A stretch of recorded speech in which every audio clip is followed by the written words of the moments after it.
Hey there, grace and peace, everyone. You saw the thumbnail, you saw the title. You know what we're about to do. We're about to jump into feet first into day 144 of the YSL trial. We're back. Thank you so much, everybody, for tuning in on this morning. Yesterday was an interesting one. I have to say, yesterday was interesting. It wasn't exactly what I wanted or expected, rather, but it was definitely unequivocally, didn't let us down. Let's just say it like that. So, what did we have yesterday? We had, of course, the ending of the cell phone data specialist from the FBI, Mr. Bernie. As much as it was kind of boring, but it did tend to lend itself to being a little bit interesting. And just when you think about like how when you're traveling, all this that goes involved in that's involved in you staying on the phone. If you travel from Atlanta to Birmingham and you talk to your uncle for 2 hours, all that goes into that. That was kind of interesting. I have to admit, it was interesting. In light of the case, however, it was kind of like, where are we going with this? What's the deal, real? So that was that. But then we had, I guess, the proverbial one Charlie speed date. Did they run 6 witnesses through there yesterday? I have to admit, they said they were going to get 7, and they had 6. I mean, now granted, they were all APD police officers or somebody of that nature, but you know what? Hats off to them. They got it done. So they did it. I'm just gonna call it the speed dating. Literally, they were just running them in, running them out, running them in, running them out.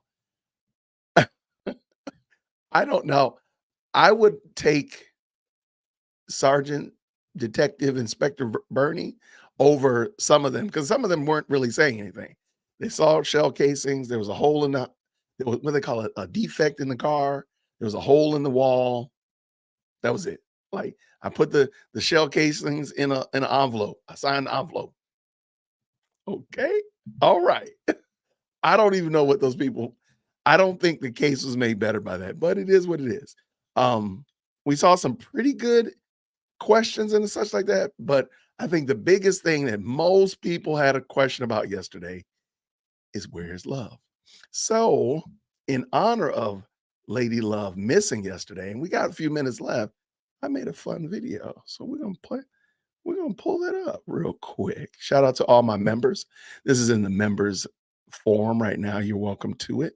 I'm gonna pull it up. We'll let everybody see it. We're gonna just share it with everybody. But shout out to the green name mafia. We're gonna just do this. We're gonna share this. We're gonna share this video with everybody real quick, just so everybody knows Jason's creativity. And real quick, hopefully I share this correctly. Let's bring it in.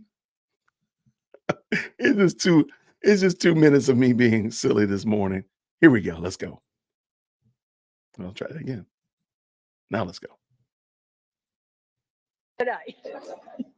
All right, ladies and gentlemen, thank you for your time and your patience and your attention. And I am going to give you a couple of different reminders today.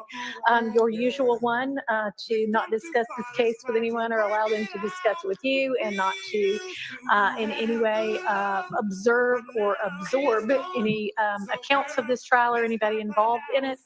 And I'm also going to remind y'all that for anybody who might want to vote in the upcoming election, because we are not going to be taking election day off.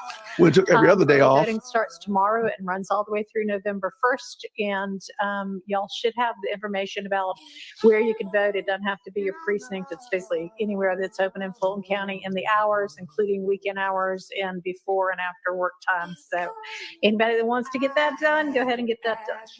See y'all tomorrow at 9. I disagree with that. I disagree. They done took off every holiday on the planet. They done took off National Ball Men's Day, National Chin Crown Day. Y'all can take off Election Day. I'm sorry. I don't think that's a good idea. But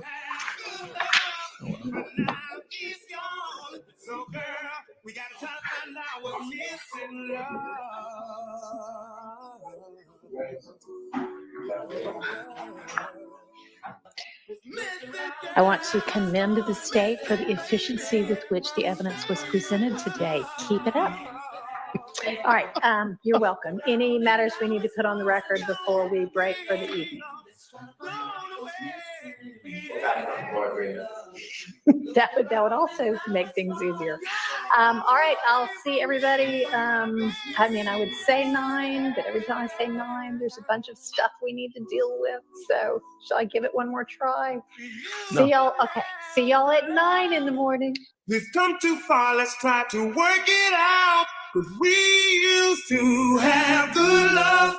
I want to commend the state for the efficiency with which the evidence was presented today. Keep it up.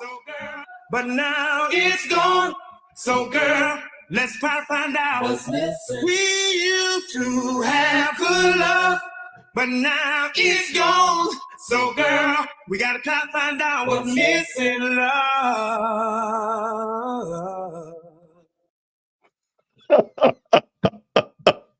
All right, y'all. I woke up entirely too early this morning, and I just felt creative this morning. And by the way, shout out if you know who that singer is. Does anybody know who that singer is? Does anybody know who that is? I would love to see in the chat. She's gonna be back. I'm pretty sure she was on vacation. I'm pretty sure either A, she was on vacation, or B, she's over there getting herself ready, doing some reps, doing some jumping jacks, getting her calisthenics ready to have Ashley Merchant in the courtroom. One or the other, maybe both. But I'm pretty sure she was on vacation. I'm going to go with vacation for 200.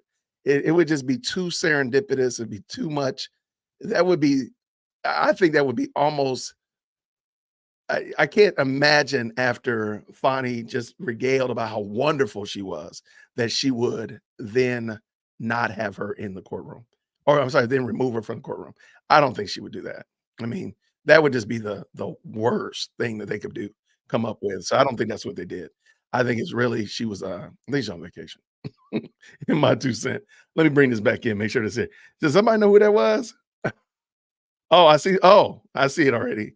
Mr. Alexander O'Neal. I used to love Alexander O'Neal. Oh my gosh. Oh my gosh. Him and Freddie Jackson, man, sign me all the way up. But anyway, I thought about it this morning. I said, man, I want to use what's missing. I was like, oh, that's it. We can use what's missing. We can talk about where's love? Love was missing. Because court did go faster yesterday. Court went extremely fast. They're trying to find somebody to arrest. I don't think so, but hey, it's very possible. It's very possible. But I appreciate y'all so much. Looks like 275 of y'all are in this chat already. Thank you so much for tapping in this morning. Thank you so much for supporting this channel. As I said down here in the bottom, your encouragement, your support means a lot to me. Thank you so very much. Shout out to all of the subscribers, all of the members, super chat, super stickers, just people that hit the like button, people that watch it and don't like me. I don't care. Thank you so much. All of y'all, every last one of you.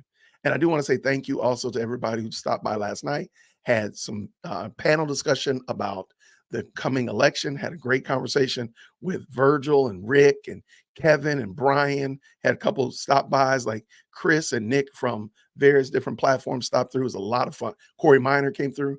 So I really appreciate y'all stopping by last night. Hopefully we had a good time. You enjoyed yourself, good conversation, good opportunity to hear other people's thoughts and viewpoints, which is ultimately what I strive to do, is give you a chance to hear what other people are thinking, like them or not, agree with them or not. I thought that was a good opportunity on yesterday. So thank you all so much for that. I appreciate everybody who's already jumped in. It's very possible. Brooklyn, it's very possible. I think the end zone dancing that she was gone. What is from the Wizard of Oz? I think that was a little bit too much. It was interesting though that she had been gone for so long, but I think really at the end of the day, she probably was just on vacation, or somehow or another getting some reps in, getting herself ready for Ashley. If Ashley comes in this week, I put the poll question up there. Where do you think Love is? I think Love was on vacation. Where do you think she is? Some people said, Jason, I can't use those words here. 33%, 37% that said Adrian Love is in the live chat. Okay. Some people said 26% said she's in the Bermuda Triangle, and 4% said Arkham Asylum. Man, y'all are wild. I appreciate y'all so much. But today, I'm gonna go on a limb and think that it's probably gonna be moving pretty fast.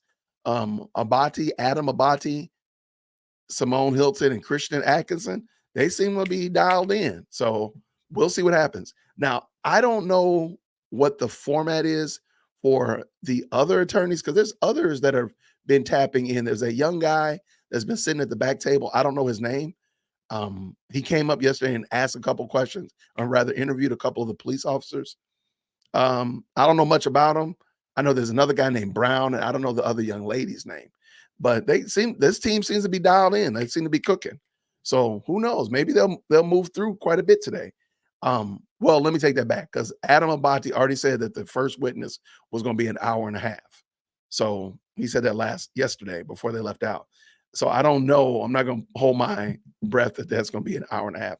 That's going to probably be like 3, but we'll see. We'll see. I'm wrong.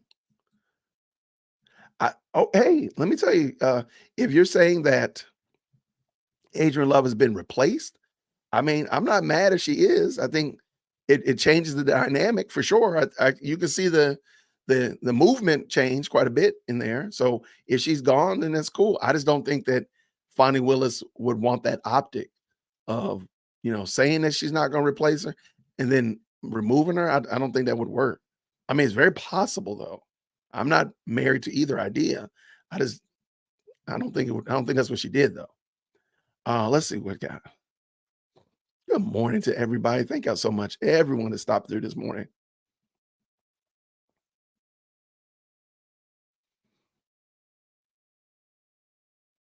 Okay, Brooklyn says she was in court yesterday. Okay. Okay, well, there we go. If she was there, then there it is.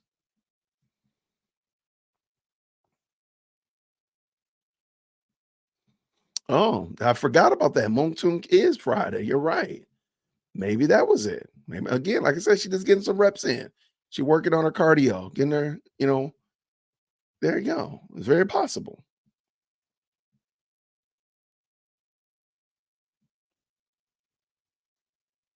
Okay. I like it. Thank you so much, Becky. I appreciate it. I'm glad you had a good conversation with us yesterday. Glad you enjoyed it. Thank you so much.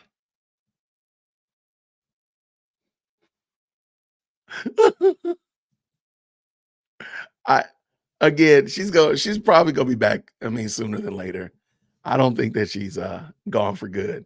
So always lying love, just hold out. She'll be back nonetheless. If you're here, say hi. Are you saying it to me or to Lady Love? I need to start taking attendance. Well, everybody hits the like button, and that is sort of kind of like attendance, but not really. At the current moment, the lecture hall has 130 students in it out of 410 that are watching. So we got to hit the like button. There we go.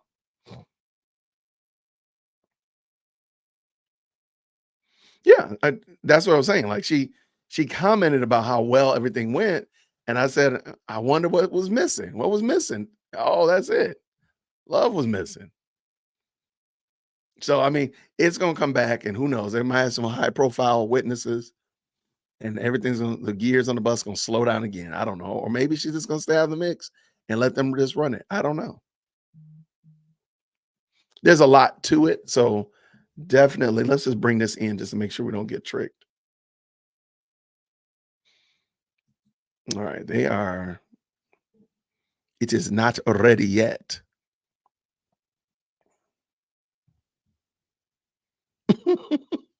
No, don't write any more letters. No more letters, Big Bot. No letters, sir. None at all.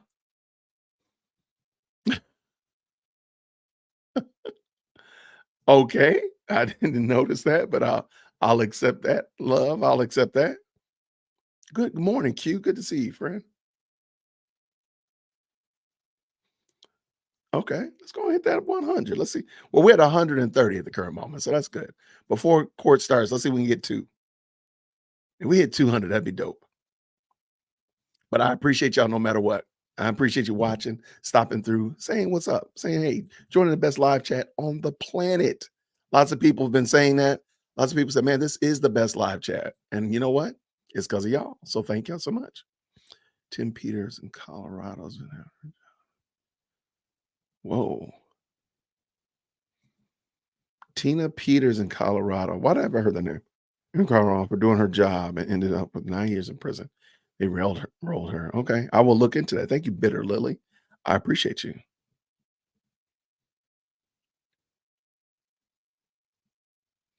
Well, there you go. Thank you so much. Pampered Angela says last night's broadcast was awesome. I enjoyed the voices of intelligent, strong men. Thank you so very much. I'm glad that they were able to tap in. I was really surprised everybody was able to come in. Usually we do those things and two or three people are not able to, but everybody was able to. And matter of fact, we added some that we didn't even budget, like Corey and Chris and Nick. So that was a great conversation. I had a lot of fun. We're definitely looking forward to doing that again. Ashley is in court today. But she's not in One Charlie, is she? Okay.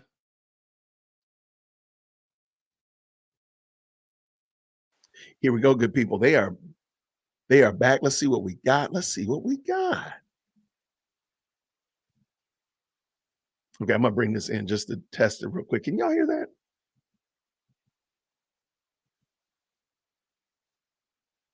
Okay. I can hear the microphone is turned on and then it was turned off. So my bad. I heard when they turned it on, I could hear the microphone. But anyway. Yeah, Paige was a little bit more attentive yesterday. I think yesterday was a little bit faster too.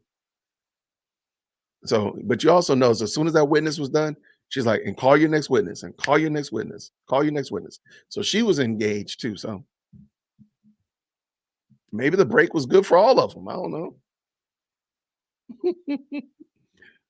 This love is headed to Germany to add that person who emailed her to the RICO. Come on now. That's hilarious. And probably true. I appreciate it. That's a great one. All right.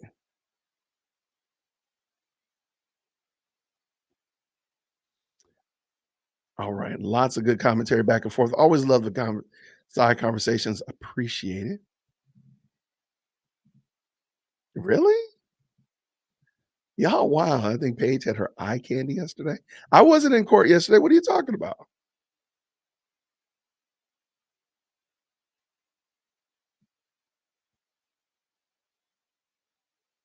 All right. It's raining in Chicago, Malika said. It's raining cats and dogs in Chicago this early morning. That means it's gonna get cold real soon now. Yeah, I think y'all are probably right. I'm her. I'm pretty sure about it. I don't know emphatically, but there's no reason for it not to be. Yeah, she was getting some reps in. All right.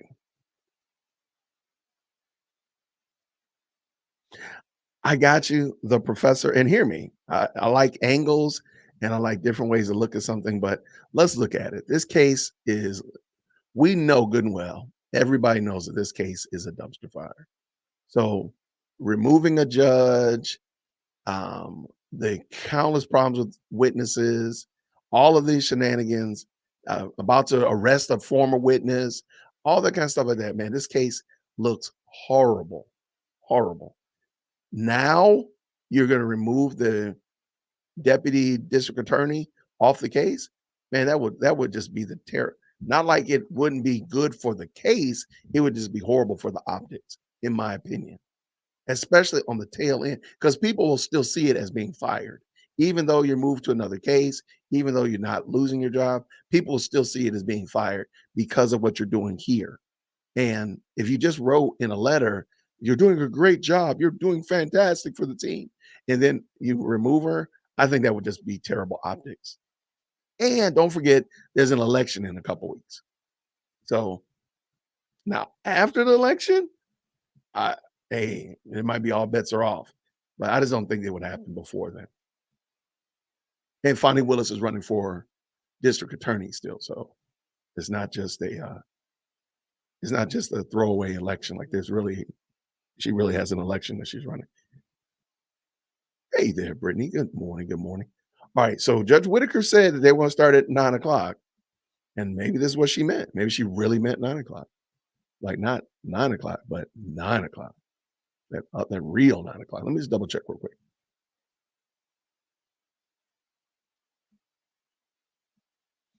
Mm, mm, mm. All right, looking at the other sites, yeah, nobody else has started yet. So yeah, she probably gonna start at 9 o'clock.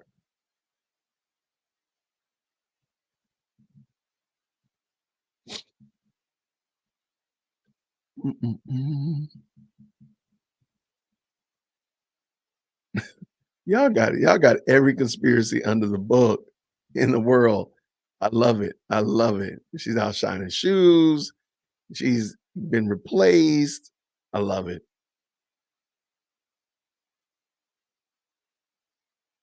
She got to finish up her old scams. I mean, there's a lot of stuff.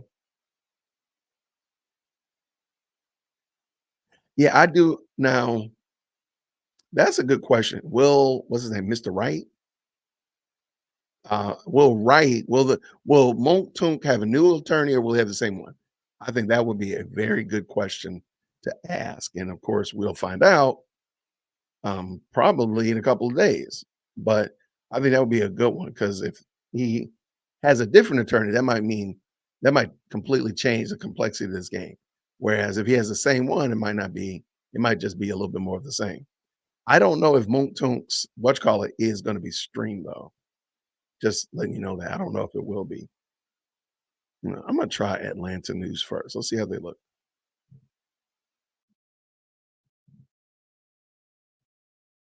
All right, we'll bring them in. Atlanta News first, just to try something different today. If not, I got the other one still ready. I do see movement though. I do see movement. So maybe they're ready to go. She said 9 o'clock. Maybe they're walking in there. I like it. Good morning to you, Lori. Thank you so much.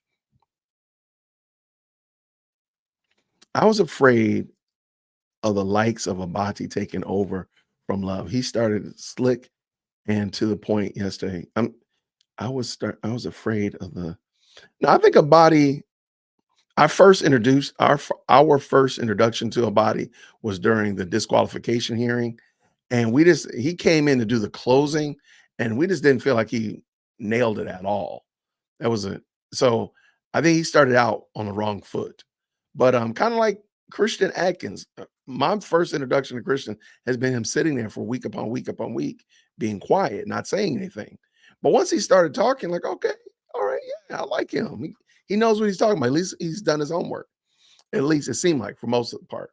So with Atkins, I think it just took some time for him to step into his place and find his place in this on this team, if you will. I'm sure he's done things before I came on the case. So it's not saying that he had to have been doing this and I had the a full orb review of him. But okay, I see people moving over here. So let me get over here because I don't know why Atlanta News First has not turned on their camera yet. So I'm thinking the same thing about Abati. So we'll see what happens. If he's here, you know, I don't know who, there's somebody walking by.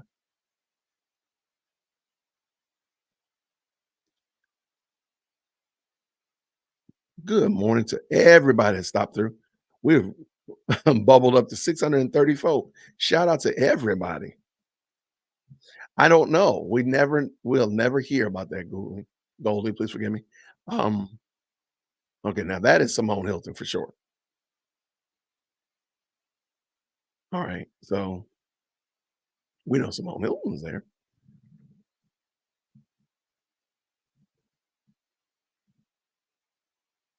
All right. But we never hear about their homework. And I think at the end of the day, when the smoke clears, this is not really, they're not giving that assignment um for the watching audience to be aware of.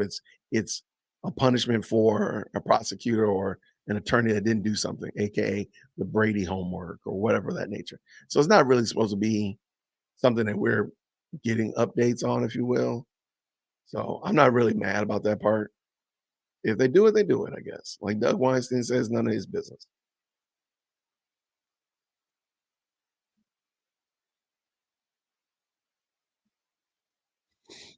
I think she should have, but at this point, I'm not gonna even pretend like she's going to anymore.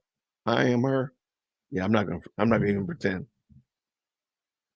because I think she should have done it a long time ago, but I digress. I would love to know, like, how did this how did the lack of Adrian Love in the courtroom yesterday, how did that change the dynamics of how the jury was interacting and so on and so forth, not watching her scribbling on paper and turning looking weird sideways and all that kind of stuff. Because keep in mind, when she turns sideways, she's looking at the jury. So, those kind of things like that. That's just kind of, I wonder if those weirdnesses that we've been talking about kind of caused the court to kind of feel relaxed yesterday and Friday. What's going on, Mixed Chick? Good morning to you. Absolutely good. Good to see you.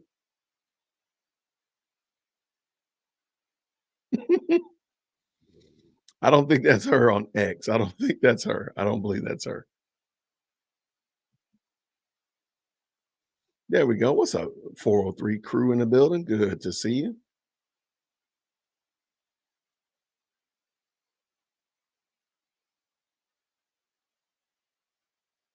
I already saw the letter, Cheryl. I just did a recording of it, a theatrical reading of it. Um, did it right before this case started, so it literally was just being rendered. I haven't had a chance to edit it yet. But we might go back over it. Top of the morning to you, Antonio. Good to see you, sir. Grace and peace to you, sir. Hope you're doing well.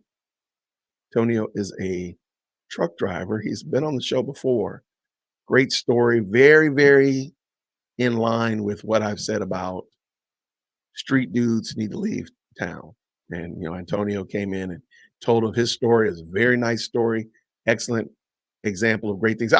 Good morning. Adrian's in the building. Everybody can have a seat. Love is in the house.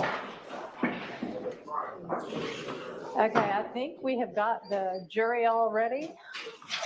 So is there anything we need to take up before we get the next? All right. Adrian's back. Christian's at the back table. He got regulated to the back table.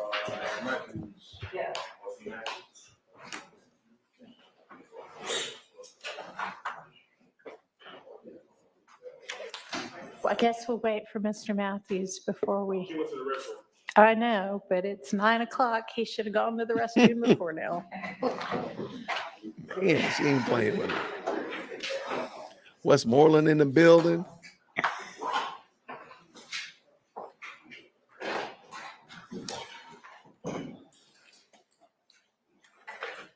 Yeah, I mean, y'all called it. Y'all called it today. Yeah.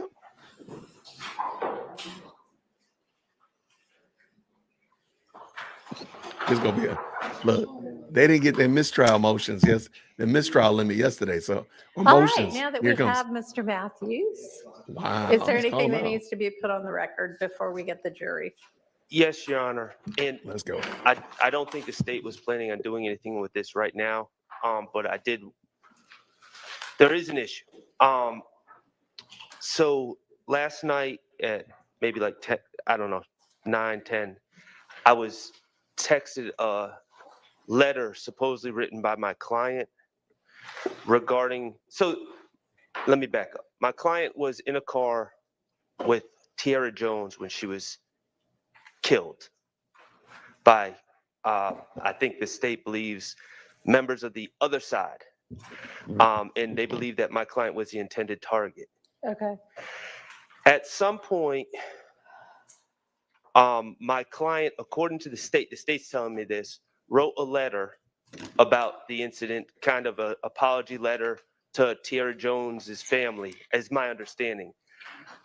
I will say, as an officer of the court, I don't remember seeing that letter in discovery. I don't believe I've ever read that letter, but I'm not going to swear to it. But then apparently there was another letter where my client, that was sent to me last night at about 9:30 or 10, which I never had seen before, to my recollection, where my client basically recanted, I guess what he said, I'm saying I guess what he said in the original letter because I haven't seen the original letter, so I don't know what he actually said. And my belief is that the state, and they've communicated with me about this, but they're seeking to admit these letters through Okay. Investigator Griffin. And I, who was the homicide investigator on that case. I'm just in the blind right now about these letters. One I've never seen, and it may or may not exist. The other one I've seen, I have no reason to believe that there's no, I don't know where it came from. There's Who sent it to you? Miss Hilton. Okay. And it's a letter and it's signed, the name signed is Shannon Jackson. I don't know that my client wrote that letter. I don't know where it came from. Okay. I don't know anything about it. And quite frankly, I just don't want, I All need right. to know more about my client's statements. Is this anything that's going to be dealt with this morning or that the state intends this morning? No, Your Honor. Okay, can we take it up at lunchtime? Absolutely, Your Honor. I just wanted to bring it to everyone's attention. Okay. All right, well, obviously we'll need to drill down on that some more, but right now let's get the next witness. And on the stand. Your Honor, Yes. Case yes. alert and good morning and good morning to Morning. everyone. Case alert, this honorable court. I have not, I'm sure it's an oversight, but Ms. Hilton, I don't believe sent me that letter, and I don't have any reason to believe from what the Honorable Mr. Sharp just said that those letters or series of letters have anything to do to further a conspiracy under 24-801 D2E. So I'll also be voicing an objection. I still, later when you're doing it at lunch, I want you to budget for that too. Okay, all right, well, we'll sort it all out during the lunch break. Who's your first witness for this morning going to be? Your Honor, we're trying to get contact with the first witness. Well, maybe we'll be sorting it out now after all. Do you have a second witness that you could put on instead of the first witness? Yes, we do, Your Honor.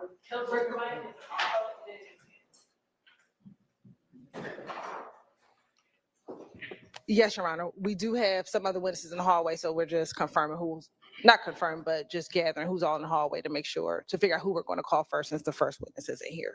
Okay, and you'll know that within a matter of a minute or two? Yes, Your Honor. Okay, well, in the meantime, so what's the situation with this letter? Yes, Your Honor. So one, we're confirming that this was served in discovery, Your Honor. So Ms. Love is going to work on that while we're taking these next couple of witnesses. Mr. Stillwell was a victim in an incident in September of 2015. He did an interview at police headquarters in November of 2015. In that interview, he asked to write a letter to the family of Tierra Jones. That is the letter, that's the first letter that Mr. Sharp is referencing. That is the letter he does not have yet. After he wrote this, did the interview with the investigator, he actually was able to provide some information for the investigation. Subsequently, the information that he provided was put on social media. And after that information was put on social media, we have a letter purported to be from Mr. Stillwell in which he recants what he told the police officers. So that is the letter that was provided to Mr. Sharp last night, Your Honor.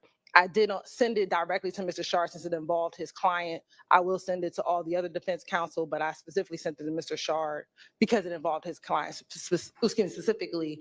And him and I had talked about it in court yesterday. And I told him I would provide him everything that we intended to potentially seek admission so that he could have it. But again, we will confirm that it was served in discovery. If it was not served, we will not use it, but we will, that's what we are confirming, Your Honor. Okay, and you're saying that the original November letter was never served? That's what we're confirming. So you need to check about both letters? Yes, Your Honor. Your Honor, just if this, I did not know about this. So there's further complications such as my understanding what the interview that prompted the first letter, my client was in the hospital. I don't know if he had already been served an arrest warrant for the Donovan Thomas case, but I don't believe he was Mirandized. And then there's, I guess, another interview when he's taken from the jail. I don't believe he was Mirandized for that interview either. So there's all sorts of issues with this statement that I'm trying to piece together now in real time. But it's complicated. So I was always under the impression that Mr. Shart had the interviews because I believe we've talked about his client Right, statements. so there are interviews and then there are letters. Correct. So there are 3 interviews total. So I don't think he's claiming he doesn't have the interviews. I do not believe I received the interviews through discovery. In full candor to the court, I knew about the interviews, but the state has always said they don't plan to use the interviews. Okay. and we don't. I told Mr. Okay. Shard that yesterday. So there are 2 interviews at the hospital. One on the 26th when the incident occurred, another 2 days later on the 29th of September. Then in November of 2015, Mr. Stillwell was taken from the jail to speak with Investigator Thorpe, separate and apart from his conversation with Investigator Griffin. The understanding that I have, and even in watching the interview, is that after Mr. Stillwell finished speaking with Detective Thorpe, Mr. Stillwell asked to speak to Investigator Griffin, who was the lead investigator on a case in which he was a victim. Right. At that point, Investigator Griffin came into the interview room, spoke with Mr. Stillwell at Mr. Stillwell's request, gave the information that he gave during that interview, and then that interview concluded. That interview is about 25 minutes long. The state, again, does not intend to play that interview unless there's a need for it. But initially, when we question Investigator Griffin, we don't intend to introduce the interview. We do intend to ask about the interview, but not play it. Then again, like I said, there was a social media post thread about the fact that Mr. Stillwell had given a statement to police about the case in which he was a victim. And then this subsequent letter came in which he recanted everything that he said in the November interview. Okay, and the state's had both of these letters for some amount of time? Yes, Your Honor. All right, and y'all believe you served them in discovery, but you're not sure, and so you're gonna have to check that. So the interview was served on March 20th, 2023. The November interview? The November and the 2 September Okay. interviews. What about the letters? So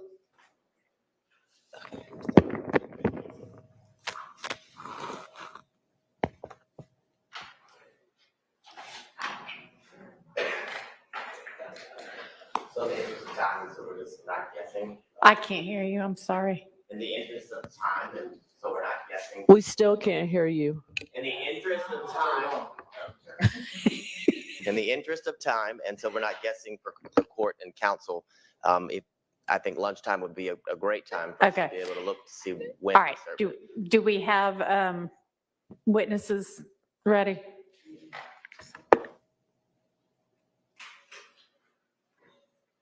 Yes. Okay, who is your first witness going to be?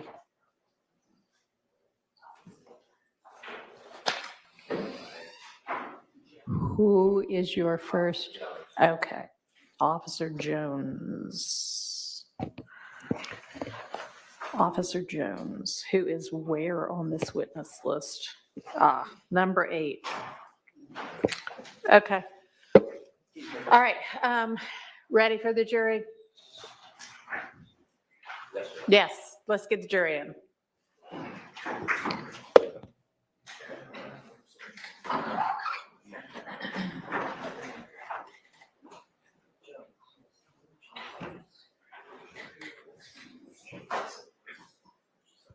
Your Honor, Westmoreland over here. While the jury's walking in, can you please give a reminder about the mics? Because I don't want to interrupt someone. All during right, their- everybody use the mics. It's very difficult to hear if you don't talk into the mics. Thank you. Hi, Ms. Ross. And if somebody wants to use the lapel mic while they're questioning, that is fine as well.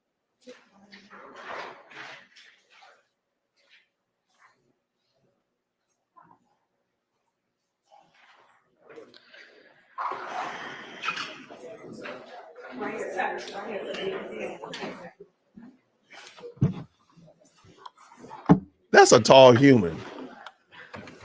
Good day, man.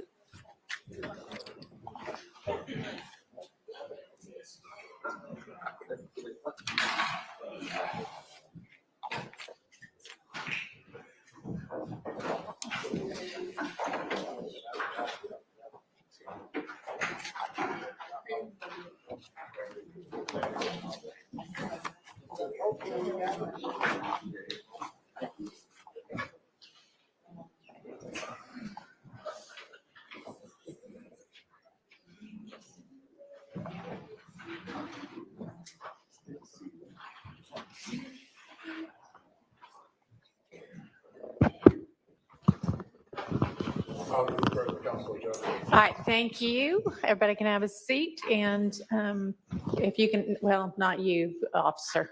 You need to be sworn first. Please raise your right hand. Do you swear or affirm the testimony you shall give to the court today will be the truth, the whole truth, and nothing but the truth? I do. Okay, you can be seated. Please take and spell your name for the record. Michael Jones, Michaeljones. Thank you.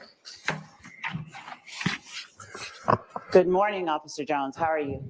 Sergeant, I'm fine. And thank you for saying that. Where are you a sergeant currently? I'm assigned to Zone 5, our field investigations team. With the Atlanta Police Department? Correct. All right. How long have you been sergeant? It'll be 3 years in December. And how long have you been with APD?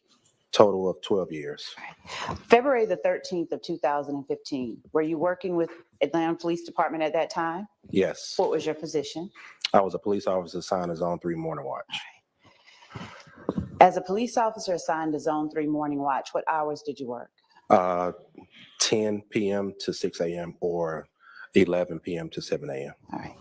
And on the morning of February the 13th, around 3:56, were you on duty? Yes. All right. At that time, did you have an occasion to respond to the area of 193 Hendricks Avenue? Yes. And what was the reason that you responded? I responded on behalf of my then Lieutenant Bruce, in reference to shell cases being on the ground near the location. All right. Now, preceding that shell casings call that you got from Lieutenant Bruce, had there been another call at 193 Hendricks? I'm not familiar with that, but I believe so. All right. And when you got to 193 Hendricks, tell the jury what you observed. Based on my report, because it was quite some time ago, I was able to recover 17 what was identified as 5.56 shell casings and 6 9mm shell casings. Did you have an occasion, without telling what anyone said, did you have an occasion to speak to any persons on scene? No, ma'am. Did you observe any persons on scene? No, ma'am. All right. And once you collected those 17 5.56 shell casings and the 6 9mm shell casings, tell the jury how you preserved or collected them. Once shell casings are collected, they're then turned into our property, which is our annex building. I should be more specific. When they're collected, are they collected individually and put in a bowl and given to property, or do you do something different with them? From my knowledge, if I'm doing the collection, we collect them individually or all together, or we contact our crime scene technicians and they come out and collect them. And in this particular instance, was it you or a crime scene technician that collected the shell casings? Based on my report, it looks like that I was the one that collected them. All right. Now, when you collect them, do you put them in yellow envelopes and put anything on the envelopes, or do you do something different? Normal procedure. That is the procedure. You collect them individually, one shell casing at a time.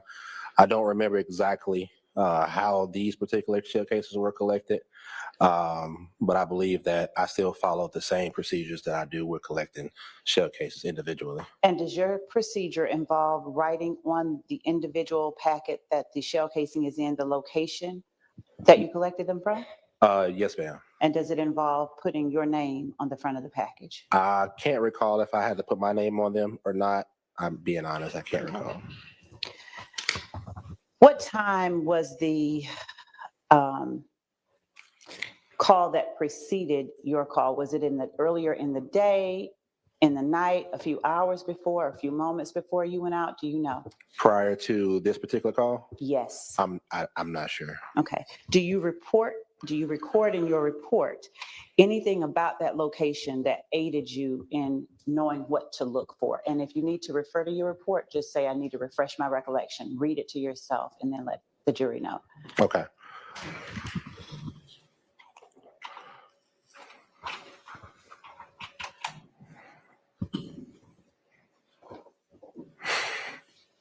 And are you reading to refresh your memory right now? Yes, ma'am. Okay.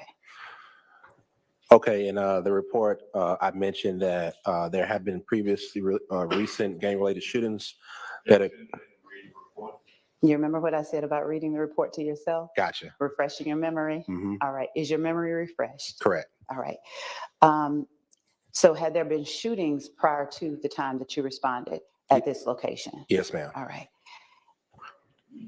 And had there been a vehicle found with bullet holes at this location? Sustained. Had there been anything else found? Not that I recall. Was there any vehicles found prior to your getting here that would have aided you in your investigation? Based on my report, no, ma'am. All right. Do you know whether or not there were any, and when you say based on your report, if you would look at line, I'm going to approach you with your report 150410718. Mhm. Without reading to the jury. Okay. Okay. Okay. Now, am I holding the same report that Yes, ma'am. you're holding? Yes, ma'am. Okay. So other than the gang-related shootings, had there been anything else found that you utilized to aid you in your investigation? Yes, a vehicle was located with bullet holes. With what? A vehicle with bullet holes. Okay. Now, was there anybody home at the time of the 911 call that preceded yours No, based ma'am. on your investigation? No, ma'am. And was there anyone home at the time you arrived? No, ma'am. All right. At the time of the 911 call that preceded yours, do you know, based on your investigation, and were you able to learn in order to further your investigation, whether any shell casings were recovered at the time of the 911 call that preceded your arrival? Objection to the extent that it calls for hearsay. Overruled. Can you repeat the question? Yes. Do you know, based on your investigation and to the extent that it aided you in your investigation, whether there were any shell casings located during the response to the 911 call that preceded your arrival? Do you understand the question? You say it proceeded after or before? The 911 call that preceded, that went before. So try a different question. Yes. Confusing anyway. Do you know whether or not anybody before you found any shell casings at that location as it related to the call Sergeant Bruce brought you back out on? And I would object because that calls for hearsay. Sustained. Were you aware of any other evidence besides the car riddled with bullet holes and the gang-related shootings regarding 193 Hendricks Avenue? Were you aware of anything else that helped you in your investigation? No, ma'am. Okay.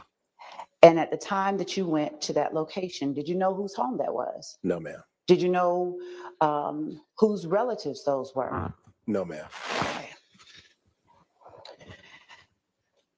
The shell casings that you collected, 5.56 shell casings, describe those type of shell casings to the jury. They're longer than the average pistol shell casings. Like this long, skinnier. this long. I would say the second. Could you hold it up? This 'Cause I can't long. do Yes, that. ma'am. All right, go ahead. Yeah, about this long. Okay. And you said they're longer than the what? They're longer than the average pistol shell casings. All right. And relatively speaking, the other type, the 9mm type, those are just regular small shell casings? Yes, ma'am. Those are smaller. The 5.56 shell casings, do you know what type of gun, based on your training and experience with the Atlanta Police Department, fires that type of ammunition? Normally AR-15 rifle style firearm. And did you, at the time you responded to the scene, observe or did you even go to the property to see whether there were bullet holes at the address you were responding to? No, ma'am, I don't remember. Was your only role at the scene to go and collect the shell casings that had been found? Yes, ma'am. All right.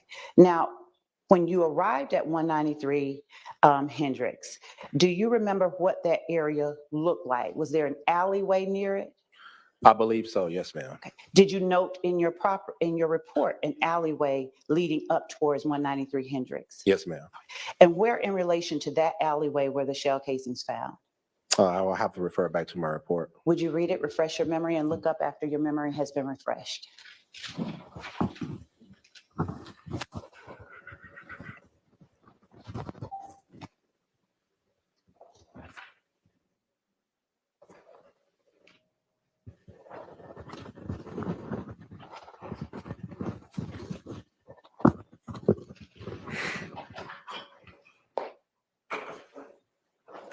Is your memory refreshed? Yes, ma'am. All right. So where in relation to that alleyway were the shell casings found? Actually, in the alleyway. All right. And do you recall how close to the location those shell casings were? No, ma'am, I do not recall. Do you have any personal knowledge or personal relationship with a man named Kenneth Copeland? No. All right. And do you have any personal relationship with or knowledge of any member of his family? No, ma'am. Thank you. That's all that I have. Any questions by the defense for this witness? Anybody? Nope. All right. Thank you for your time. Call your next witness.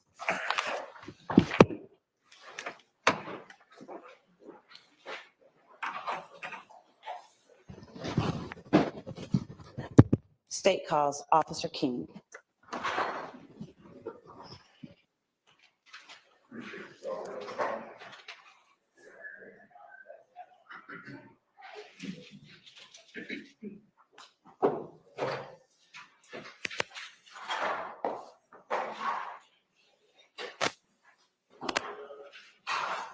You promised me they'd be passing each other on the way in. On the way out. Come on now, Whit. Give him a little bit of grace. Come on. You got to give him a little grace. Come on.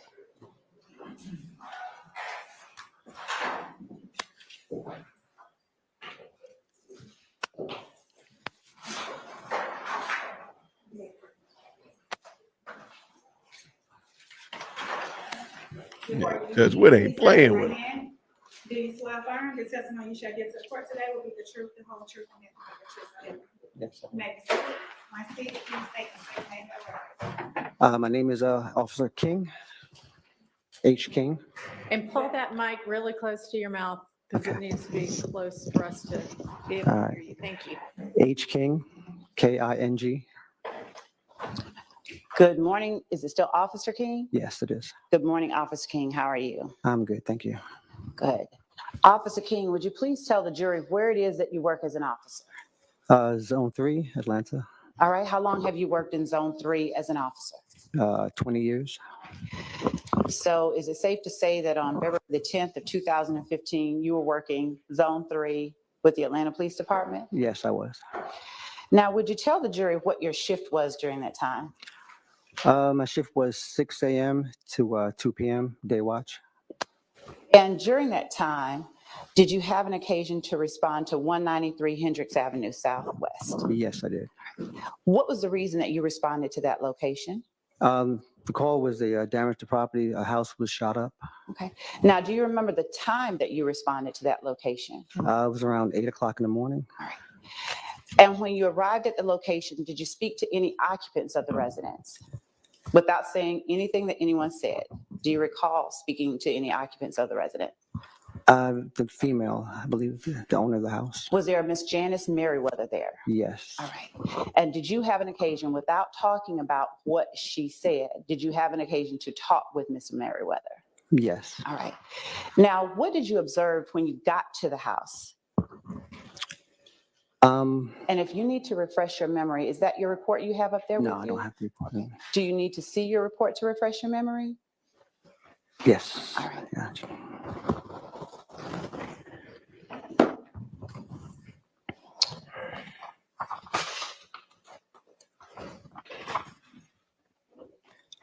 I'm going to show you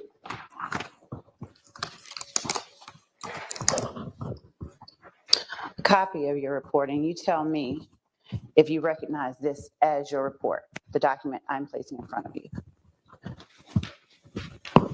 Yes. And what was the incident number of your report? The incident number was 150410718. And again, what time did you respond? Refreshing your memory? 8:09 All right, AM? a.m. Yes. All right. And if you would do me a favor, whenever you need to look down and refresh your memory, would you let the jury know I'm refreshing my memory and read it to yourself? Yeah. Okay, and then after your memory is refreshed, would you just let me know? Yes. All right. So what did you see when you got to the location of 193 Hendricks Avenue? I remember pulling up in front of the house. Mhm. I think the female, either she was outside or she came up to me and I asked her what happened.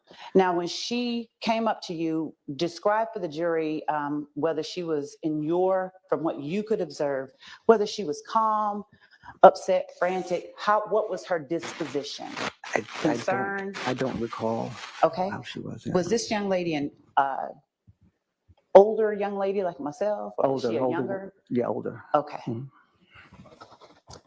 Now, after you met with Miss Merriweather, what did you do? I just asked her what happened, what did she see, and she told me the situation. All right. And what did you do after she told you the situation? I believe we went inside the house to see what was going on, see the damage. And what did you see inside the house? There were defects on the outside of the house. Okay. Do you recall how many defects? No, I do not. And do you indicate in your report anything relating to where it is that you saw the defects? If you need to refresh your memory, let me know now. No, it was on the outside of the house. Okay. Now, did you go inside the house and see any damage to other items, cabinets, bedrooms, walls, anything like that? I remember a flat screen TV was damaged, and there was some in the kitchen area. All right. But and in your report, do you document any other areas? Do you need to refresh your memory? I need to refresh my memory. All right, go right ahead.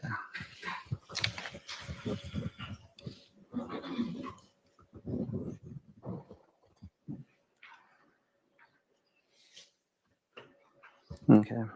All right. Now, has your memory been refreshed? Yes. All right. Do you, at the time that you go to the residence, do you see or observe any damage on the inside of the residence? The walls in the bedroom, hallway, Okay. in the kitchen area. All right. Now, did you call or did a crime scene technician come out and process the scene? I did call, yes. Who did you call? It was ID Tech Charleston came. 7333 was his number. All right.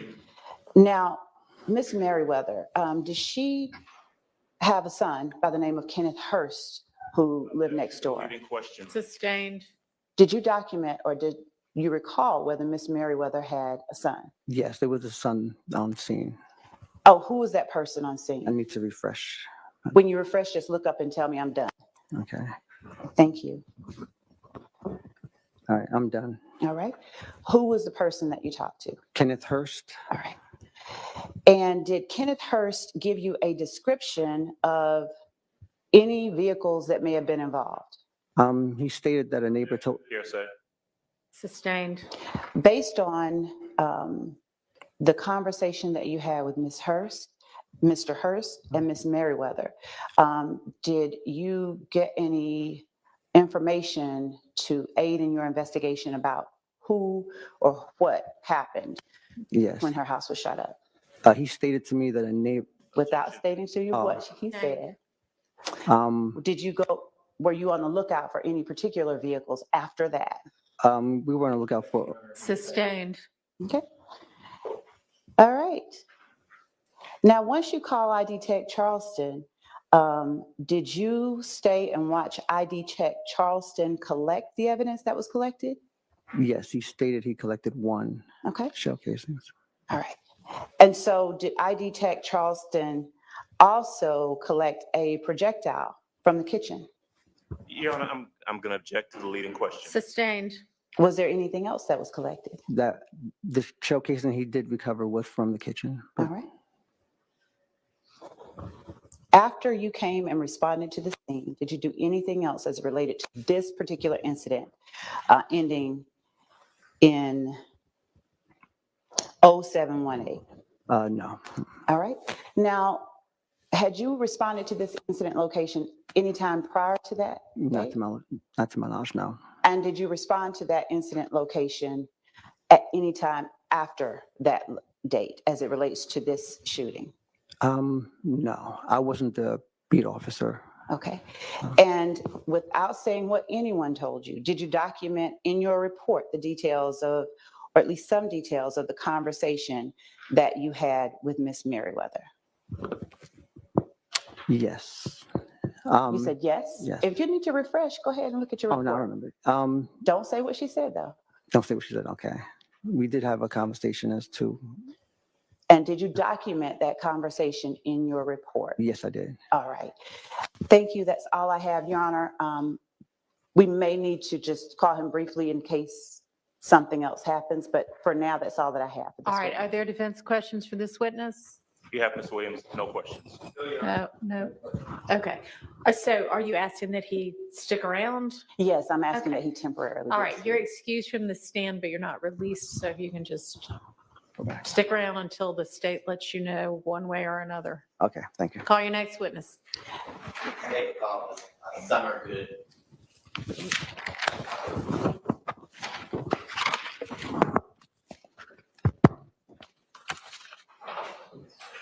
Are y'all able to hear the witness? Okay. Let me speak into the microphone. Yeah, I'm wondering if the mic might be better. 'Cause, yeah.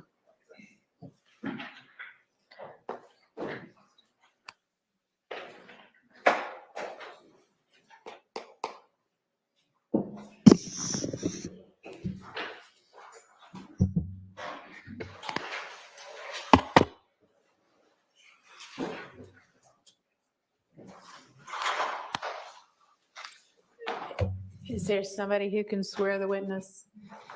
They cleaning through them, boy. They're gonna get through 13 witnesses today. Solemnly swear and affirm the testimony you're about to give in the matters pending before this court and this jury will be the truth, the whole truth, and nothing but the truth, ma'am? I do. Okay, you can put your hand down. All right, let's see. And if you'll just have a seat, and then make sure you pull the chair up a little bit, because you're very light spoken, so everybody can hear you, okay?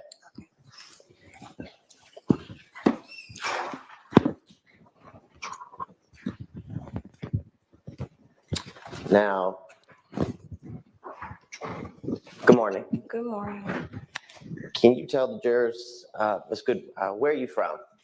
Atlanta, Georgia. Okay, are you born and raised? Yes. Okay, and what do you do for work? I'm a clerk. Okay, and do you live in the majority of your family also live in the greater Atlanta area? Yes. Okay. Now, can you tell the jurors how you know, or if you know, a gentleman named Quindarius Zachary? I dated Quindarius Zachary. Okay, and could you tell the jurors how long did you date Mr. Zachary? I don't remember. Okay, do you remember when you and Mr. Zachary met? Kinda, yeah. Okay, can you tell me when you guys met? I don't know the date, but I remember it was after a club. Okay, and do you and Mr. Zachary have any children together? No. Okay. And were you dating Mr. Zachary, let's say back in 2015? I don't remember. Okay. Now, let's see if we can try to jog your memory a little bit. So when you and Mr. Zachary were dating, did you ever share a home together? I believe so. Okay. Mhm. And did you call him Quindarius, or did you have a nickname that you generally called him? D. D? Mhm. Okay. And can you tell the jurors, through your relationship, did you, Can you tell them where Mr. Zachary was from? What part of Atlanta? Capitol Homes. Okay. And where is Capitol Homes? I'm not sure. I don't remember. Okay. And back in 2015, did Mr. Zachary live off of Cleveland Avenue with his mom? I believe so. Okay. And can you tell the jurors, did you have an opportunity to go to his house where he lived with his mom off of Cleveland Avenue on multiple occasions? Yes. Okay. And just to orient the jurors, where on Cleveland Avenue, if you can describe, did they live? I believe behind the Checkers. The Checkers? Mm-hmm. Okay.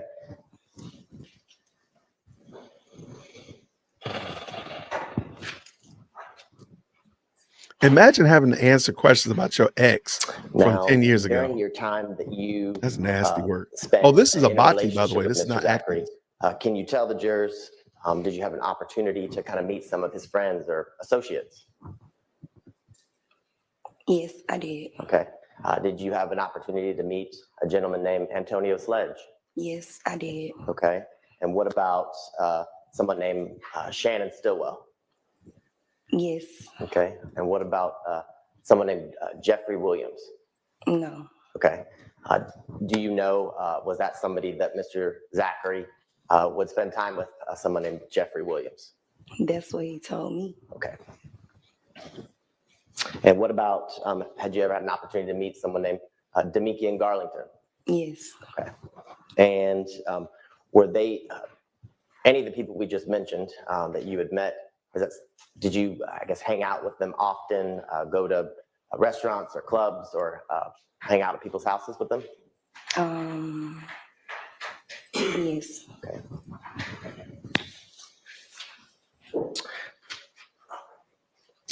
Now, in the time that you were dating and in a relationship with Mr. Zachary, can you tell the jurors, did you ever see him with firearms that he owned? Yes, I was with him when he purchased one. Okay. And can you tell the jurors, when you were with him, where did he purchase a firearm? I don't recall. Okay. Do you remember when you were with him, what kind of firearm or what the firearm looked like when you were there when he purchased it? No. Okay. Now, can you tell the jurors, were there times, or were you with Mr. Zachary and were you aware in 2015, in May, that Mr. Zachary was arrested? Can you be specific? In around May 7th, were you aware with Mr. Zachary when he was arrested? I believe so. Okay. And do you remember a time that when Mr. Zachary was in custody, he would call you, I guess, through the jail phone? Yes. Okay. And do you remember that after one of the phone calls that you had with Mr. Zachary in September of 2015, you reached out to ATF agents? Yes. Okay. And do you remember, can you tell the jurors why you reached out to ATF agents or law enforcement? And because Quindarius wanted me to see why was he arrested. Okay. And after that phone call on September 16th of 2015, did you go and meet with some agents and detectives at the City of Atlanta Police Department a couple of days later? I did. Okay. And on September 18th of 2015, do you remember who you met with? I don't. Okay. Can you tell the jurors or describe for them, was it a man, a woman, was it both? I don't remember. Okay. Do you remember multiple people being in the room when you were speaking with law enforcement on September 18th? I believe so. Okay.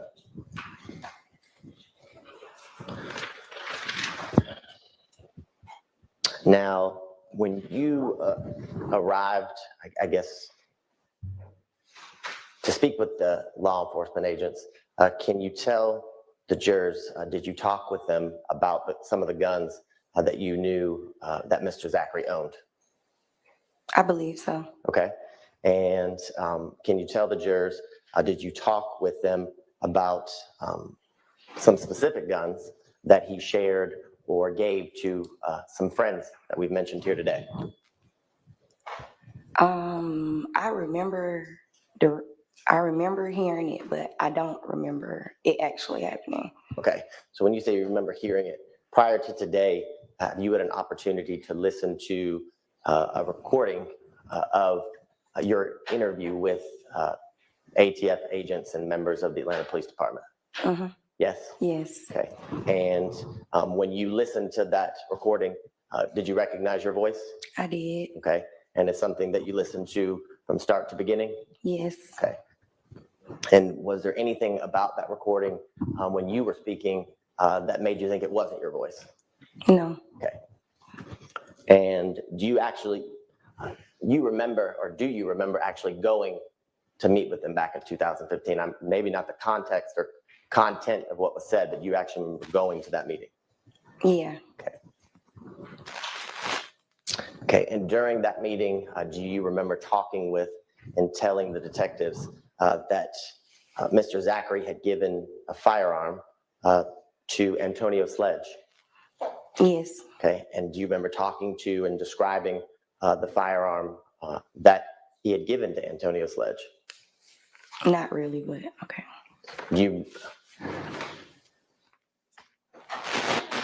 In listening to the recording, do you remember telling the detectives that he gave Antonio Sledge a small black handgun, the one that you were with him when he purchased it? I do.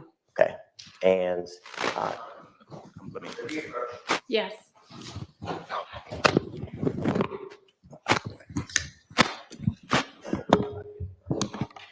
Do you want the witness to? Okay, so they dropped the audio. What's wrong with him today? Abati really, I mean, yesterday he was, you know, I got to give him credit. Yesterday he was a game yesterday. Today he's just not there. There's a lot of us and he's moving a lot. I think that's why the cameraman zoomed in on the young lady, because he's like so animated. What's going on? But I do want to say thank you all so much this morning. Thank you, Donna. Keep up the great work. Thank you for the $2 super. Always thank you, Amethyst Angel. She has that street gaze, like, sit down, little boy. I appreciate you. Thank you so much for the $2 super. Thank you, Miss Mandy. By the way, shout out to Miss Mandy. I know that she was on the recovery. I sent your Discord, by the way, so check it out. Message in Discord. Everyone, hit that like button. Let's do what Miss Mandy says. Hit the like button. Absolutely. But yeah, what is going on with Abati? He just seems really out of line. Not out of line, but just yesterday I thought he was pretty good yesterday, you know, all things being considered. It's the love effect. He's love 2.0, I tell you. Okay. I love giving off the bad. Y'all not going, y'all, Adrian Love ain't gonna get no love over here. I love it. All right. Afraid of love. Y'all cracking me up with these euphemisms. All right. Love is there and he is intimidated. Okay. Well, hold on now. Hold on. This is the same guy that during the disqualification hearing, he literally stood at the podium and argued for his boss's job, Bonnie Willis. That was a little level of anxiety there, right? I mean, she was literally sitting right there behind him and he was trying to argue for her job. I think there was more pressure on him then than now. I don't think Adrian is really that fearful. I'm sorry. I don't think she instills that much fear because I think they're peers. I'm not exactly certain on where they fall on the food chain, but I think they're peers. I don't think one is above the other one. What do you say? The world's end. DWC, you're correct. He's not at the eaves today. It's like he doesn't want to question this witness or caught unprepared. Yeah, the questions just seem weird, and he just doesn't seem to be flowing. He's just moving a lot. Like, why are you moving? Like, sit still, man. Hopefully he can shake it off, because I mean, so far now I do have this sneaking suspicion that this witness is not going to go as well as the police witnesses. So Hey, everybody, thank you so much for watching our coverage of the Young Thug I wonder how they trial. Now, decide when they're going to pull these ads in. So I got this sneaky suspicion something is going to go wrong. And somebody even alluded to it earlier, said that the state's going to pull some kind of shiesty, scammy thing. I got this feeling something's going to go wrong. I mean, they can't be. I mean, yesterday was pretty good. The last couple of witnesses, let's just be honest. The last couple of witnesses have been okay. Like them or not, I mean, you had the cell phone guy and everybody that followed him, the whole police squad. Good gracious, man. But they haven't been bad. So we're going to see what happens when they get finished. This ad is still running. I'm assuming that they're not back yet. But yeah, what do y'all think? The Wicked Witch of FC. I see it. I see it. The girls got them? You think so? All right, they're back. I mean, I'm sorry, they're not back. Please forgive me. But let's make sure that the audio is up, ready to roll. Okay, now.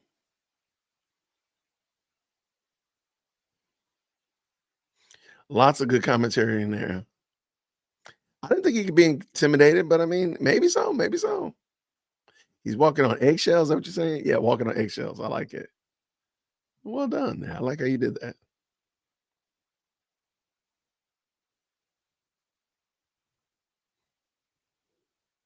They're trying to provoke Sled. She is asking, he is asking her question about Antonio Sledge. I wonder if maybe she's going to end up saying something that's going to go along with that whole revocation of his plea agreement. I can dig that. Y'all, oh man, hold on. Somebody on Twitter be acting up. Yesterday we had all those police officers in there, right? Now, I don't know if you know, but on Sunday, this past Sunday, Antonio Sledge and Woody went to church.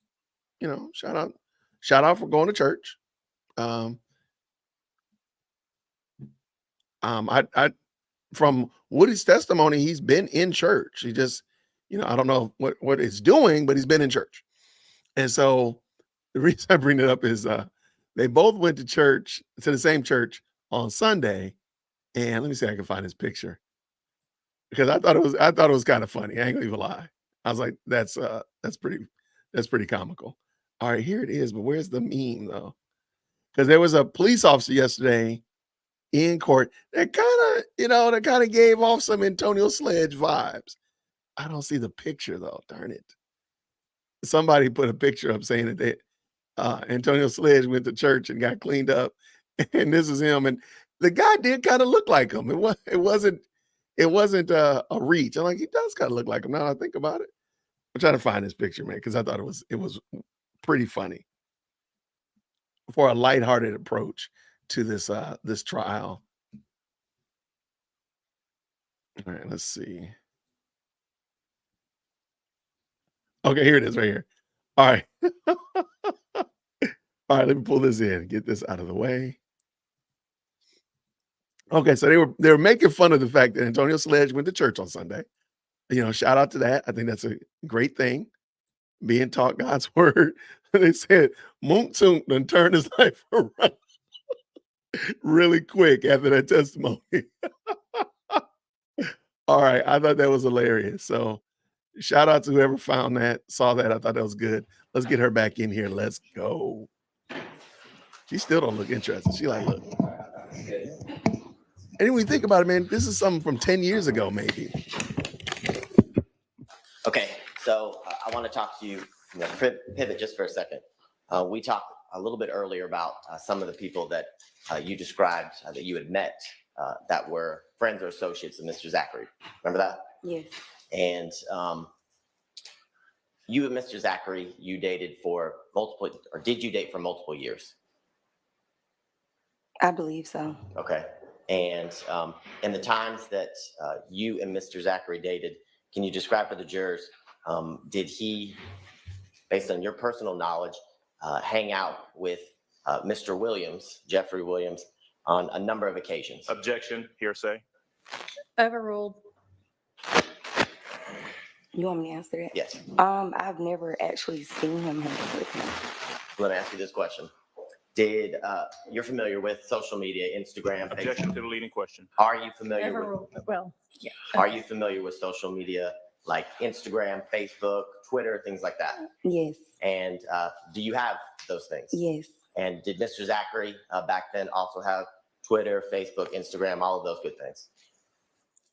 I believe so. And in the number of years that you were in a relationship with Mr. Zachary, did you see photographs of Mr. Zachary and Mr. Williams together? Yes, but I didn't think he knew him then. Okay, well, when you saw, your testimony is you saw photographs where they were hanging out, correct? Yes, Okay, and Yeah, no, I'm going to object. That's a mischaracterization of the witness's answer. I'll rephrase. Were they hanging out in the photographs? I don't know if they was hanging out. I'm not sure. I wasn't there, but it was a picture of them together. Okay, and did you see pictures of the two of them together on multiple occasions? I believe so. Okay, and in the times that you were in a relationship with Mr. Zachary, did he travel with Mr. Williams? Objection, hearsay. I don't remember. Rephrase. Were there times when Mr. Zachary was traveling and you and Mr. Zachary be on a FaceTime call and you would see? Objection to that leading question. Did you FaceTime Mr. Zachary when he was traveling? I don't remember. Okay. Do you remember telling the agents that there were times that you would FaceTime Mr. Zachary when he was traveling? I believe so, but I don't remember actually FaceTiming him while he was traveling. Okay. But do you remember in the recording that you listened to, you described FaceTiming with Mr. Zachary at times? I believe so. And in one of the occasions that you described, or do you remember one of the occasions that you described FaceTiming with Mr. Zachary that he was traveling with Mr. Williams? I don't remember. Okay. And do you remember, would you dispute that you said that during the recording that you listened to? Can you repeat that question? Would you, in the recording that you listened to, if that's in there, would you dispute that? Would you say that isn't true? Are you asking would I say that it's true that he was traveling with Mr. Williams? Yes. I don't know. Okay. And do you remember during that interview, you also talked about times that you dropped Mr. Zachary off at the studio and Mr. Williams was there? Objection calls for hearsay. It's leading and speculation. Okay. Sustained to leading. So let me break that down. Were there times during your relationship with Mr. Zachary that you dropped him off at different studios? I don't remember. Do you remember telling the detectives that was something that you would do? I believe so. And do you remember telling the detectives on at least one occasion when you dropped Mr. Zachary off at the studio, Mr. Williams, you saw Mr. Williams? I don't remember. Okay, you don't remember telling the detectives that? I remember listening to it and seeing it, but I don't remember seeing him. So you heard yourself say that? I did hear myself say that. Now, during that interview with the ATF agents and the Atlanta Police Department, God bless you. Scaring me. Now, you talked about other firearms that Mr. Zachary had given to I'm going to other object to the friends. leading question. Overruled. You can answer the question. Can you repeat the question? I'm sorry. Yes. Do you remember talking and telling the agents and the detectives in September of 2015 about other firearms that Mr. Zachary had given to other friends? I do, but I don't remember any other firearms. Okay. And when you say I do you remember hearing yourself say that when you listened to the recording? I do.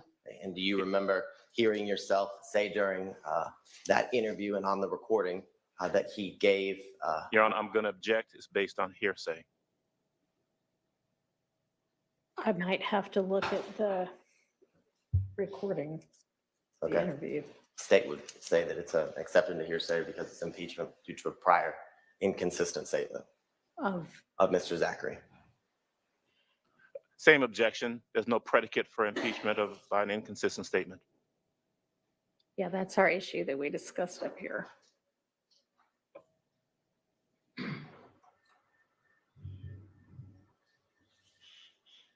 Well, can we approach? Sure.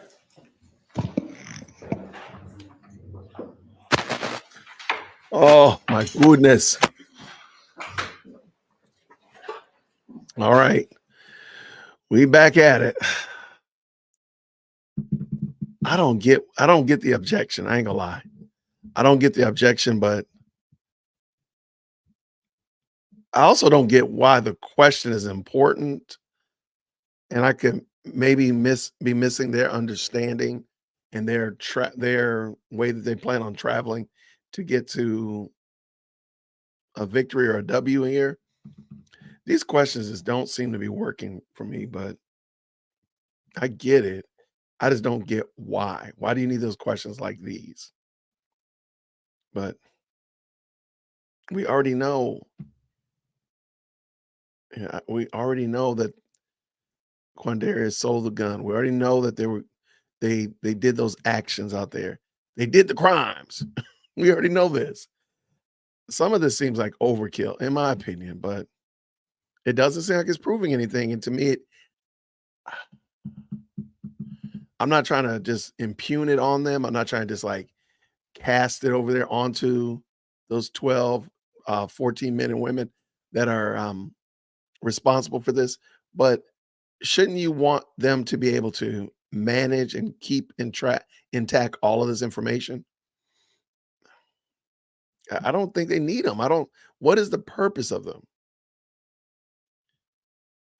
I don't get it. I don't get, because he's not on trial.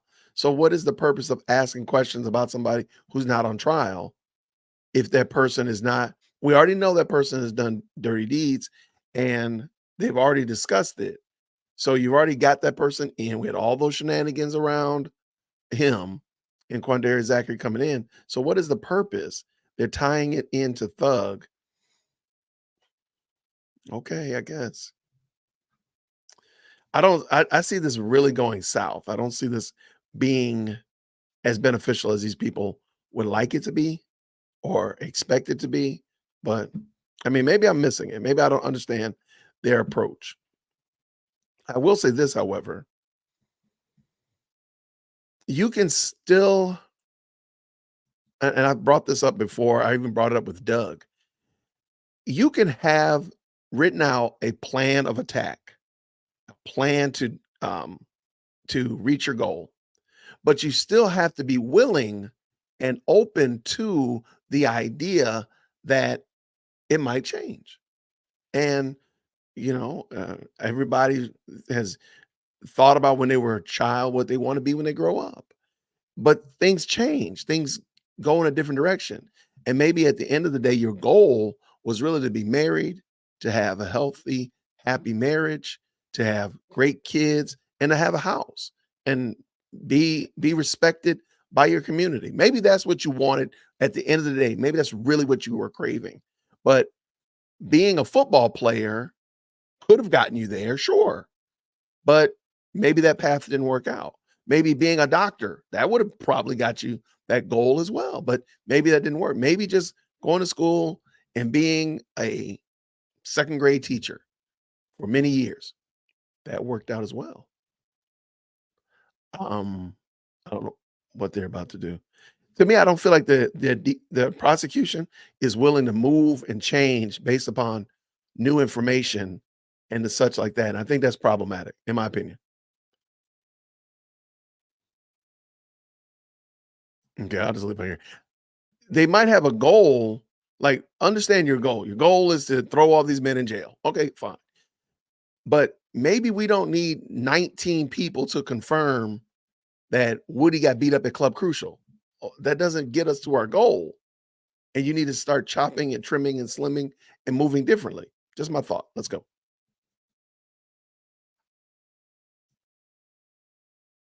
They haven't turned the mics on yet.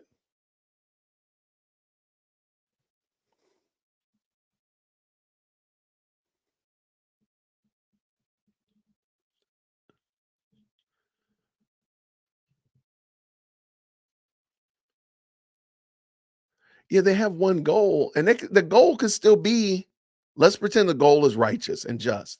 It's the right thing to do. They haven't turned the microphones on. Or is that me? Have I turned my mic off? I did. I I'm going to remember. object again Sorry, that on was the me. grounds of hearsay. She has personal knowledge. Well, I sustained as to that. I Do you assume that's remember- what you're asking. Do you remember telling the detectives and the agents that you had personal knowledge that Mr. Zachary and Mr. Williams traveled to Miami on multiple occasions? I don't remember. Do you remember hearing yourself say that? I do. Okay.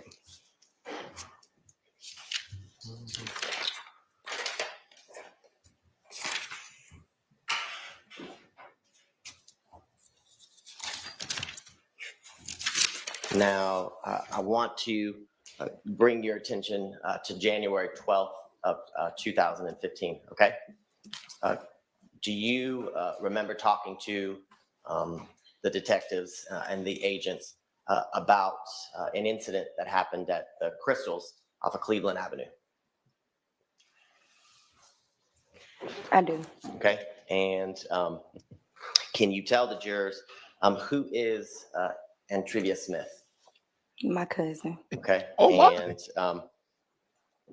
can you tell the jurors around that time in 2015 in January, was your cousin Miss Smith dating somebody that you knew by the nickname Kel? I don't know who she was dating at the time. Okay. And do you know or did you know someone who you referred to as Kel? I don't. Do you remember talking to the detectives and officers with the Atlanta Police Department about somebody you knew by the name of Kel? I do. Okay. And can you tell the jurors, do you remember going to that Crystals to meet your cousin, Miss Smith, around 1 o'clock that morning on January 12th, 2015? I do. Okay. And can you tell the jurors, were you driving? I don't remember. Okay. Were you with anyone? I believe so. Okay. Do you know a person with the last name Miss Anderson? I do. Okay. And do you remember talking to me yesterday about the fact that she was in the passenger seat of your car that night when you went to the Crystals to meet your cousin? I do. Okay. And can you tell the jurors what you remember when you got to the Crystals that you did?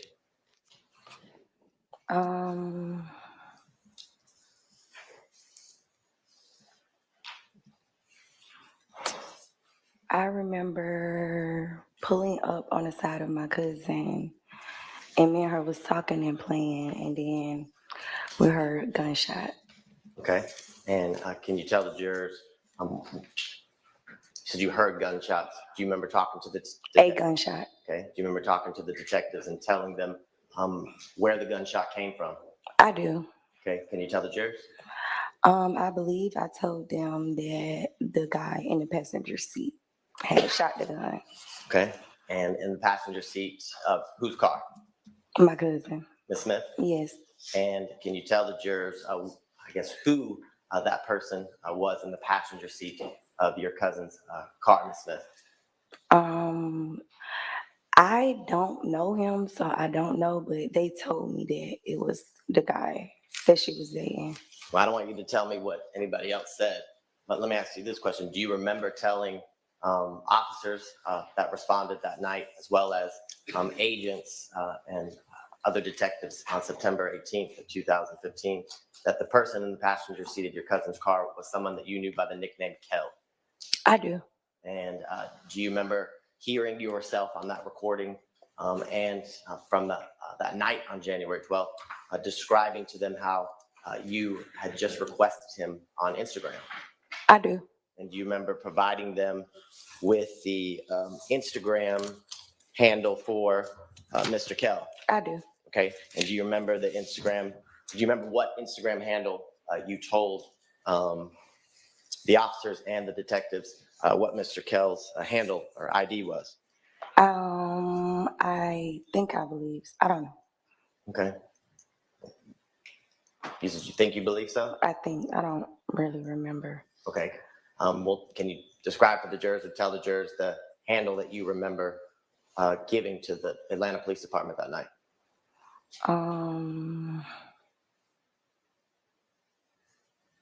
I think it was like BMG something. I don't remember. Okay. Do you remember it being BGC MB_ Shell Kell? Probably so. Okay. And can you tell the jurors what kind of car was your cousin driving that night? Do you remember? I don't. Do you remember telling the officers that responded that your cousin was in a red Pontiac Grand Prix? I don't. Okay. And can you tell the jurors after the officers arrived, after the shooting incident, well, first, were you injured? I was not. Okay. And can you tell the jurors after you spoke with the officers where you went? Do you remember? I don't remember where I went. Okay. Do you remember telling them and talking to me yesterday about the fact that you went to Mr. Zachary's home off of Cleveland Avenue that we talked about today, where he lived with his mom? I believe so, but I don't remember where I went. Okay. And do you remember telling the officers and talking to me yesterday that when you got to Mr. Zachary's apartment that early morning, that Mr. Zachary wasn't there? I believe so. Okay. And do you remember what you told the detectives and what you told me yesterday as to where he was on January 12th of 2015? I believe I said Miami. Okay.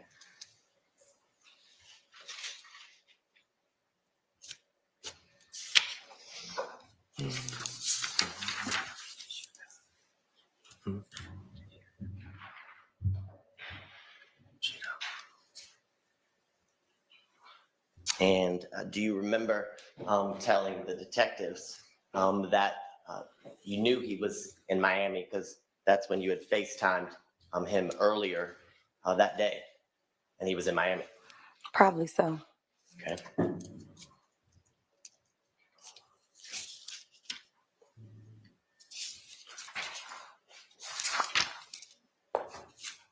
Now, can you tell the jurors how you know someone named Miss Alexis Bryant?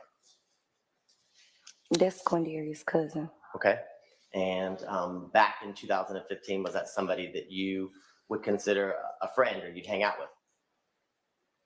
I guess, yeah. Okay.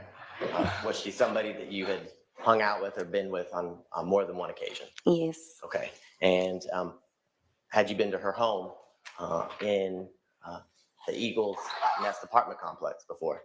Yes. And about how many times do you think you had been to her apartment? I don't remember. More than one? Probably so. Okay. And can you tell the jurors, have you ever been to a club here in Atlanta called Club Crucial? I have. Okay. And is that somewhere you had been more than once? Club Crucial's in the chat. April 28th, 2015. Probably so. Okay. Well, was that a spot that you and Mr. Zachary and his friends, whoever it may be, would hang out on, I guess, a monthly basis or more than once a month?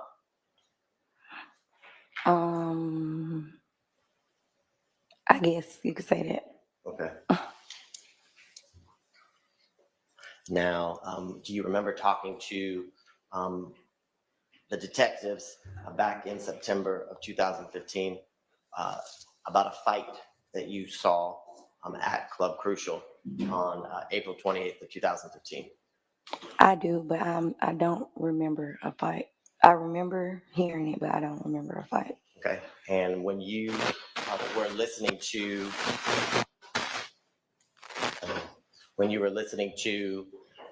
that recording, do you remember telling the detectives that the fight? Objection to the leading question. Do you remember telling the detectives that Mr. Garlington was jumped that night? I remember hearing myself say that. Okay, and you remember hearing yourself say that you actually witnessed the fight? I remember hearing myself say that. Okay, and do you remember during that recording, who you told the detectives kind of jumped in to help Mr. Garlington when he was being beat up? I remember hearing myself say Antonio Sledge. Okay, do you remember also telling the detectives that person you knew as Tay jumped in to help as well? I don't remember telling. I remember hearing myself say it. So I remember hearing myself say that. Okay, and can you tell the jurors, how do you know Tay? I don't remember how I know him. Okay. Do you remember telling the detectives that you knew Tay through Miss Bryant? Probably so. And telling the detectives that Tay was Miss Bryant's boyfriend? Probably so.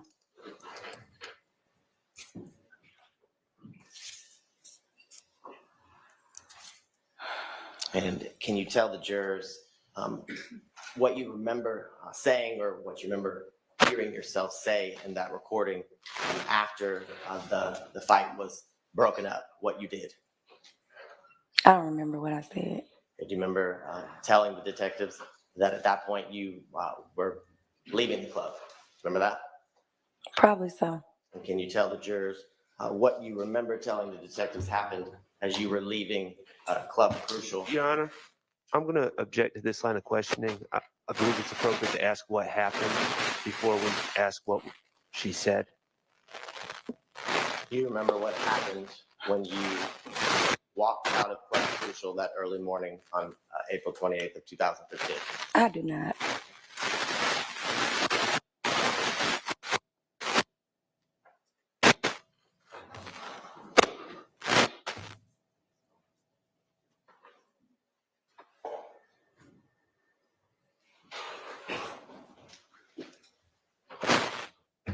I don't know what it is. It's not me. I'm not wearing one. Do you remember? So you said you don't remember what happened when you walked out to the parking lot of Club Crucial? I don't. Do you remember hearing yourself on that recording describe to the detectives and the agents what happened? Kinda, yes. Okay, what do you remember hearing yourself say?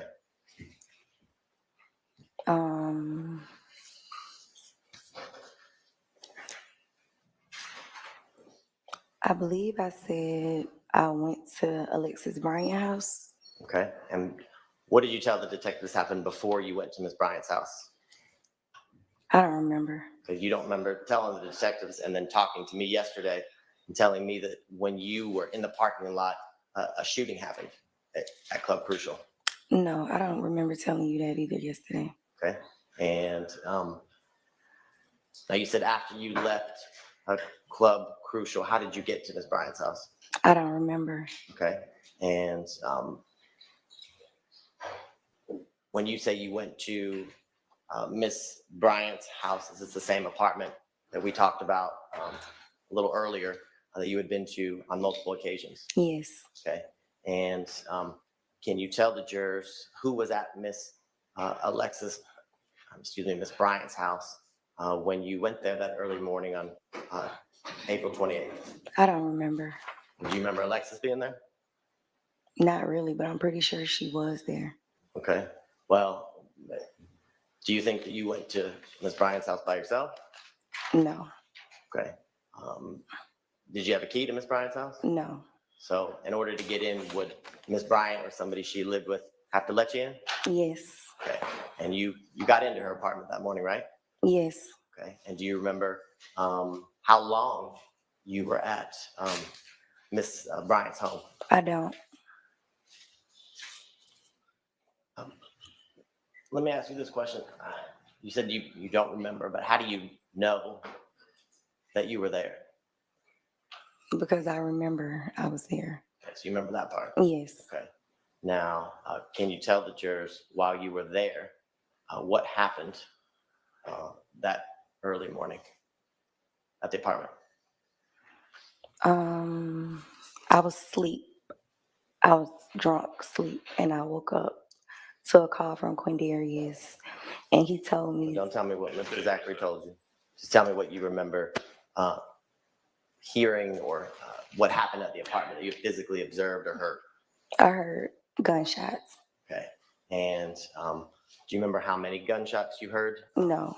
All right. And is that what woke you up, the gunshots? The second time, yes. Okay. And after you heard the gunshots, can you tell the jurors kind of what happened or what was going on inside of Miss Bryant's apartment? You remember? What you mean? Well, did you get up? Did you leave? Did you go back to sleep? What did you do after you heard gunshots? I don't remember what I did. I just remember waking up the next morning at my mom's house. Okay. And well, let me ask you this question. When you heard gunshots, you believe, do you remember if it was more than one, two, was it multiple? It was multiple. Okay. And did hearing the gunshots or the gunshots that woke you up the second time, did that surprise you? Like, were you expecting to hear gunshots that night? No, but it didn't surprise me either. Okay. Why not? It just didn't.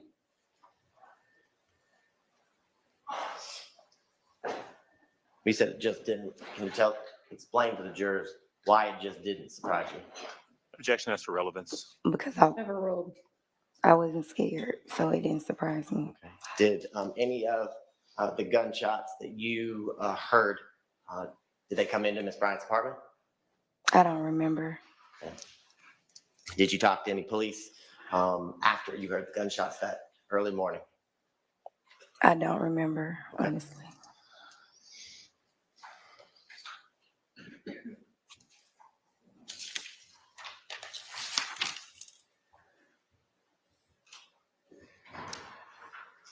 Now, let's talk a little bit about something that you listened to in the recording with the agents in September of 2015. Can you tell the jurors, do you remember talking to them about Donovan Thomas or Nuts murder? I believe I heard myself say something about it. Okay. And do you remember talking to the detectives about where Mr. Zachary was when Mr. I'm going to object to the hearsay. That it calls for hearsay. It doesn't. The answer does not. Okay. I'll listen to the rest of the question and then make a determination. Do you remember talking to the detectives about how you knew where Mr. Zachary was when Mr. Thomas was killed? Okay, overruled. I believe so. Okay. And do you remember telling the detectives that he was actually... Objection to the leading question and that it calls for hearsay. Do you remember what you told the detectives as to why you had personal knowledge of where Mr. Zachary was? I do. Okay. Can you tell the jurors? I was with him. Okay. And when you say you were with him, were you at his house, your house? Do you remember? I don't remember. Okay. And do you remember talking to the detectives about how you had personal knowledge of where Antonio Sledge was during that time? I do. And can you tell the jurors a little bit about that, how you knew where he was? I believe I told them that they were on FaceTime together.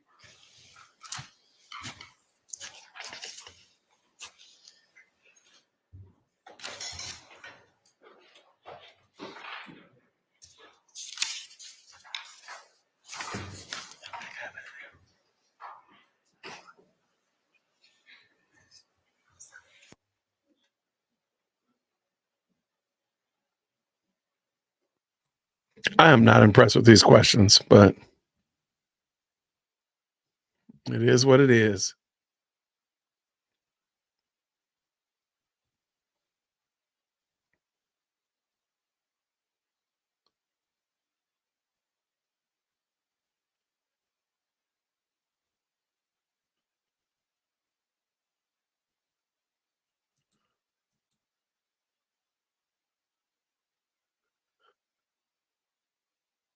Questions for this witness by any of the defense attorneys? 1 second, please, Judge. Sure.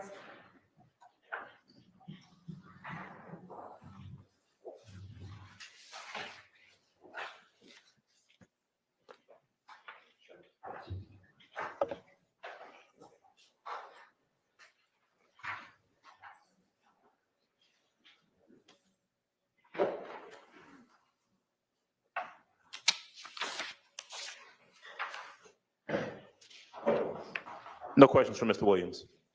Anyone else? All right, Ms. Good, thank you for your time. You're excused. Call your next witness. They will call Sergeant Fernandez. Okay.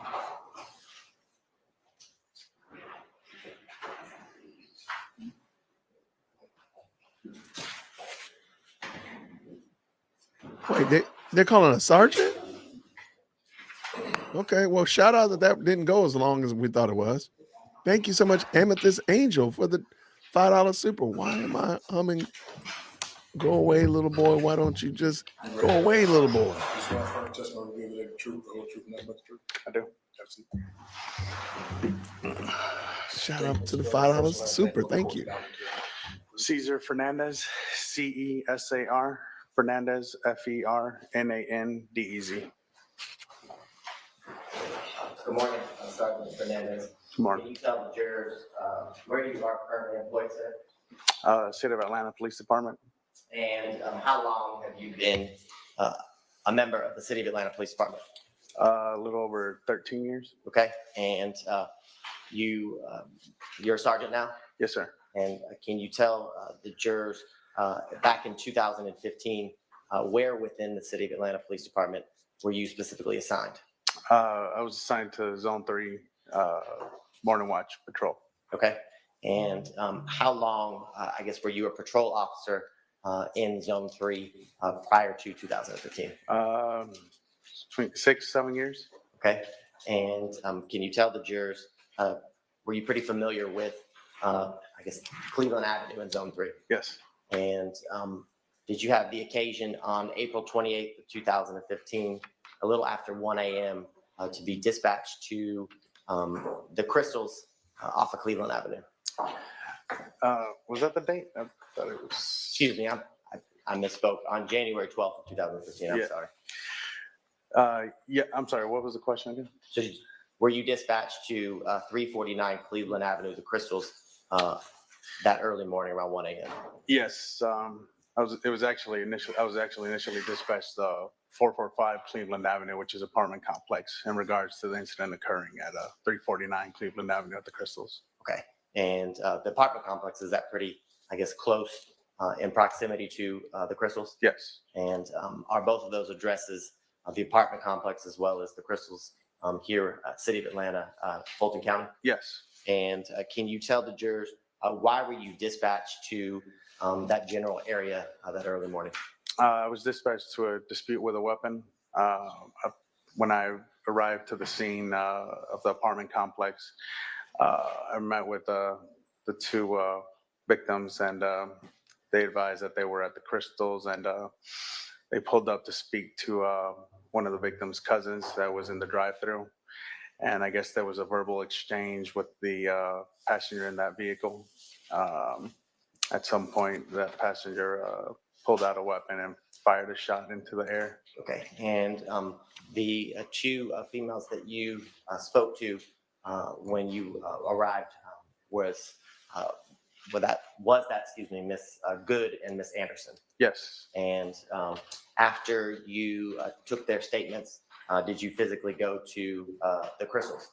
I had another officer check the actual Crystals location for any evidence. Okay, and were you able, or was, based on your knowledge of the investigation, any ballistics or shell casings found?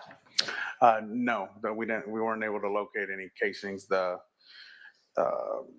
was likely that the casing was possibly within the vehicle, since the weapon wasn't outside of the vehicle, from my understanding. Okay, and you are speaking with Miss Good. You mentioned that she talked about her cousin. Mm-hmm. Correct. Yeah, okay. And do you remember the name that she gave you of her cousin? I'd have to. Looking at your report, refresh your recollection. Yes. When you're done, just look up.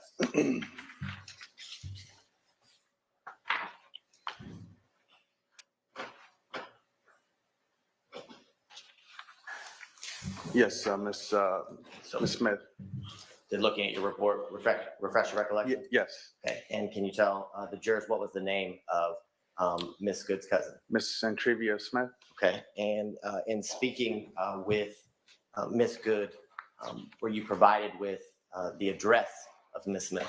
Yes. And can you tell the jurors, do you remember what that address was? Yeah, I'd have to look at my report again. Looking at your report, refresh your recollection, just look up when you're done.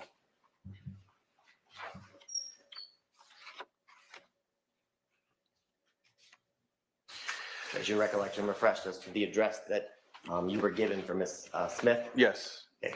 What address was that? It's 2905 Springdale Road. Okay. And after you were given that address, did you and some of your fellow officers go to that address? Correct. And can you tell the jurors when you all went to that address, what were you able to determine or what came about that? The vehicle in question, Miss Smith's vehicle was parked in front of the apartment building where she resided. Okay. And did you attempt to make a contact? Did you knock on the door? Yes, we attempted to make contact, but no one answered at the door. Okay. And after you attempted to make contact, can you tell the jurors what you kind of did next as it related to this part of the investigation? If I'm not mistaken, at that point, we just made our notifications and notified investigators that the vehicle was in fact out there. I don't believe we did anything with the vehicle at that time. Okay. And just to go back to the incident, the crystals, did you attempt to get any video from, I guess, the exterior of the crystals that night? I can't remember what Officer Glass did in regards to that. I remember that the employees at the crystals advised that they didn't. Sustained. Okay. Based on your investigation and your role, were you ever able to obtain any video surveillance? I wasn't. Okay. Your Honor, I don't have any further questions pending redirect. Any questions for this witness? No, thank you. Anybody? No? Okay. Thank you for your time. You are excused. Let's take a restroom break and then y'all can have your next witness ready. What's the purpose of that? What information did he bring in that we needed? I don't know. I didn't hear anything. Maybe the address, maybe that was the importance of having this person. I don't know.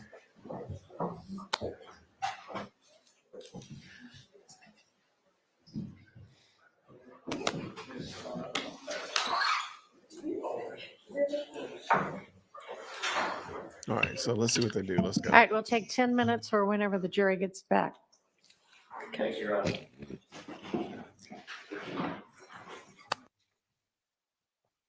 All right, so let's see what they do. I'm gonna mute this just in case Law and Crime throws that commercial in there. Trying to be proactive to leave this going. But a lot of people are saying they don't see the purpose of these questions, and I kind of agree. I don't see where they're going and what they're aiming for. Calvin, I can't disagree with you, man. It does seem cumulative. I don't know. I'm trying to figure out there has to be something that we're missing, because otherwise we'd hear the objection cumulative or compounding or whatever they call it. I don't see the purpose of it. Like literally, you could have two people, the 911 operator and the best police investigator person.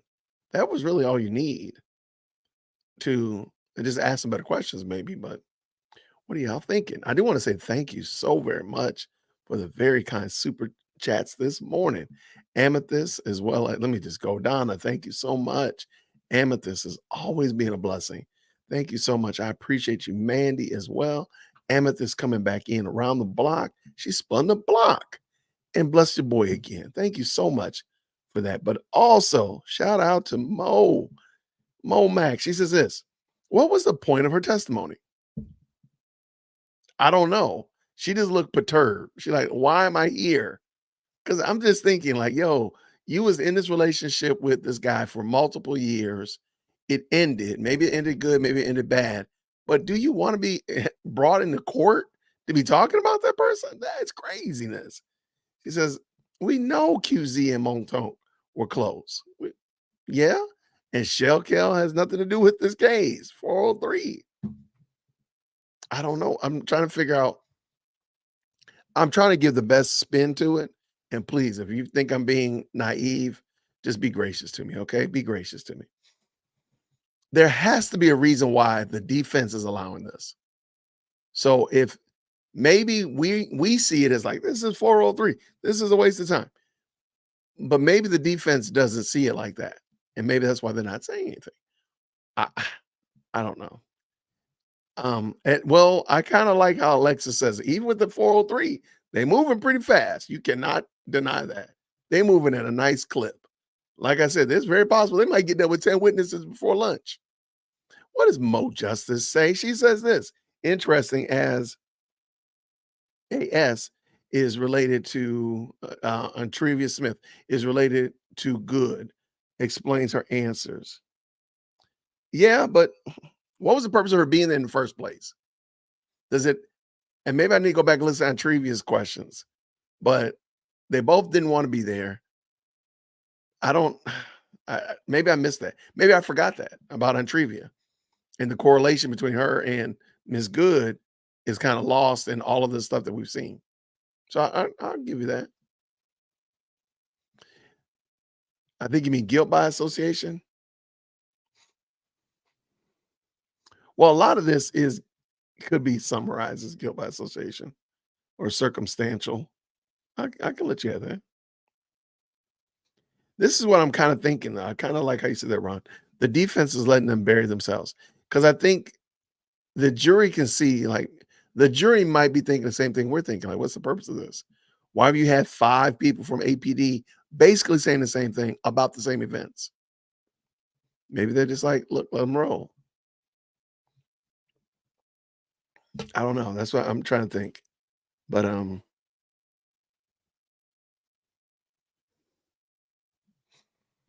right, let me see. Lots of good commentary.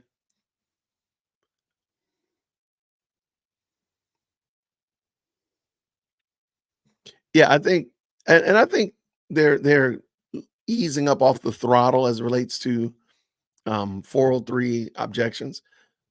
I just kind of want to, they don't have to even object to 403, but is this not a cumulative? It just seems like everybody's saying the same things. So I don't know, just my little 2 cents. Excuse me. But Ron says this during that whole time, there's no mention of thug.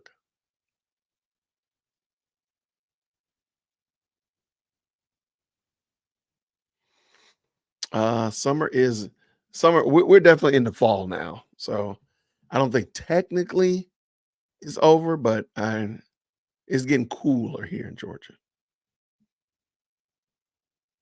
Not only an old relationship, says Tracy, for this young woman, but the prosecution has a habit, it seems, of interrupting your current life by threats of legal retribution. That too, and just like, who would want to sit there and answer a question about their eggs? That's crazy. That's nasty work. Why would you want to do that? Yo, yeah, like what kind of threat did they make yesterday? That would be a great question. I think we are missing the point, Goldie. I think we're missing whatever it is, the big brain, as my kids like to say. We're missing the big brain moment here that will make all this make sense. All right, let me bring this back in just to make sure, just in case. Like half my head is being obstructed. I keep my eye on it. Defense wants Ashley in there. I don't know about that.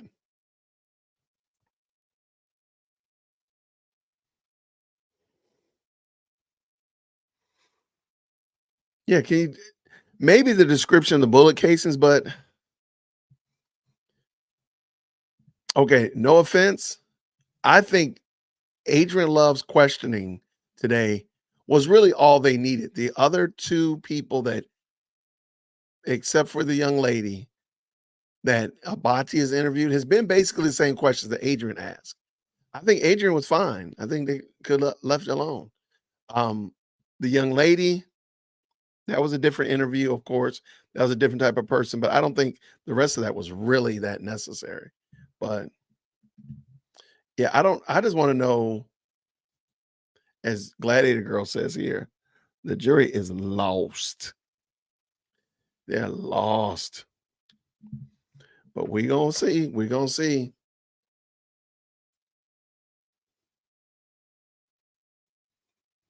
All right.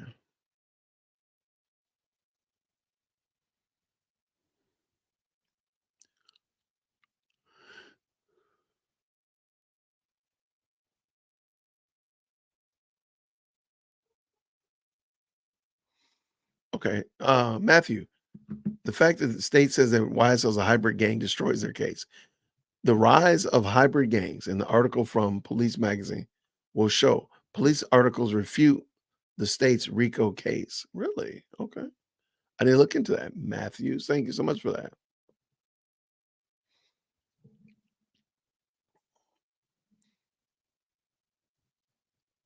All right. Whole trial is unnecessary. Yeah.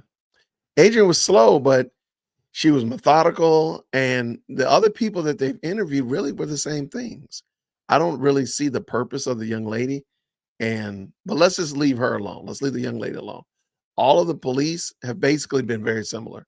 So you don't need a police officer, the sergeant, the crime scene investigator. Why? They're all saying very similar things. But maybe I'm missing it. Maybe that's part of the shtick. I don't know.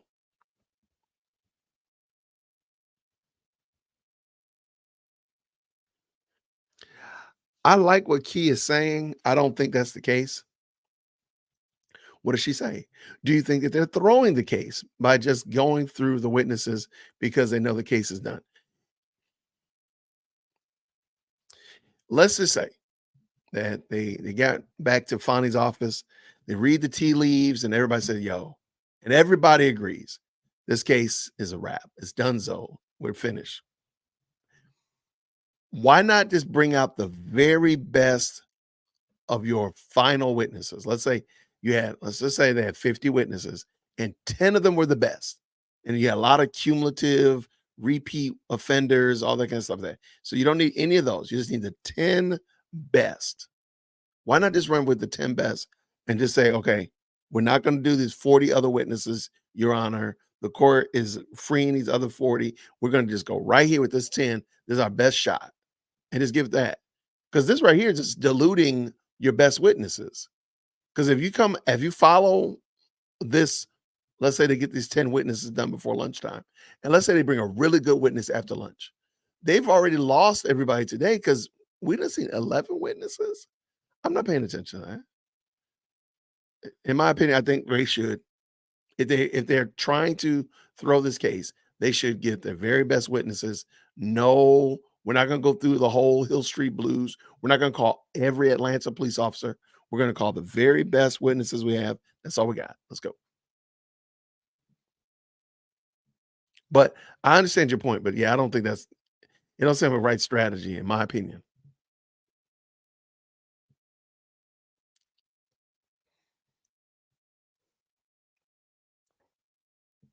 I don't want them to bring back any more witnesses to clarify. I'm so sick of them. You already know they're going to bring back Bernie. They're going to bring back Darth Gaither. Who else they say? Well, we know they're going to bring them back. So, man, if you can't get it done in one, then just leave it alone.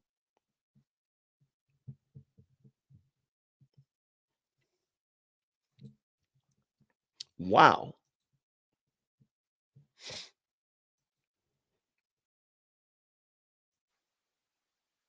Okay, I'm gonna leave that on just in case.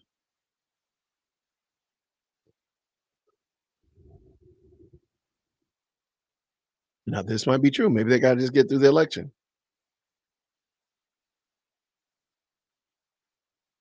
DA won't bail on the case because of Fonnie's election.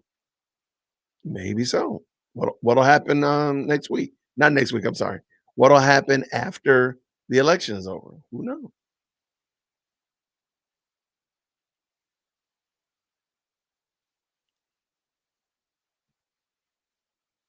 Yeah, I don't know what Abati's background is, so I don't know. But I know every time I've heard him, it just seems he does not seem like he just seems irritated, like he just doesn't want to be doing this.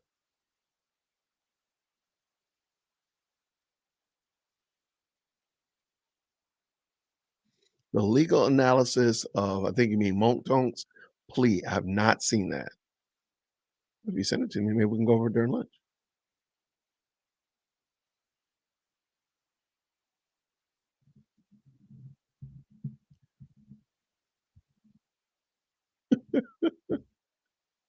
All right, lots of good conversation in the chat. Always good to see that. This is a restroom break. I guess I went to the house to go to the restroom. I don't know. Trivia Smith was dating Sledge, right? And her cousin Good was dating Zachary, right? So why would Trivia Smith date Shell Kell? He was shooting at her home. Okay, yeah, I don't know. Good question though. Oh, I do think these are filler witnesses. No question about that, Lauren. I don't think these are witnesses for really moving the story forward. This is a lull in the movie, if you will. I think that's a great question. I don't know. I don't know.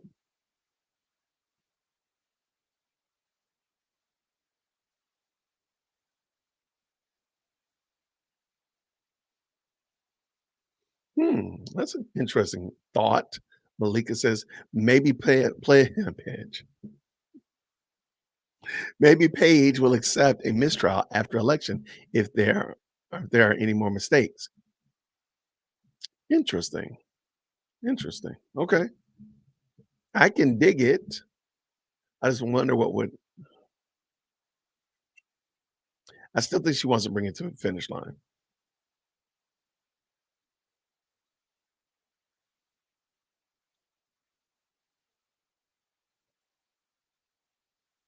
Yeah, there we go. Paige don't want a mistrial for career reasons. Here we go. Back. We do need the court reporter. Get her. I think she's. Okay.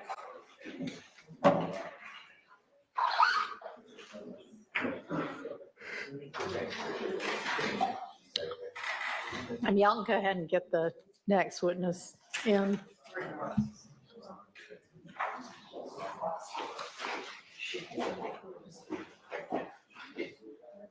But then we need to find the court.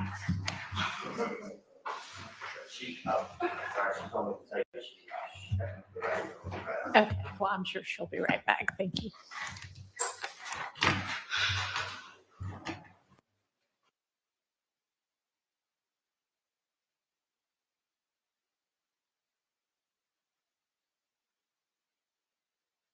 So when Reed gets here, just give us a heads up beforehand, okay?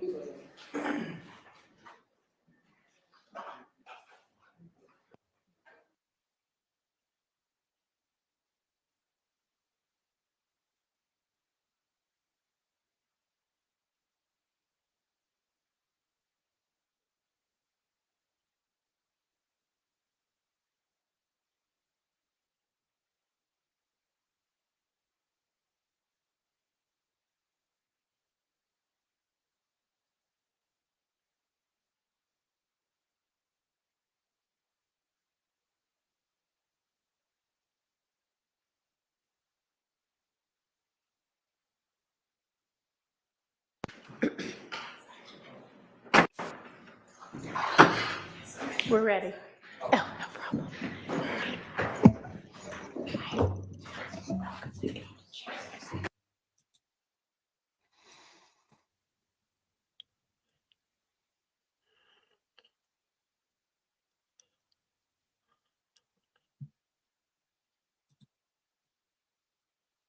Anybody notice that Judge Whitaker refers to the court reporter as the court reporter instead of by her name?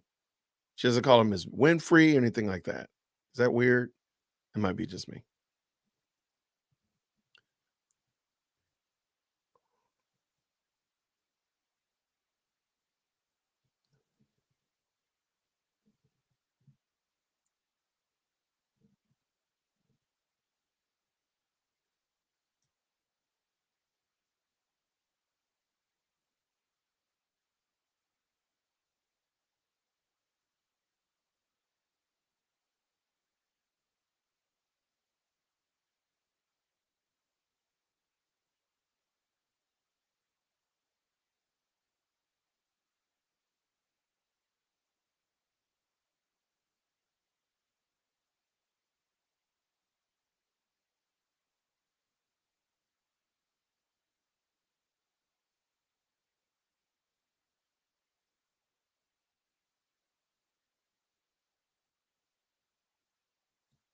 So there is no sound. They're just now it's back.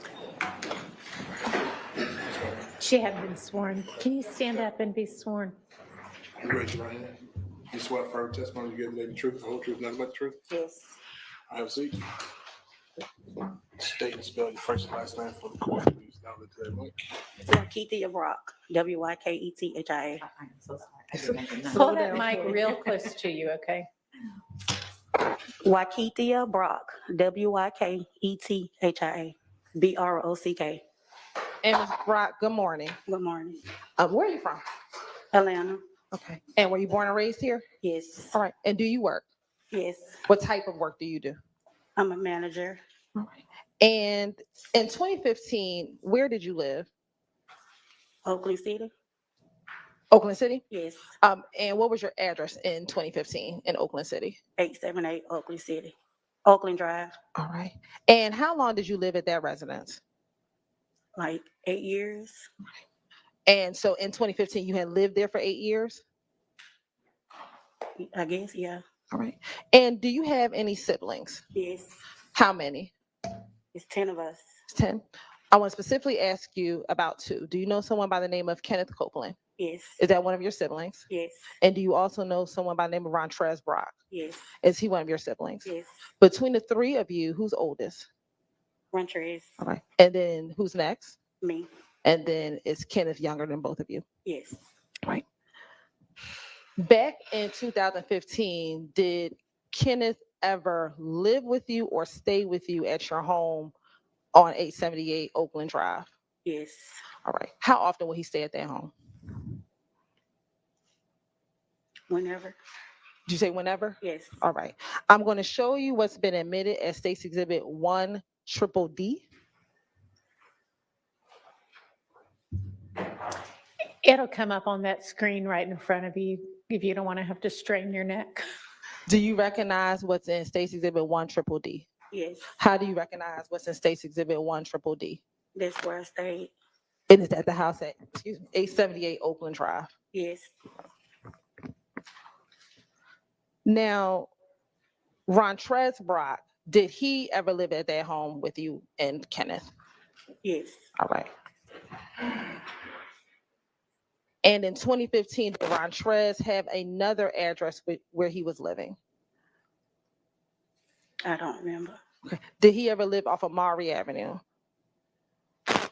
Yes. Okay. And is that the Village at Carver Homes? Mm-hmm. Is that a yes for me? Yes. Right. And do you know while Rontrez was living at the Village at Carver Homes, with Kenneth Copeland ever stay with him at that location sometimes? Yes. All right. And back in 2015, do you recall if your brother Rontrez had a vehicle? I guess, yeah. Specifically, Ma'am, I'm going to need you to just pull the whole mic closer to you. It moves. Like, pull the base of it closer to you. Specifically, do you remember if he ever had a white Dodge Charger? Yes. Now, I want to direct your attention to January 13th, 2015. Did you ever have the occasion to call the police to come to your home? I did. Why did you have to call the police to come to your house? Because I got a A threat on Instagram. Okay. And once you got the threat on Instagram, was there else at your home? Say it again. You got a threat on Instagram. Was there anything else? Was there any other reason why you called the police? No. Right. Did you ever have any damage to your home When? Before or after? after receiving the threat? Okay, make it make sense. Wait. Sure. Let me ask you this. Did you ever have your home shot with bullets? Yes. Okay. And was that around the same time you received this threat? That was after I got locked up. Okay. When did you get locked up? After I called the police. Okay, so you got a threat, Mm-hmm. got locked up, and then you called the police? I got a threat. I called the police. They escorted me to my grandma's house. They called me back out and locked me up. Okay. Once you were locked up, did you ever come home and found that your home was had been shot at or shot up? Yes. All right. How long between the time you got locked up and the time you got home? Do you remember how many days that was?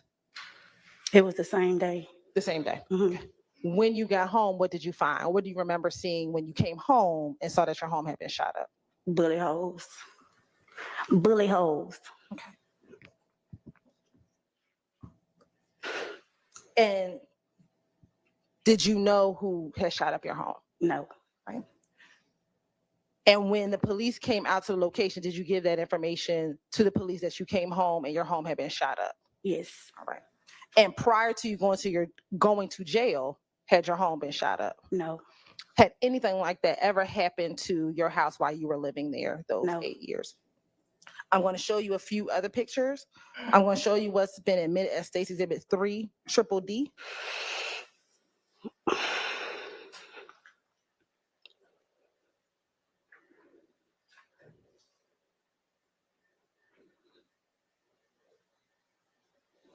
Were you out there when the police took any of these pictures? No. All right. I'm going to show you 15 Triple D.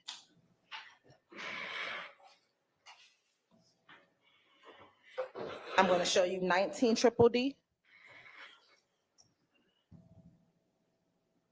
23 Triple D. 24 Triple D. 28 Triple D. And 29 Triple D. Was that the holes and the damage that you found to your home when you came home after being released from jail back in January 2015? Yes. Okay. And is that everything that you showed the police back when you called the police to report that this occurred at your house? Yes. All right. Court.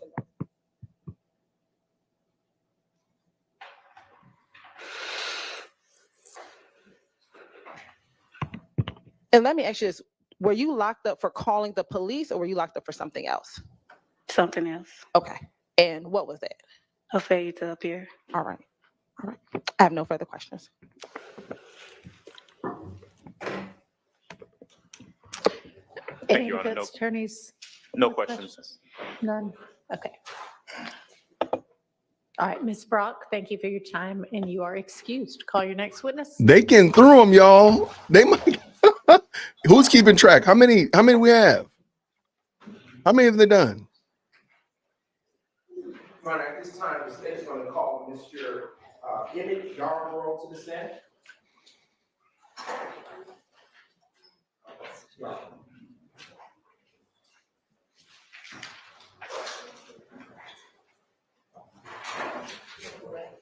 How many? I'm thinking if I lost count, I think that's probably their sixth witness, maybe seventh so far. No way, there's been more than three. Come on. There y'all go. You're talking about Brown. I don't know what it proved. I have no idea. Oh man, it's another APD? No. Raise your right hand. You swear firm testimony you give the truth, the whole truth, nothing but the truth? Yes. Have a seat. All right. Pronounce your first and last name. Spell your first and last name for the court's work. Loud and clear. Emmett Yarborough, EMMETT, YARBROUGH. Good morning, Mr. Yarbrough. Are you employed? Yes, And what do you do for work? I work for Department of Public Works. And how long have you worked in that capacity? I've been there 3 months. Okay, specifically, what's your job? I can empty the trash can for the city. And where do you live? Outside the city right now. Okay. And was there ever a time that you lived inside the city? Yes, And when you say the city, what city are you referencing? Atlanta. Okay.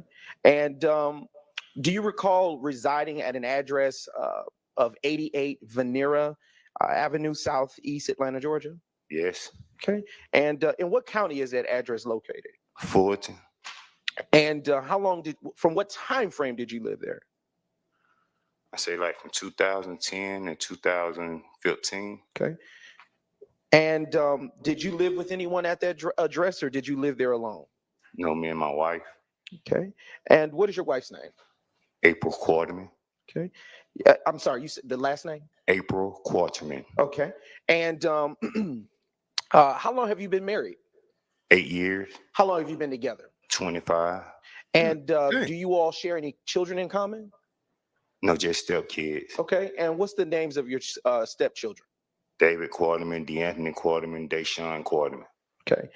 Is Deshaun a girl or a boy? A girl. And I'm going to direct your attention, just a brief moment. I'm going to direct your attention to the date of January 11th, 2015. Do you remember that date? Yes. Okay. And can you describe for the ladies and gentlemen of the jury what you remember about that date in brief? It's depending on what you talk. Sure. Do you recall law enforcement coming out to your home on that morning? Yes. What do you recall about them having to come to your home on that morning for? My house was shot up. All right. I want to unpack some of that. Around or about what time would you say, Mr. Yarbrough, was your home shot up? Anywhere between 11:45, 12 o'clock that night. And what were you doing at that time when your home was shot up? I was sleeping. Okay. And in the home that you're describing, about how many bedrooms are therein? That was three bedroom. It was a 3-bedroom house. And was anyone else home at the time that it was shot up, as you described? No, I was the only one there. Okay. And when you were asleep, and you heard the shots, well, let me ask this question. Did you hear the shots ring out that impacted your home? Yes, that what woke me up. Okay. And when you heard the shots that hit your home, what, if anything, did you do at that time? I hit the floor once I realized it was gunshots. Right. And were these gunshots shots that were single fire shots, or did they sound like a machine gun? No, it was a machine gun. All right. And when you say machine gun, are you saying that it sounded like they were in rapid succession? They were shooting an AK-47. Okay. And where was your wife at the time that the shooting occurred? She was at my sister's birthday party. Okay. Were you supposed to be there that evening? Yes. And why did you choose not to go? I wasn't feeling good. I had a headache. When the shooting was occurring at your home, about how long did it last? Probably about anywhere between 2 to 3 minutes. Okay. And when the shooting, after the shooting occurred, I should say, did you happen to see anybody? No. Did you hear anybody? No, I did not. What was the next thing that you did after hearing the shots? I called 911, then I called my wife. Okay. And did you call any of your stepchildren? No. Okay. And what did you tell your wife? That our house was just shot up. And did she come to the home? Do you recall if she came to the home after receiving that call? Yes, she came immediately. Did anyone else come to the home after that news had been delivered? Yeah, I had several relatives pull up. Then our kids started pulling up. Okay. Was Deshaun Quarterman amongst the children that came to the home that evening? Not at first, we were still trying to locate her. Okay. And why were you trying to locate her? Because we had got word that it was a threat on her life. Objection to the hearsay. Sustained. Without saying what anybody said, why were you looking for your stepdaughter at that time? We were trying to make sure all our kids were safe. Your Honor, that does not call. Overruled. You may answer the question. We were trying to make sure all our kids were safe because our house was just shot up for no reason. Okay. Was there a time that Deshaun lived at that home located at 88 Venera Avenue, Southwest Atlanta, Georgia? Yeah, she stayed there until she graduated high school in 2011 before she went off to college. Okay. Would she stay there? Would she stay there or spend the night at different times during that time frame after she had graduated? No, she had got her own apartment. Okay. And around what side of town did she stay on? Over there off of, by Carver Home. Okay. And what side of town do you know that to be? The west side. Okay. And do you know, can you describe what relationship, well, let me ask this question. Do you know a person by the name of Kenneth Copeland, AKA Lil Woody? Yes. How do you know Lil Woody? He has a child by Deshaun, which is my granddaughter. And how old is that child? She's 10. She turned 10 this year. Okay. And were there ever times where Deshaun and Lil Woody would be over your home together? Yes. Would how often would you say that Lil Woody would be present at your home? It wasn't often because I actually didn't want a lot of people at my house. Okay. Was there any particular reason? Let me rephrase. Did you have a problem with Woody being at your home? I had a problem because I had a daughter who had a boyfriend who wanted to spend the night with her, and I wasn't going to allow that. That's fair. That's fair. Did you have any other reason to not want her, to not want Woody near your home? Objection to relevance. Overruled. Could I answer that question? Yes, you can. Being a parent and knowing that he was a street guy, nobody want their daughter talking to a street guy. Basically, bottom line. Okay. And I hear you say something about being a street guy. What do you have in mind when you say that? Woody was in the streets.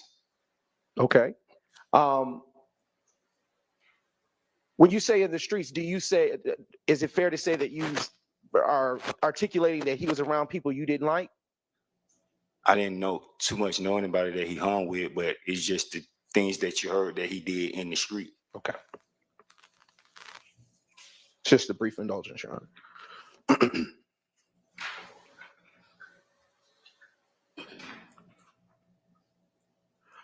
When the gunfire hit your home, were you impacted by any of the shots? No, was I hurt? Yes. No. Okay. Do you know anyone else in the community or nearby area to have been hurt or their home affected by the gunfire? Close the hearsay. Objection. Rephrase. Did you see anyone else in the community injured? No. Did you see anyone else's home impacted by gunfire?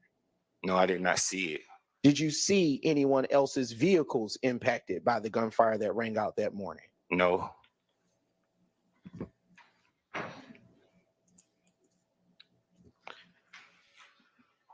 How long did your daughter, Deshaun Quarterman, date Lil Woody? I think they wound up separating probably like a couple of months after the baby was born because he was in and out of jail. I'm sorry, you said after the... They broke up a couple of months after their baby was born. Okay. Sorry. And do you know if they ever resumed their relationship after that initial breakup? No, they were just friends. Okay. And I want to circle back to something you said earlier when you testified about initially hearing the shots. How do you know that the shots were an AK-47? I'm from the projects. I know what an AK-47 sound like. Okay. And is it fair to say that you've heard it shot on more than one occasion? Just once again, I'm from the projects. Okay. Yes. All right. And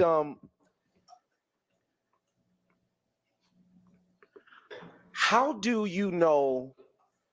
I'm going to circle back to something you said earlier. How do you know that Lil Woody was in the streets, as you say? He was from McKinneyville. Okay. As everybody know, and 30 Deep was from McKinneyville. Do you know Lil Woody to be a part of 30 Deep at that time? Did you know him to be a part of 30 Deep? No, I did not. I just know they reside in McKinneyville. And when you say 30 Deep, what do you know that to be?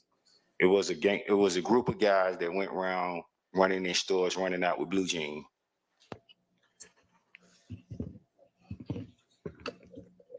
He tried to say started gang. to say something, and Yep. it sounded like you hesitated. Were you about to say? What were you about to say About what? about 30 Deep when you said it was a group, and then you hesitated? What were you about to say?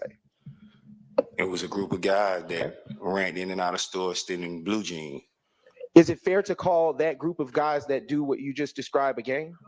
Objection. Sustained. You knew it was coming. All right. Don't answer that, please. Do you have personal knowledge that Lil Woody was a part of 30 Deep? No, I do not. Okay.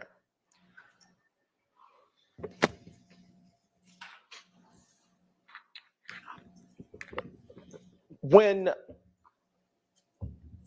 Deshaun and Lil Woody ended up breaking up, did they continue a co-parenting relationship that worked? As long as he was out of jail. Okay.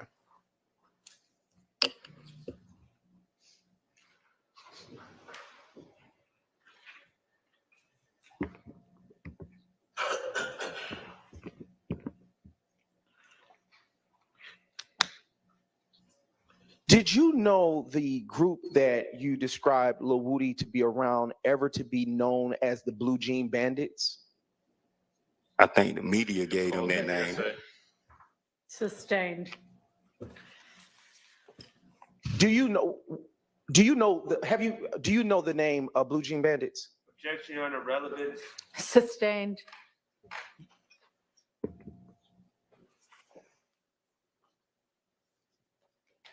Just a brief moment.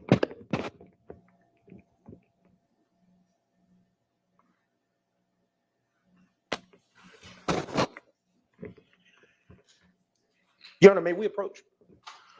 I'm sorry, what you say? May we approach, Your Honor, on the last ruling briefly? You may.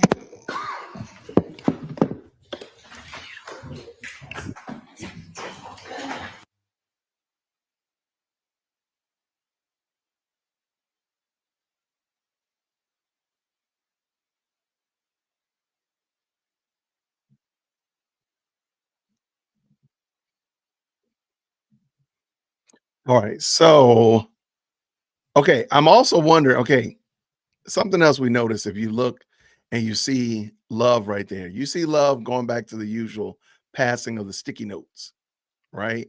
So I'm wondering if that might be why Abati was so out of sorts. Maybe she was passing notes or writing stuff and scribbling and passing things around. Maybe that's what it was. Because you see, she's doing that to the guy's name is Brown, that attorney right there that's asking the questions. And he does seem kind of bothered or thrown off because you keep getting these notes passed to you. So maybe that's what it is. Maybe that's what was wrong. Because we couldn't see Abati. We could only see the witness when Abati was up there. And we all were just kind of wondering, like, what's going on? Why is he doing like that? Maybe that's what it was. Maybe she was passing notes to him, doing the sticky note gambit. And that's what happened. What do y'all think? What do you think? In the comments, let me know what you think. I'm over here checking to see if anything else exciting is happening. All right, nothing else is going on. All right, lots of good people going on. What y'all got over here? Love is controlling. Yeah, I agree. I totally agree with you. Totally agree. Let me make sure that's good. Okay. They can do a better job. Yeah. Sorry about that. Love is passing notes like she dealing dope. I'd feel better too. I'd feel bothered too. Oh, absolutely. Okay, thank you. Dream says that seems reasonable because Abati yesterday, let's be honest, Like him or not, he was cooking yesterday. Here it comes. He was doing a better job yesterday. And I just wonder if this young All right, you can man proceed, Mr. Brown. is getting these notes. Let's go.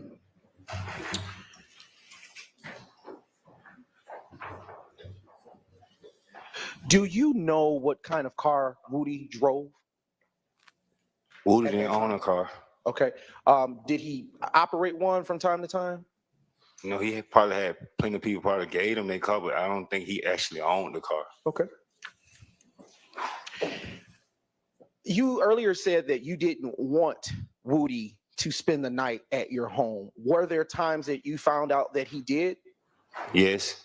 And based on the frequency of him being at the house, strike that. I want to ask that question, Your Honor.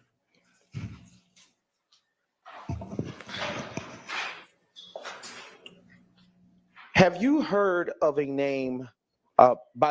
person by the name of Demise McMullen, or AKA Nard?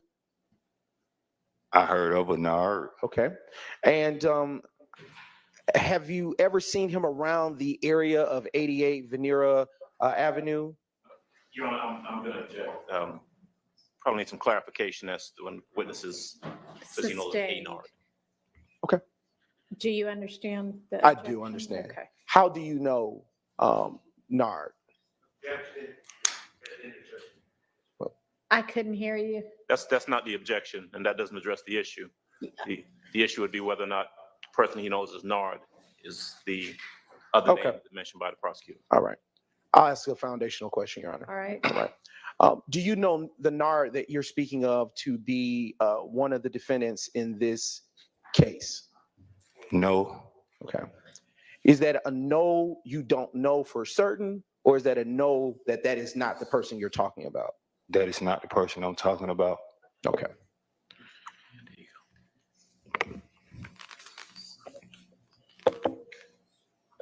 Just a brief indulgence, Your Honor.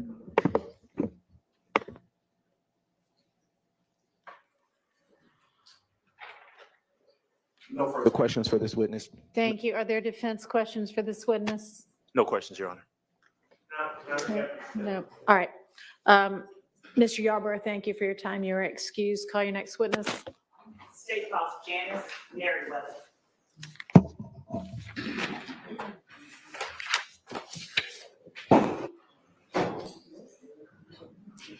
They lining them up, knocking them down, y'all. I don't know. They're going to get through, maybe not 10 before lunchtime, but they're going to have 10 done before this day is over with. Okay. Whoa. That's Woody.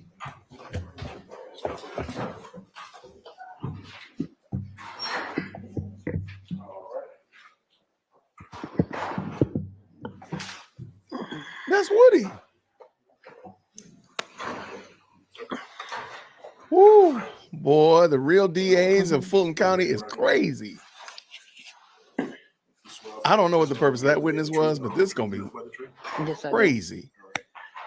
Spell your name first and last name. My name is Janice Merriweather, JANICE MERRIWEATHATR.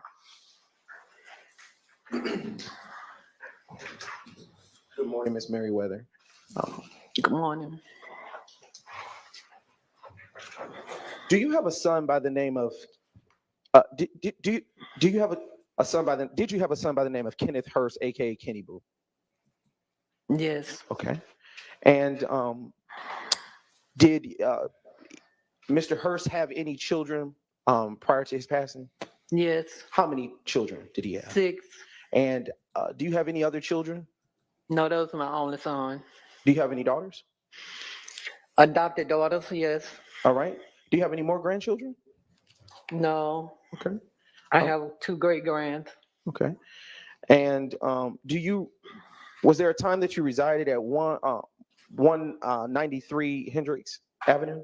Yes. And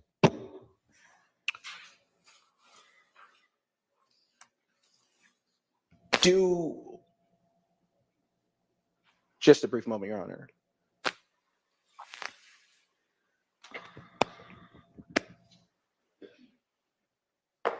Do you know Waikeithia Brock? Yes. And who is that to you? My grandkids' mother. Okay. And how many grandchildren did she give you? 4. And what is her relationship to Kenneth Hurst? Was his girlfriend. Okay. And I want to ask you a few questions, Ms. Merriweather.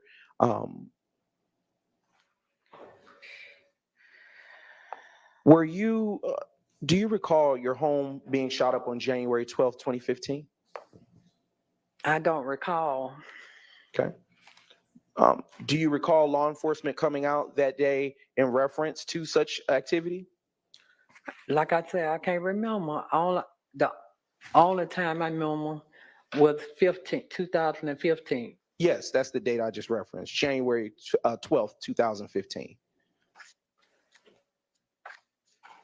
That might have been it. Okay. It's fair to say it's been a while since that Yeah. date. Yes, ma'am. And on that day of January 12th, 2015, what were you doing when your house was shot up? In the bed. Okay. Were you asleep? Yes. And was it early morning? Yes. Okay. And at the time that you heard the shots ring out and hit your home, what, if anything, did you do at that time? Got on the floor. Okay. And was anyone else home with you at that time? Yes. Who was with you at home? Charlisa Gaines, Lucille Moore, and Charlisa kids. Who is Charlisa Gaines? My adopted daughter. Okay. And who is Lucille Moore? My mother. Okay.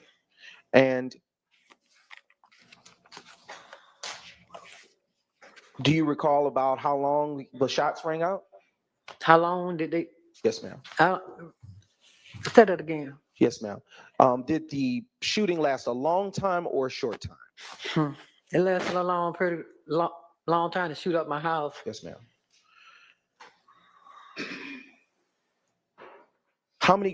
Which of your grandchildren were there at that time?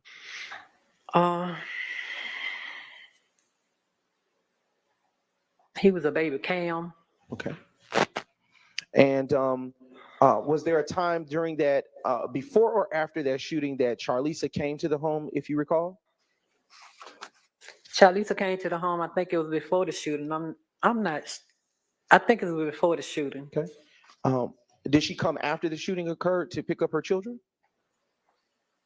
No. Was it before or after? It had to be before the shooting. Okay. Because he had to get on the floor too. Okay. And when, after the shots were fired, do you know who called the law enforcement? I called them then. Okay. And did they respond to your home? Did they come? Yeah, they came. And I don't know what time it was, but they came. Okay. Do you recall if the shot sounded like a handgun or a bigger gun? A bigger gun. When you say a bigger gun, do you say, does it sound like it went in rapid succession? Yeah, like that. Okay. Was anyone hurt as a result of the shooting? No, nothing but my house. And when you say your house, what property outside of the structure of the home was affected? My windows. Okay. My furniture, my dining room, my TVs,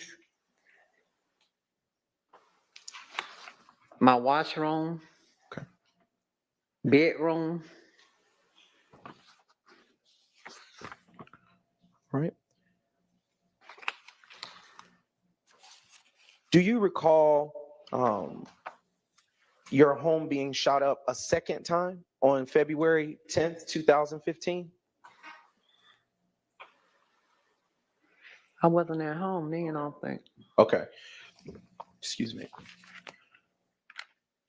When you returned home to find your home shot up, what, if anything, did you do on that day?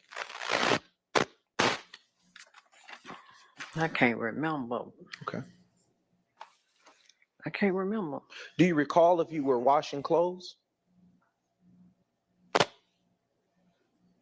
I know I had put some clothes in the washer. Okay. Do you recall if anyone else had returned to the home with you on February 10, 2015? Mm-mm. Do you recall if on February 10th, 2015, if there was anyone, excuse me, I'll rephrase. Do you recall on February 10th, 2015, if law enforcement came to your house that second time?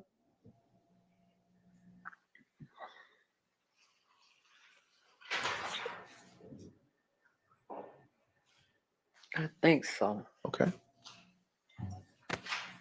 And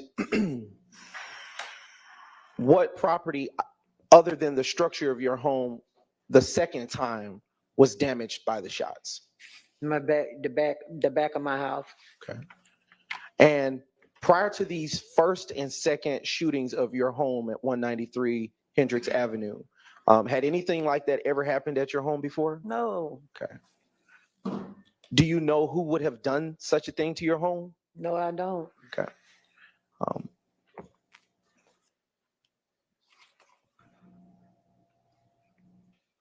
Was anyone present inside your home? I know you said you were gone, but was anyone else present inside your home on February 10th, 2015, when the second shooting occurred? I don't know because I wasn't there because I can't say.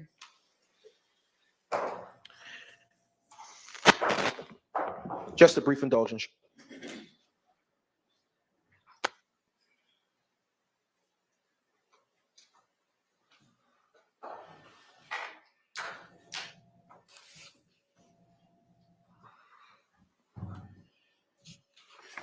Just a few questions. A few more questions for you, Mrs. Merriweather. Mhm. How long have you lived at the location that we're talking about, your home? Ever since 1993. Okay. All right. And do you recall if your house ever had, during the time that you've been there, ever had a pool table out in the back? Yes, it did. Okay. I'm now, just a brief moment, Your Honor.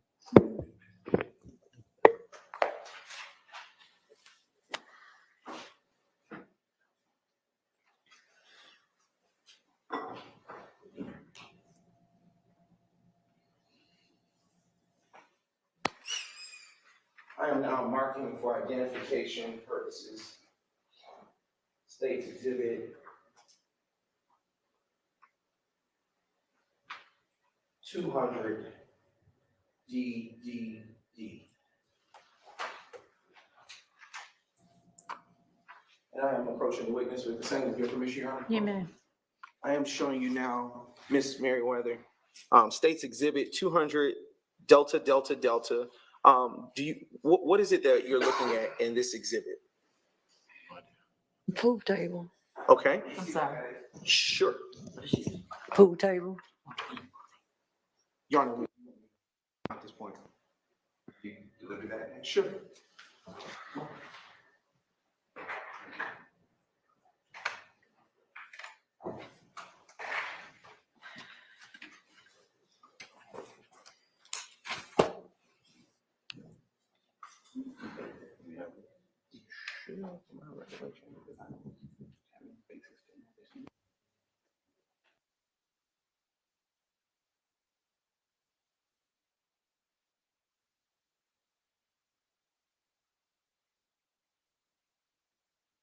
Been shown already to defendants prior and shown again today, which is identified already as State's Exhibit 200 Delta Delta Delta.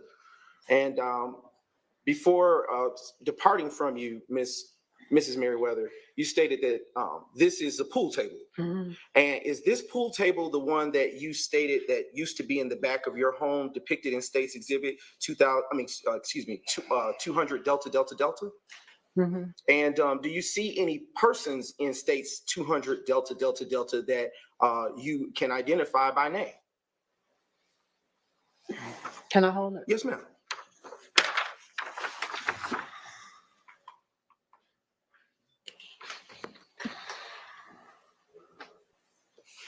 All right. My son, Kenneth Hurst. Okay. Do you see anyone else in this photo I that don't you know the rest of recognize? those. Is it common, and let me ask this question, does this picture fairly and accurately represent the back of your home as you remember it to be when the pool table was there? Your Honor, at this time, the state now moves to admit into evidence States Exhibit 200 Delta Delta Delta. It's admitted. I'm going to leave this here with you and just ask you a few more questions. How often, if you can recall, would your son be in the back playing pool? Your Honor, I'm going to object as to relevance. It's relevant, Your Honor. It's relevant, Your Honor. It's hopefully the state's hope is that it will be developed with the questions that follow. I'll give you a couple of questions to establish that. All right. Go ahead. Just a brief moment, Your Honor.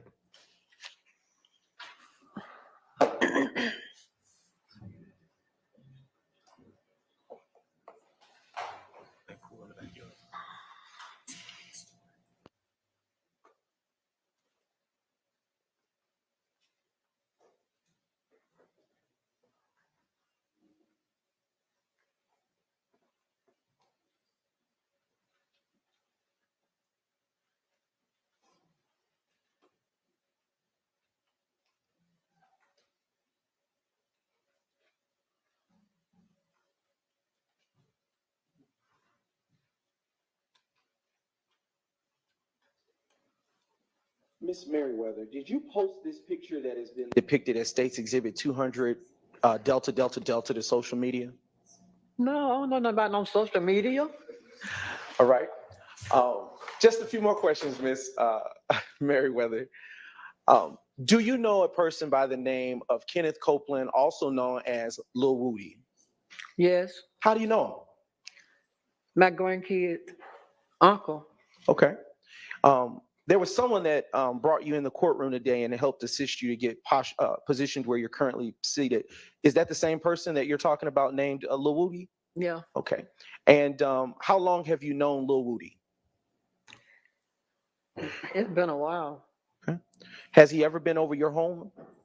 Yeah, he used to come now. Okay. Does he still come? No. Okay.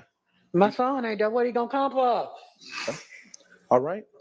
And Mrs. Merriweather, lastly, does this conclude your involvement with this particular case? Do what now? Is that all that you have to offer the jury at this time? That's all I know. My son was killed. That's all I know. Okay, I understand. Thank you so much. No further questions, Your Honor. Are there defense questions for this witness? No, Your Honor. All right. Your Honor. Yes. No questions, but I would like to. Okay. Do I need to keep the witness? Okay. Miss Merriweather, thank you for your time and you are excused. And y'all can approach.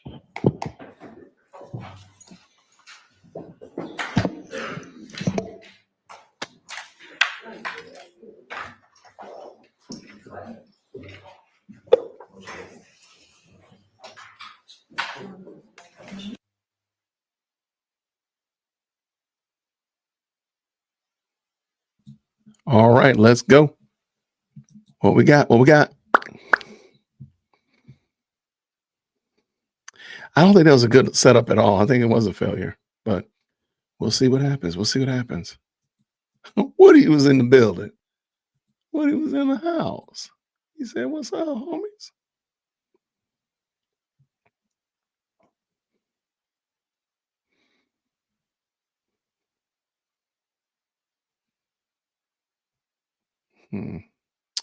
All right, let's see. Let's see.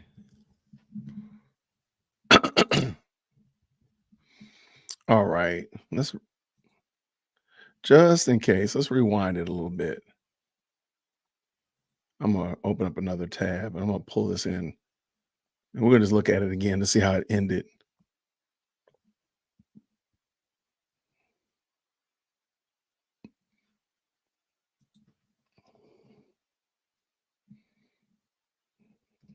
All right, I'm gonna pull this back up. What am I doing? There we go. I'm gonna pull this back in, and we're gonna just look at it real quick and see if we can get a little bit more insight, a little bit more scoop on what happened. What happened? Yeah, I'm very disappointed in this, but we're gonna see maybe it'll end good. Maybe it'll end good. I don't not hold my breath.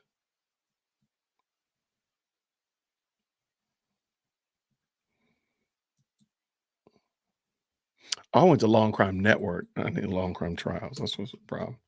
Like, why am I not getting this? Here we go. All right, let's pull this back in and see what happened.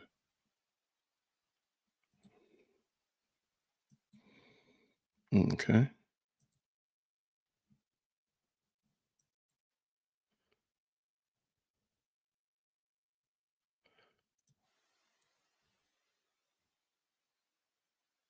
Been shown already to defendants prior and shown again today, which is identified already as State's Exhibit 200 Delta Delta Delta. And before departing from you, Mrs. Merriweather, you stated that this is the pool table. And is this pool table the one that you stated that used to be in the back of your home depicted in State's Exhibit 2000?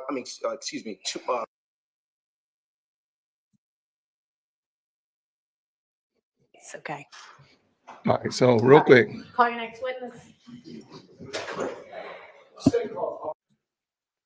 I'm gonna be a few seconds behind.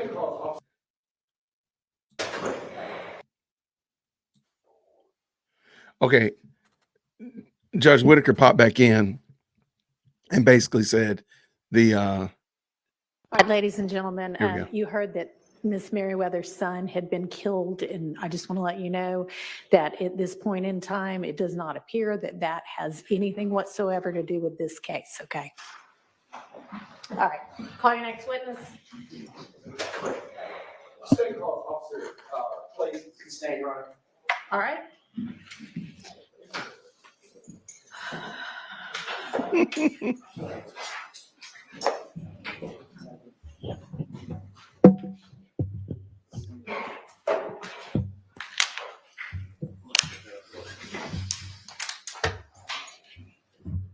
Raise your right hand. Testimony given today, the truth, the whole truth, nothing but the truth. Yes. they're gonna get through them today, y'all. State, spell your first and last name for loudly to the mic for the court, please.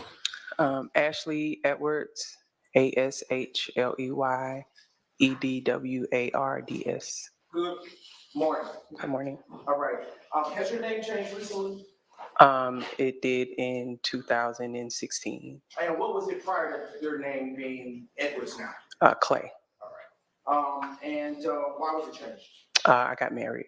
And congratulations. Thank you. Was there ever a time that you worked for the Atlanta Police Department? Yes. And in what capacity did you work for the Atlanta Police Department? I was a Zone 3 police officer from 2013 to about 2015, and then I was a school detective for about a year. All right. Do you currently work in the law enforcement field? No. And when did you leave? 2016. And were you post-certified the entire time that you were with the Atlanta Police Department? Yes. What was the title that you left the Atlanta Police Department with? School detective.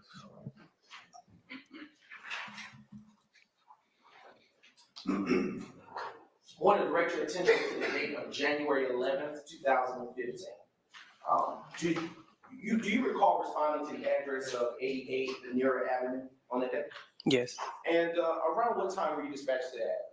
I don't remember the time. I worked the overnight shift, so I remember it was dark, so it was at nighttime. In what county is that address situated? That would be Fulton. And what reason were you dispatched to that address?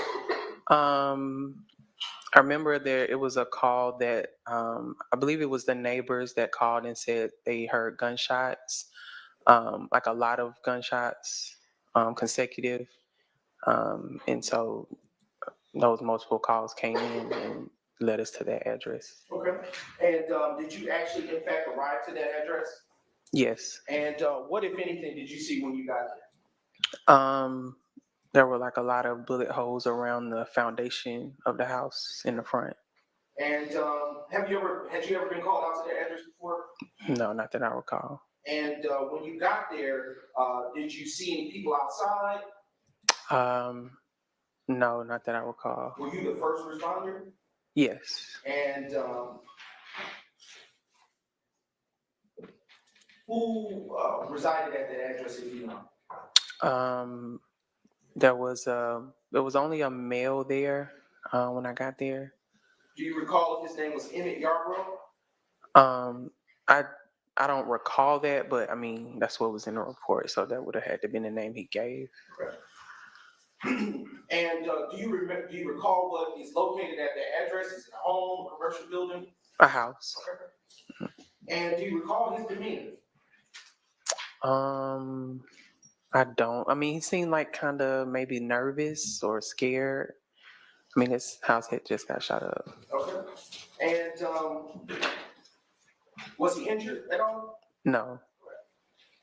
Did you check the area to see if any other homes were affected by any gunfire? Once backup arrived, we did walk up and down the street to make sure there were no other houses or people hit. Okay. What, if anything, did you learn? No, I don't believe any other homes were hit. We spoke to some neighbors that just heard the gunshots.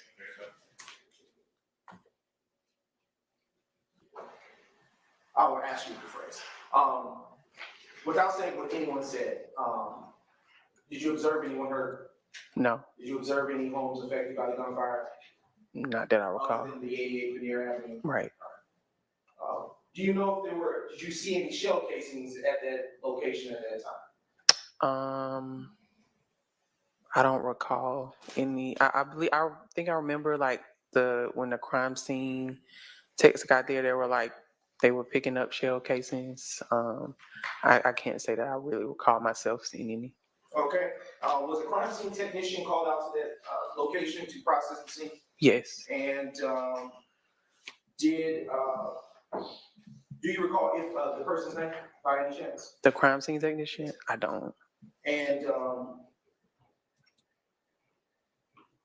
did you include any mention of any collection of shell casings in your report, if you recall? I don't recall.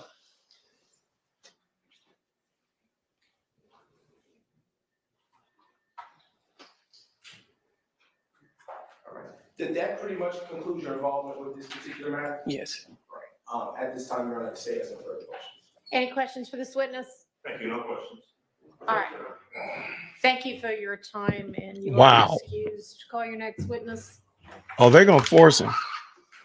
At this time, the state now calls Renee Charleston to the stand. Okay. What's the purpose of that?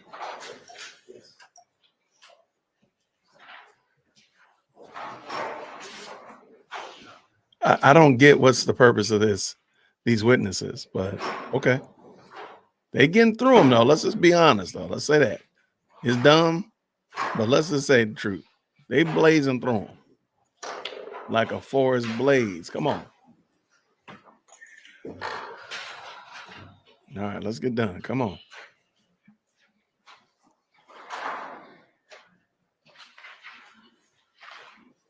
You with me, Renee. Renee, you and me be thinking alike. I like the way you think. Is it a foundational witness though? Okay.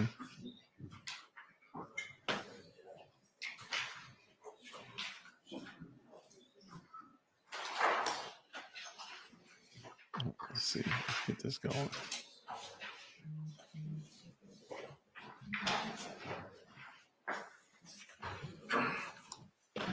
Raise your right hand. Swear firm testimony to give the truth, the whole truth, Oh, she like Entrevia Smith, don't she? State and spell your first and last name loudly to the mic, reports, please. Renee G. Charleston, Renee, the letter G, Charleston, Charleston. All right. Are you employed? No, Okay. Was there a time that you were employed with the Atlanta Police Department? yes, And how long were you employed with them? 22 years. And in what capacity did you work for the Atlanta Police Department? Crime scene, All right. When did you leave? 2017. Why did you leave? I retired. Congratulations. Thank you. Did you retire in the official capacity as, were you ever promoted during your time? I retired as crime scene supervisor. I want to direct your attention to the day of February the 10th, 2015. And I am going to approach the witness at this time to retrieve state's exhibits 1 Delta Delta M to state's exhibits 50 Delta Delta M, which are already shared in the discovery process and have been placed before the witness. Would you take a second to answer a few questions? Ms. Charleston, have you had a chance to review the state's exhibits that are before you and you can open them prior to coming in today?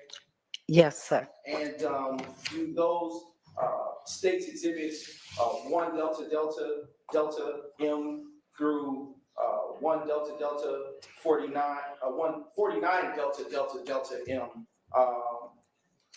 fairly and accurately, what are they? They are my crime scene photos for that day. Not for that day, for that damage to property on Hendricks Ave. Okay, all right. And do those photos that you took fairly and accurately depict the crime scene as it was on the day that you took them? Yes, sir. And the state now moves to admit state's exhibits 1 Delta Delta Delta M through 49 Delta Delta Delta M. They're admitted. All right.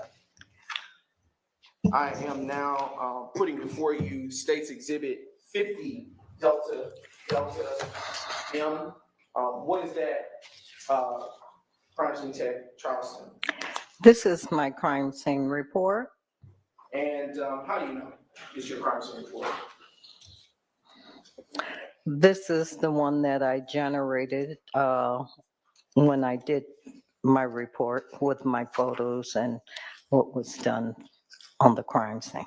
Is it in the same or substantially same condition as it was when you authored it on or about February 10th, 2015? Yes. The state now moves to admit state's exhibit 50 Delta Delta Delta M into evidence.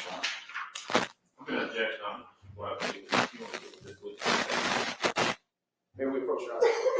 Do we need to approach for that? Sustained. Okay, all right. State now publishes state's exhibits. She may, of course, use the report if she needs to during her testimony. Do we need to approach for that is nasty work. She ain't playing today. Judge Whitaker said, we're going to get this done. You can see on the screen before you, crime scene tape, Charleston, that states 1 Delta Delta Delta M is published on the screen. Is this the location to which you responded to on February 10th, 2015? Yes, sir. And now publishing the next state's exhibit.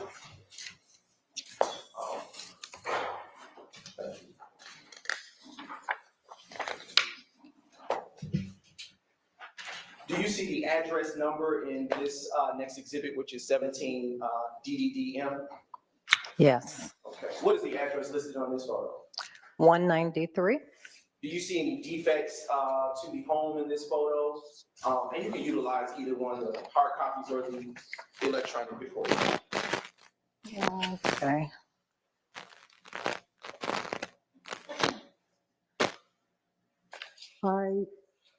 Right here, I see the address. That's the main thing that I was doing on this one. Okay. All right. Now publishing the next state's exhibit, 2 Delta Delta Delta M. What is featured here?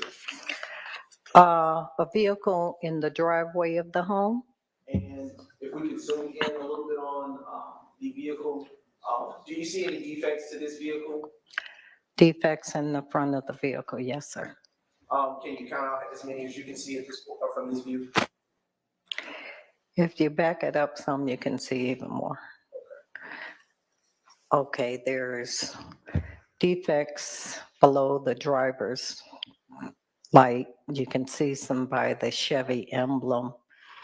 And then if you go up some, the top up over the windshield. Where the cursor is currently positioned to the right of it.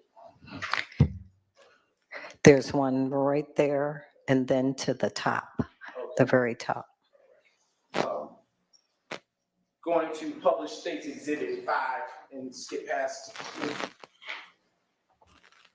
right there, State 5. Is that the defect that you were speaking about in State's Exhibit 5, Delta Delta M, that you were describing to the top of the vehicle? Yes, sir. Going to publish State's Exhibit 7, DDM. Why would you take this picture of this portion of the house?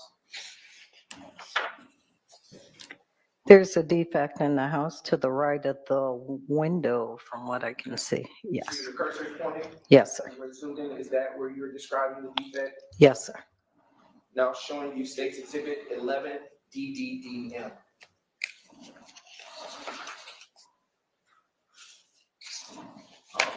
When you took this picture, crime scene tech, Charleston, what was the goal? What did you have in mind? There's a defect in the trunk of the tree, And utilizing the cursor, can you see where the cursor, well, you go down a little bit, Ms. Knight, do you see where the defect is now that it's zoomed in? Yes. And is it around or about where the cursor is? Yes. Thank you. All right. Now showing you State's Exhibit 12, Delta Delta Delta M. All right. As to this photo, do you see any defects to this portion of the home? Yes. How many do you see? 1, 2 that I can, 3. Okay. And now going to turn your attention to the next State's Exhibit, which is 13, DEDM. All right. What about in this photo? Do you see any defects that you noticed when you took this photo? Yes, there's one above the hinge and one to the siding below the, if you come below in that picture. Right there. Okay. Now showing you State 16, DDDM. And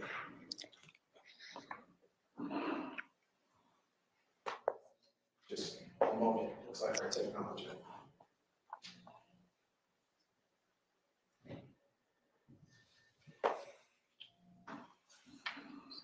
All right. Okay, we're back online. And when you took this picture, next to the refrigerator.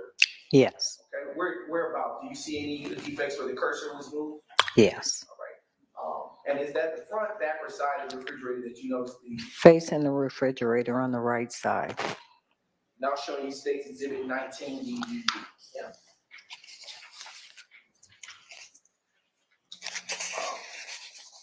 Do you see any defects in this photo? Yes, right around the cursor. Okay. And at this point, are you inside the home or still outside? Inside the home. Showing you State's 23, DDDM. All right. As to this photo, where did you take this picture? Looks like the, let me go back.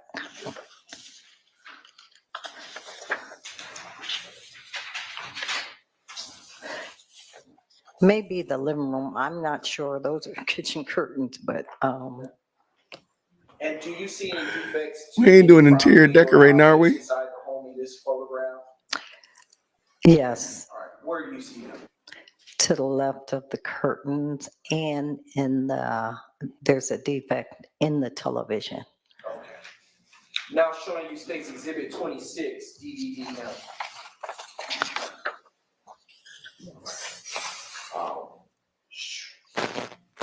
When you took this photograph, are you in the, where in the home are you? Living room,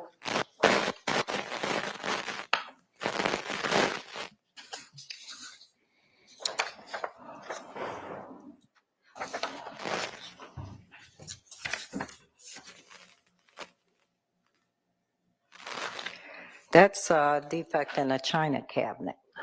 Did you see any defects that in this particular photograph, on this particular property that drew your attention? Yes. Whereabouts? At the top, and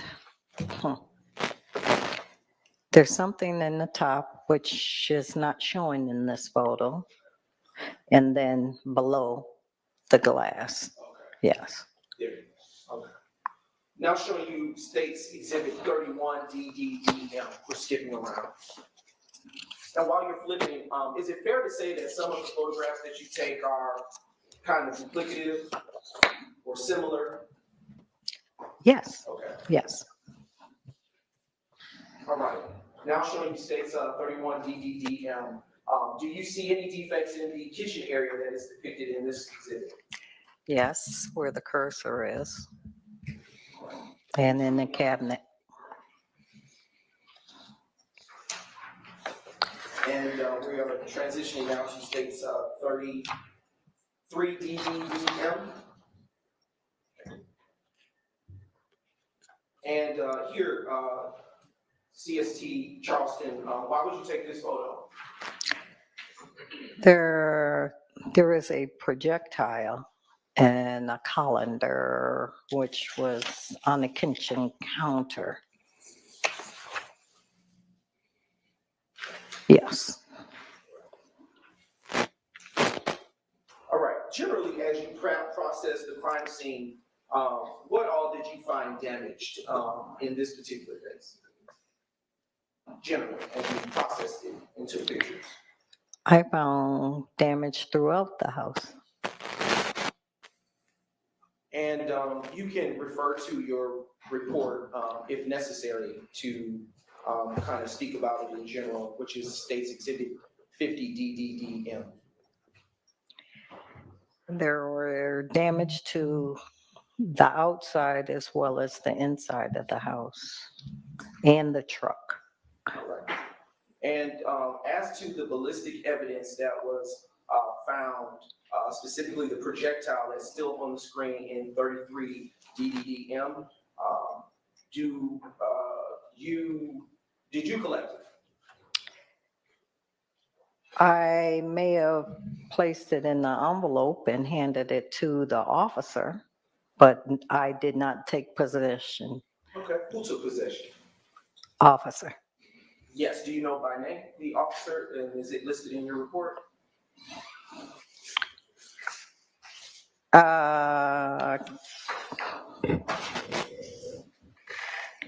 It says Officer King took possession of the projectile.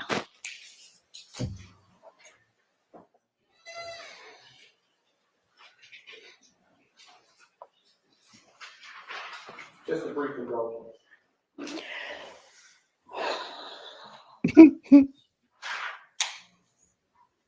Do your photographs that you took on that day reflect all of the damage that you observed at the location when you responded to it on February the 10th, 2020?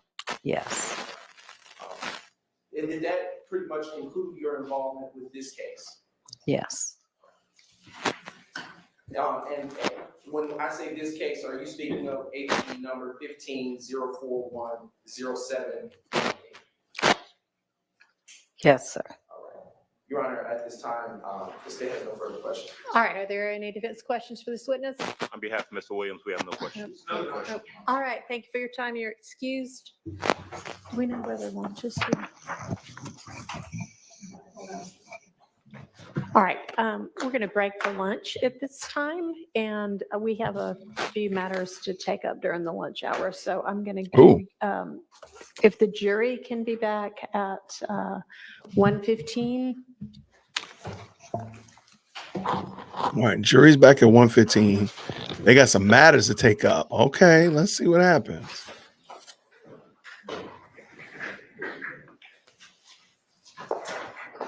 All right for the jury. All right, so the jury. All right.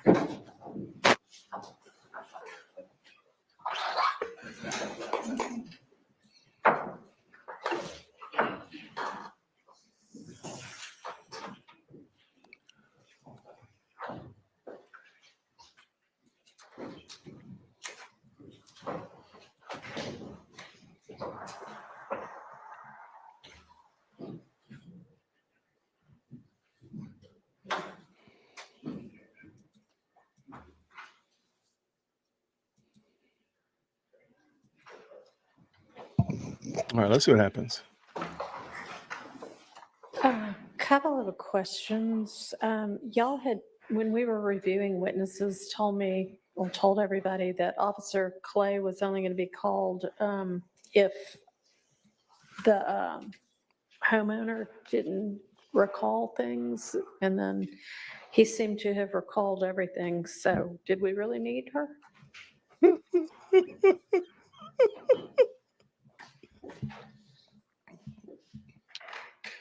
Probably not. We'll take that into consideration. Okay, and then I assume, so I know Officer or Crime Scene Tech Charleston is on your witness list, but not for this week. So did you let the defense know that this person was going to be called out of order or out of the expected order?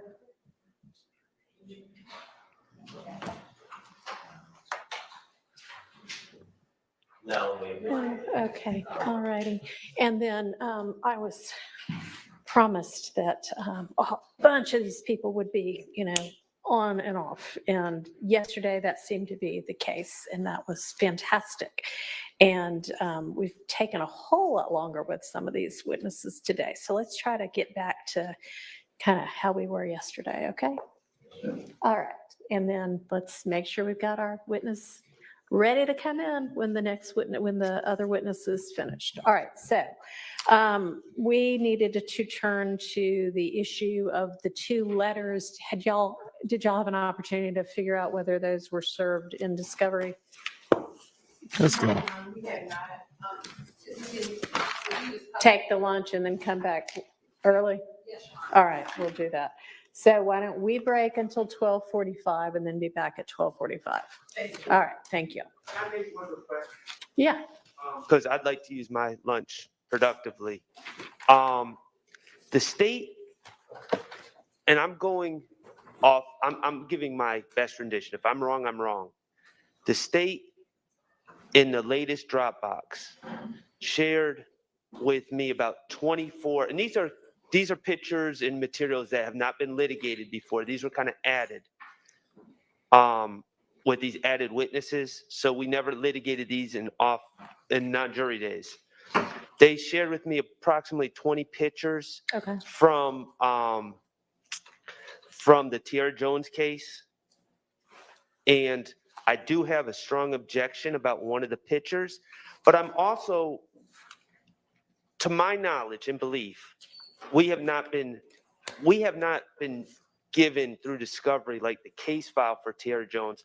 So I understand the state's planning on introducing 20 photos, which I have a problem with, at least one of them. But I would like access to like the full, because I might want to use pictures from that case. Okay. And I would like to see pictures other than the ones that the state has decided that they want to use. All right, can y'all provide the entirety of the police file to the defense on that case? Thank you. And how quickly can y'all do that? We can do it as soon as we get evidence. Okay, perfect. Are we? You'll have it momentarily. Okay. Okay, anything else? All right, see y'all back at 12:45. Well, never mind, that Mr. Matthews is gone. I'll ask when he comes back.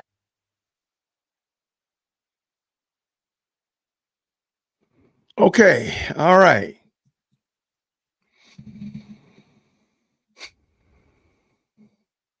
All right. I'm not impressed. I feel like we're wasting time. I think Judge Whitaker should have come off the top rope and been like, a lot of these witnesses are saying the same thing. You asking them, do they like green eggs and ham? They're saying they don't like green eggs and ham. I don't like green eggs and ham. Sam, I am. It's the same thing. Just stop. I think they could have done that. Now, granted, she does kind of chastise them because they're bringing witnesses out of order, which still is problematic. Like, I'm going to go on a limb and say that most of the people today didn't need to come up there. Most of them. Just to tell us that there's bullet defects and hit the china cabinet. I'm not certain I understand what the purpose of that is. And maybe I'm just tired of this case. Maybe I just think that it's gone too long. It's gone into extra innings. Let me mute that so it doesn't pop up when they go to lunch. Okay. Maybe it's just going in extra innings. I don't know. But to me, it doesn't seem useful. It seems, and really, and honestly, it seems extremely distracting because that's more information that the jury is going to have to sort through. They watched that woman, the grandmother in the wheelchair. You ask her the same questions that you ask 2, 3 other people before. Why did you? And all I'm thinking is she had Fulton County SO. I don't know if that's security office. I don't know the FCSO on her wheelchair. It didn't look like her own personal wheelchair. So that means she had to get that wherever she came from. All I'm thinking about, since my mom is a wheelchair bound person as well, I'm thinking like all the hassle that she had to go through to get in here. That's all I'm thinking.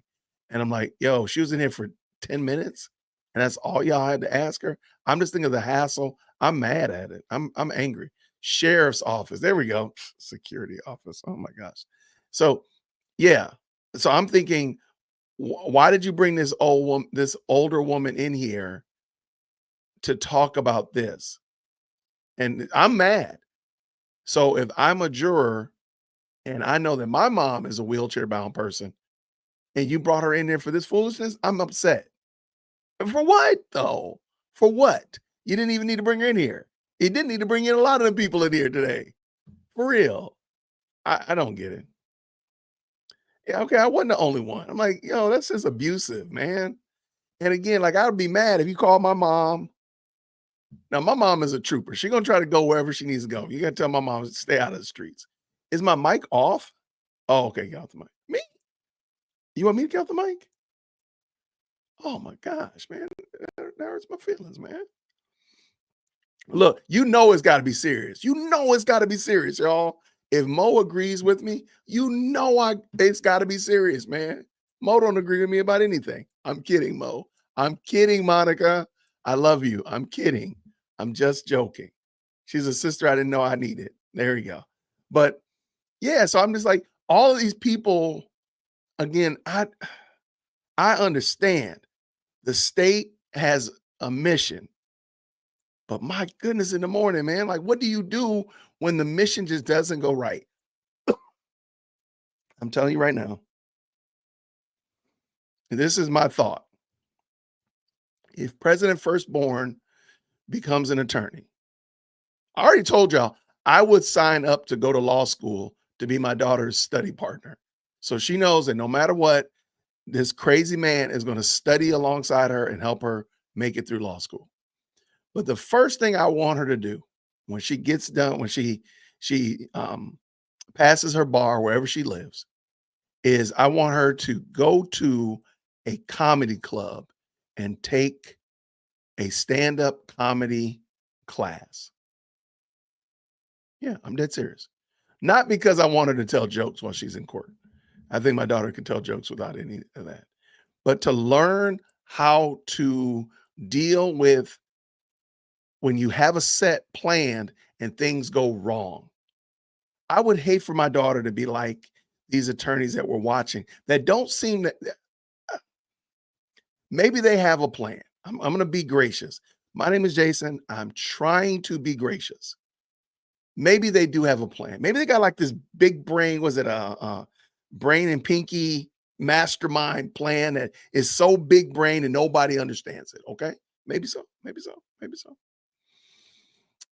So maybe they have this plan, but they keep getting, mishaps and things fall apart and things don't go the way they intend, but they don't adjust accordingly. There should have been no reason. I'm just going to say this. I'm just going to say this. There should have been absolutely unequivocally no reason to have all of those police officers. If I'm not mistaken, there were 6, maybe even 7 police officers between today and yesterday that were called up there. A lot of that information was the same. A lot of it. Now, there might have been different shootings, but couple that with the homeowners and the neighbor and the such like that, a lot of that could have been whittled down. Let's just be honest. Between yesterday and today, they probably had maybe about 10 12 good witnesses. Is that fair? Since Bernie yesterday up to today, is that fair? About 10, maybe 11, 12 witnesses. I bet you if they really thought about it and really hunkered down to keep this full engagement of the witnesses of the jury, they could have whittled that down to 4. This is 4 people that really are going to say the most impactful stuff. Because they had the 911 operator, the crime scene specialist, the on-duty officer, the off-duty officer. They had all of these people, and a lot of them were saying the same things. And they were up there for a split second. That's how you know they didn't need to be up there. If you had somebody up there and they were literally up there for 6 seconds, 6 minutes, what was the purpose of them coming in there? Could you not have had one person that was going to be up there for 20 minutes answer all the questions that all people, all the 6-minuters would have answered? Problem solved. But they don't seem to adjust accordingly. And they just keep thinking that I do think, Antonio, that they're just drawing this out, but it's to their detriment. That's the thing I don't get. Like, okay, let me try to give you another example. Another example. You go to a concert. Okay. Your loved one, your significant other drags you to a concert. But this is a strange concert. This is a strange concert because the concert is free. You don't have to pay anything to go to the concert. All they ask you to do is when you leave, you pay. And you can determine how much you pay when you leave, but you got to pay something. So you can pay $1 or you can pay $500, but you got to pay when you leave. So you go to the concert and they play, and this band is, they're not bad. They're not bad. Okay, they're not your best, but they're all cover artists. That's all they do is cover music. Okay. If you know me, dear woke Christian, I like cover music. I love cover songs. I love it. Michael Bublé, I love that guy. He just sings all this cover stuff. I love it. And I love renditions of the same song. So in a few weeks, I will be listening to my favorite things as part of my Christmas playlist. I cannot wait. I just love listening to the song, My Favorite Things. I can listen to it all day long, and I can listen to 95 different versions of it. But I digress. So this cover band, they're there and they're playing songs that you're like, okay, I could dig it. All right, well, I want to go.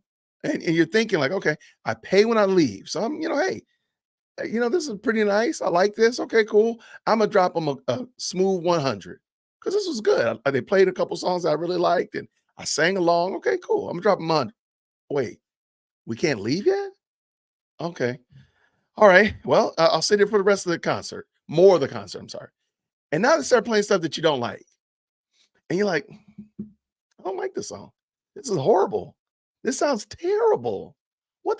Wait, the band people are switching around and they're playing. This sounds terrible. So you went from wanting to donate $100. Now you're like, man, y'all might get a 20.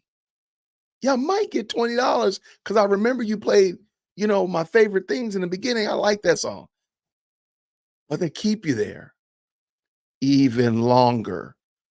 So now you're like, okay, look, now this is just getting crazy. This is just ridiculous. I want to leave.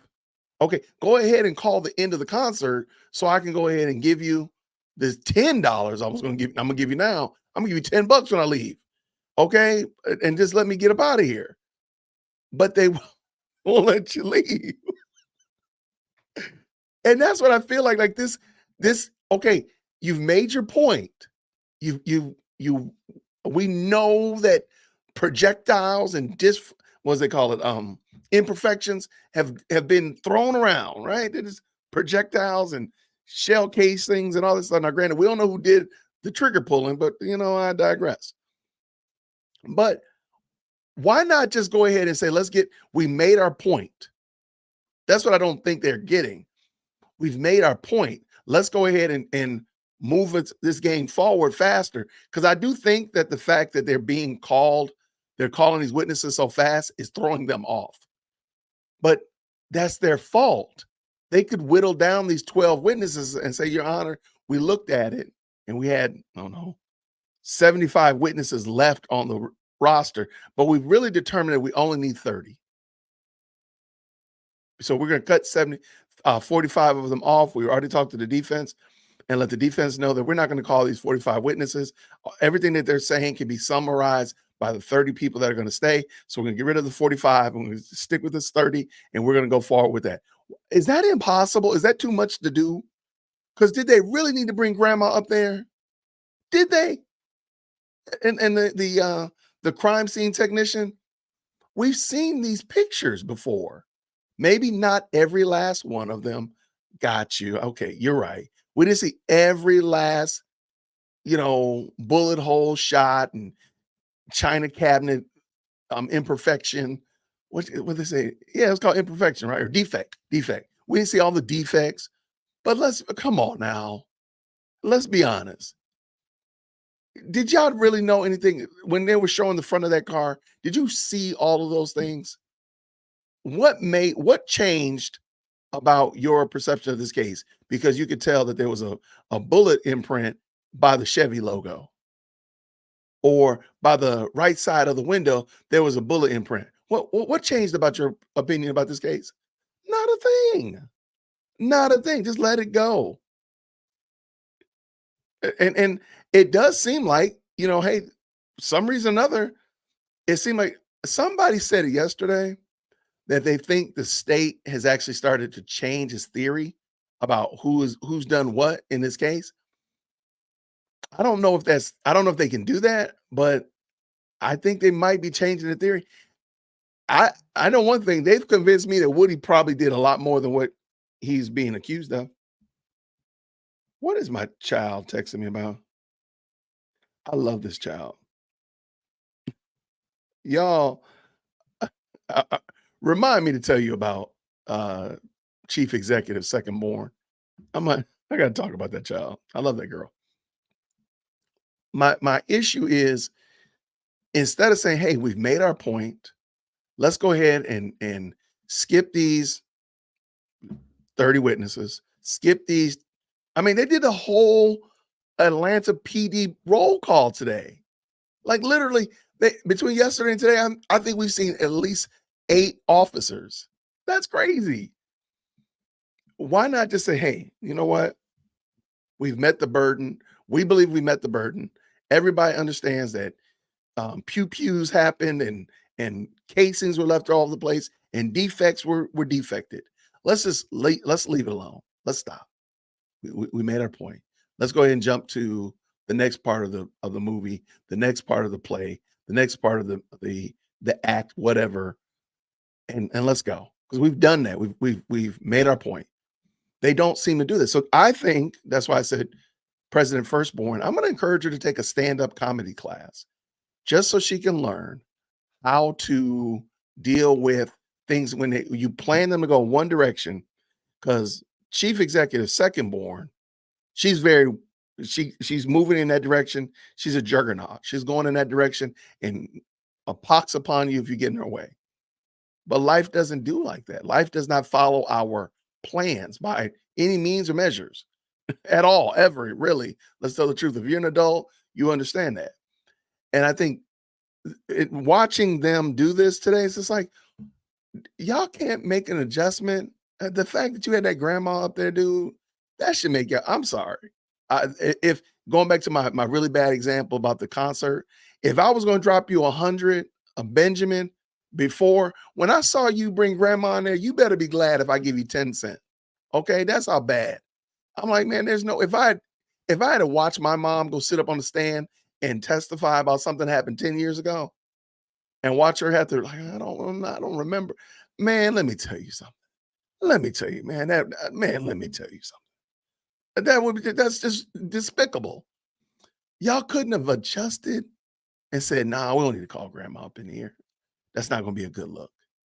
That's not the best. Well, she ain't going to say anything more than any of these other able bodies that came in there. That was just really, and again, like, there's no way.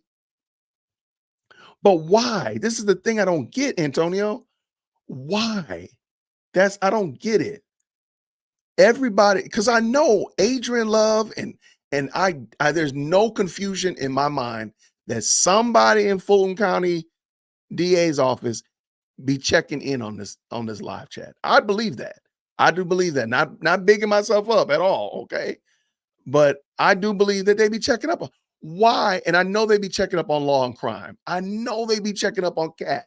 I know they be checking up on infamous Sylvia and all these others, TLA, that are doing this. I know they check on the live chat. Well, I don't know it. Based upon information and belief. Haha, see what I did there? But if you just go for 8 seconds on any of these live chats, you will quickly understand, like, oh, the people are not vibing with what we're doing. Now, I'm not saying that you run your case based upon the live chat. By no means a measure, but at least it gives you an understanding of what possibly the jury might be experiencing. What the heck did I just say? Possibly what the jury might be experiencing in the jury box. Because I know they be in there. Don't even try to waste my time.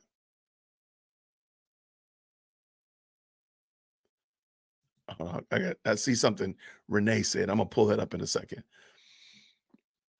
So that being the case, it gives you at least an idea. Like, man, the general populace is not feeling the way we're going about this case. We are being redundant. Is there a reason why we have 9 police officers calling in? Now, mind you, they've all got promoted and moved on and retired and so on and so forth. But a lot of them are saying the same thing because they were all doing the same jobs back then. Like, man, maybe we don't need to do that. Maybe we can just possibly get 3 police officers instead of 9. Whittle it down to the 3 most cogent, that are most responsible, that are going to give us the best answers, and roll with them. The 1 crime scene tech is going to give us everything. And what did, like, there's a Hispanic fellow, his name is Caesar. I forgot his last name. What did he really tell us? What did he really tell us? There's a guy, I want to say he's before Caesar or after Caesar, a very nice, he was a thin gentleman, small, thin fellow. What did he really tell us? Different. Reading off your report, tell us what's on your report, but what did you really do? Nothing. They weren't necessary. Okay. According to Fonnie, we're all haters. Well, Fonnie, man, go on, do what you got to do, boo. Just get you a man that loves you. How about that one? Shots fired. Jason, Love said it in one of her so-called arguments. Innocent people have been affected by gang activity. Okay. Innocent people have been affected by gang activity. I got some snark that I'm going to add, but I'm going to finish reading your comment first, and then I'm going to add the snark. Let's go. This is what they want to show, but she forgot to apply it to the people in. I'm going to stop right here. Yeah, innocent people are being impacted by gang activity. The problem is, I challenge that the gang activity is the Fulton County DA's office. That's the problem. They're acting like a gang. I mean, they're threatening people. They're disrupting their lives. Now, you got the power of the state behind you, but you're not righteous. Please do not put yourself in a position that you're more righteous than anybody else. They are just as wrong as 30 Deep or If Gang or anybody else. Any of these other gangs or groups or loose affiliations that are out there. The DA's office is just as bad. Problem is, I think they're actually worse. Just saying. You can move away. You can move away from a gang territory. These rascals can throw you in Rice Street and forget about you. I'm just saying. I'm here for all of the shenanigans. Oh, it's Fernandez. Okay, it was Cesar Fernandez. What did he really say? No offense to him. It's just like, what was he there for? They didn't need, and I pray Judge Whitaker gets about it and says, hey, a lot of these things y'all are doing don't need to happen anymore. That's what I was hoping she was going to say, but I don't even know. I feel you, Big Lou. They made their point on the nut portion of this case. It's time to move on. I don't even know what portion of the case they're trying to substantiate. It looks like they're doing a lot about drive-bys today, which I think we've already solidified that, though. And there are people that have done it, yes. People pulled the trigger. So we got that part under wraps. But we were, I really think, I don't think anything more was shared. Like when you see a crime scene photo, let me find what it, when Young Blood had all these pictures and just showing shell casings. Like, what's the purpose of that? Hold on.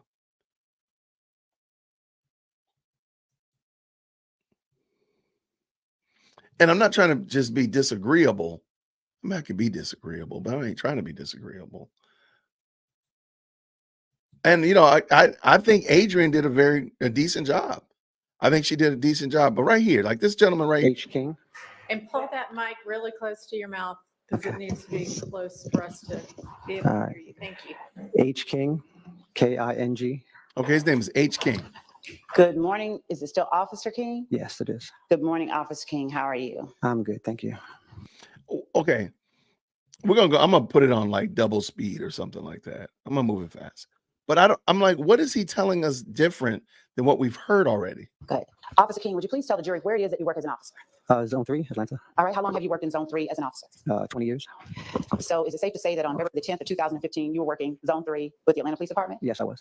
Now, would you tell the jury what your shift was during that time? My shift was 6 a.m. to 2 p.m. day watch. And during that time, did you have an occasion to respond to 193 Hendricks Avenue Southwest? Yes, I did. What was the reason that you responded to that location? The call was a damage to property. A house was shot up. Okay. Now, do you remember the time that you responded to that location? It was around 8 o'clock in the morning. And when you arrived at the location, did you speak to any occupants of the residence without saying anything that anyone said? Do you recall speaking to any occupants of the residence? The female, I believe, the owner of the house. Was there a Miss Janice Merriweather there? Yes. All right. And did you have an occasion, without talking about what she said, did you have an occasion to talk with Miss Merriweather? Yes. All right.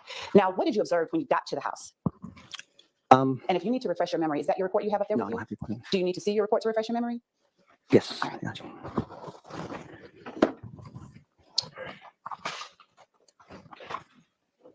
I'm going to show you. He's on the Copy of the stand, recording. not trying to be foul, but this man is on the stand for 8 minutes. He's on the stand for 8 minutes. Could they not? I'm not trying to say that it's not useful. You tell me. But did he have to be on there for 8 minutes in order for them to? I mean, he gives good information. I'm not saying that he didn't, but wasn't necessary. He's on there for 8 minutes when the smoke clears. And then the young lady, last name Good, comes up after that. What's the purpose of that? What is the purpose of dragging this man off of now? Hey, look, they probably get, court time or whatever like that. They probably get a little bit of time off for that. So he probably ain't mad about it. But like what is the jury thinking when the smoke clears? What is the jury thinking about this case? And again, I'm not saying do a trial by live chat, not saying you follow after social media, but at least be mindful that this is probably what our jury is thinking, because we are here and we're able to interact with one another. The jury's just sitting in a cold courtroom, not even able to talk about it. Because please keep in mind, they're not even supposed to talk about it when they're done. I mean, day upon day. So they have no opportunity to unpack this, no opportunity to like, let me decompress. So all this stuff every day is just being packed on more, packed on more, packed on more. And I'm sure granted, now we're dialed in a little bit differently. And maybe if we were all in the witness stand, maybe the jury booth, maybe we would handle it differently, taking notes and writing down names and all that kind of stuff like that. But just watching it, it does seem like this could be very overwhelming. And this information, it does seem like it's a lot. It does seem like it's compounding or cumulative. Cumulative is the word they use.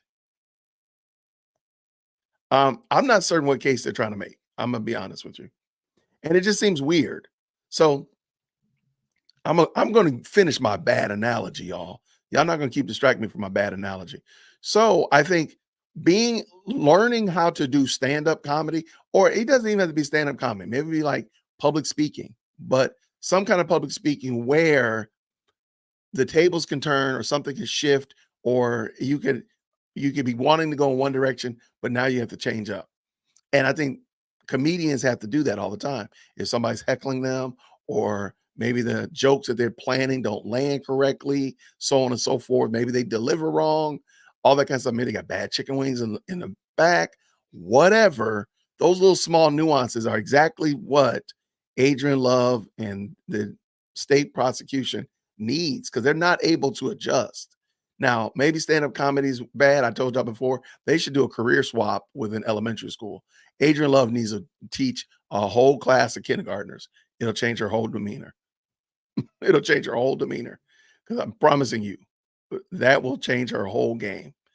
Because all this stuff, all these little motions, and didn't share with the defense, and so on and so forth. All that stuff, that, and when you're a teacher, that stuff is like little people. Look, he's done, and he's done. That was it. All that stuff that they're not doing correctly, that's children that are out here wilding out on the playground because you don't have good classroom management. They're tearing up the cafeteria because you don't have good rule set. You didn't set your rules in place and good boundaries in place. So they need that. They really do. But it is what it is, man. Now, when the smoke clears, I don't know, maybe the jury might be like, whatever, man. We love them. We gonna throw these guys under the bus 3 times, I guess. But I don't think it's going as well as they think it is. And again, this young lady, she gets to stand. She's on the stand 10 minutes. Actually, 9. She's on the stand 9 minutes. Did they really need to bring her in here for 9 minutes on the stand? I'm just saying. Oh no, they had a delay. They had a delay of game for something. I'm sorry. She was on there longer. I apologize. I forgot they had 2 bench. Okay, so she was on there. She was on there about it looks like, yeah, she was on there a little bit more than that. She was on there about 20 minutes, give or take. Sorry about that. And then Caesar came in. And I don't know what Judge Whitaker, hey, I'm not team defense, prosecution, but these cats have been coming in and out pretty quickly.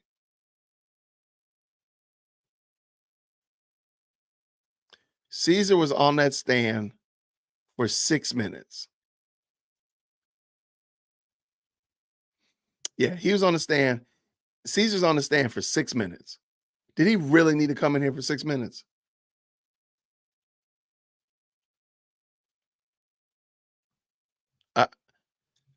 Somebody asked, will Fonnie have to justify? No. Nope. The Fulton County Commission is 100% in Fonnie's back pocket. They do not care. They are not going to hold her accountable for this. Fulton County Commission is on the take. I'm just going to say it. They are definitely on the take. All right. So this is Woody's sister, right? Here, let's see how long she's on the stand. Let me slow this down some. When Reed gets here, just give us a heads up beforehand, okay?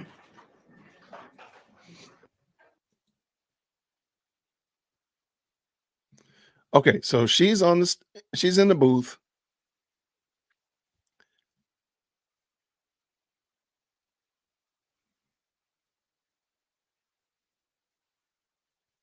Why are they not asking questions yet? Get this out of the way. Okay.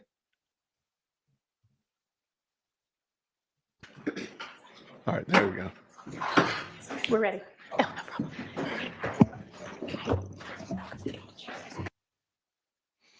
Okay, so jury's coming in.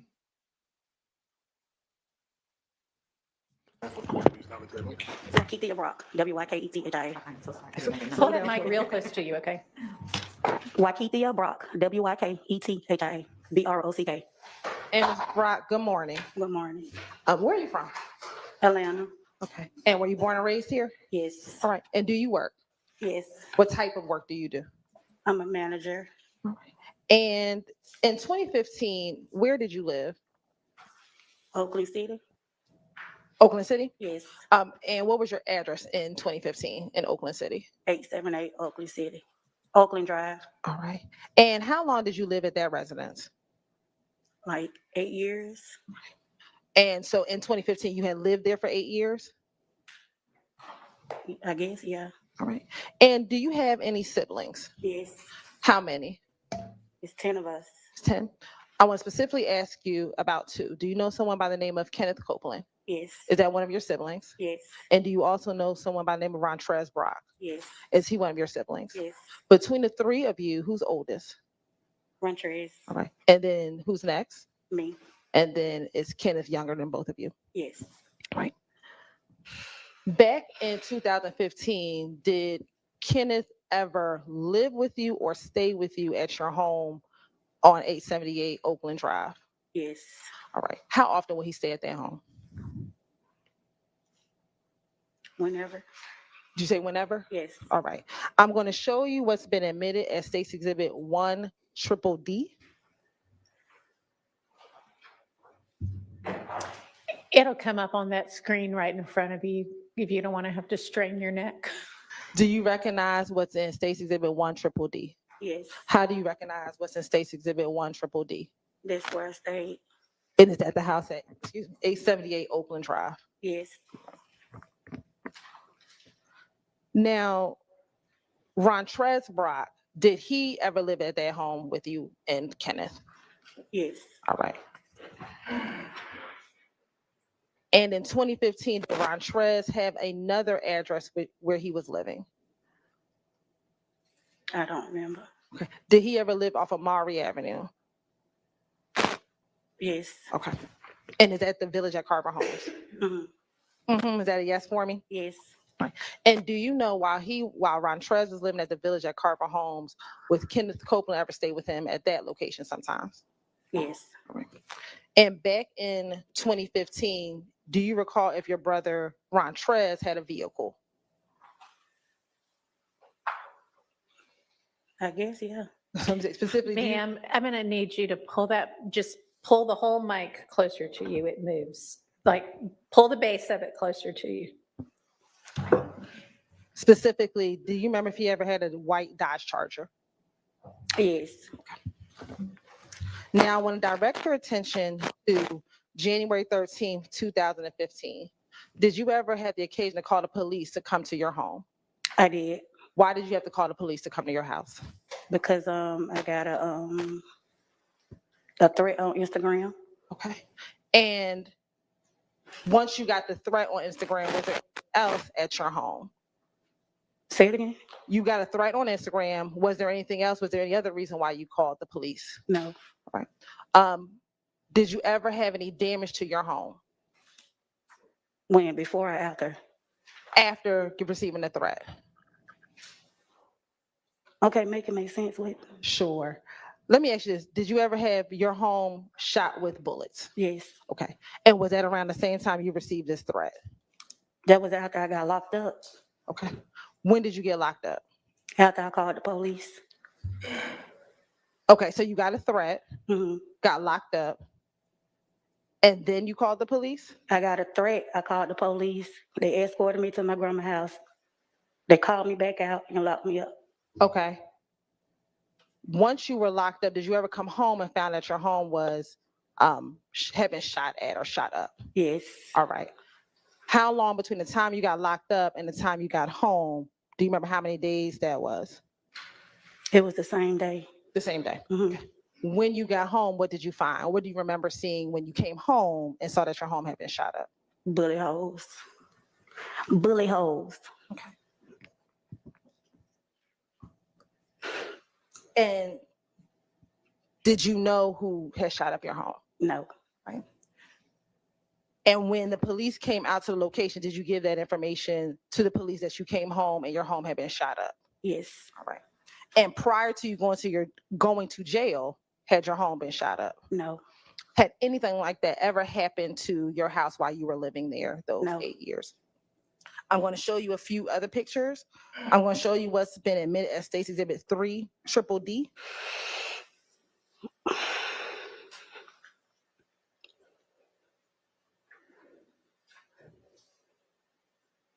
Make it make sense. Were you out there when the police took any of these pictures? No. All right. I'm going to show you 15 Triple D. Okay, I'm just going to stop real quick. What is I'm not trying to be funny. I'm not trying to be difficult. What is the real purpose of asking a witness about this? Show it to the, I mean, I don't get this thought process. What is the purpose of this? This is a different shooting than some of the other ones that we've seen. Got you. But what is the purpose of this picture? I'm missing it. I'm really missing it. I'm like, I got you. I understand I understand that. But what is the purpose of showing all this? It's multiple, it's probably 50 bullets casings out here, probably, because they're all the way up to 20 right here.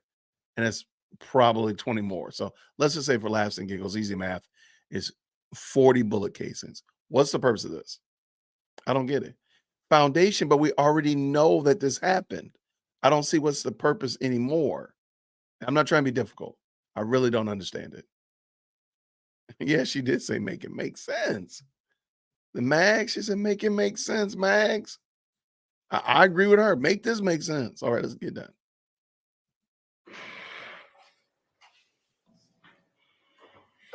I'm going to show you 19 triple D, 23 triple D, Triple D. 3. 24 triple D, 28 triple D, and 29 triple D.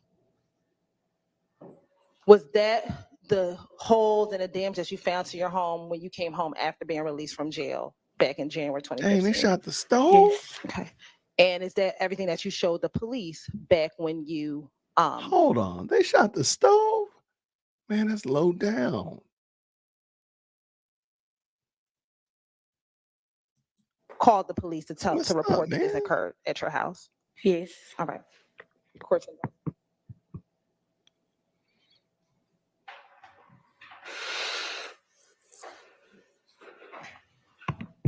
And let me ask you this.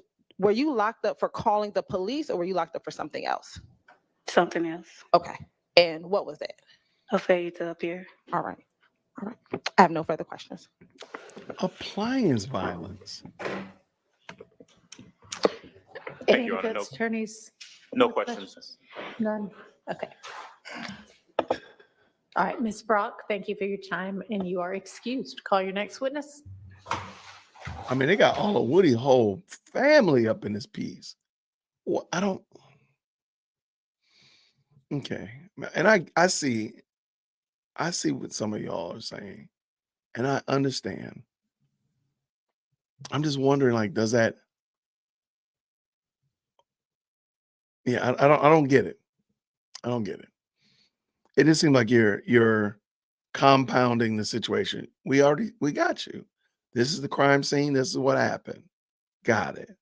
But yeah, I don't. But I'm gonna leave it alone. I'm gonna leave it alone. I appreciate y'all in the chat. Thank you so very much. Let's see. I think we are cruising. We got 587 likes, 715 people were watching. That's what's up. Thank y'all so much for keeping that moving. I appreciate y'all. Thank you so much for that. Thank you so much for tapping in with us. So the rest of the day, I'm pretty sure it's going to be very similar or very akin to this. I wonder if this letter that they were supposed to have gotten, I'm not holding out any hope for a mistrial. I've been let down too much. I can't emotionally take the heartbreak. So I'm just gonna leave that part alone. So whatever happens with this letter, the case is gonna keep going. Let me just do it like that. So I don't know where that's gonna go. I don't know what the intention for that was. It does sound like something that the state would probably still try to bring in, but I'm gonna sneeze. So one moment.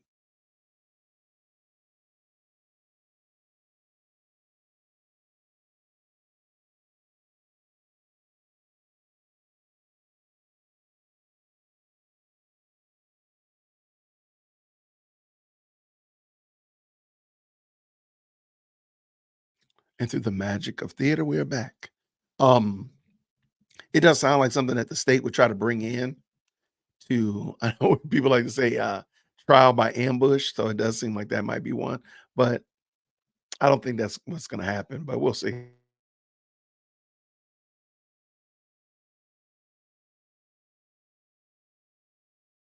Yes, I sneezed again. But this is my allergy season, so I don't get I don't have allergies that are really bad in the spring. They get really bad in the fall. So I don't know why. I didn't have any allergies when I came down to Georgia, but now y'all know where we are now. So there we are. You think it's intimidation by the state or by the gang people? That's interesting.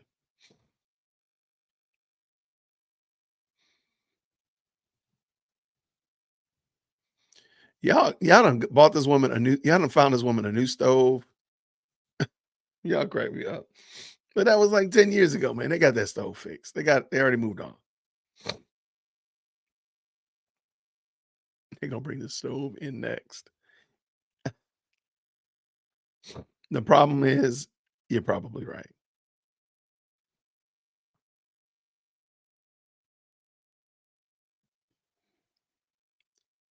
Wait, let's see. I think the prosecution is hoping to trigger outrage to the violence with the jury. Yeah, I can see what you're saying, Greg, and I can get down with that. But my thought process is you don't need to write an entire novel to explain this case, giving you the most, for dare I say, the most intriguing bits of the story, fill it in with a little bit of color, but that's it. I don't need a whole novel and 19 chapter novel in order to understand that what you're trying to say is that they were people running around town doing bad things with weapons and hurting people. There you go. Give me the most salient points of that story. Make it make sense, something that I can clearly articulate and I can conceptualize in my mind, and then we're done. All this extra stuff, the size of the bullet casings, what did that really mean? I'm not trying to be funny, but what does that really do? I understand a certain type of weapon uses that, but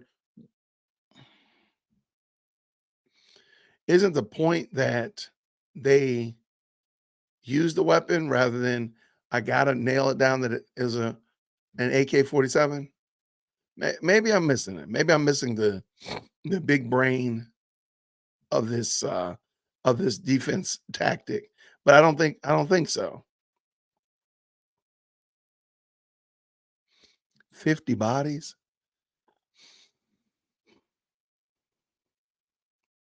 At the current moment, we've only heard of 2, and it seems like they are transfixed on those 2, Donovan Thomas and there was another person. But she can say it, but I guess that's probably more right than wrong. 9:27. So I got you. They should be back in 2 minutes. Well, I thought they said 1:15.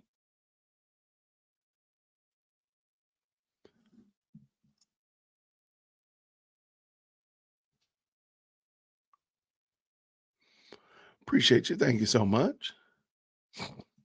Thank you so very much. Appreciate you. I don't know. Ashley, I'm not holding out any hope anymore. Who's a distraction? Think about it. It's like when love argues a simple point with the judge. Love goes overboard in exactly the same way with this case. I can dig it.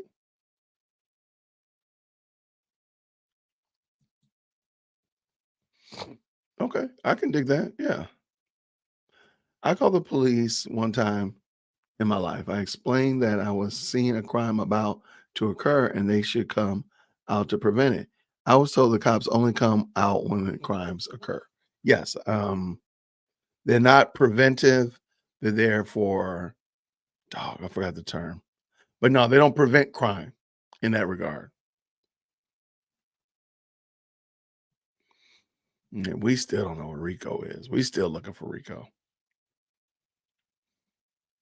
Let me make sure.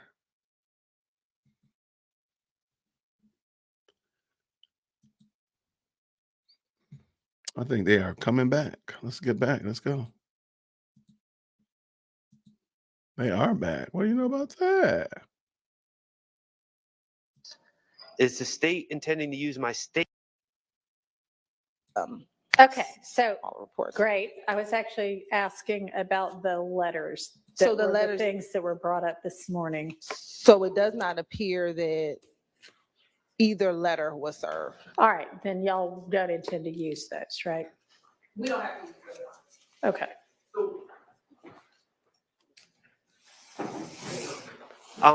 So I'm just trying to sort everything out before we have a jury in here. I'm trying to understand, my client gave a statement as a victim. Mm-hmm. I don't know if the state, I understand the state's not intending to use the letters. Is the state intending to use my client's statements at all? No, I think Mr. Shar asked me that yesterday, and I advised that we will not be using, we don't intend to play his statement. We do intend to ask the detective whether or not Mr. Stillwell made a statement, how many statements he made, 2 at the hospital, 1 3 days later, one about a month and a half later. In the second interview, he gave more details about the incident in which he was a victim, and my intentions, so I can complete the story and make sure that the jury understands that he subsequently recanted that statement. But that is what's in that letter that I provided to Mr. Shard last night. That second letter, he recants everything he told the The police. second letter that Mr. Shard has never until last night gotten notice of. Correct. And so we cannot put that in, but I would thought that Mr. Sharp would want the jury to know that his client took that back or took his statement back. But if he doesn't, we have no issue not talking about the second letter. So my understanding of the rules of evidence, first of all, I agree and I appreciate that the letter's not coming in because it was not provided in discovery. But my understanding of the rules of evidence, I don't know why, these are no ways admissions. These are statements my client made about, I'm going to say a wholly unrelated incident. I know it's part of this story, but he was a victim in a case. Uh-huh. So from my perspective, this is all hearsay. And Your Honor, just to give you a little bit, there's parts in this statement where my client is saying, I didn't see anything. I don't know who did this. Right. The investigators are sitting in the room saying, well, give us 3 names. Give us 3 names. And he's like, I didn't see it. Give us 3 names. Mhm. So, I mean, that's the type of police work that quite honestly leads to, in the 3 names that were eventually given, weren't the 3, I think one of the 3 was the same people charged. 2 of the 3, I don't believe were ever charged. So it's like, you know, they were just like, give us 3 names. And then they had him look at photo lineups, and he didn't even, and when he was looking at the photo lineups, he didn't even say, oh, this is the person that did it. He's just like, yo, that's Shelkel, that's so-and-so. So I don't even think it was a recantation, but I don't want any of my clients' statements, the contents of which, and I understand the state has told me they don't plan on playing it, but I don't want them to ask about the contents of it. So to be clear, Your Honor, because I think some things are getting conflated. In the first interview that Mr. Stillwell gave at the hospital, he said he didn't see anything. Second interview, he was asked to give names. He did not give any names. He didn't say anything. Again, he gave no names in the second interview. It wasn't until November 2nd when Mr. Stillwell asked on his own to speak to the investigators. Mm-hmm. He told the investigators everything that happened, and then he provided names at that juncture. There was no pressure of just give me 3 names. None of that occurred in the third interview. The state believes that that is still a party opponent statement, that he is still a party opponent in this case. This is a statement that he made to law enforcement regarding an incident that occurred to him as a victim. So, Your Honor, we still believe under the rules of evidence, it would come in as a party opponent statement. That is what we are operating under. It doesn't have to be inconsistent. It is his statement that he has previously given to law enforcement about something which he was a victim. So that is the evidentiary rule that we intend to introduce this statement under. And again, asking questions about the statement, not playing the statement. And then do you intend to do something about him allegedly later having said, what I told you in November, I no longer stand by that now, or whatever he might have said? The state intended to ask not this detective, because this detective was unaware of the recanting. However, I don't know what you mean by this detective. the detective, investigator Griffin, who was the lead detective on the homicide, he was unaware of it. However, investigator Dennis was aware that his client, that Mr. Stillwell recanted. And so it was my intention to ask about whether or not Mr. Stillwell took that statement back subsequently. I did intend to ask that question. Okay, and you're saying that this is all, I guess, a statement or an admission by a party opponent because you're offering it against Mr. Stillwell? And how is it against Mr. Stillwell? You're right. When Mr. Stillwell was shot at, this was all a part of this gang war that we have been discussing. Okay, I mean, you have any evidence of that? The individuals who were charged are members of the opposition gang. And when did it occur? This occurred on the early morning hours of September 26, 2015.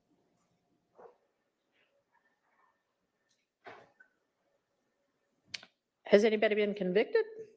Yes. Okay, so members of an opposing gang were convicted of this shooting? Yes, one individual, I believe, pled earlier this year.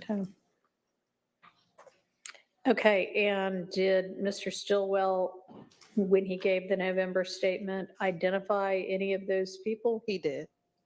How many? He identified 3, and I need to confirm. I know one person, Mr. Hardy, I believe, is the one who took the plea earlier this year or last year. And are those 3 people the people that ended up charged? I know Mr. Hardy was one. I need to see if I know Mr. Hardy, Mr. Watts, and there's a third person.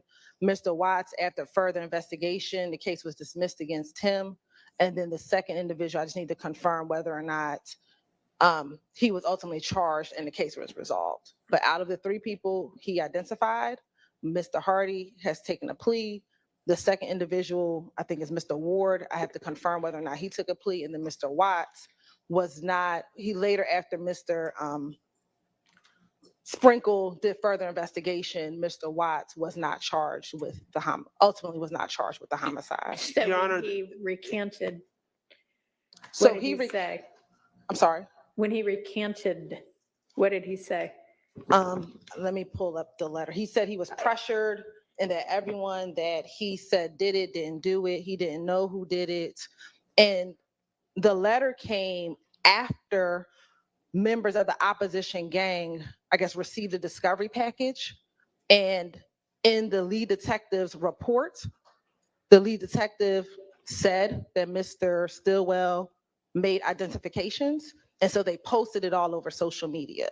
And so it was after that posting that Mr. Stillwell recanted. And also my understanding is there may have been some altercations while Mr. Stillwell was in the Fulton County Jail that also led to Mr. Stillwell recanting that Okay, statement. and 2 of the 3 people about whom he recanted ended up with their cases either dismissed or not pursued? One definitely was not pursued. I am trying to confirm the second individual. Just to give you a little context, Your Honor, this murder of Tiara Jones happened at about 11:45 p.m. on a dark road, and a car sped up behind the car, and started shooting. I don't know. I mean, this case would have been a defense attorney's dream to defend the Tiara Jones sad case, but I mean, because there would be no indication that Mr. Still would have seen anything. It was after the police were saying, "Give us 3 names, give us 3 names, give us 3 names." Then he gives 3 names, and Well, I think except a whole month went by. I understand, and then I think one or maybe 2 of them were charged, but I think it was only one of them. I think it was only Bobby Hardy. I believe it was only Bobby Hardy that was charged. So, I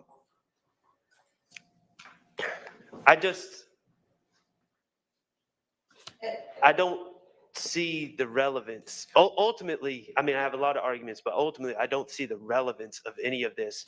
My client being in the car, I see that as relevant, but I don't see the relevance of my client's statements to the police regarding this matter.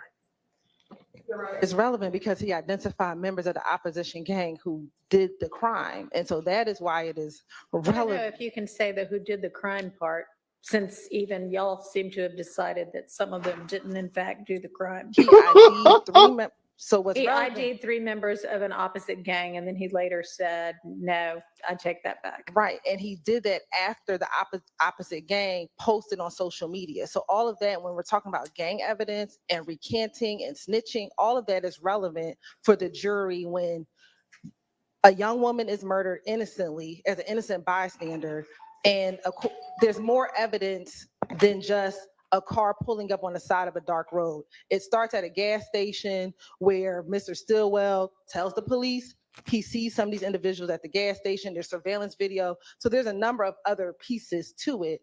To truncate it, we were solely going to talk about Mr. Stillwell, what he told the police that he saw and what he observed, and the fact that the individuals who he identified were members of the opposite gang, that there were individuals arrested.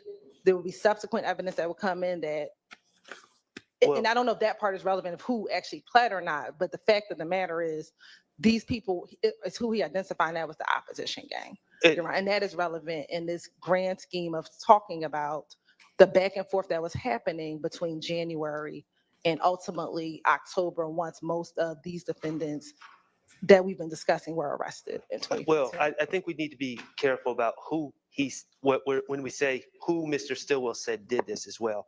And I reviewed the transcripts last night. I've reviewed the videos several times. But my understanding of what happened during the 3rd interview where identifications were made was that Mr. Stillwell spoke about seeing Mr. Hardy in the parking lot outside JJ's Chicken. He said he saw him there. Mm-hmm. And so they say, okay, we have some, and that makes sense to the detectives. Oh, Mr. Hardy, who they're calling him Smoke, I think, is at JJ's Chicken right before the car gets shot up. That makes sense to them. So they say, we have some we have some lineups we'd like to show you. And they read him the lineup admonition, and they show it to him, and he's like, that's Hardy. I think he calls him Smoke. And he identifies Shell Cal and Merle, I think is the other guy. Those other 2 individuals, to my recollection and from the transcript that I read, he never says they did These are anything. the people that shot me. He just says, It says, I identified this is this person, this is this person. What do you say to that? Context of him telling the story of what happened. So that's something that they can cross about. Do I but need to look at the interview and the letters? No, the state did not intend, Your Honor, the state intended to ask Investigator Griffin, did you meet with him twice? Did he give you any information at those 2 times? Did he eventually meet with you again? Did he provide more information about it? Did he eventually tell you who he thought was involved? Did he make identifications? Who did he make identifications to? After that, did you Okay, learn? but did he make identifications of, I know this person and this person versus identifications of these are the three people that shot me? That's two different things. The context of the interview is. So I need to look at it then. We're about to turn this into a whole nother trial within a Right. trial. We don't, Your Honor, literally, the state was going to have Investigator Griffin on the stand ideally for about 20 minutes, if that. So it's not turning in it's a 25-minute interview, Your Honor. I believe Investigator Griffin won't come until tomorrow morning. So we can send the interview over to the court. You can review it. It's a 25-minute interview for the court to review, but that's not the state. To the portion that you maintain is him saying, these are the three people that did it, and then send me the letter that is the alleged recantation. I can send you the recantation, but I think do the it court. quickly, because honestly, I don't want to spend the entirety of my evenings doing this case. I don't think that the court can only look at the specific portion, because I think you need to see the entire video to understand how the identification came about. I don't think that the specific 5 minutes before or 5 minutes after will give the court that context that I think you will need when he does the identification, Your Honor. So that is the only reason why I'm suggesting that you watch the entirety of it so you can understand the context surrounding the identification. Okay, send it to me now so that our next break, I can start watching it. I sure. Along with the letter, both of them. I will send you both. And Your Honor, I know they said Investigator Griffin's not coming tomorrow. If we need to wait till tomorrow on this, there's one picture that was shared in the Dropbox. And just to remind the court, Okay. these were things that were never brought up to discuss the issues with previously. This This is Dropbox. as to this same crime or Yes. incident? Yes, And, all right, but we've what- never litigated it. Somebody send me the picture. I'll send you the picture as well, Your Honor. And there's a picture of essentially a young lady, Miss Jones, and it's horrible. And she's After she's been shot. bleeding from the face. She's halfway through a windshield, and her body appears to be burned. She's unrecognizable. Okay. And it's And the objection would be? 403, prejudicial. Gross. I know that my client is not accused of doing this to Miss Right. Jones, but ultimately the But, state yeah. is Oh, holding him But responsible. for him being in the car, this wouldn't have happened to her. Your Honor, the state did not intend to publish that picture. The state didn't intend to introduce it because unfortunately that is what happened. So the state did not intend to publish it. The state did intend to introduce it, but I will send the court the picture so you can see all of the pictures that the state Well, intended to. If it's introduced, then it would be going back with the jury.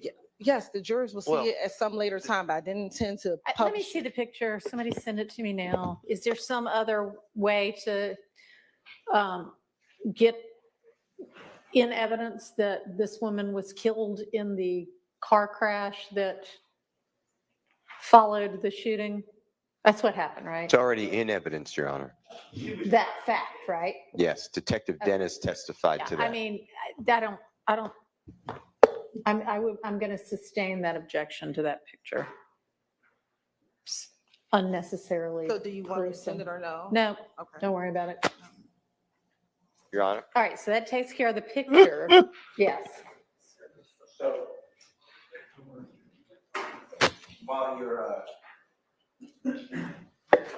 You know, what I'm not appreciating is Mr. Williams has a right to then confront and cross-examine Mr. Shannon Jackson because this is confrontation clause. It is the police, it's a victim, from what I understand, identifying people in a criminal case. That's testimonial. And So- what's the state's response to that? I mean, I guess if you are only having it elicited that he made a statement where he identified, how far is it going to go? The state's intentions, was Mr. Stillwell a victim in a crime? Did you speak to him? Was he able to tell you who he believed to be involved in the incident? Who were those individuals? What occurred? I was going to ask him, what did he tell you happened? They were in the car, it All flipped right, over. and so then what do you say about the confrontation clause issue? Your Honor, That's clearly testimonial.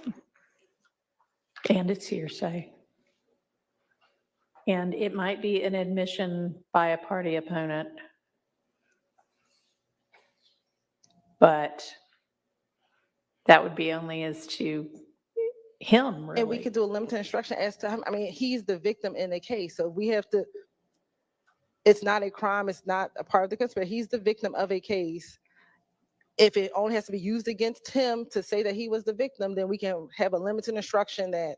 Well, but you're not just using it to show that he was the victim.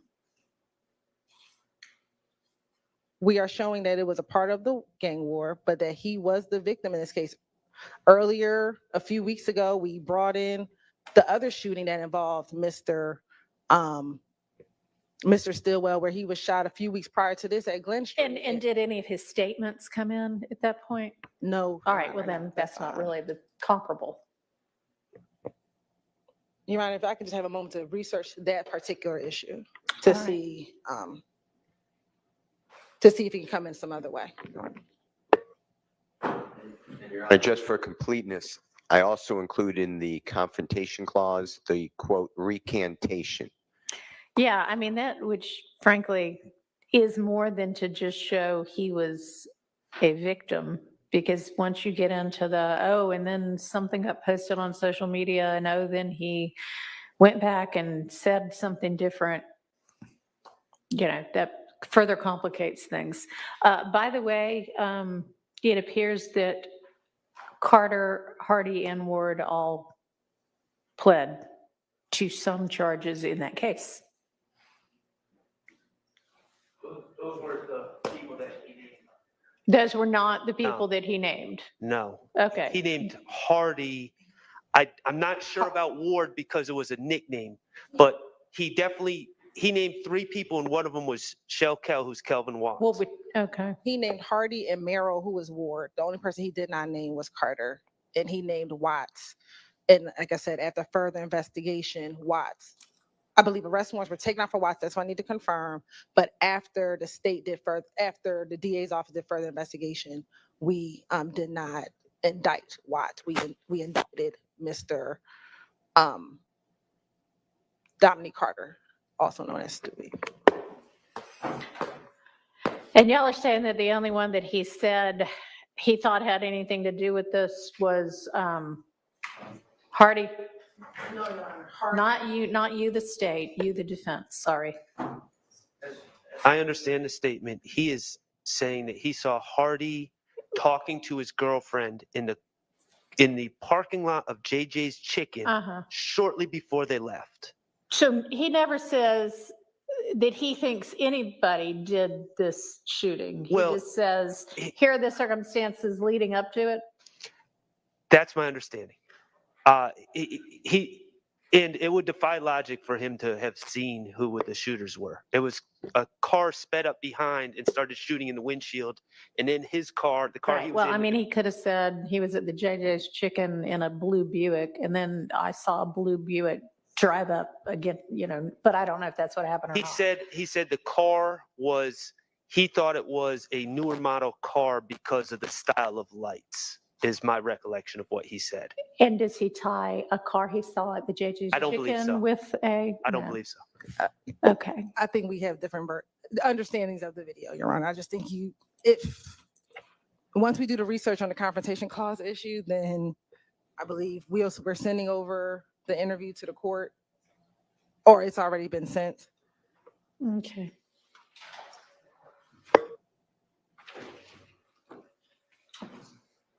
And I believe all 3 were sent to you. All 3 were sent. It is just the 3rd video. It's both audio and video recorded using Evidence Reviewer. Okay. And then the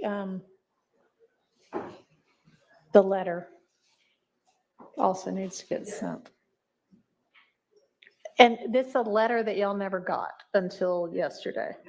Letter I never received till yesterday, and Okay, so it seems problematic, even if you don't introduce the letter, to introduce essentially the contents of the letter.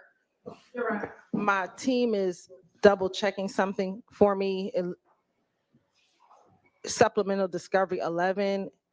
I'm confirming whether or not this was the entire case file. So if you can give me one moment, I believe, I'm trying to confirm this is the entire case file.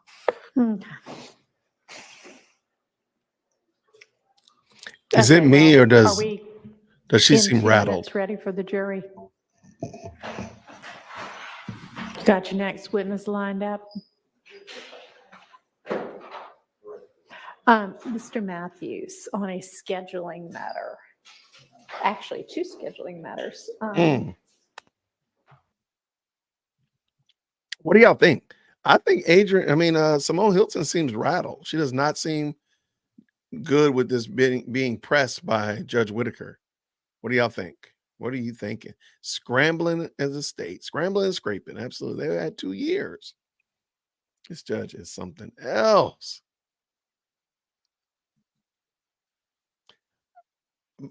See, but saying you're mad and doing something about being mad are 2 different things. That's what I'm talking about. Just like, don't just say you're mad, do something about it. She's discombobulated. I'm confused. Okay, so I'm gonna let them explain, but the state has some letters allegedly that Max Shard's client allegedly wrote. And later on, he says, I didn't write those, and I recant what's in there. And to me, it seems very confusing, but it seems like they're trying to not bring the letters in, but bring in what he said as if it were already. It is kind of confusing. Now that I think about it, I'm confused. I'm joining you. I'm with you. I'm confused. I don't know. These people are just a lap too far. I don't even know what to do. Yeah, I saw somebody right here. I'll bark. No bite. Let's see what happens. Yo, and thank you very much while they're coming in. Thank you so much, Kim Palmer, for the very kind $10 super sticker. I appreciate you. Thank you so very much. Appreciate it. Are they bringing in the jury? They're bringing in the jury. All right, let's go.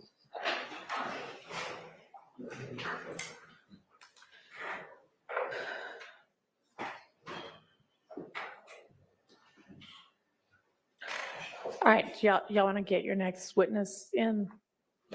Great.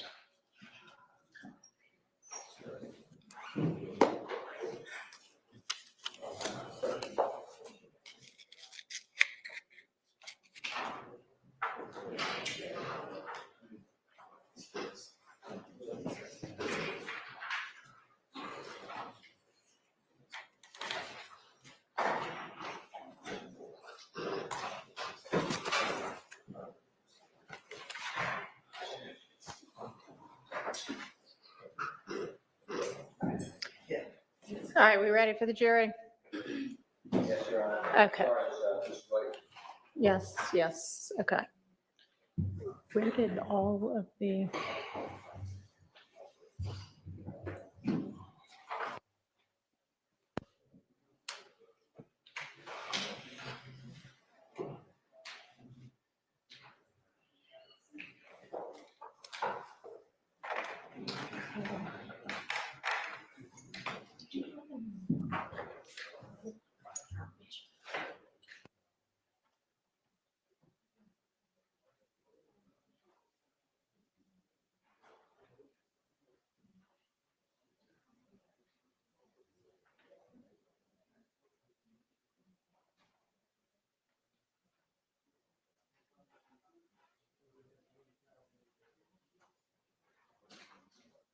I'm a little confused. I don't know what's happening, but we're going to find out in a moment, I reckon.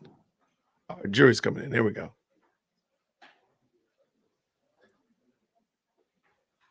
Let's go.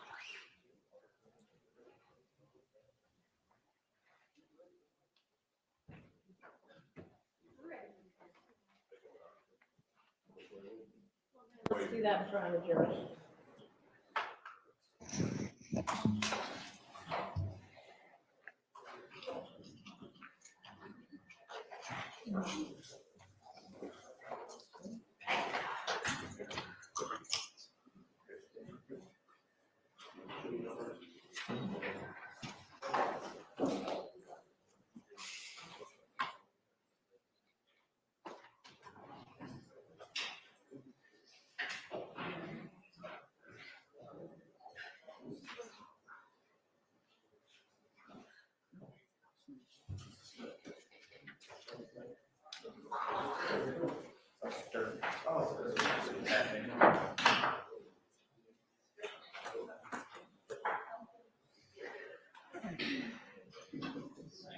Whole Stetson. My dude got a whole Stetson on the counter. That's crazy. I love it. I love it.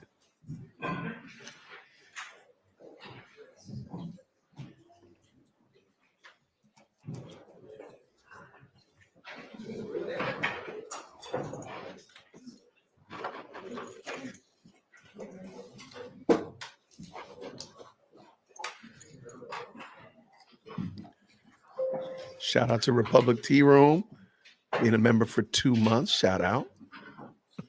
It is a wild shirt to wear. That shirt is wild.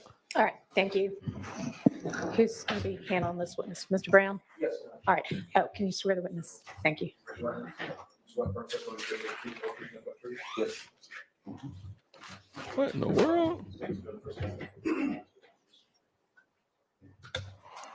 Rodney Sturkey. Good afternoon, Mr. Sturkey. Where are you from? Atlanta, Okay. And where do you currently live? in Clayton County. And have you always lived there? No, Where did you live on January 13, 2015?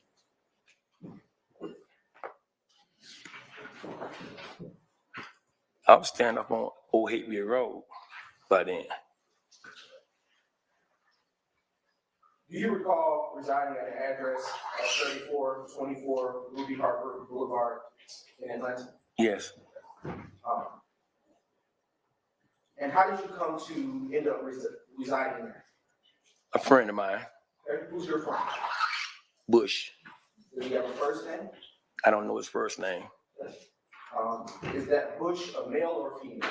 It's a male. Okay. And how do you know Mr. Bush? My mechanic. Okay. You said he's a mechanic? Yes, Oh, okay. And how long have you known him? years. Years? Do you know him to be, in your knowledge, do you know him to be related to any defendants in this room? No, When did you move to 3424 Ruby Harper Boulevard Southeast? I can't recall the date.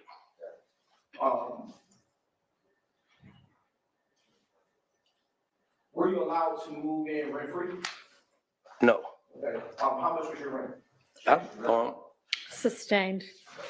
Can you use a mic, please? Thanks. Why do they not want to use the mics? And how long did you reside at that address? About 3 days. Was it 3 days. Did you rent the whole house or did you have just a room? Just a room. Okay. And Mr. Sturkey, what caused you to move? I was moving either way it go. I was moving back to Jonesboro. Okay. Do you recall that address of 3424 Ruby Harper Boulevard being shot up on January 13th, 2015? Yes. Okay. Would you please tell the jury what you remember about that incident, if you will? Only thing I know, my van got hit twice. That was it. And do you know if the actual home or actually the structure of the home was hit from your recollection? No. Okay. Were you hit by any bullets or gunfire? No. Okay. Were you actually even present when you returned to the house that at 3424 Ruby Harper Boulevard? What, if anything, did you see that morning? That night morning? Well, yes. A police. Okay. Did you see any like yellow tape or anything like that? No. Okay. Was it a lot or a few police? Few. Okay. Were you able to access the area where you were staying at that time? No. Okay. Why weren't you able to access it? And I don't know. Okay. Were you stopped by anybody? Yes, the police. Okay. And at which time did you come to learn that it was your house that you were staying at during that stop? At what time did you come to learn that it was your home? Around 1:30 in the morning. Poor question. Let me ask a better question. During your when you arrived back at the home from work, were you able to freely go into the home? No. Okay. During which point did you learn at that time when you arrived at the house? I'll strike that question. I'll move on. Other than your van, was any other property that you own affected by the gunfire? No. Okay. And what type of vehicle did you own in terms of van? It's a white van. Okay. How long had you had it? About 3 years. Do you still have it? No. Were you able to move it that evening after you had learned that it was affected by the gunfire? I moved it the next morning. Okay. How long did you continue to reside at that home after that occurred? After the shooting incident occurred? I left the following day. Okay. My apologies. And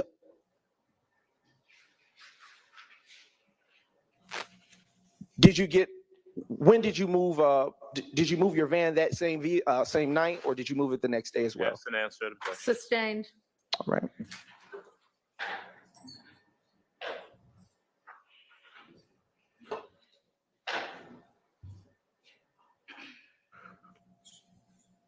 Was your van still drivable after the bullets had impacted it? Objection asked and answered. Sustained. Your Honor, that question wasn't asked. Move on, please.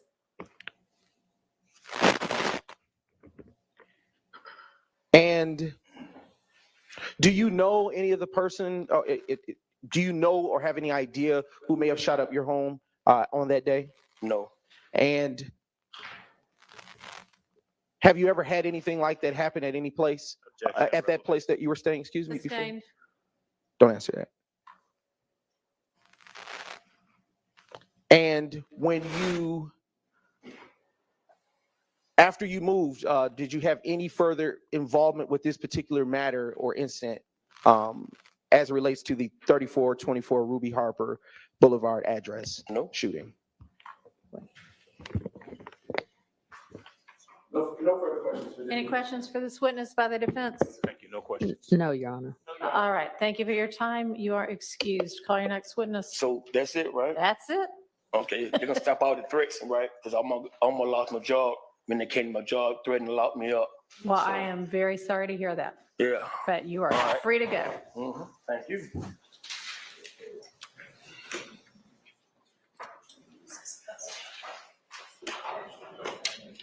Call your next witness. And that was said in front of the jury, mind Okay. you. That was in front of the Nelson, jury. So okay. the jury knows, again, the jury has heard again that the state be doing the most. Oh my gosh. Way to go, DA's office. Kudos to you to torpedo your own case. Keep it going. Okay, I didn't even know they had white police officers at APD. And they got another one. All right, time it. How long is this guy going to be on the stand? Right now. Start the timer right now. Name is William Nelson, WILLIAM NELSON. Good afternoon, Sergeant Nelson. Good afternoon, sir. Where do you work? I currently work for Sandy Springs Police Department. And how long have you worked for Sandy Springs PD? A little over 4 years.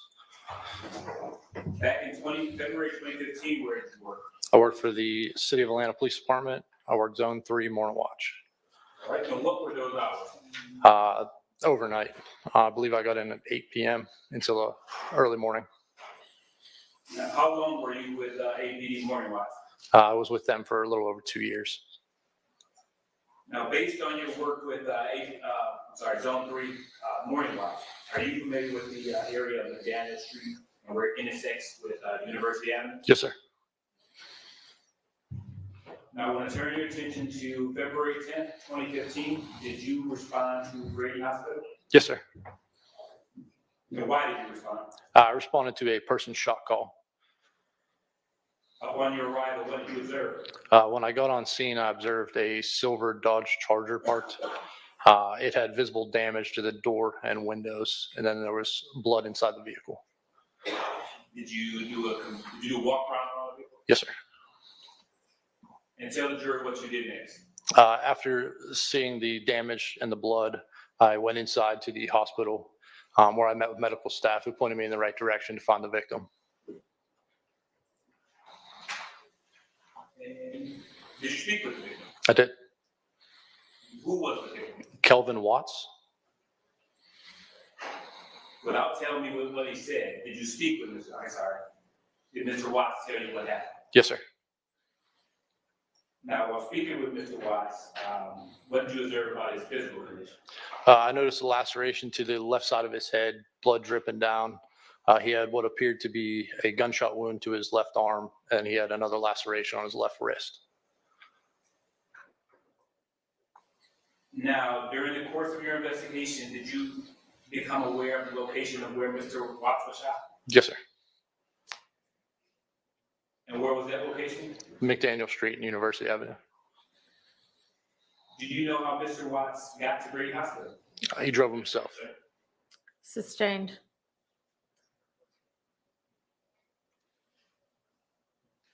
Officer Nelson, what did you do after you finished speaking with Mr. Watts? After speaking, I went back downstairs outside to the vehicle, and we conducted a search of the vehicle. What did the search yield? We did not locate any shell casings or any weapons in the vehicle. Sergeant Nelson, did you prepare a report in this case? Yes, I did, sir, and just made a clerical error in my narrative. I put the wrong date. What date did you put in your narrative? January 2nd, 2015, and the correct date was February 10th, 2015. So the incident date is? February 10th, 2015. Sergeant Nelson, did you make any arrests in this case? Yes, sir. I arrested Mr. Watts. He had a warrant for his arrest for probation violation. And did that complete your involvement with this case? Yes, sir. Words and does appropriate moment, Your Honor?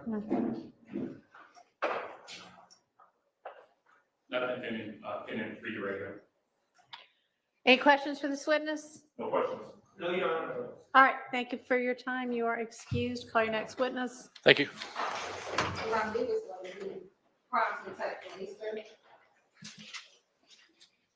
3 minutes and 52 seconds. 4 minutes. What was the purpose of that? I mean, he talked about something different, you know, catching somebody at Grady, bullet wound, got you. But what was the purpose of that, really? I really would appreciate if you had these people ready to walk in when the other witness walks out. It's usually not that big of a deal, but any bit of time that we can save in this trial would be helpful to everybody. Thank you. All right, let's see what you got. You got plenty of people working on this case who could be there ready at the door.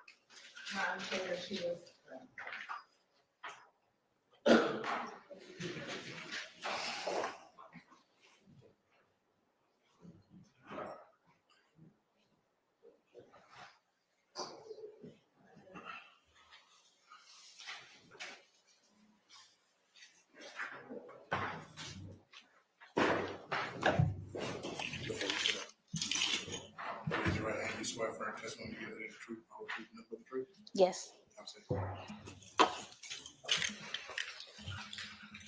Pronounce your first and last name. Spell your first and last name for the court, please. First name Alice, A-L-I-C-E. Last name Flemister, F as in Frank, L-E-M-I-S-T-E-R. Good afternoon, Ms. Flemister. Good afternoon. Are you employed? I'm retired. Okay, and where did you retire from? City of Atlanta Police Department, And how long did you work for the City of Atlanta Police Department? 26 years. And what did you do in your employment with the City of Atlanta Police Department? Crime scene supervisor. And We've already had were one you of always a these. supervisor? No. Okay. When did you get your promotion to supervisor? I got my promotion to supervisor in 1998. And when did your time with the Atlanta Police Department end? In 2019, July of 2019. All right. And do you recall working on Tuesday, January 13th, 2015? Yes. All right. And do you recall being dispatched to an address by 3424 Ruby Harper Boulevard? Yes. Okay. In what county is that address situated? What county? Yes, ma'am. Fulton. And do you know what is located at that address? A house, a commercial building? A house. Okay. What do you remember about responding to that call? What do I remember about Yes. responding to the call? I received a call for a shots fired. And when you got, do you recall what, if anything, you observed when you got to the location? I observed the house. Upon speaking with the officers, I noticed there was some casings and some damages. Okay. After you did that, made those initial observations, that is, did you process the crime scene? Yes. And what went into your processing of that crime scene? What goes into the processing of the crime scene is that once I do my observation, I would then start to take the photographs of the scene. And once I photograph the scene, once I process the scene, which includes taking photographs of the scene, photographs of the evidence. If there's any evidence that is to be collected, I would then take photographs of the evidence. If there's any damages, I would take photographs of that. Once I finish that, then I would mark the evidence and collect the evidence. Do you also prepare a crime scene record? Yes. All right. I am now approaching, with the court's permission, approaching the State's Exhibit 1DDDB, which has already been provided to defense and discovery. And Ms. Flemingster, I have put before you what has been already identified as State's 1DDDB. What has been placed before you? My crime scene report. Okay. Does that crime scene report in front of you pertain to the crime scene that you responded to at 3424 Ruby Harper Boulevard on January 13th, 2015? Correct. And does that report, well, is it the same or substantially the same as it was when you authored it at that time? Yes. All right. Your Honor, at this time, the state now moves to admit into evidence State's Exhibit 1, Delta, Delta, Delta, Bravo. Bravo. All right, it's admitted without objection. Mrs. Flemingster, do you have crime scene, are there crime scene photos for this particular incident? Are there crime scene photos for the incident that I took? Yes. Are they here? No. Did you take them? I did take them. Have they been able to be located? No. Okay. But you did take some. I did take photographs. And the photos that you took, are those photos or their descriptions notated within that report? Yes. Okay. Utilizing the report that is before you, Mrs. Flemingster, excuse me, would like to ask you a few questions. Based on that report, how many photographs did you take when you responded to the incident location? 107. And do you, within that crime scene record, note all of the descriptions of the angles and perspectives of those photos? Yes. And do you also note within the report or record before you any other such activity that you performed or did when you responded to that crime scene? Yes. Was there any projectiles recovered, excuse me, from the crime scene? May I refer to my report? Yes.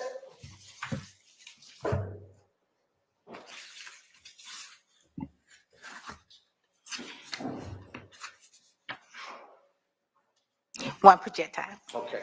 And do you also note within that same report who the incident or responding officer is that went to this incident, right? Yes. Who is the responding officer? Collins. Just a few more questions. Mrs. Flemingster, as it relates to this particular location, turning to what is the third page of your report, Do you know any vehicles that were affected by defects or involved in this particular incident? There was 2 vehicles. Okay. Do you list them? Yes, What were it was a 95 Ford. This is EC2. The model, and an 83 Chevy. Chevrolet. All right. I want to turn your attention to the next 2 pages over in your report.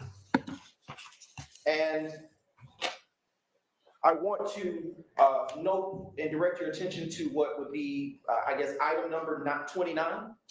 Do you see the description for that photo? Overall showing the van and car. Okay.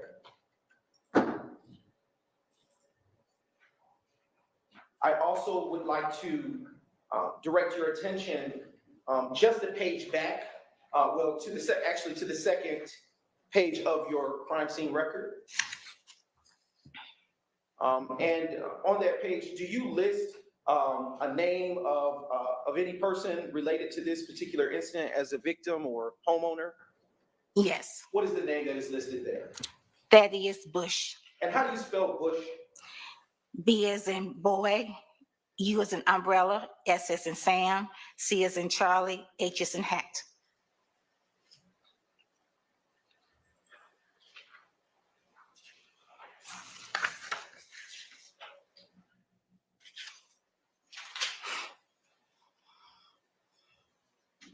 Mrs. Flemister, how many shell casings did you recover from this particular crime scene incident?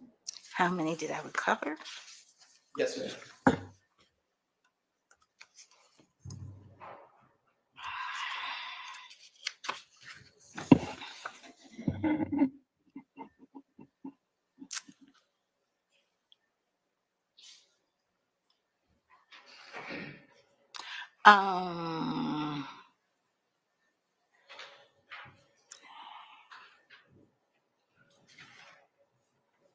It's 2, 11.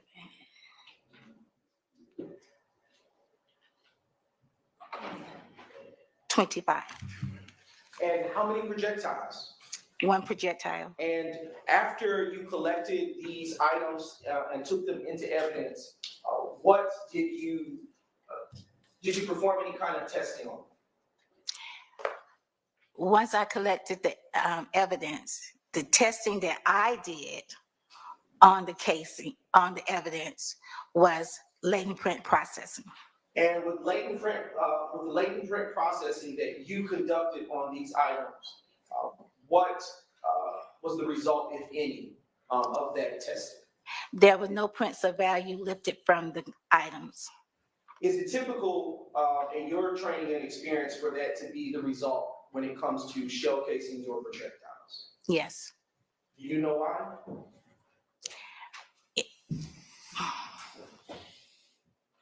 It's just rarely that you would get prints off those. And after you collected those shell casings and that single projectile, is it in your normal routine to turn them over elsewhere, or do you keep them? It is our process is once we process the evidence, we then turn it over to the APD crime lab. Okay.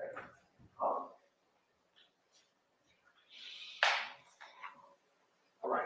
I am now going to direct your attention to another date, and that is January the 14th, 2015. Okay. Do you recall working that day, Mrs. Fleming?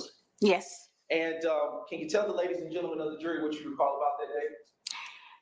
Well, that was a rainy morning. It was a rainy morning, and I received a call to go out to shots fired call. Okay. Excuse me. What was the address that you responded to on January 14th, 2015?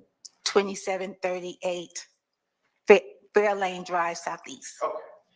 And in what county do you know that address to be located? Fulton County. All right. And upon your arrival, can you tell the ladies and gentlemen of the jury what, if anything, you remember about what you saw at that time? What I saw once I arrived, first of all, there was a lot of casings in the street. There was a car in the driveway, and it was a house. And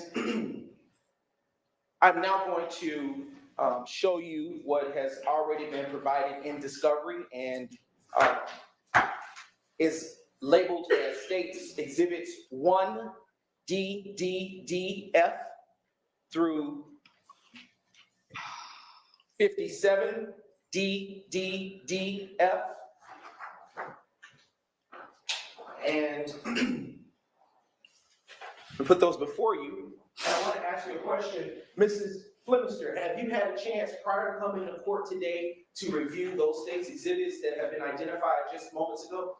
Yes. And what do you know those exhibits to be that were just placed in front of you that you reviewed prior to coming to court? It will show the location of the house. Also, it will show what I reviewed is the overall of the house, showing the car in the driveway, showing the shell casings that are in the street. It'll also show damages to the house. Okay. Is it fair to say that those exhibits that were just identified by myself a few minutes ago are crime scene photographs that you took? Yes. All right. And are those crime scene photographs that are in front of you, do they fairly and accurately depict the crime scene as you remember it to be of the 2738 Fairlane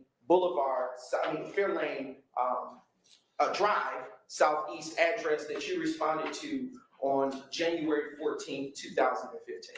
Yes. All right. Your Honor, at this time, the state now moves to admit the exhibits that have previously been identified and request permission just for select few to publish. All right, they're admitted. All right. Prior to publishing, I want to present you with another state's exhibit.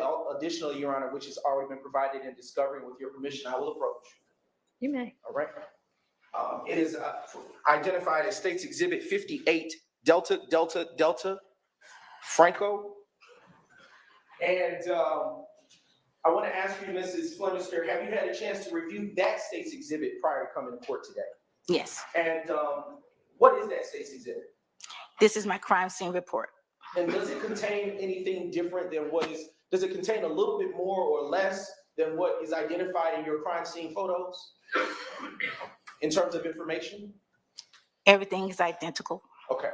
And does it is it in the same or substantially the same condition as it was when you initially authored it?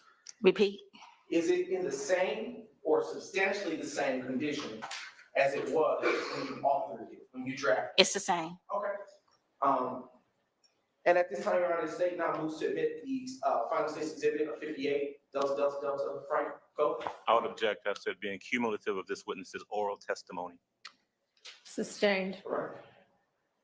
I am now, Mrs. Flemister, going to publish for you a few select exhibits from the crime scene photos that have been admitted, starting with that which is on the screen. Mrs. Flemister, can you tell the ladies and gentlemen of the jury what we are seeing here in State's Exhibit 1, Delta, Delta, F? What you're seeing in the photograph is the mailbox showing the address, the numeric address of the crime scene. Okay. Turning to the next State's exhibit. And if we could zoom in. On the last exhibit, the address was a little obscure. Can you see it completely here on this, the address number? What do you see those numbers? 2738. And in this exhibit, do you see any damage to the front of this residence? Yes. Where do you see it? I see damage to the front door. And next State's exhibit, please. All right, now showing you 44. Oh, we can go past that one. All right, now showing you 2 Delta, Delta, Delta, Franco. Mrs. Flemister, is this an overall view of the residence that you responded to? Yes. And does it capture one of the vehicles that you saw there that was affected by the gunshots on that day? Yes. All right, next exhibit. We can go to the next exhibit. State's Exhibit 4, Delta Franco. Mrs. Flemister, do you see any defects to the vehicle that is featured in this exhibit? In the windshield. Okay, and is it where the cursor is moving? It's just came back. The defect is right here. Okay, and when you say here, are you speaking on the windshield? In the windshield to the right. Okay. Right. All right. Come top over. right corner. Come over. All right, go to the right. Come over. Right here. Okay, all right. Do you see any others on this windshield? Or cracks? Can I? Yes, ma'am. Yes. Okay. And where do you see them? To my left. Okay, Come over. all right. Right here. Okay. All right, and is there one, do you see anything in the top right-hand corner of that same windshield?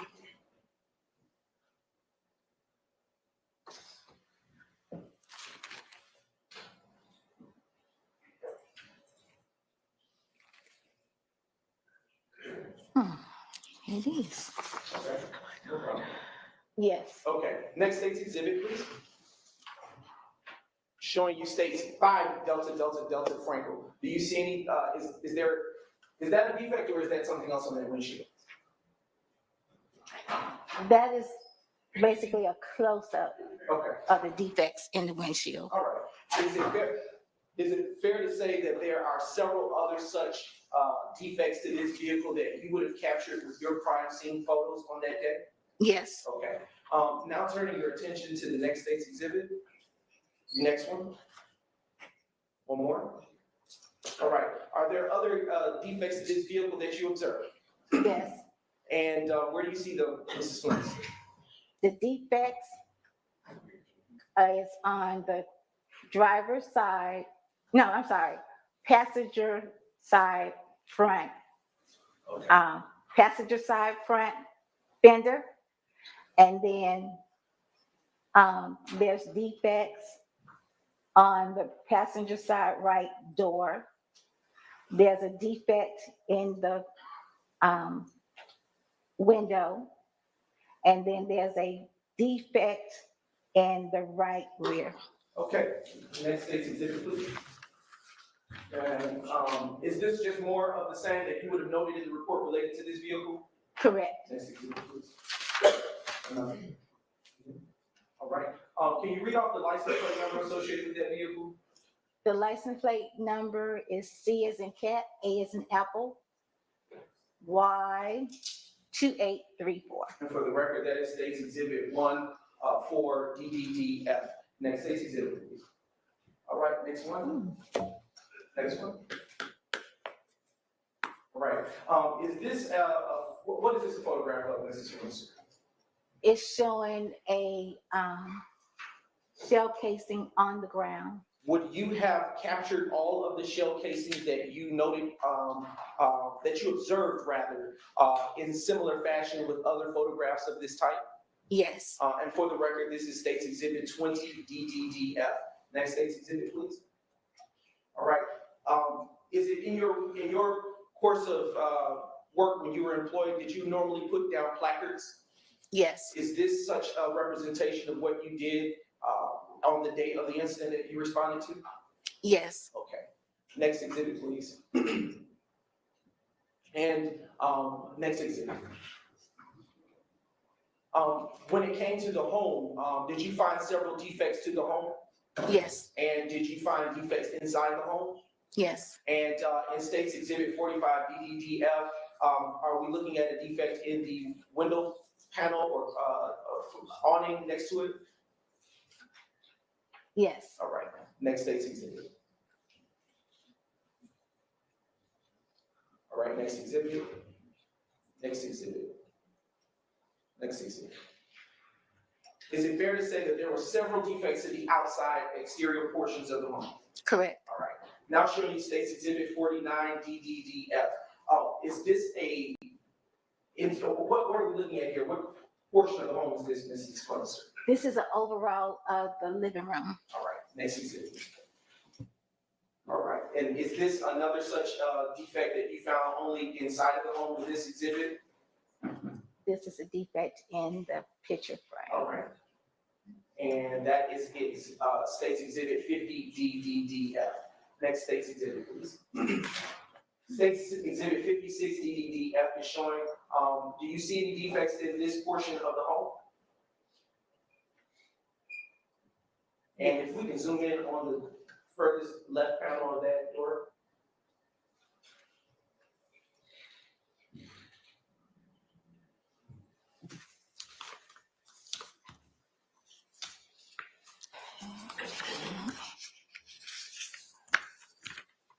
If you don't mind me looking through. Physical copy. Let's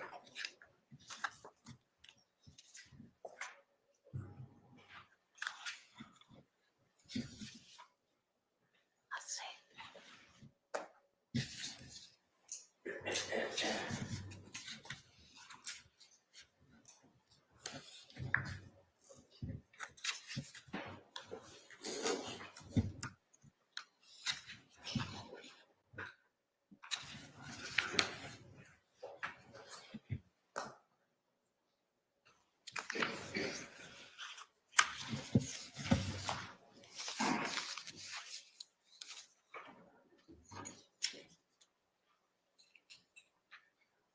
Yes. Okay, and would you have taken, generally, as this photo, more pictures of the interior of the residence as wherever you found there to be defects, if you found them? Yes. All right. And Mrs. Flemister, I have just a few questions for you to follow up. As it relates to this incident, well, I want to backtrack. The 3424 Ruby Harper Boulevard address where that first shooting that you testified about came from, what is the APD or Atlanta Police Department incident number associated with it? Objection, relevance. It's very relevant, Your Honor. It's just compartmentalized so that it's not confusion to the jury. Overruled. You may reference your report. Okay. The incident report for Ruby Harbor Yes, ma'am. is 150-130-123. And as to your testimony, as to that incident, does that conclude your involvement with that particular incident? Correct. All right. What is the incident number associated for the shooting that occurred at the 2738 Fair Lane Drive, Southeast Atlanta address? What is the incident, APD incident? 150-140-391. As to your testimony regarding that incident, does that summarize or complete your involvement with that case? Correct. All right, Your Honor, the state has no further questions for this witness. All right, thank you. Does the defense have any questions for this witness? Not on behalf of Mr. Williams. Yep. Not on behalf of Mr. All right. Thank you for your time and you are excused. Call your next witness.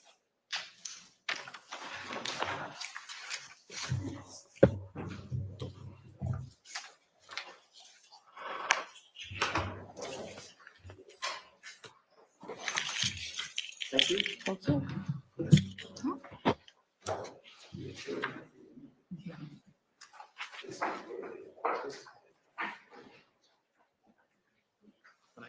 State calls to the stand Ms. Lynette Robinson. What juror are we on now? I mean, witness are we on now?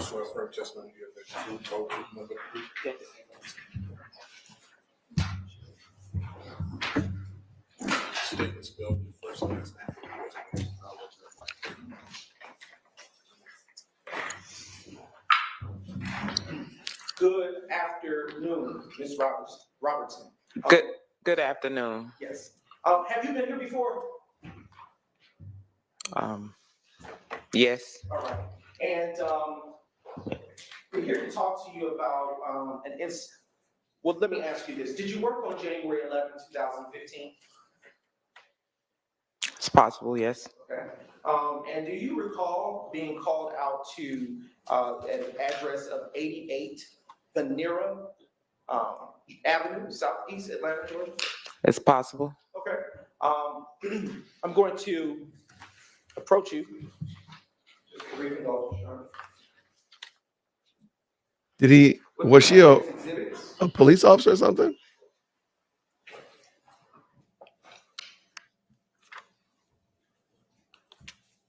And these exhibits have been provided in discovery already. And they are identified as so. States Exhibit 1, Delta, Delta, Kilo, through Is that 3Ds and then a K? yes, ma'am, Okay, through 138 all right. of the same phonetic.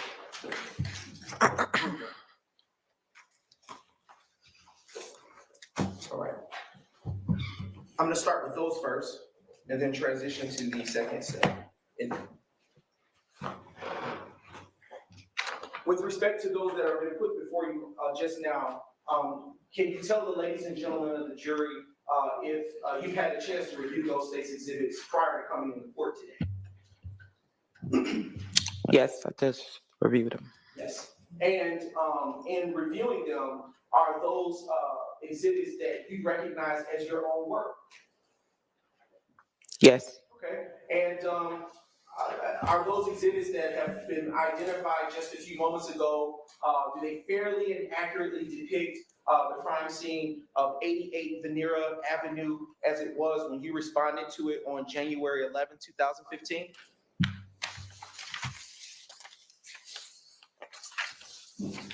If you reviewed them, so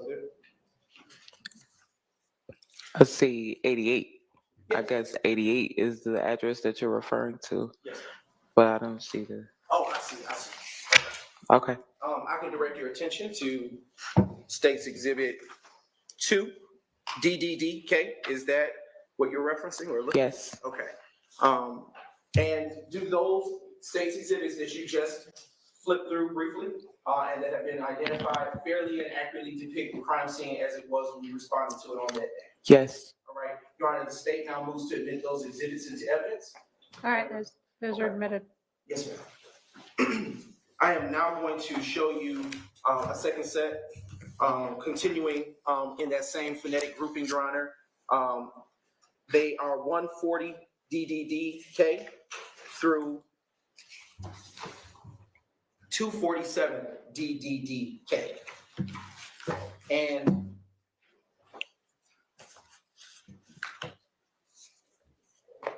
Ms. Robertson, is it typical that sometimes when you are taking photographs, you have to put them on separate storage devices because there's so many of them?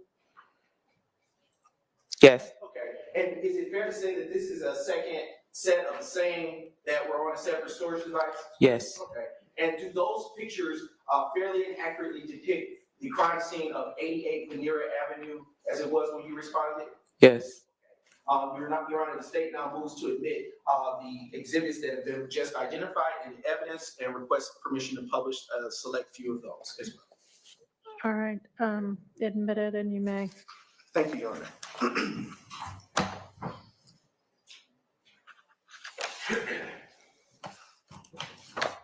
Okay. I want to ask you a few questions, Ms. Robertson, related to you responding to 88 Venera Avenue. Do you recall, when you responded to that location, can you tell the ladies and gentlemen of the jury what you observed upon arrival?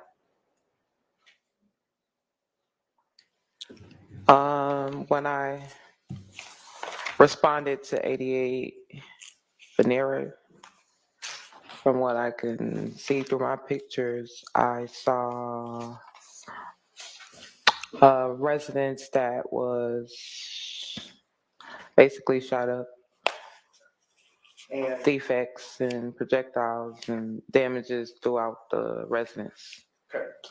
And did you capture with your time that you spent at that crime scene all of the defects that you observed in your photo roll? Yes. Okay. Did you collect any evidence from that crime scene at 88 Venera Avenue? Yes. And do you know what evidence you collected? Yes. Okay. What evidence did you collect? Projectiles and cartridge casings. Okay. Do you know how many? Or, I would have to refer to my report. okay. I will now show you what has already been provided in discovery to the defense and previously shown to you and identified as State's Exhibit 139 DDDK. And I will put that before you. And when your memory has been refreshed, please look up at me and then we'll continue asking questions.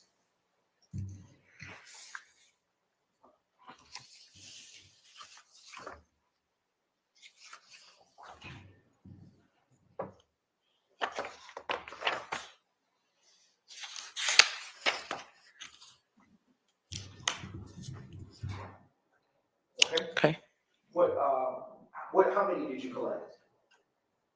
My report, I collected 53 shell casings. Okay. And did you collect any projectiles? I collected 2 projectiles. Okay. And did you do any type of testing or analysis on the items that were collected? I processed projectiles and cartridge casings for latent fingerprints. None were located. And then submitted it into the crime lab for further processing.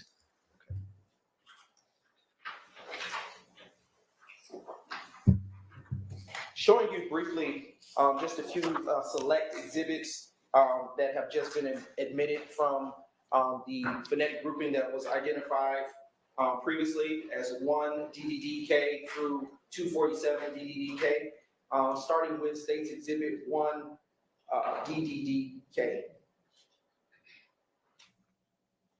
Briefly, just a brief indulgence. Excuse me.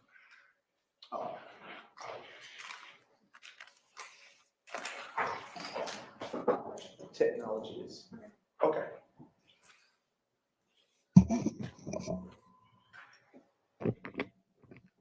And while we're waiting, Ms. Robertson, when you collected those shell casings, when you photographed the shell casings, did you photograph them at the direction of anyone else, or did you do that alone? I photographed at the direction of the investigators. Excuse me. Now showing you what has been previously identified as State's 3 DDK. Is this a home to which you responded on the day in question of January 11th, 2015? Yes. Next State's exhibit. Is that the address or mailbox associated with that address? Yes. Next exhibit. Showing you State's 249 DDDK. And Ms. Robertson, can you tell the ladies and gentlemen of the jury, is this an overview of the placards that you would normally put out? Yes. Yes. And is it fair to say that you would have also done the same for many other numbers associated with this particular shooting? Yes. All right. And are those placards nearby shell casings or projectiles that were eventually collected by yourself that evening? Cartridge casings, yes. Okay. Next State's exhibit. In this photo, which is State's Exhibit DDDK, are we looking at an overview of the living room? Yes. Do you see any defects inside the home at all in this picture? Yes. Where do you see them? On the walls and semi-ceiling. Okay. All right. And is the cursor going where there are defects that you are identifying with your eye at this time? Yes. All right. And in total, from this view, can you count out how many you see?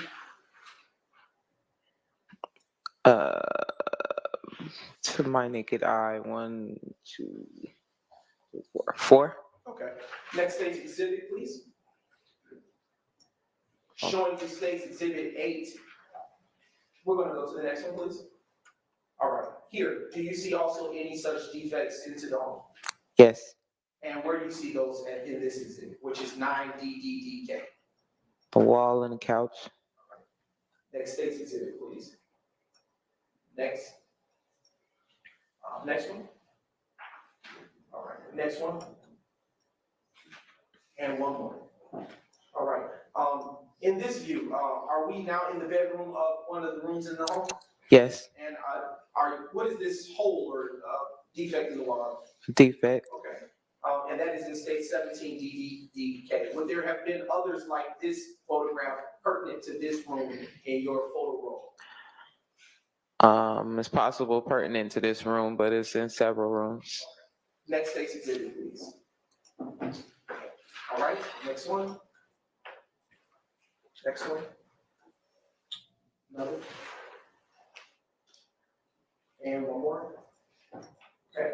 Is this the same room or is it facing a different hallway? Facing a different hallway. All right, that is State's Exhibit 32 DDDK. Next, State's Exhibit, please. Next. Next.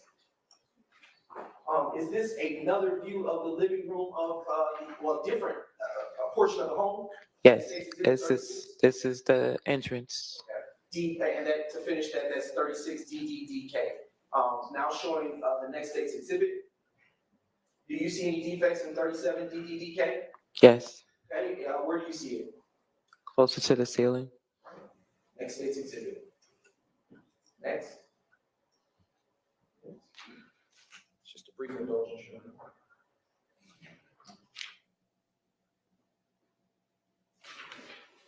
I would like to publish for you State's Exhibit 49 DDDK.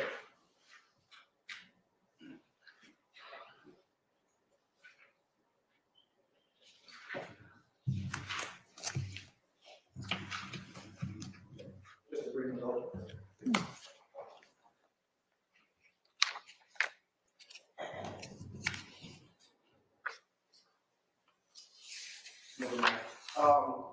We're going to strike that, Your Honor. And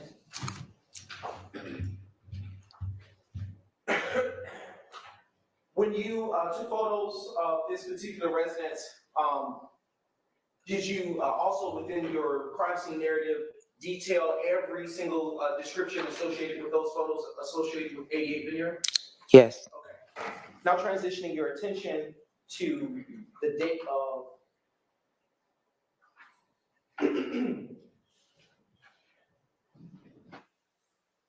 well, I want to transition your attention to is there a police, APD police number or incident number associated with this incident? Yes. What is that police or incident number? Incident number is 1501-101-03. And as it relates to that incident that you just described with that incident number, did that conclude your involvement with that particular incident? It's possible. It could be more. Okay. In the main, would everything that you have done, again, be identified in those photos? Yes. All right. Now transitioning your attention to the date of January the 12th, 2015. Have you, and I'm going to approach you, with, of course, continuing permission if that is.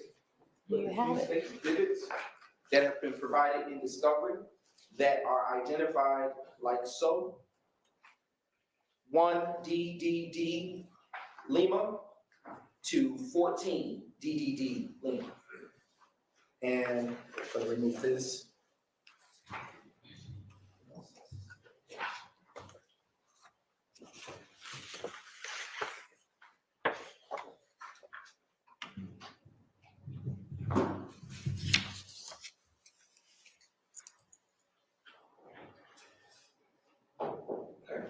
And, excuse me, have you had an opportunity to review these state's exhibits that have been previously identified prior to coming to court today?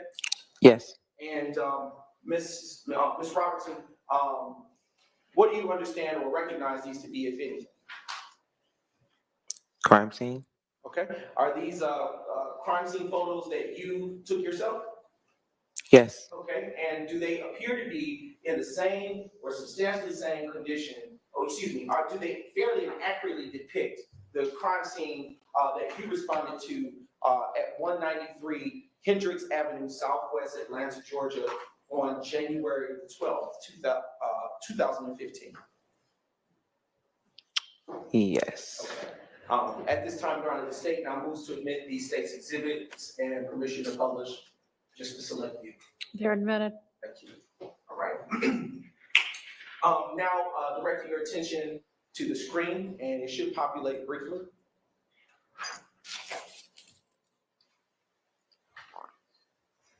And while we're waiting on that, I'll ask, what was the nature of the call to which you responded at this address on this day? I don't have my report, but I'm guessing it's an assault. Okay, well, instead of guessing, would seeing your report refresh your recollection? Yes. Approaching you with states 15 DDD Lima, and it is now in front of you. And when your memory has been so refreshed, please look back up at me and I'll finish with the questions.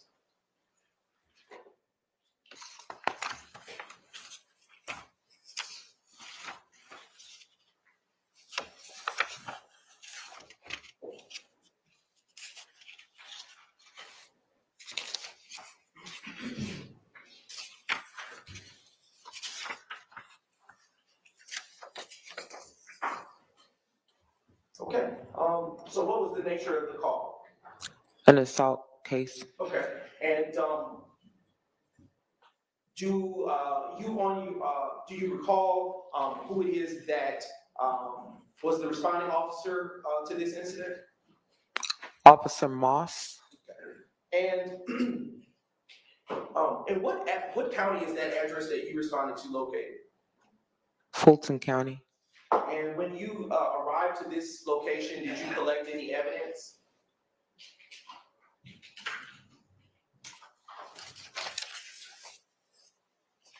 Yes. Okay, what evidence did you collect? I collected 11 cartridge cases. And did you process those or perform any analysis with those? Hang on. Sure thing. No, I did not process these. Officer Moss took possession of these cartridge casings. And did you at least photograph or take, are those cartridge casings that you recovered captured within your photographs that have just been admitted? Yes. Okay, now showing and directing your attention to what is showing on the monitor before you that states 1 DDD Lima. Is this the address located at is this the resident located at the address that was just previously identified? Yes. And now showing you the next state's exhibit. It is 2 DDD Lima, and this address is pertinent to, it's also listed in your report? Yes. Next state's exhibit. Next state's exhibit. And do you see any defects to this door featured in states 4 DDDL? Defects is the glass damage. And next state's exhibit. Where are you positioned when you took this state's picture that is identified as states 5 DDDL? I'm standing on the inside facing the same entrance from the inside. Yes, ma'am, next state's exhibit. All right, and as to this photo, do you see any defects in state 6 DDDL?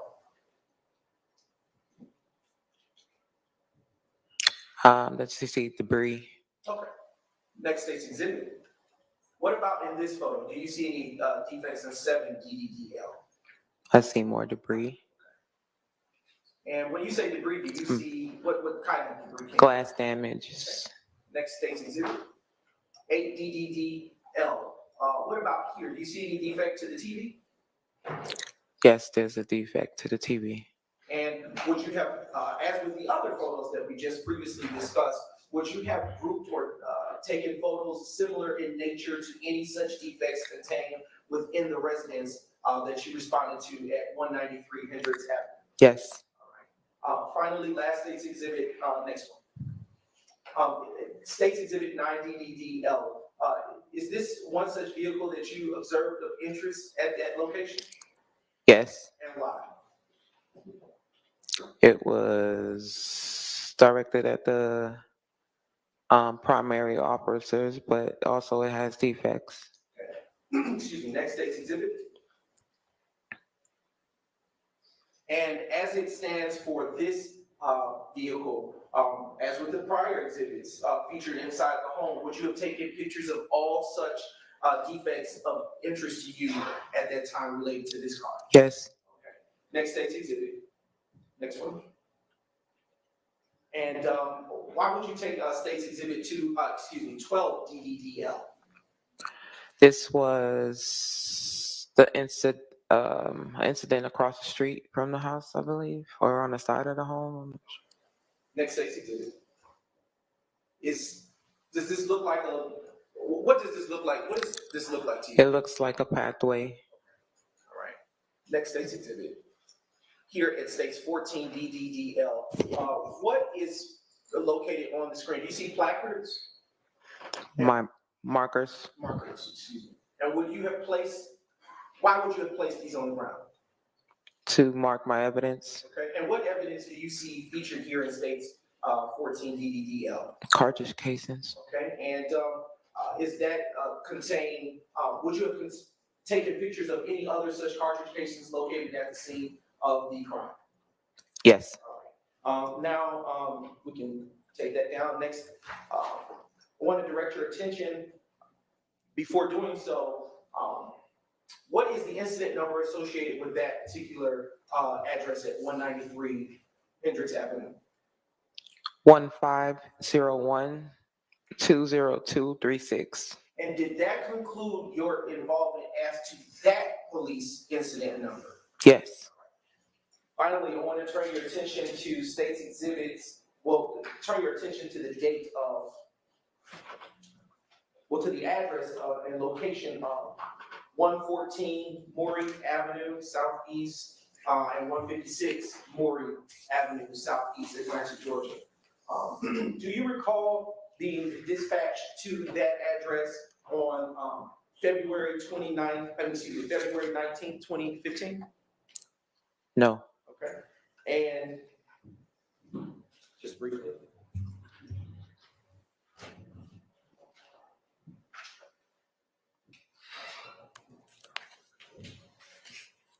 I'm going to approach you with what already has been provided in discovery as states exhibits 13 DDDD through 42 DDDD. And I'm going to put these before you, and I'm going to just slide some of this aside.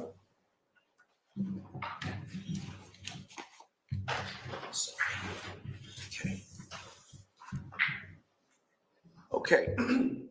And do you recognize the state's exhibits that have been placed before you? Yes. And how do you recognize them? Picture I took. Okay. And do those pictures that are in front of you pertain to the address of the addresses of 114 Maury and 156 Maury Avenue, Atlanta, Georgia? Yes. Okay. And when you took these photos, do you recall the reason for being called out to those locations?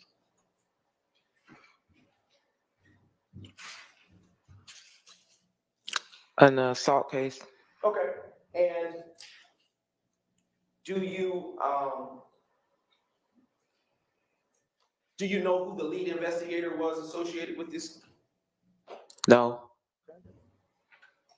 Just a brief indulgence.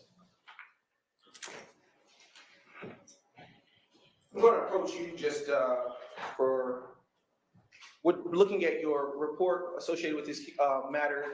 Refresh your recollection. Yes. I'm approaching you with what has been identified as states 43 DDDD. And just here, when you've had a chance to have your memory refreshed, you can look back up at me and I'll continue to ask you questions.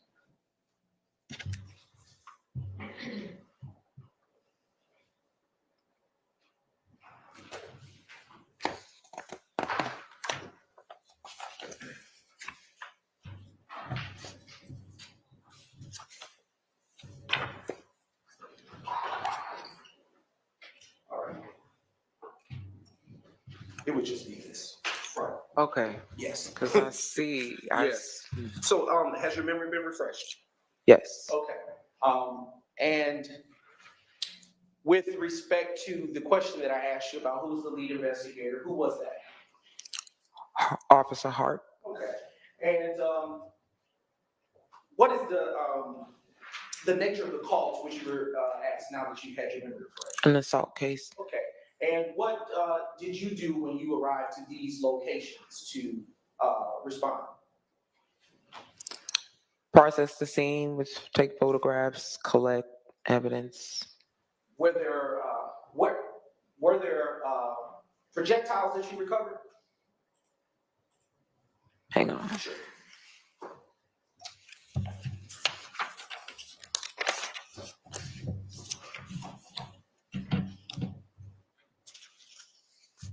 No projectiles, but cartridge casings.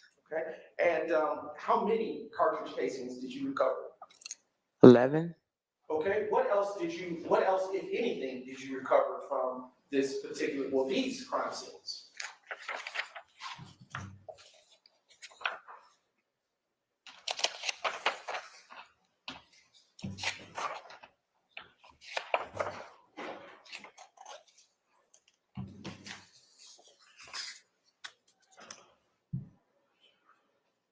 I also collected a black rifle magazine, a piece of rifle debris,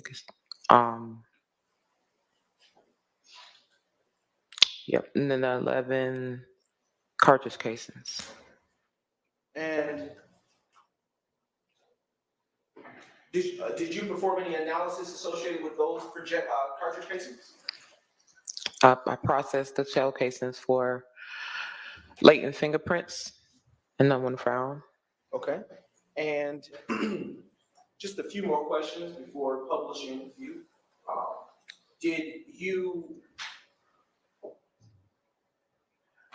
The addresses, 114 Maury, 156 Maury, do you know those locations to be close in proximity to one another?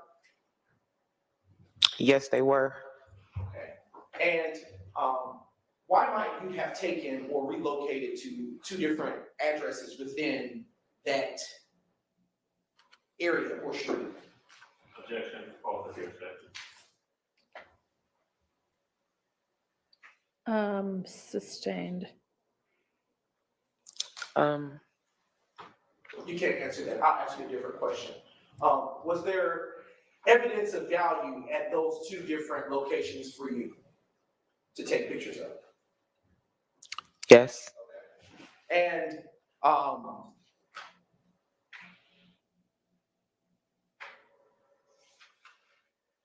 as to the state's exhibits that have been put before you, identified previously as state's exhibits 13 DDD through 42 DDD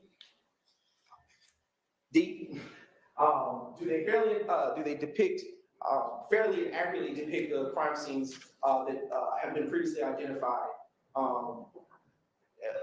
as you captured them on that day?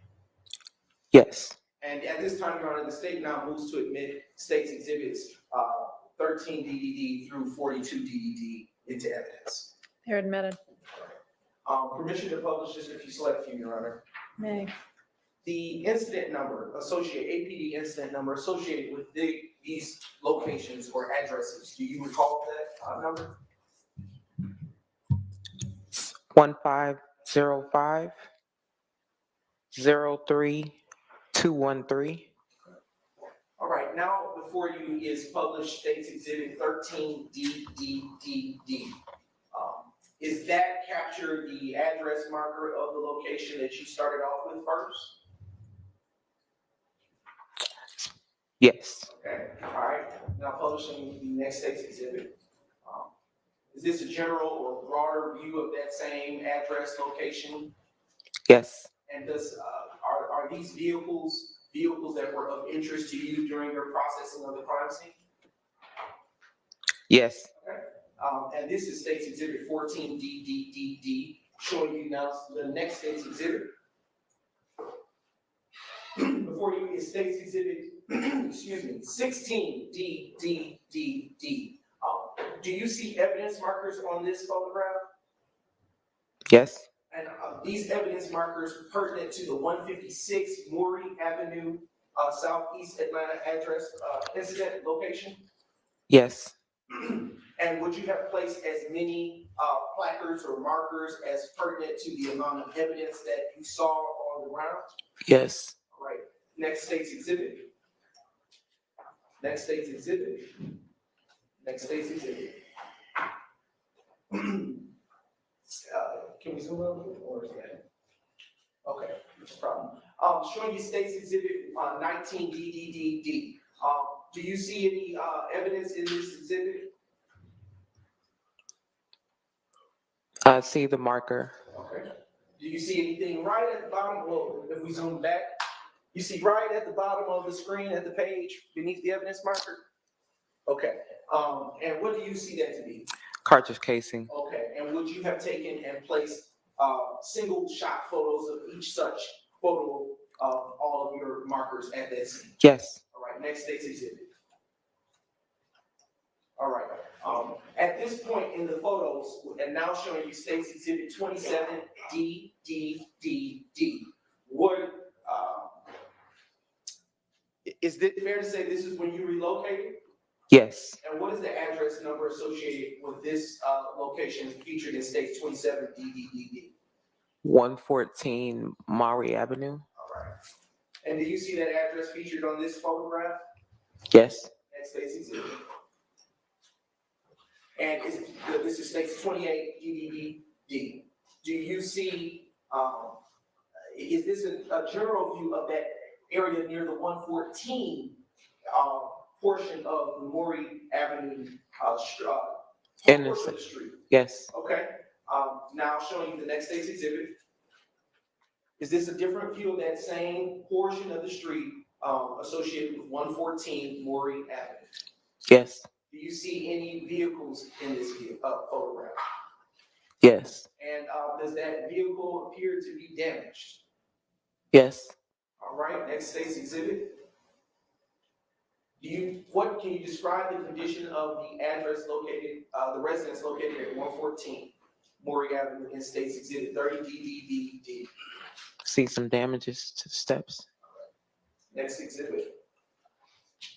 All right, next exhibit. Do you see an evidence marker in State's Exhibit 38D? Yes. And would you have placed evidence markers near the rest of any such evidence on this section of the street pertinent to your processing of the crime scene? Yes. Next State's Exhibit. Is this the magazine that you described earlier that was collected into evidence at State's, featured in State's Exhibit 39D? Yes. All right, next exhibit. 40D. Do you see any other such evidence that you collected that evening? Yes. And in this exhibit, what was that evidence listed at evidence marker 3? Looks like a piece of magazine, or if not a magazine. Okay. Next State's exhibit. As to State's 42D. Do you see any other evidence associated with your collection here? Cartridge casing. All right. And next, I think that's it. Just a few following questions, final questions rather, Ms. Robertson. After you processed this portion of the crime scene, did you handle the evidence that you collected on the 114 Maury Avenue side of this scene the same way as you did with the evidence you collected at the 156 Maury Avenue location? Yes. And when I say handle, did you process it by collecting it? Yes, I collected, processed for latent fingerprints, and submitted to the APD crime lab for further processing. Okay. And did that just about conclude your involvement with this particular APD case number associated with those two locations? Yes. Just a brief indulgence, Your Honor. State has no further questions for this witness, Your Honor. All right, does the defense have questions for this witness? Thank you. No questions for this witness. No. No. All right, you are free to go. Thank you for your time. Call your next witness. Your Honor, the state calls Ms. Bailey to stand.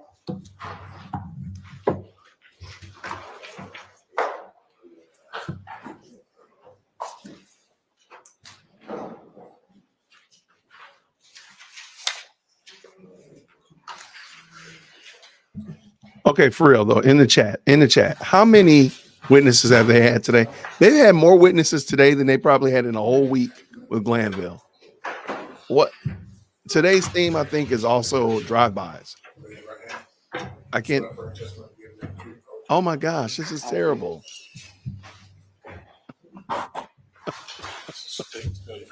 Love is out arresting people. Spell it. Yes, ma'am. Pronounce it and spell it.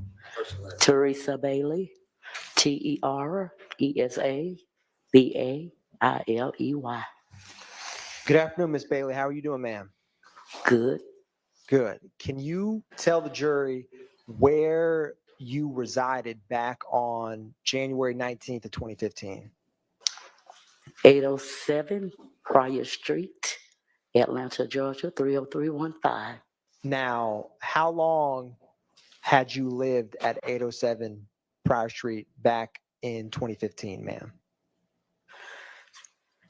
Since 1999. I mean, yeah, 1999. So a good while? Yeah.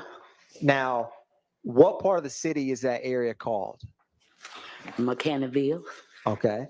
And is there a Hendricks Avenue near Prior Street? Yes. How close is it? I'll say right there together. Okay. Did you, having lived there since 1999, get to know your neighbors that lived on either Prior or Hendricks Avenue? I did. And if I was to walk out of your front door on 807 Prior, hang a right, what's the first street I would hit? Hendricks. And if I took a right again on Hendricks Avenue, ma'am, what is the first houses who live there on Hendricks Avenue? The first house on the corner? Yes, ma'am. Miss Kiva. And who was next to Miss Kiva? I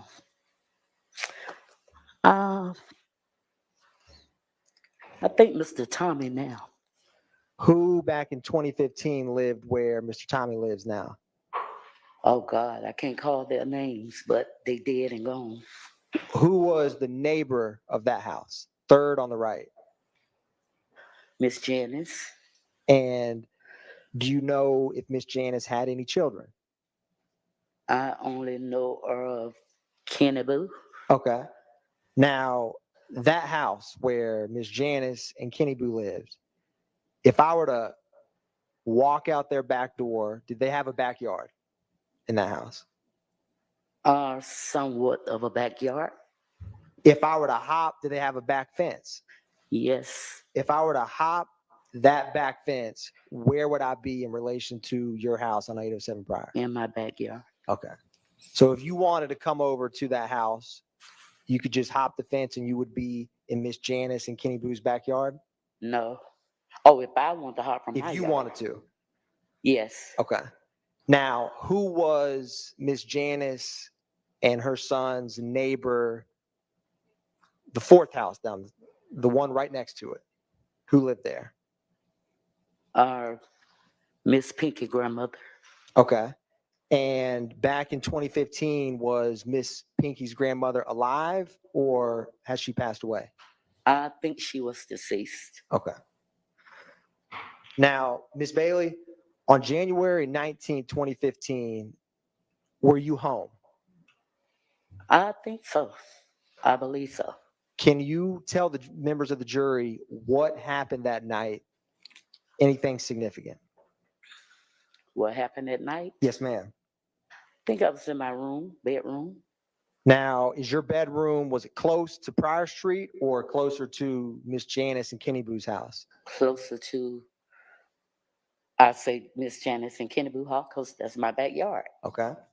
And you're sitting in your bedroom. What happens that stands out to you? Well, nothing stood out to me that night.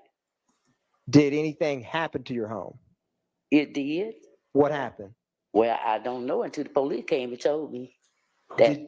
Well, first I heard my daughter say, Sustained. Without saying what your daughter said, was your daughter calm or was she excited? I don't know. I was in my room. And did she run into your room? I don't recall. That's all right. Now, did you hear anything before police arrived? No, I didn't. When police got there, what happened? I think by the time I came out my room to go up to the front, Yes, ma'am. where the front door is, he was at the door and he asked me, I think, let me think. He asked me, did I know? Statements, Your Honor. He asked me, did I know? Your Honor. I hear you. One brief moment, I'm Ms. going to Bailey. object any hearsay Oh. statements. I can't hear. Your Honor, Ms. Bailey, after that officer came to your door, did he walk around any part of your house with you? Yes, after he showed me 2 holes on the outside of my house. Now, were these 2 holes, where were they in relation to your bedroom you just described?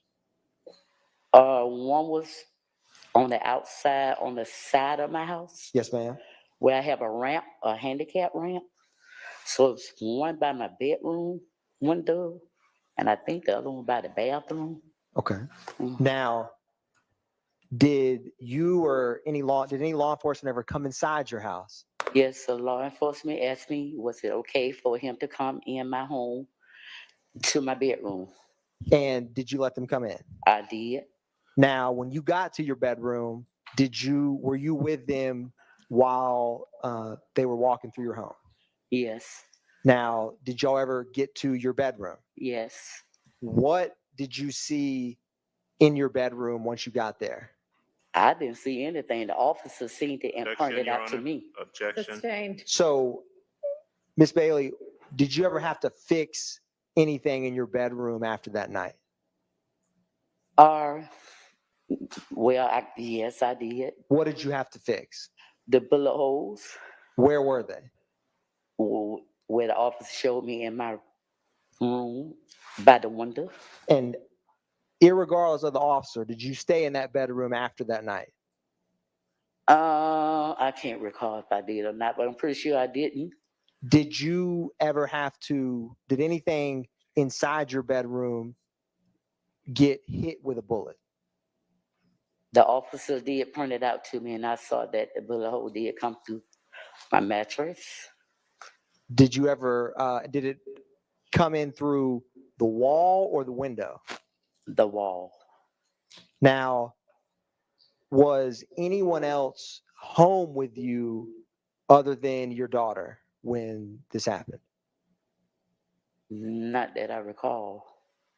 And after officers were at your home, did anything else, did they ever come back, or was there anything else that happened that stood out to you in relation to that night?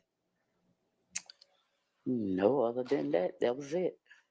And Pictures, that was it. about how long would you say that they were at your home that night, Miss Bailey? Oh, quite a good while. Can't recall how long, but it was a good little while. Had your home ever been shot before or after that night? No. And do you have any idea what was behind that, the shooting of your home? I do not. And Miss Bailey, is there any other information in relation to that shooting on January 19, 2015 that you think is relevant to share with the members of this jury? No, I don't. One brief moment, Miss Bailey. Thank you. Mm-hmm.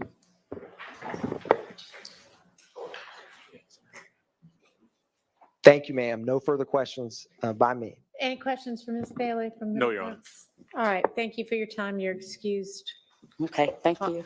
Call your next witness. Yes, Your Honor. The state calls former Officer Fagan to the stand.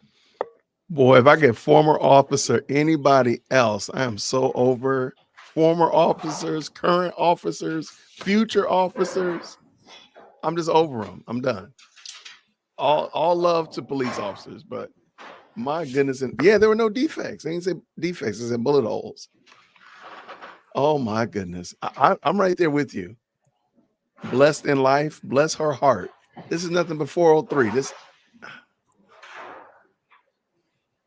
They was doing wrong out there in them streets. Yes.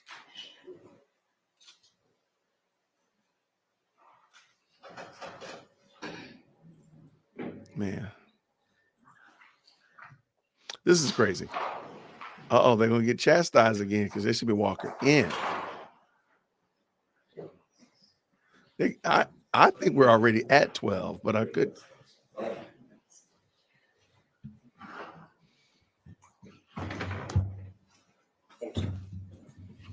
Yeah, this is wild. All right, let's go. I do. Spell your first and last name for the course down into that mic, please. First name is Sean. Last name is Fagan. Sean is spelled S-E-A-N. Last name Fagan, F-A-G-A-N. Good afternoon, former Officer Fagan. That's correct. How long did you work in the Atlanta Police Department? Approximately 5 years. And when you worked there, what zone were you primarily assigned to? Zone 3. And during those 5 years, were you patrol? Yes, sir. What beat within Zone 3 were you working January 19th, 2015? I was assigned to beat 303. Occasionally, we would have to go to different beats, but I would assume that it was beat 303 that day. And does beat 3 or beat 303 within Zone 3, does that cover Hendricks Avenue and Pryor Street? Yes. Now, had you been to that area before in your career? Yes. Were you familiar with those streets? Yes. Now, back on January 19, 2015, what was your shift? Was it daytime? Was it nighttime? It was the evening watch shift, which would run from 2 p.m. to 10 p.m. And on that night, did you ever have did you ever respond to a 213 Hendricks Avenue? Yes. So can you tell the jury what time did you respond to that address? It's listed as 2130, which would be 9:30 p.m. Okay. And when you got there, what did you see? We're responding to a person shot. There's an individual that had sustained a gunshot wound to their back. Did you, when you saw that person, what was their name? I'd have to refresh my memory. Would looking at a copy of your report help refresh your memory? Yes.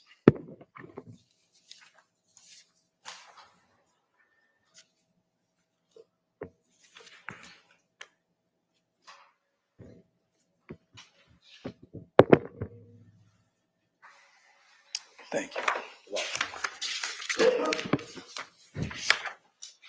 Handing the witness what I will mark as 1 Triple Delta Golf 2. Who was the individual that was shot when you got to 213 Hendricks Avenue? Mr. Terrence Reese. Now, did he ever receive any medical treatment? Yes, we had called Grady where he was transported to Grady Hospital. And were there any other officers that were at that location with you that night? Yes, Officer McGovern. Had you worked with him? Yes. Was he in the same zone that you worked, Zone 3? Yes. After encountering Mr. Reese, did you ever go to any other locations nearby? Yes. What prompted you to go to another location? We were notified, or I was notified on the radio of a potential second location that had been affected. And where? Pull that mic up a little bit. Yes. Repeat that last one. So we were notified on the radio of another location that was affected. What was that other location? I'd have to refresh my memory. That's perfectly fine. Just look up at me once your memory is refreshed.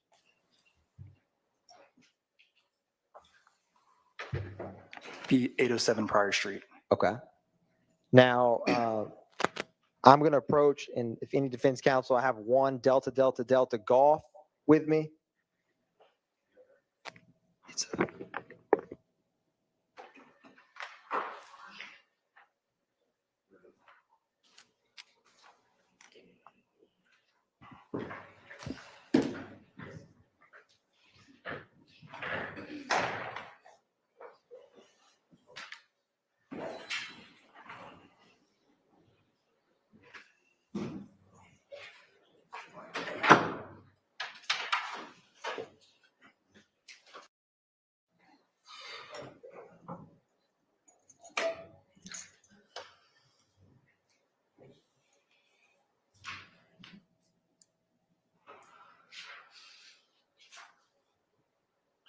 Thank you. So I'm going to zoom in just a little bit to the left of this. Do you see numbers? And is this, what's the street on the bottom? Hendricks Street, And what's the street that's kind of perpendicular to it? Pryor Street. I'm going to see if there is a wooden pointer. And I'm going to ask you, if you wouldn't mind just standing up. Can you point to where 213 Hendricks is, where you first responded? That'd be this location right here. And can you show members of the jury, you had mentioned an 807 Pryor Street. Where is that house? It's going to be right up here off of Pryor Street, perpendicular to Hendricks Avenue. Okay, thank you. You may be seated. Now, once you got to 807 Pryor, did you encounter anybody? I did. Who did you encounter? Need to refresh my memory. That's all right. You may. Once your memory's refreshed, just look up at me.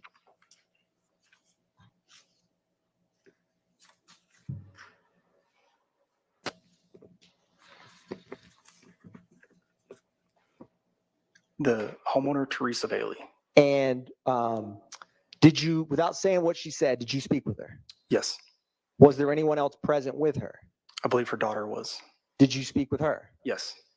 Now, after speaking with them, did you ever speak again with Officer McGovern? I do believe so. And after speaking with him, what did you do next in your investigation? We then moved back from Pryor to Hendricks Avenue to canvass the area for. What were you canvassing the area for? Additional shell casings, victims, property damage, anything related to this incident. And once you began canvassing the area, did you see any other homes that had any damage or people? Yes. What was the first home you saw? I'm going to refresh my memory. That's perfectly fine.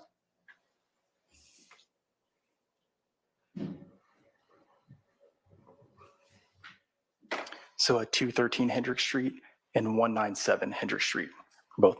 So when you first responded, you went to 213 Hendricks with the person shot? That's correct.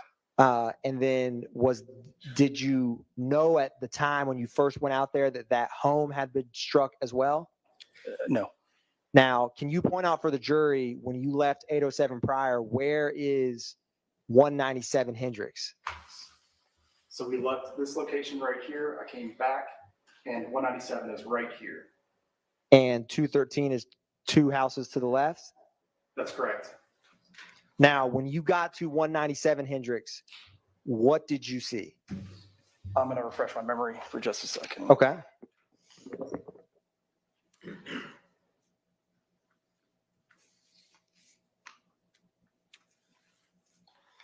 What did you see at 197 Hendricks? Observed what appeared to be a bullet through the right side window into the house. Now, did you encounter anyone or did you ever see anyone that was at that 197 Hendricks? I did. Do you remember their name? Not off the top of my head, but I could refresh. Yes. Okay. If your memory is refreshed, just let me know.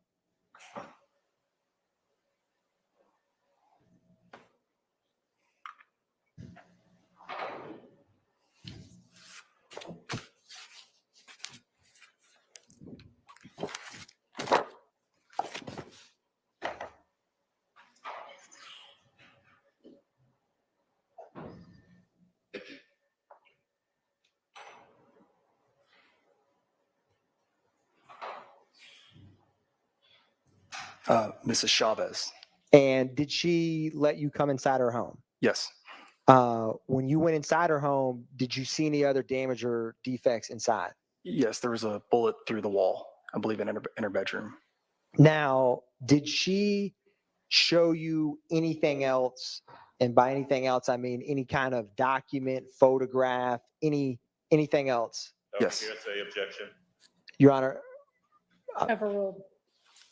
Yes. now, what kind of category of thing did she show you? Social media. And what specific type of social media? Instagram. Okay. Without stating what was on that, what did you do after being shown that Instagram social media from the homeowner of 197 Hendricks Avenue? I then left that location and I went down to what we were considered the pool house. What is the pool house? Pool house is it's a house that has a pool table in the backyard where a lot of guys would typically meet up. Had you been familiar with that pool house before from working that zone? Yes. What's the address of the pool house? Refresh my memory. Yes, you may. Uh,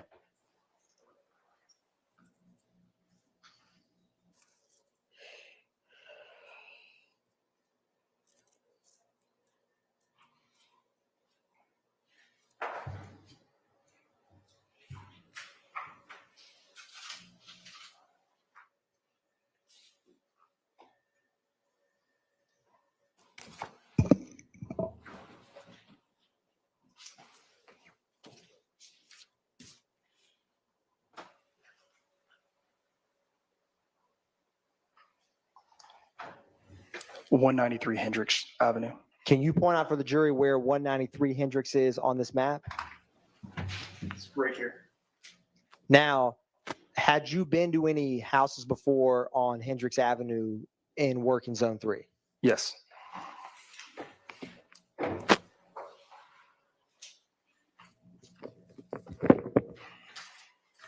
Now, I'm going to show you what's already been admitted.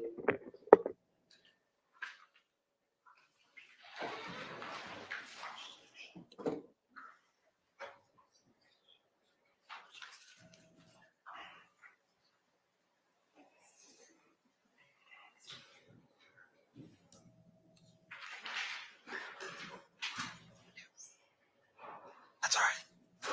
While this is coming up, I'm going to publish what's already been admitted as 1 Triple Delta Mike. When you went to 193 Hendricks, did you knock on the door or what did you do? I knocked on the front door. Did anyone answer? No. What did you do after no one answered at 193 Hendricks? I walked around to the rear of the residence. And what did you see around the rear? A pool table. Was there anyone out there? No. Now, while you were on scene, did you ever notify anyone with the crime scene unit? Yes. Now, do you remember who specifically, or let me ask you this, did anyone from the crime scene unit come on scene? Yes. Who? Refresh your memory. Okay, yeah, you may, and just look up at me when your memory's refreshed. Turner was a crime scene tech. And were you on scene when they came out? Yes. And were there any shell casings recovered? There were. Can you describe what they were? 40 caliber. And how many were there? 3. Okay. Now on the screen, it should be in front of you and larger behind you is 1 Triple Delta Mike. Do you recognize that on the screen? I do. What is that? 193 Hendricks Avenue and what was known in the neighborhood as the pool house. Okay. Thank you. Now, when I wanted to also ask you, when crime scene tech Turner was with you, did you and him ever go back to 807 Prior Street? I'm not sure. I believe so. I would like. Yep. You may use your report. Yes, that is correct. And was anything collected or photographed at 807 Prior? Yes, bullet holes in the back of the house. And was it the back left of the house or the back right of the house? It's the back right of the house. Okay. And when after 807 Prior, you remember you'd mentioned you went back to 213 Hendricks Avenue? That's correct. Was anything found or collected at 213 Hendricks Avenue? I believe we had found additional gunshots or holes through the house. Okay. Now, when you work patrols, do you ever get a morning or routine briefing? Yes. What kind of things are you briefed on when you come on shift? Things that are Objection as to relevance. Overruled. You may answer. things that are relevant to the climate of what's going on, such as gang violence, shootings, look out for vehicles, any bit of crime that's happening in that area. Are you ever briefed on homicides in the area? Yes. When you responded on January 19, 2015 to initially 213 Hendricks Avenue, were you aware of any homicides that had happened near your beat? Yes. What was the location in general of that homicide you were aware of? It's a hearsay and confrontation. Overruled. You may answer, sir. It was, there was just a murder at a barber shop on McDaniel Street. And when you work patrol, would the gang unit ever be notified when you responded to calls? We would make that decision on site. What are some examples of cases where you would not notify the gang unit? Like a crime of passion, a random shooting, two people getting in an argument, things that, just a typical, the typical gun violence would not be notified to a gang unit. We'd have to articulate in some way or fashion how it would be gang violence. Have you in your career in general ever notified the gang unit or radio to get someone from that unit to come to a scene? Yes.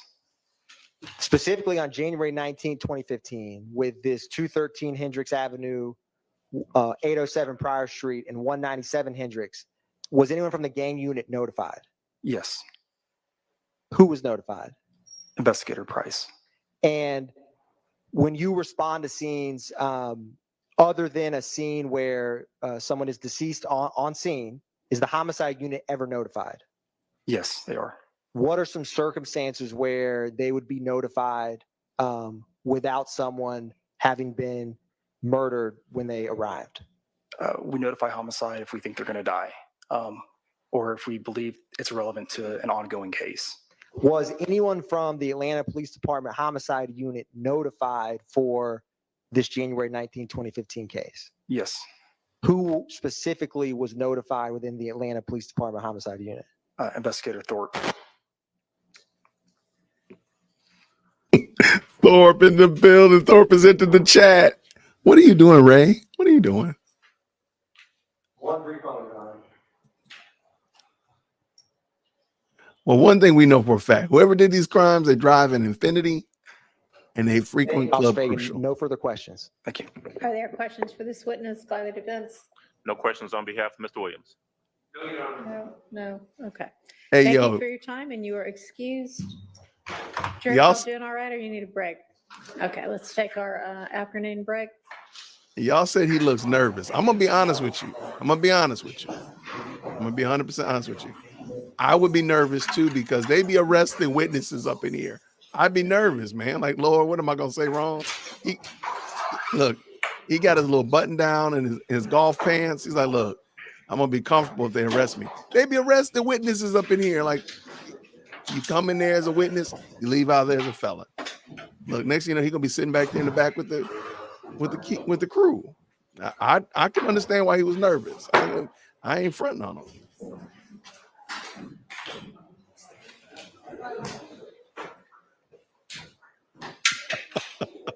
Keep at it, Ray. Keep at it, my brother. Keep at it. Look, I'm gonna be honest with you. I'm scared. All right, we'll be in recess for a few minutes. Okay, for a few minutes, I see you. Okay, let's see what happens.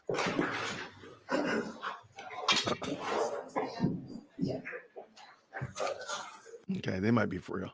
Okay. All right. No, I would be scared too, man, because these people, you come in there with one intention, you leave out a whole nother, you leave out of here with, with Rico, you leave out of here on probation. Nah, I'd be worried too. I'd be just like this. I'd be running, get up out of there and book it.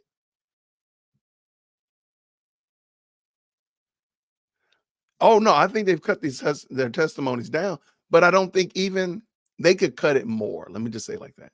They could cut it more. They don't even have to. They could cut them shorter and cut the number of now, because my concern is, are they trying to paint the picture that these are all separate shooting events? Because if they're the same event or 2 or 3 events, you're just getting the police officer, the crime scene tech, the homeowner. To me, I think that's a little bit much. I don't think that's necessary, but maybe it is. I don't get it. Bless their whole heart. He was scared. But look, man, that dude probably he looks like he's left policing. He's like, look, policing is not my jam. I'm over here in IT, cybersecurity. I'm over here working at IKEA. I got my wife and kids trying to keep my stuff under wraps. I see this crazy case over there in Fulton County. Boy, I'm glad I ain't got to worry about that. Next thing you know, I get a summons. I got to be a part of this foolishness. I'm worried. I ain't gonna lie. Look, I understand. Wasn't that last name Fagan? Matter of fact, research team.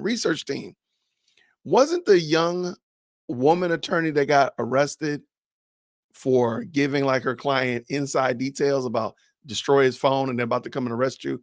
I want to say her last name was Fagan. Nicole Fagan is what I believe. Research team, let me know am I right or crazy. Don't insult me if I am crazy. Don't hurt my feelings.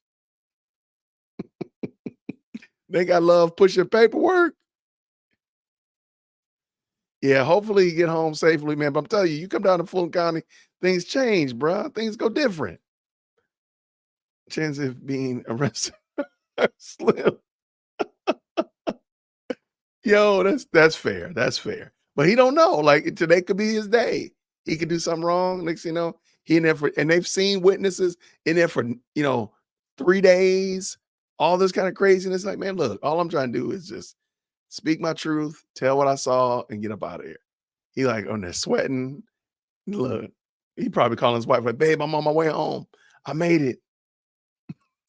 This case is, I would love to know, like, people who don't know that they're going to get called as a witness and they're all involved in this. And come to find out, oh man, I used to work at the Green Store back in 2015 in college. Oh man, now you're getting a phone call.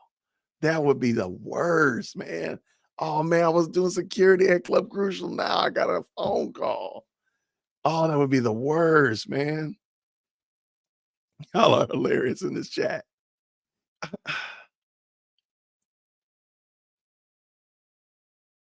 So one of the things I think we're missing, and again, I'm not just picking on the defense, on the state. I'm not just picking on the state, but I don't fully understand what it is that they're trying to construct with this line of questioning.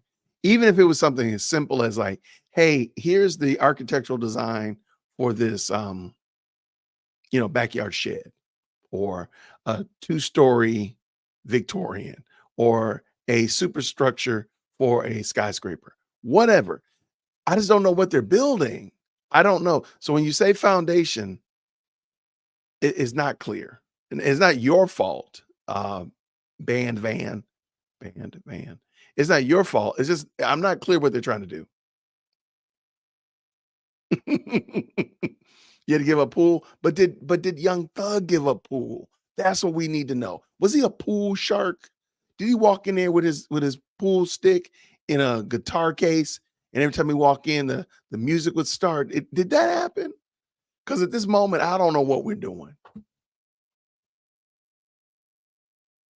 But I did like that lady, the lady that said Kenny Boo. I did kind of like her. I liked her. All right, we got a question. How many shootings are we up to, and have we spent the whole day talking about the same ones or two? That's what I'm saying. I don't get it. I don't get it. I'm thinking that we've seen 3 shootings. I haven't been keeping score. If Monica Mo Justice pops in, she gonna tell us down to the times and everything like that. But I think it's 3. Don't quote me on that. Whole day. Hey, newsflash. So was yesterday.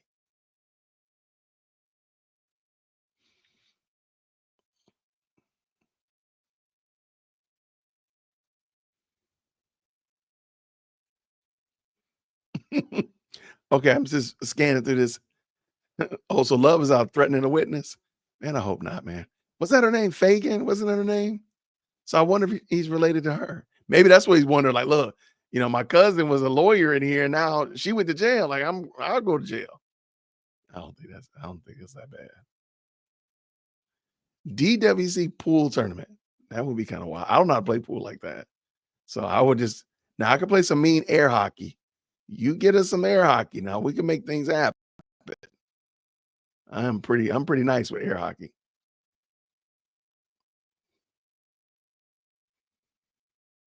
He was faking, right? He was faking. Is this just a different spelling? Okay.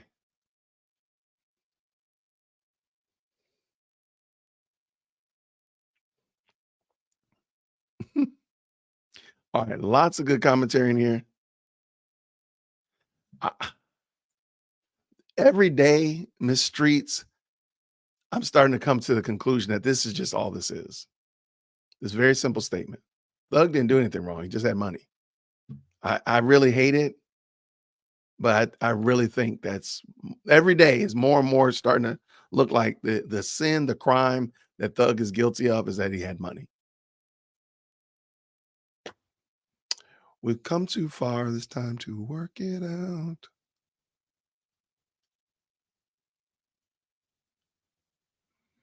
They're trying to bring in the innocent people who are hurt due to the street war, yet it's one-sided.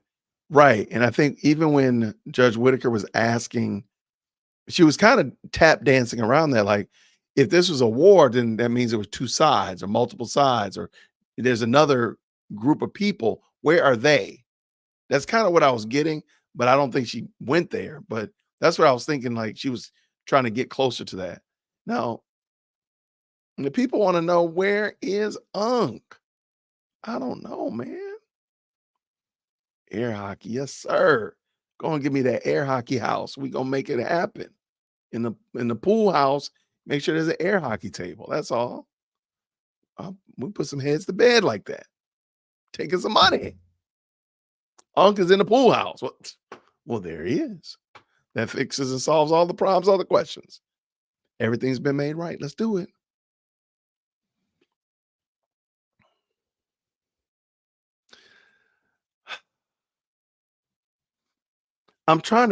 I really am trying to. Now, earlier on, I said I'm trying to be gracious to the state. I'm trying to give them the benefit of the doubt.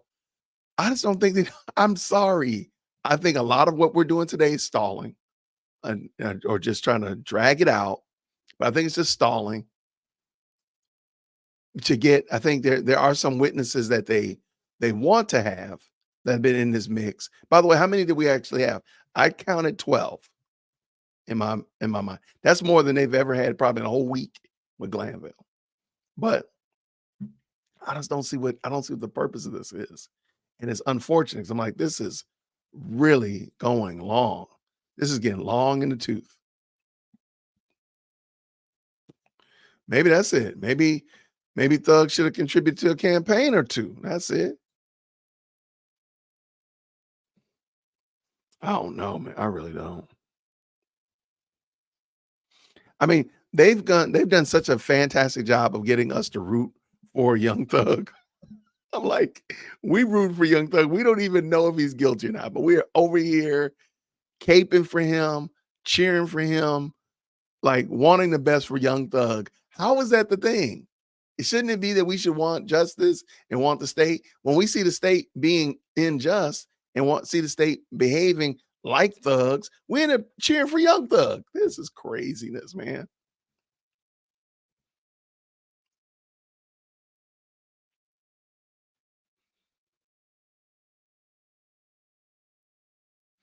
Yeah, they've never had 12 witnesses in a week. Not under Glanville. I think this is the first time. And this only solidifies what I've said before, that I really believe Judge Whitaker just wants to get this across the finish line. What? Really? Dominique, are you for real? Stop playing. I'm not surprised. I'm right here. Wow. Look, Judge Whitaker, look, this is another reason why I don't believe Judge Whitaker is even thinking about mistrial. She like, look, I'm chopping this down. I'm getting this. They had 75 witnesses, 100 and whatever witnesses. They got 15 done today. They got, I mean, like six done yesterday. That's 21. They ain't never done 21 witnesses. She's like, look, and this is on Tuesday. She's like, look, we gonna get done with all y'all witnesses by Friday. I'm not saying that's what she's saying. I'm just saying that's probably what she's saying. If they got done with 15 witnesses, that's crazy. And they still got 2-3 hours left, because she went all the way to 6 o'clock yesterday. So let's just say for laughs and giggles, they stopped at 5. They got 1 hour and 45 minutes still. And they've been blazing through these little 6, 7, 10-minute witnesses. If they got more of those, my goodness, in the morning, they might actually hit 20 today, which would be insane. So Judge Whitaker, even more. She's like, what? Why do I need a mistrial? When following this, by Thanksgiving, the state will have rested. I don't think that's right, but let me just say, that would be, I mean, it's possible. If they're going through this many witnesses this fast, and all of it, now, mind you, I think this is the truth of the fact that most of these witnesses were garbage anyway, but Thug got us wearing dresses, DWC saying free Thug. I'm gonna need you not wearing dresses if you're not supposed to be wearing dresses, but you get you a little DWC hoodie and you rock it in the slime green. There you go. My daughter said, Dad, I'd wear that. I said, okay, I'm glad you would. Little bugger. I'm glad you would. Man. Okay. But yeah, if they got through 15 witnesses today, that is that is crazy. I do believe it though. Now I'm thinking about it, I do believe it. Because the longest one up there was the woman, the black woman, the former, I forgot whatever, crime scene tech. Yeah. Everybody else was like popping in there, 8 minutes. Somebody was up there 6 minutes. Yeah, I mean, they probably did get through that many.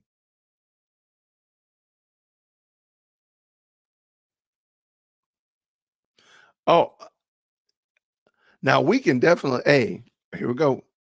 Camera's moving. Let's go. Let's go.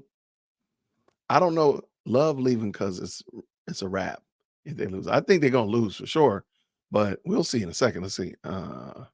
Putting up, people respond to a scene. And I just don't see the connection without somebody saying, and this person did it. There is some assumption that because Kenneth Copeland, I'm just using his name, lived at this location, all of a sudden that is somehow relevant to our case. And I think that without the people who were responsible or the people to come in and say, yes, I did this for the motivation of this, and then you find it responsible, I'm going to object. I mean, it's coming so much. I've argued before the predecessor judge who said no, and we'll take it up later. And I just don't see the connection. You All kept out the, okay.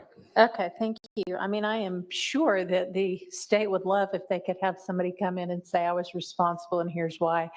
They apparently don't have that. It's inferential, it's circumstantial, but they're entitled to prove their case with circumstantial evidence if that's all they have. And so I feel you, but I'm going to overrule your objection. Okay, can we just have it continuing again? You may. And like the last one, and I think it was Mr. Atkins, did you go to meetings at the police department? And you talk about murders? And was there a specific murder that was important to you? Yes, 5 days earlier at the barbershop. I just don't think that's appropriate, and that's my objection. Well, I understand. May on that? Yep. Mr. Fagan said that he was specifically briefed about the McDaniel Street murder. The Instagram post, which we didn't get in through hearsay, the witness gave that and said this is in retaliation for the murder of Donovan Thomas a few days earlier. So that evidence was very relevant for Mr. Fagan because it impacted why he notified the gang unit. And he gets this Instagram post that says, I'm going to chop down family trees, and is a threatening post of witnesses and evidence that we have put forth for the jury. So I didn't want to get into hearsay, but it wasn't just a random murder. Sure. It was the murder of Donovan Thomas. Understood. I understand that too, but they're not linking it up. So they're going to argue to the jury. If they're not linking it up, that's a good thing for your client. It may be good, but it shouldn't come in. And it shouldn't be argued. All right. Well, my ruling stands. Thank you. But it's time wasted. Okay. Y'all ready with your next witness? Can we get the jury in? Okay. Let's get the jury in.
I'll do it for the council, Judge. All right. Thank you. If you can swear our next witness. So for the testimony you give, David, oath to the secretary. I do. State your first and last name for the course now.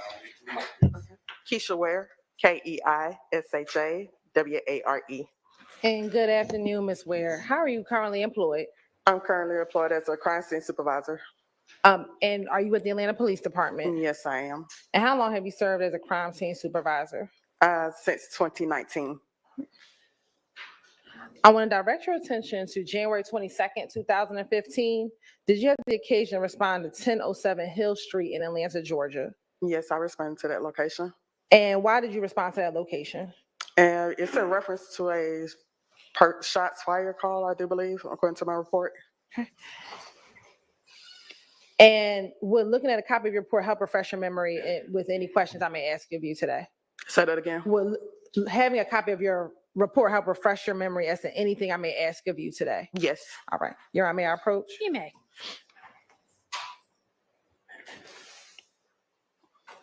Thank you. I handed you what's marked as 31 DDDI. Is that a copy of your report from January 22nd, 2015? Yes, it is. And would that report help refresh your memory today? Yes, it would. I want to ask you, what was the case number that was associated with that report? The incident case number is 15022-2838. Now, once you got to the location, what, if anything, did you observe? When we returned to a crime scene, I would speak to the primary investigator or the primary officer at the location. Okay. And after speaking with that primary officer, what would you do next? I would do a walkthrough of the crime scene to see what evidence and what photos need to be processed or collected. And did you do that in this case? Yes. And did you take pictures in this case? I did. And have you had the opportunity to review the pictures from your crime scene on January 22nd, 2015? I did. And did those pictures appear to be a fair and accurate depiction of the scene as you remember it from January 22nd, 2015? Yes. You're on permission to approach? You may.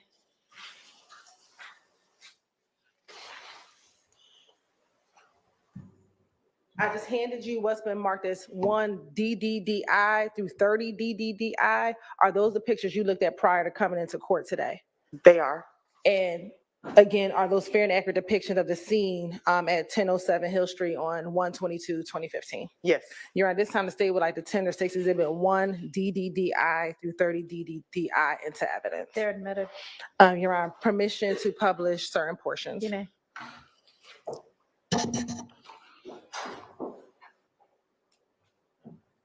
Crime scene tech. I'm going to first show you what's been admitted as State's Exhibit 1 triple DI. Is that the home that you responded to on January 22nd? Yes. And roughly, do you know Hill Street, what part of the city that's in? I do believe it's in Zone 3. Okay. And when you responded, was 1007 the only home that you responded to, or was there another home damaged as well? I do believe this is the only address, but according to my report, the shell casings were photographed in front of other locations. Okay. Do you remember ever taking pictures at a 1015 Hill Street or near 1015 Hill Street? And I'll direct you to picture 27 DDDI.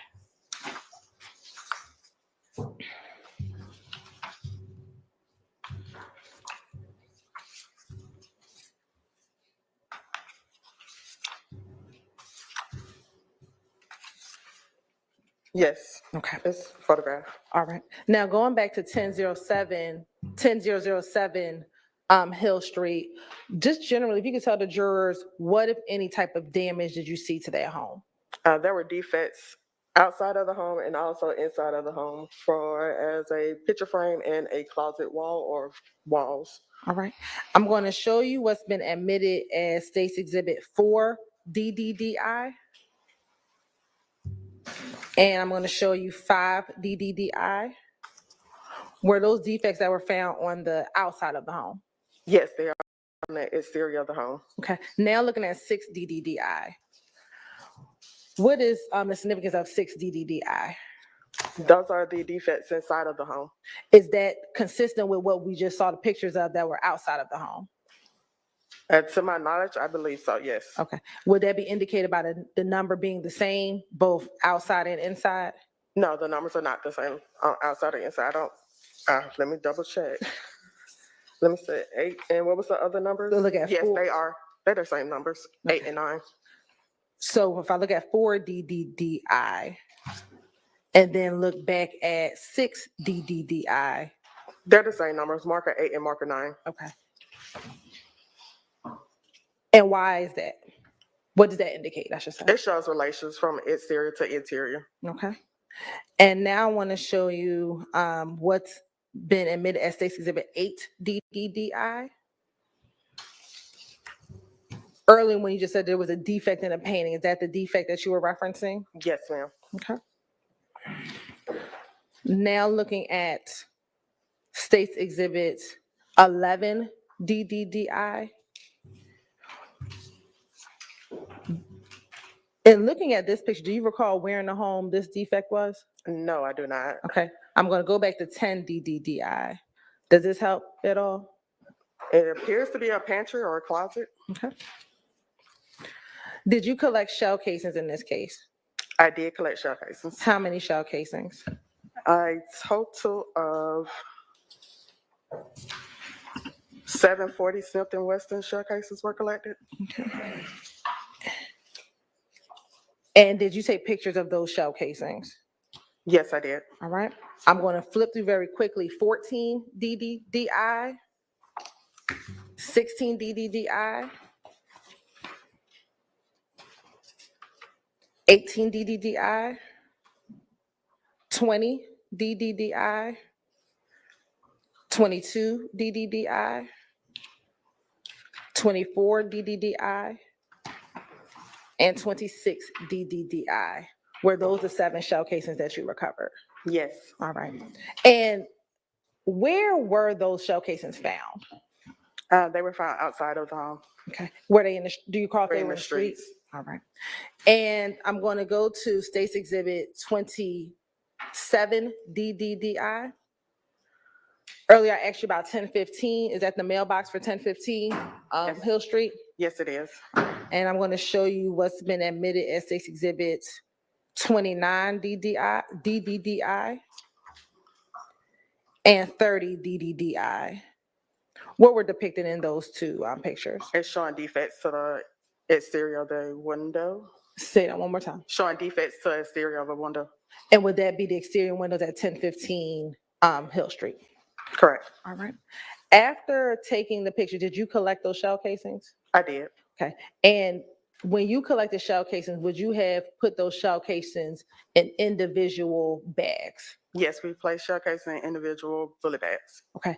And how would you have identified each of those shell casings? By marker numbers. All right. And would you put the case number on there? When we get back to the office, we will put 11 identifiers on the bags. For it consists of case numbers. So hold on, slow down. Because you have the mask on, so I want you to talk a little bit clearer and slow down for me. Yes, we have 11 identifiers that we put on the bullet bag that consist of the Atlanta Police case number, the marker number, the time, the date, the incident location, the victim's name, the suspect's information, if we have that. Also, the investigator's name or the officer's name, my name, and the item that was collected and where it was collected from. Okay. And once you collect it, where do you normally take it to? We will take it back to the office. And will it go to any particular unit once it's back at the office? Well, once it's back at the office, we process the ballistic evidence for latent prints. And that is consists of, I'm sorry, go ahead. You finish your answer. That consists of processing with super glue and black powder. So if we get any prints, we'll recover the prints and turn it to our latent team. If we don't get any prints, we submit the ballistic evidence to our APD crime lab. And in this case, were you able to get any fingerprints on this case? No, no prints were recovered. Okay. Now I want to also direct your attention, after collecting the bags, collecting the shell casings, place them in the bags, and taking them to APD evidence in the crime lab, would that have concluded your involvement in that case? Yes. All right. I want to now direct your attention to April 2nd, 2015. Did you have the occasion to respond to 490 Glen Street in Atlanta, Georgia? I do believe so, yes. And do you know what section of the city that is in? That is also Zone 3. All right. And we're looking at a copy of that crime scene report, help refresh your memory as to the actions you took on that scene. Yes, ma'am. Permission to approach again, Your Honor? You may. Thank you. I'm showing you what's been marked as 43 DDD. I'm trying to understand my own handwriting. J.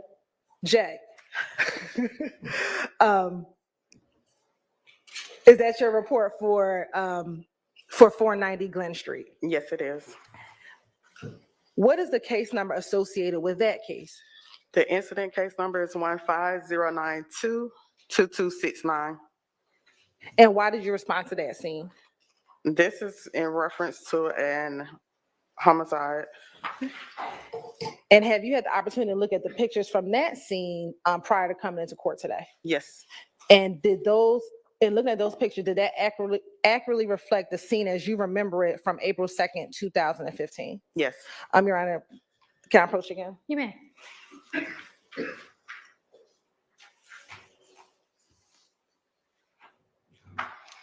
I just handed you what's been marked as State's Exhibit 1 DDDI to 42, to 41 excuse me, I keep on saying I. 1 DDDJ to 42 DDDJ. Are those the same pictures that you were able to view prior to coming into court today? Yes. Your Honor, this time the state would like to tender 1 DDDJ to 42 DDDJ. All right, those are admitted. Yeah. Sure.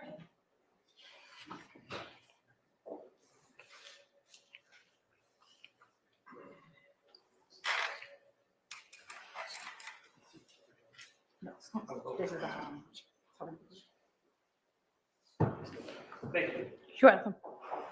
Now, looking at 1 DDDJ,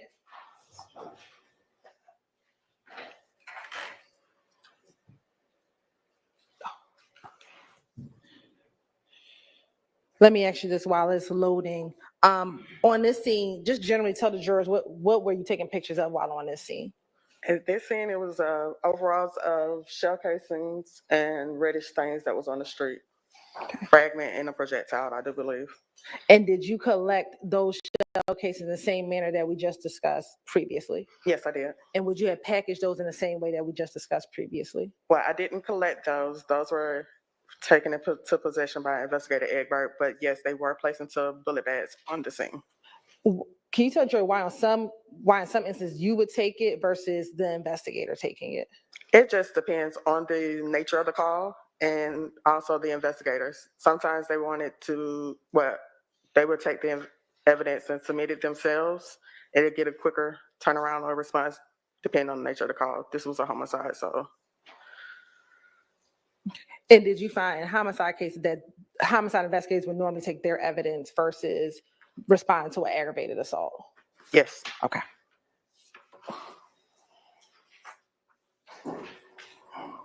Your Honor, it appears there's some issues with the internet service.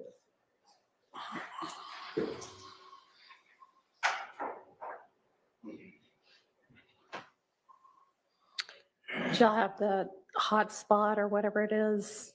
Yes.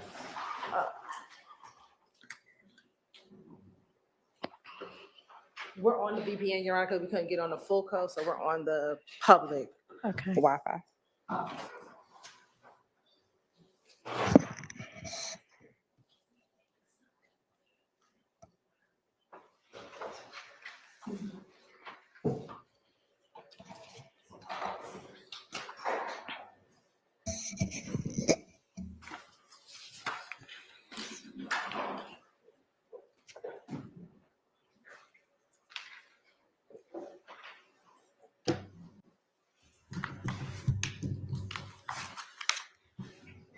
Right, while we're waiting, I'll do it old school. First showing you what's been admitted. Can y'all hear me? Yes. Okay. First showing you what's been admitted is 2 DDDJ. It's up. Oh, it's up. Never mind. Thank you. All right. Looking at 2 DDDJ, what was this just an overall of the area and where you were asked to respond to? Yes, that's correct. Okay.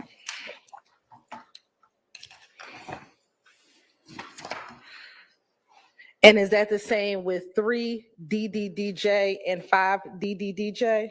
Yes, those are overall of the incident's location. All right. I'm going to go to 10 DDDJ.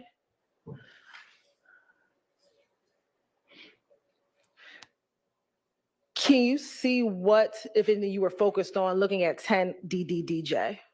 It's going to be, I'm assuming, the reddish stain that is on the sidewalk. Okay. And now showing you 12 DDDJ. Is that a close-up of that area? Yes, it is. And looking at 13 DDDJ, was that a further close-up of that area? That's correct. All right, now turning to 14 DDDJ. Let me ask you, was there any deceased victims on the scene when you arrived? No. Okay. Were there, to your knowledge, were there any victims on the scene when you arrived? There were no victims on my scene. Okay. Looking at 20 DDDJ.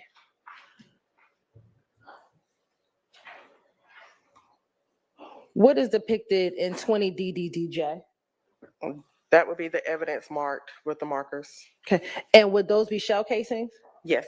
And looking at the larger stack that you have in front of you, are the individual placards contained within the larger stack that is in front of you?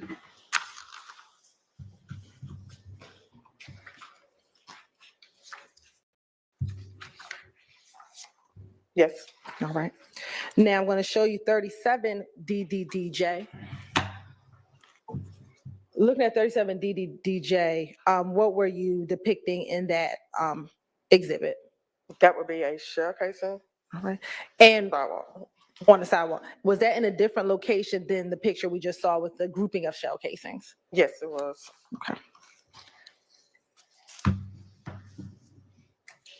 And is there a closer picture contained within the stack of pictures that you have of what is actually located at marker 16? There's a close-up of marker 16. Okay. And then I'm also going to show you 17, State's Exhibit 39, DDDJ.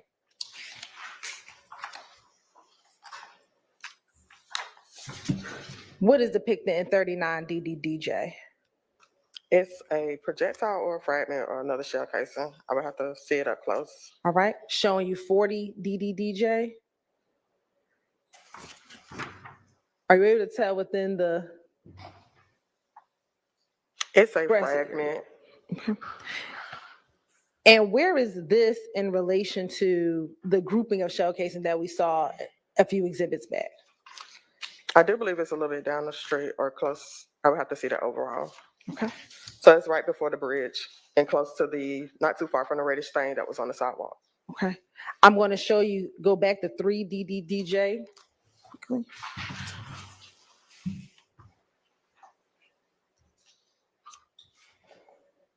Is the area in 3 DDJ that is the corner, is that where the large group of shell casings? Yes. All right. And if we made a right where everyone looks like to be gathered in the picture, can you see that in? Where everyone is walking? Yes. Would that be the area where 17 DDDJ was? Yes. Okay. And then last, I'm going to show you 41 DDDJ and 42 DDDJ. And 41, was that placard 18 and 41 DDDJ? Yes, that's correct. And is 42 DDDJ a close above placard 18? Yes. And was that found closer to going underneath that bridge? That's correct. In this area? It's underneath the bridge. All right.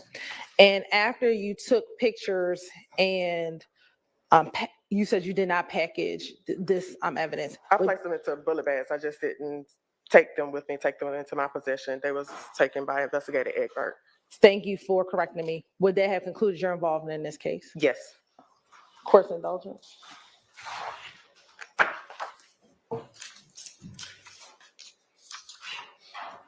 No further comments. All right, any questions for this witness? Come on.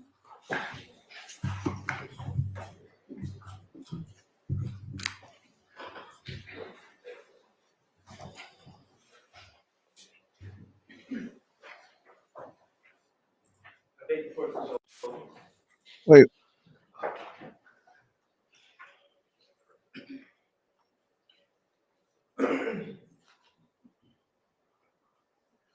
Is the house coming up? Oh, in the building. I don't think this is the first cross. Oh, it ain't even houses.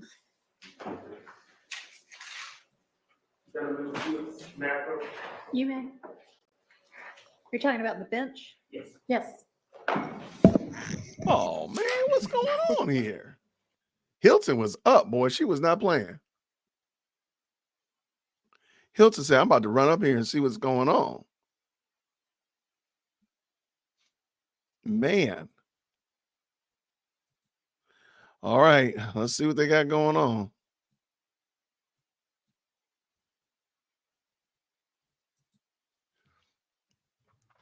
Man. Triple DJ. They got a triple DJ. All right, so this is the first cross of the day. That is amazing. I mean, there's a lot of firsts today. Let's just tell the truth. This is probably the first time they've ever gotten this much work done. I ain't gonna lie. They said, man, we ain't never got through this much. Hilton messed up again. What did she mess up on? Okay, I'm ready to pay attention. I'm paying attention. Lucci's mom is next. Man, this is craziness. Yeah, they ain't been this productive in a minute. They ain't been this productive in a hot minute since they was in law school. Forget the games. Is it coffee time? I'm awake. I'm ready. I'm ready. I mean, they've had so many witnesses today. It's craziness.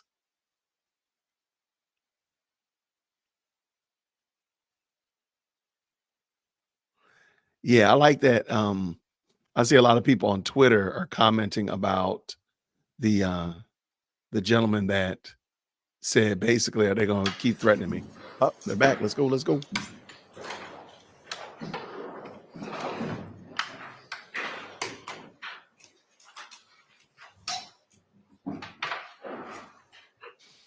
But let's be honest, if it's 70 left, they might get through I know some. Mr. Sharp needs just a second to get some photos up. Are there any other defense attorneys that are going to have questions for this witness? No. All right. Well, we'll just take a second or a minute. Just getting things done. It's just moving, not productive, like showing me who did it, and crime, just witnesses. So it's busy work. It's really busy work, Jay. But I mean, we got something. I like it, Matthews. I like it. Breaking news: the state has issued a warrant for Rico for failure to appear. You've been hiding. Where you hiding at? Where you hiding, Rico? We got to find you. I like that.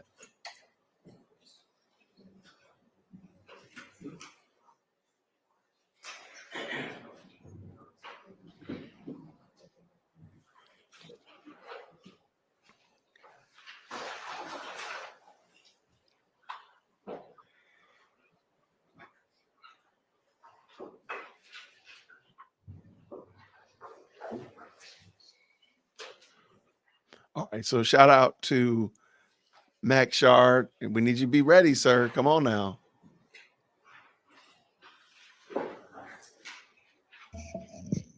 All right, here we go.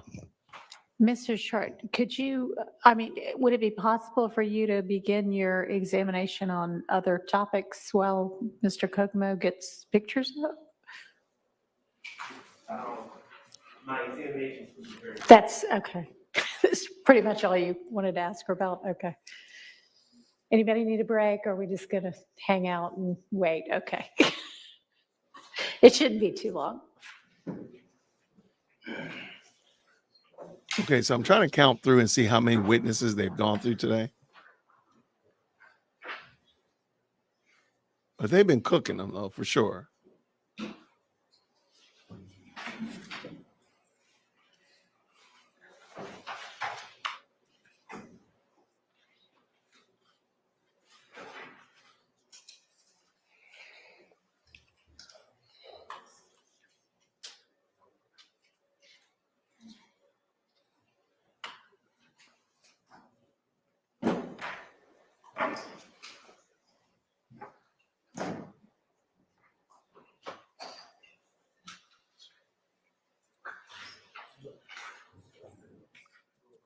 All right, so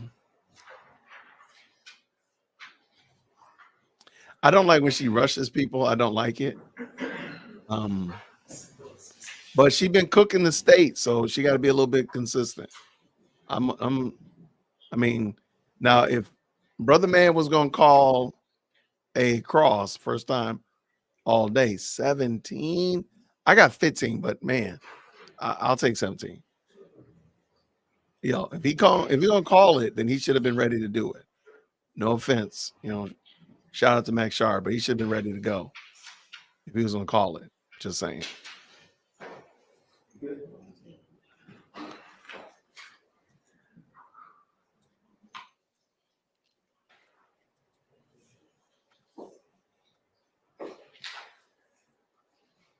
All right, let's see what. Let's go. Come on, Kokomo. Let's go.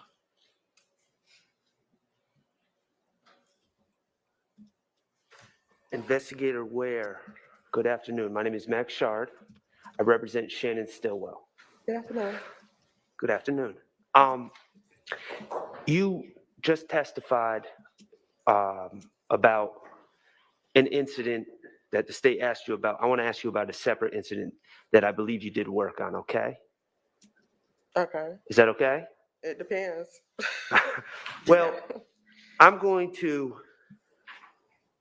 give you a copy of a report. This was work that you did in October 4th or October 5th, 2015, regarding an incident that happened September 26th, 2015. It involved the homicide of Tierra Jones. Can I approach you with the report you made? Yes. And if you didn't do work on this, please tell me.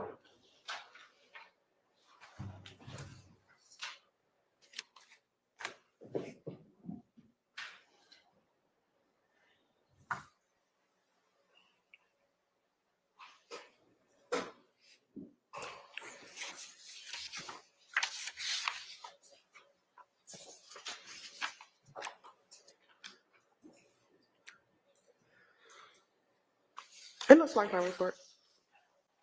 Ma'am? It looks like my report. Okay. Mhm.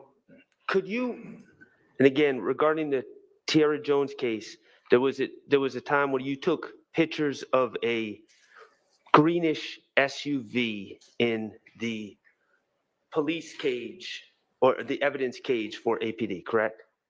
Do you have the photos? I can't. I'm going to show you the photos. Okay. Do one of those reports show you taking pictures of a SUV? Showing one that I took 23 photos and one showing that I took 7 photos of a firearm. Right, I'm talking about the 23 photos. Okay. Do you have any independent recollection of that incident? No, this is about 9 years ago, so no. Okay. Can you explain to the jury, you certainly go to crime scenes to take photos, correct?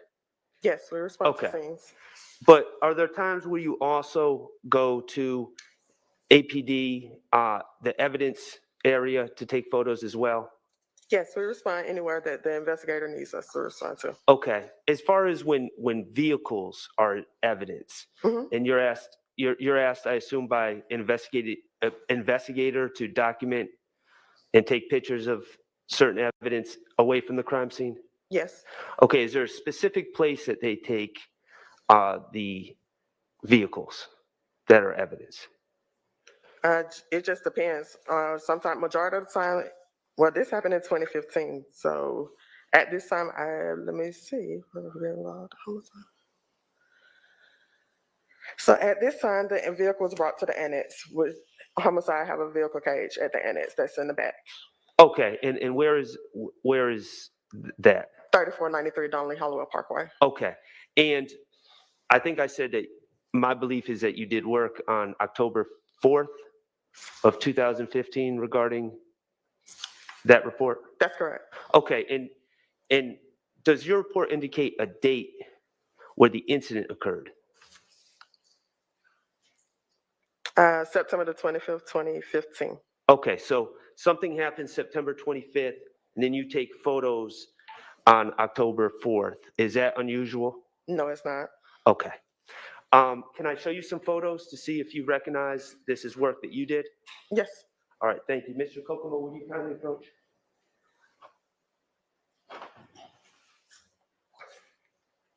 Yeah. Yeah.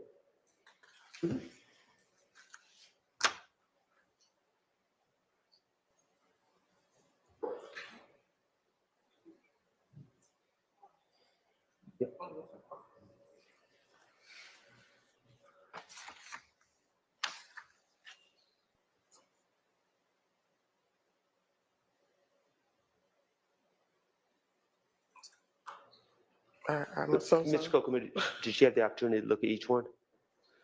I'm sorry. Did you have the opportunity to look at each of the photos? No, he only showed me 3. Okay. Oh, it's just 3. I'm sorry. It was just 3? Yeah. Okay. Yeah, you have, okay. Did you, looking at those photos, were those photos that you took on October 4th, 2015? Yes, they matches up with my report. Great. And that work that you did in 2015, October 4th, 2015, that was, you said it was in the annex and taking photos of a vehicle, correct? That's correct. And do you know what type of vehicle does your report indicate?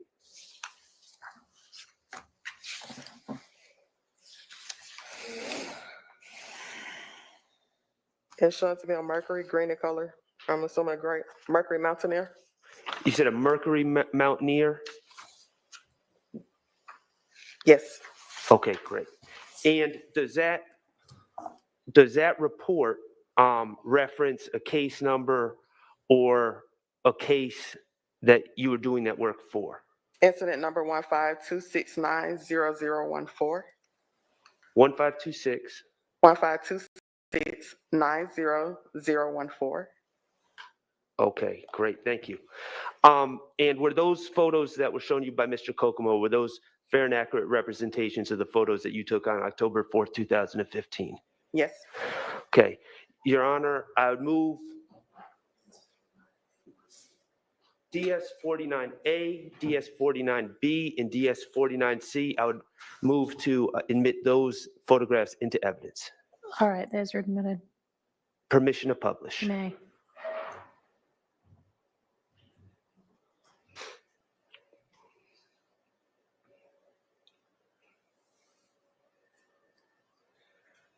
Okay. DS49A, you would agree that the license tag on this SUV is PZK5051? That's correct. All right.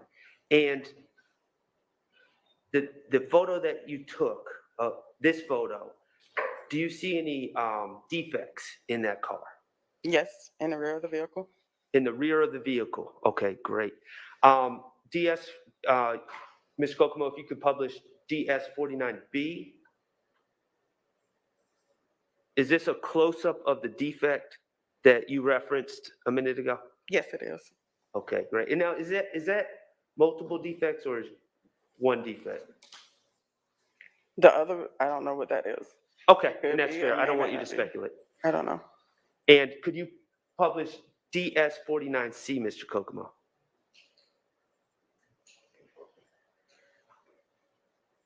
Do you see additional defects to the rear of that vehicle? Yes, on the rear passenger side. Okay. And the windshield of that vehicle, is it present? It doesn't appear to be, no. Okay. And would you have documented shattered glass inside the vehicle as well? Yes, it depends. Let me just look at my report. Yes, the interior of the vehicle was photographed. Okay, great. Did you document any, can you tell from your report if you documented any defects from any other areas of the car?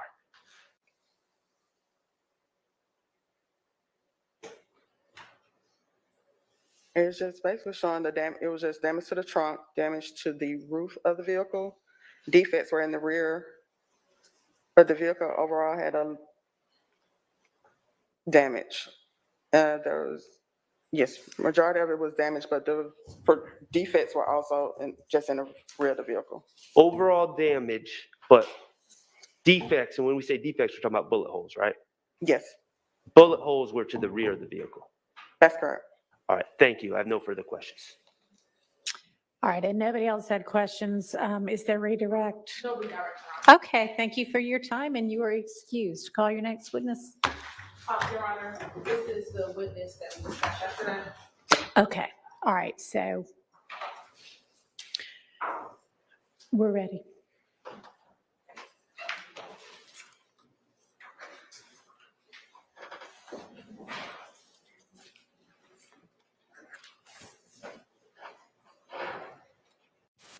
Those are some fancy lights, man. Very nice. And this witness will just be referred to by last name. Yes. Okay. What is this? Is this? Oh, okay.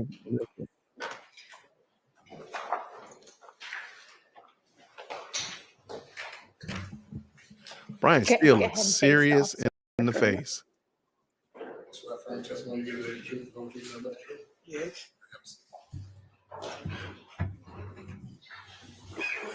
State and spell your first and last name. We're just gonna go with last name. I'm sorry, just your last name. Reed, R-E-E-D. And Ms. Reed, where are you from? Douglasville. Douglasville, okay. And do you have children? Yes. How many do you have? 2. And boy and a girl, girl, boy? 2 boys. And what are their names? Ray Sean Bennett and Kelvin Bennett. And Rayshawn Bennett, what type of work does he do? Wait a minute. Okay, you okay? Yeah. All right, God bless you. Music. Music. And does he have a stage name that he goes by? YFN. Why? BC. And is it YFN Lucci? Yeah. All right. Yes. And how long has he been in the music industry? When he was young, about 13, just not in it. Yeah, I guess in like 2015 or 16. I'm not for sure. Okay. And how old is he now? He 33. All right. To your knowledge, is your son signed to a specific music label? Yes. What music label is that? I think it's a game. And how long has he been signed to that music label? I don't know. It's been a minute. I don't know. Okay, and you know, minute can mean different I things. guess like 2017. I'm not for sure. And do you know who brought him or introduced him to that record label? Yes. If she knows personally. Yes. Was your response yes? Yes. Who was that person? I just know him by Nut. Okay, you know him by Nut. And is Nut still alive today? I don't know. No. Okay. Now, do you know someone by the name of Kelvin Watts? Or somebody by the name of Kel or Shell Kel? Yes. Okay. How do you know, excuse me, let me ask you this. What name do you know him by? Just Shell. Just Shell. How do you know Shell? I'm just being around my son when they were young, childhood friend. Okay. And when you say being around your son, would that be Mr. Bennett? Would that be Mr. Rayshawn Bennett? Yes. All right. And you said when he was younger, did you ever see Shell as he was an older man? Yes. Okay. How often, and I'm talking about around 2015, would you see Shell? Not too much. And specifically, I'm gonna talk around 2015. Would Shell ever come and visit you at your home? Maybe a couple times, but not always there. Okay. And let me ask you this: in 2015, where were you living? Oh, Hill Street. Okay. And do you remember your address on Hill Street? What was your address? 1,700. 1,700 or 1,007? 1,007. Okay. And how long did you live at that location at 1,007 Hill Street? About 9 years. And when you were living at 1,007 Hill Street, did anyone else live there with you? Yes. Who else lived there with you? My son. Is that Mr. Rayshawn? Rayshawn and Kelvin. Okay. And did they live at that home that entire 9 years that you were living there? Yes. Now, 1,007 Hill Street, can you tell the jury any landmarks or what's near 1,007 Hill Street? Let me see. Grant Park. Okay. What else? Is it near the old Turner Field? Turner Field Stadium. Now, can you describe to the jury at 1,007 Hill, is it a duplex? Is it a single family home, a townhome? Explain to the jury what type of home it is. A duplex townhome. What if I did this? What if I put it over? And how many bedrooms did you have in your home? 3. Briefly, can you tell the jury, describe the inside of your home? What's this downstairs? What was upstairs? You can just describe briefly for them the interior of your home. When you enter the front door downstairs, you can look go up the steps, straight up the steps in the living room.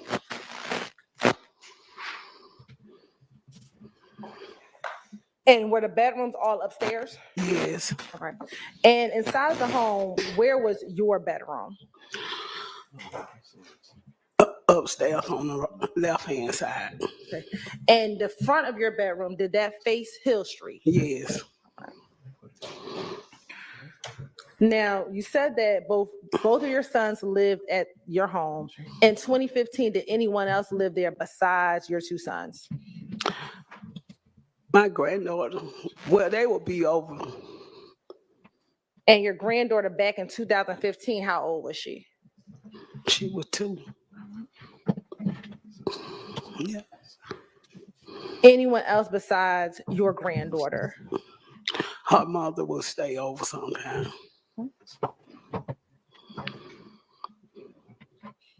Anyone else? His friends. And you say his?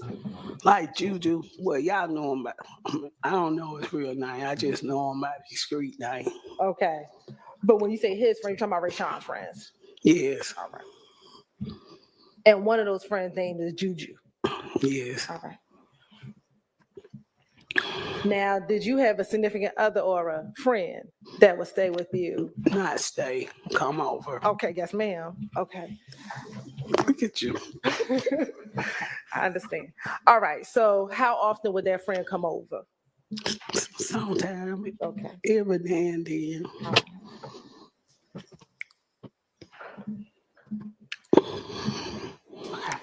Outside of the individual we just spoke of, anyone else that would stay with you from time to time at 1007 Hill Street? No. All right. I want to kind of direct your attention back into that 2015 time frame. Were you aware of any conflict that? Okay. I'm going to direct you specifically to January 22nd, 2015, okay? Yes. Did the police have to respond to your home on the evening of January 22nd, 2015? Yes. Why did they have to come to your house? Shooting. Right.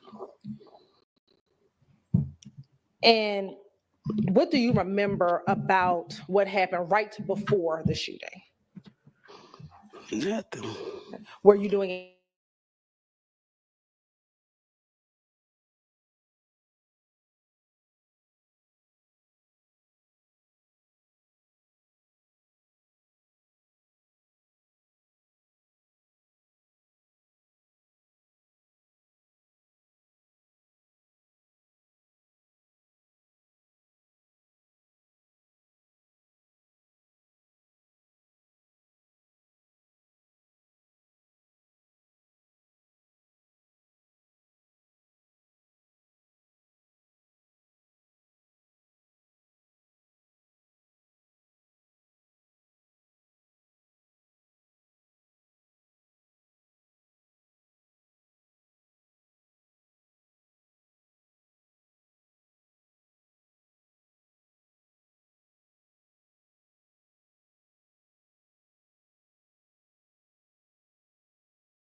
And you said you may have been downstairs when you heard the gunshots? I think when I got shot, grandbaby just had one upstairs. Okay. Tell the jury, what do you remember happening after you heard the gunshots?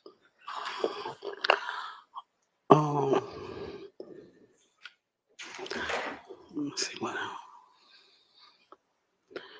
Nothing. We just jumped.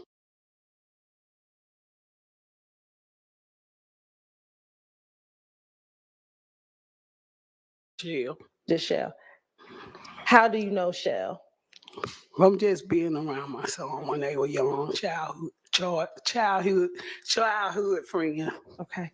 And when you say being around your son, would that be Mr. Bennett? Would that be Mr. Rayshawn Bennett? Yes. All right.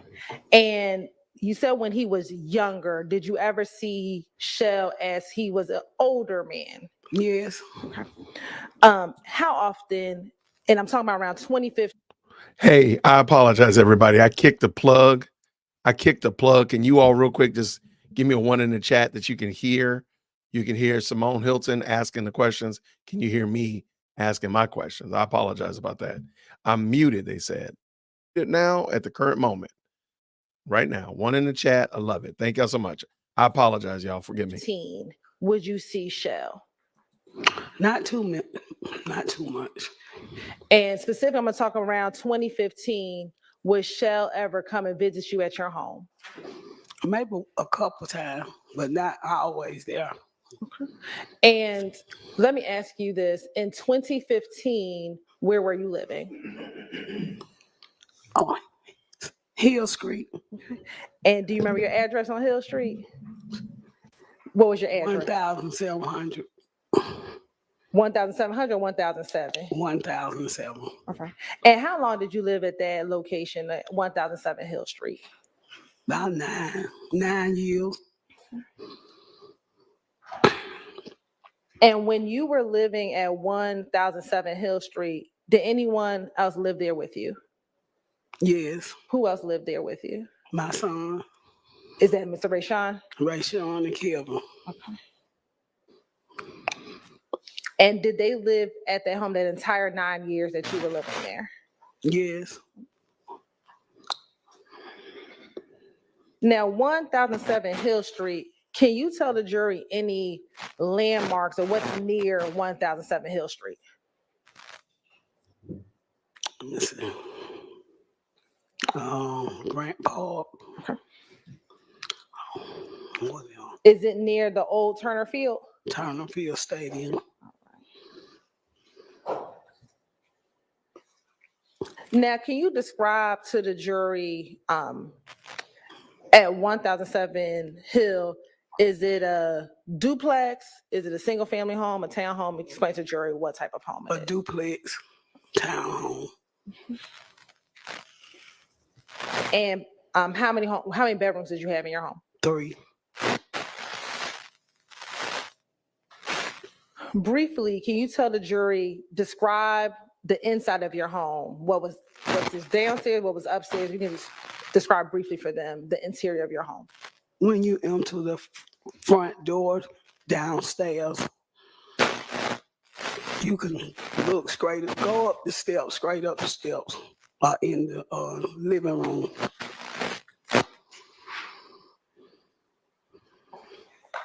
And were the bedrooms all upstairs? Yes. All right. And inside the home, where was your bedroom? Upstairs on the left-hand side. Okay. And the front of your bedroom, did that face Hill Street? Yes. Now, you said that both of your sons lived at your home. In 2015, did anyone else live there besides your 2 sons? My granddaughter, well, they will be over. And your granddaughter back in 2015, how old was she? She was 2. Yeah. Anyone else besides your granddaughter? Her mother will stay over sometime.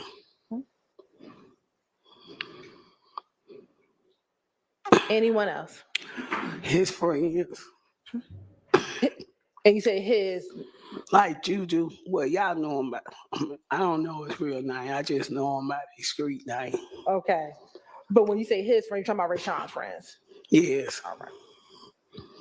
And one of those friends' name is Juju. yes. All right. Now, did you have a significant other or a friend that would stay with you? Not stay, come over. Okay, yes, ma'am. Okay. Look at you. I understand. All right. So how often would that friend come over? Sometime, Okay. every now and then. All right.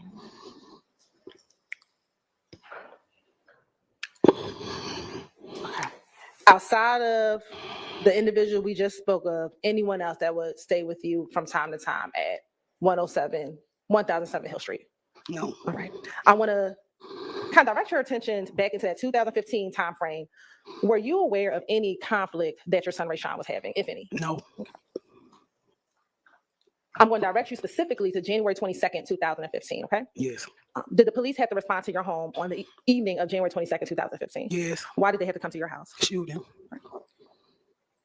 And what do you remember about what happened right before the shooting? Nothing. Were you doing anything at home? Probably downstairs cooking. I don't even know. I don't remember. Do you remember there was anyone else home with you? Yes. Who else was home with you? My grandbaby. Her mother. Let me see. I think Juju was there. And let me ask you this. How many times back in 2015 was your home shot up? Twice. All right. And this time that you're speaking of, strike that. Were you injured at any one of those times that your home was shot up? The second one. Okay. When you're speaking about who was in the home right now, you said Juju, your granddaughter. Was this the time that you were shot or not the time that you were shot? Yes, the second time when I was shot. Okay. So let's talk about the time, not the time you were shot. Let's talk about the first time. Yeah. Okay.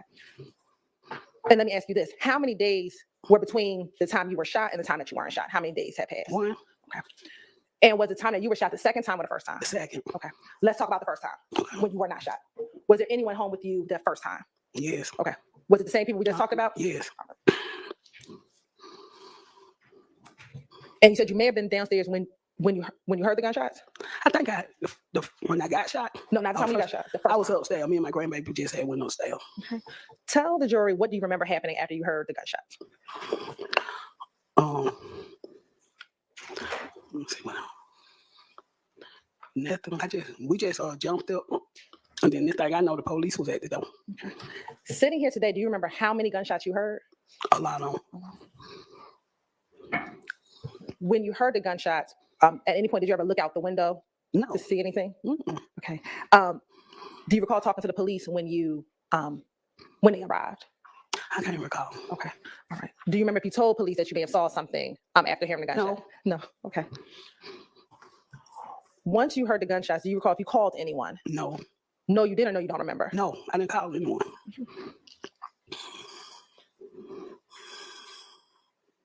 At any point, do you remember anyone coming to your home that was not the police? Shell. Okay. Did anyone else besides Shell come to the house? Yeah. Okay. Yes. Do you know who they were? No, I don't know them. You say you don't know them. What do you mean? I know them by their faces. Had they ever been to your home before? Yes, maybe one of them. Okay. And do you know them by their given names? Street name. All right. Let me ask you, do you know a person by the name of Jamal Bynes? No. All right. And what about Jermaine Hardiman? No.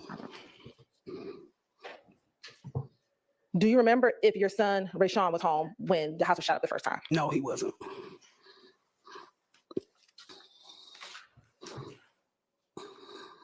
Sitting here today, do you know if you called him after you heard the shots fired? I can't remember, but I don't think I called him. I think he called me. I can't remember. And whether or not you called him or he called you, did you tell him what occurred? He just said, "You okay?" And I said, "Yes." Now, the other individuals who came to the house with Shell, do you know their street names today? No. What, if any, damage was done to your home the first time? A lot of holes in the wall. And was there anyone injured during the first shooting? No.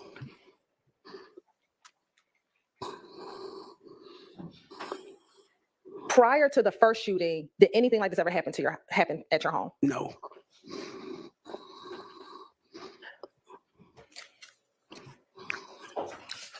Did you know who shot up your home? Did you ever learn who may have shot up your home? No, And to this day, do you know why your home was shot up? no,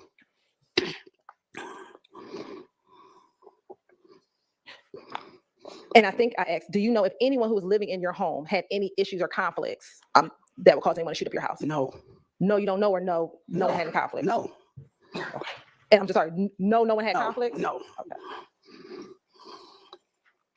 Now, the second shooting, you said that was about a day or so later? Yes. Do you remember being about 4 days later? I know I left about 2 days and came back. It might have been 4 days. I don't remember.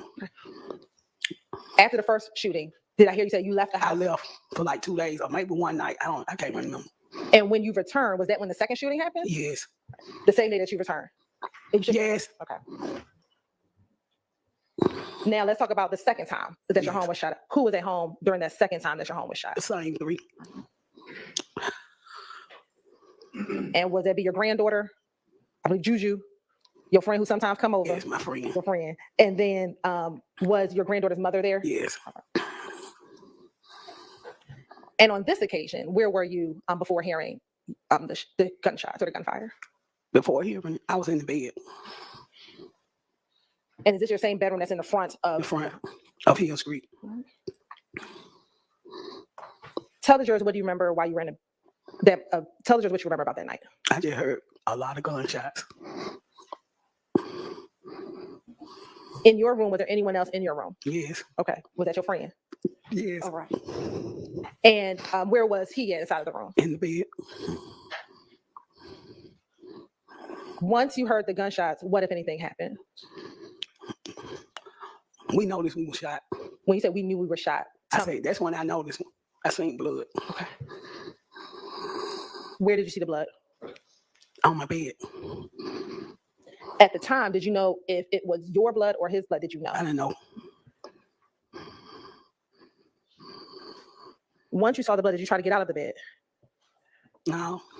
What about your friend? Did he try to get out the bed? I think he did, because I think he went and grabbed my grandbaby. I can't remember. Had he been hit? Yes. And your friend, what was his name? Elster. And is that last name Elston? Okay. Where were you hit? In my right calf. And do you know where Elston was hit? I don't remember. I just know it was in his leg. In his leg as well.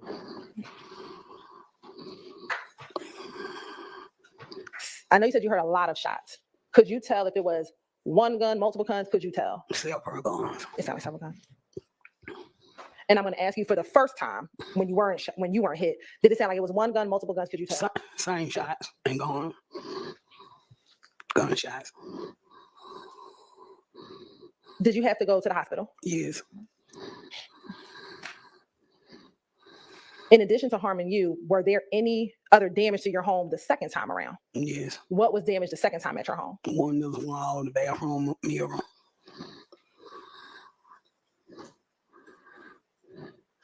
Of course, indulge for a moment.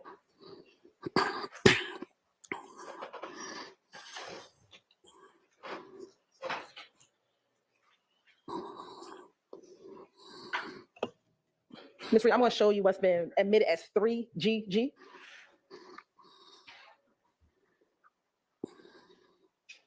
Looking at 3GG, was that the inside of your home at 1007 Hill Street? Yes. All right, I'm going to go to the picture. Were these some of the markings, some of the defects you saw inside of your home? Yes.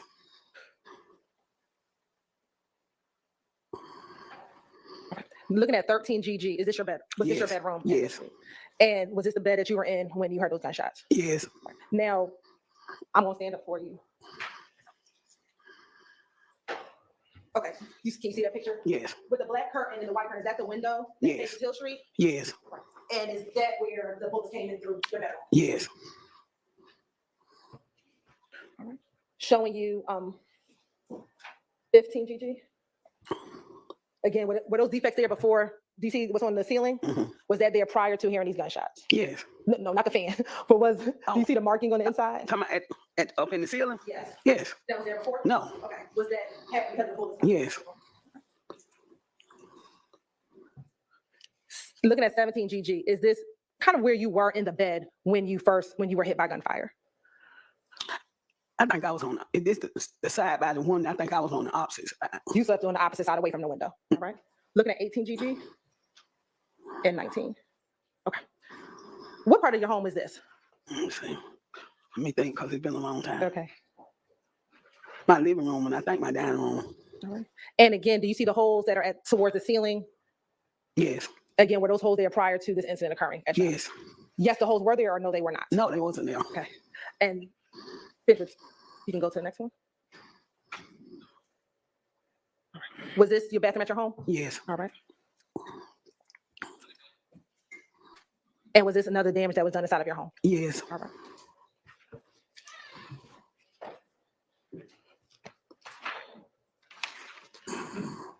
Now, on both incidents, both the first time and the second time that your home was shot, did you speak with police?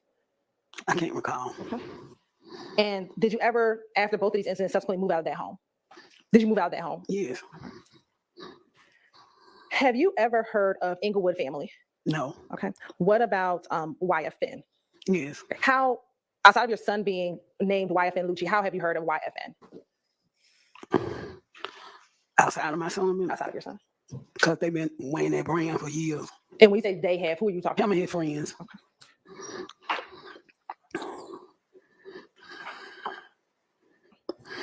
Now, with your son, are you familiar with the vehicles that he owns? Yes. Okay. I'm gonna ask you specifically, do you know if your son owns a blue Maybach? Yes. All right. And have you seen that blue Maybach before? Yes. Have you driven that blue Maybach before? No, I don't know how to drive. You're not driving. All right. Permission to approach, Your Honor. I'm going to show you what's been marked as 1TT. Tell me if you recognize what's in 1TT. Yes. How do you recognize what's in 1TT? That's my son's car. Right. And have you seen that specific picture before? No. Okay. But you know that's your son's car? Yes. And does that appear to be a fair and accurate depiction of your son's vehicle? Yes. All right.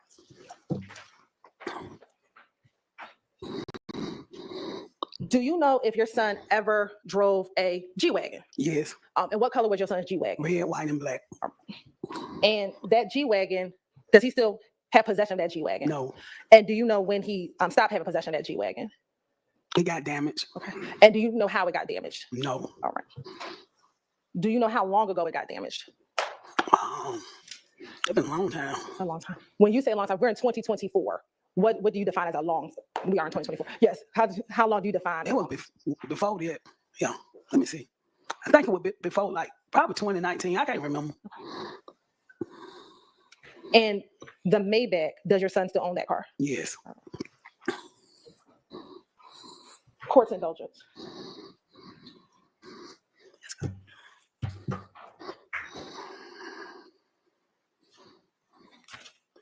I'm going to show you what's admitted as 1 DDD.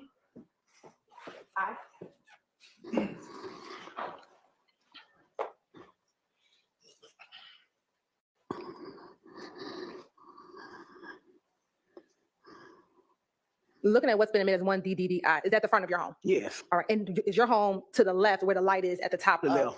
Where the light on it, at the top of the steps. Okay. And would that be the window to your front bedroom? No, that's to the front hallway. Okay. So looking at this picture, which is your bedroom window? On the left-hand side. To my far left? No. The second one from where the light, but to the left. Okay. If you're going facing this way, to the left. To the left. And I'm going to show you what's already been admitted as 326Y.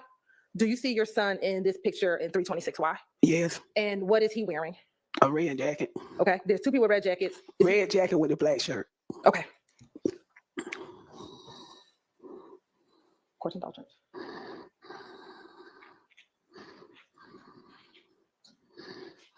I have no further questions, Your Honor. Thank you.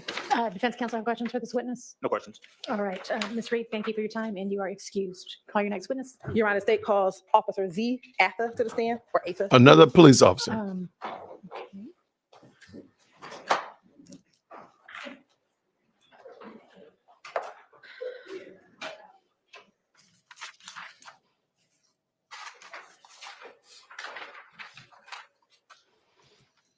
I think they meant streamline, but I think they're trying to like fast track it. So they're gonna have the same amount of witnesses. Yo, they just had it on camera again, right? there. Is that not the camera angle?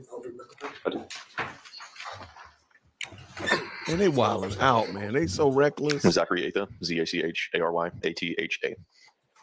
And Officer Atha, are you currently work for APD? I do. How long have you been with APD? Just over 11 years. I want to direct your attention to January 2015. What zone did you work for APD in January 2015? 3. And how long had you worked in zone 3? Less than a year. I want to direct your attention specifically to January 22nd, 2015. Did you have the occasion to respond to 1007 Hill Street in Atlanta, Georgia? Yes. And why did you respond to that location? The house at the location had been shot at. And I see you looking down at something. Are you looking at your report? I am. Okay. If for any reason I ask you a question and you need to refresh your memory, just let me know. Okay. And just read it to yourself and let me know when your memory is refreshed. Okay. When you responded to that location, what did you do when you first arrived? May I check my report? Sure. When I first arrived, I spoke with the victim, Miss Frida Reed. Okay. And was she able to provide you any information when you spoke with her? May I check my report? Sure. Thank you.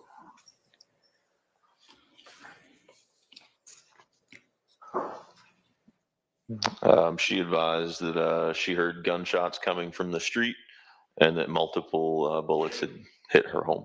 Okay. And was she able to tell you if she saw any vehicles or, excuse me, was she able to tell you if she looked out the window after hearing gunfire? I'm not sure if it was her or the neighbor that mentioned seeing a Dodge Charger. Objection. So The hearsay. if you can look back at your report to the first paragraph and see if you see if Ms. Reed specifically told you. Withdraw. I'm withdraw that objection. All right.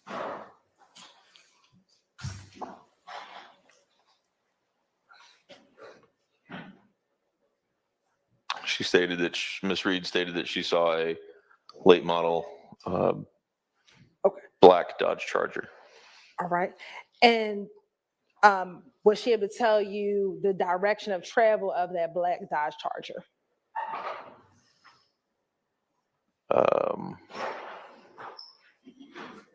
Southbound on Hill Street. Okay. And did she say if they were speeding, taking their time? Did she give any description? Speeding. All right. And did you make any observations yourself once you looked at the home? In regards to what? Did you see any bullet holes? Yes. All right. How many? I do not remember. Okay. Did you notate it in your police report?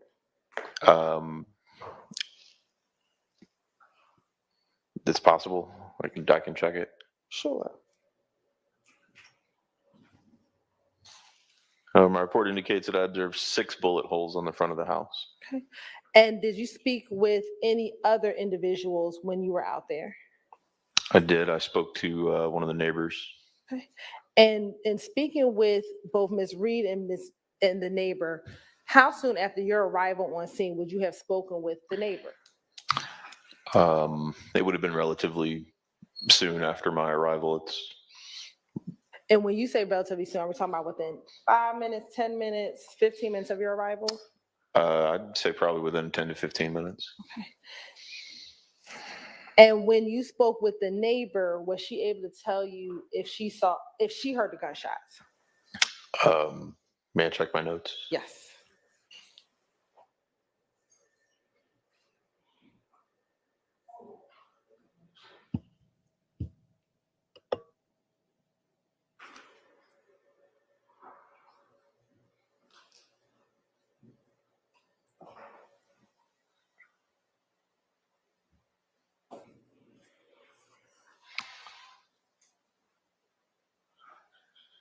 She advised that she heard gunshots coming from Hill Street.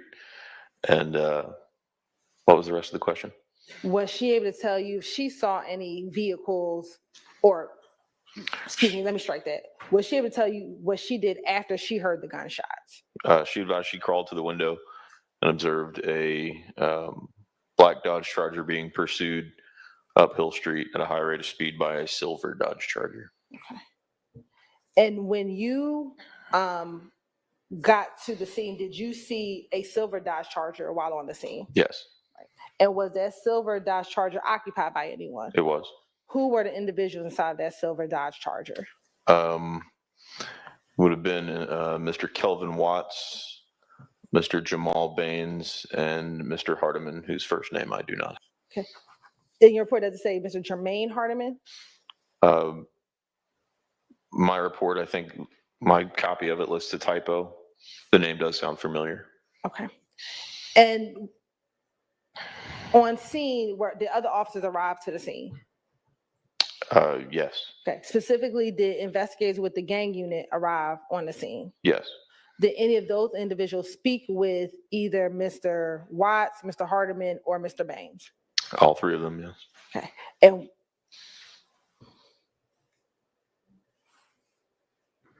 And without saying what anyone said, to your knowledge, did those individuals speak with those officers and those detectives? Yes. Once those individuals spoke with detectives, what, if any, other actions were taken on scene?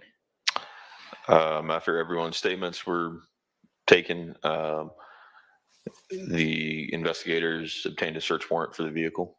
Okay. And was there a search of that vehicle? Yes. And what, if anything, was found inside of that vehicle? In the trunk of the vehicle, there were 3 firearms.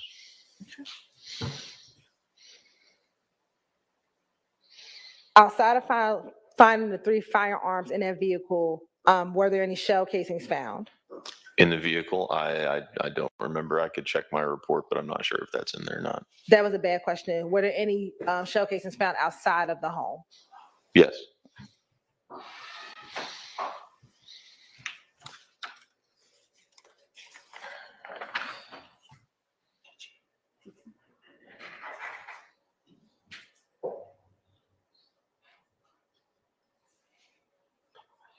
After the search of the car and finding the 3 firearms inside of the trunk of the car, did that conclude your involvement in this case?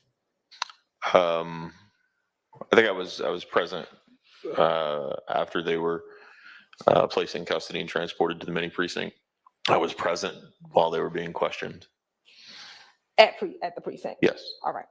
After being present while they were questioned at the precinct, did that conclude your involvement in this case? Yes. Court's indulgence.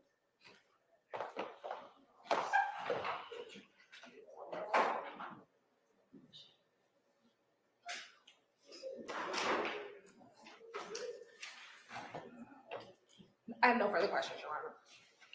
Questions for this witness? None. Okay. Thank you for your time. You're excused. Thank you, Your Honor. Call your next witness. Your Honor, the state calls Officer Lieutenant A. Ledoux to the stand.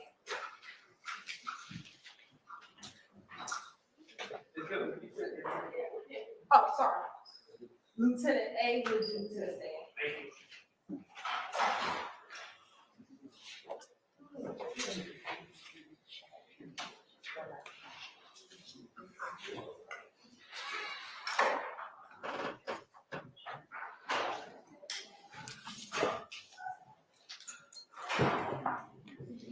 Come on up.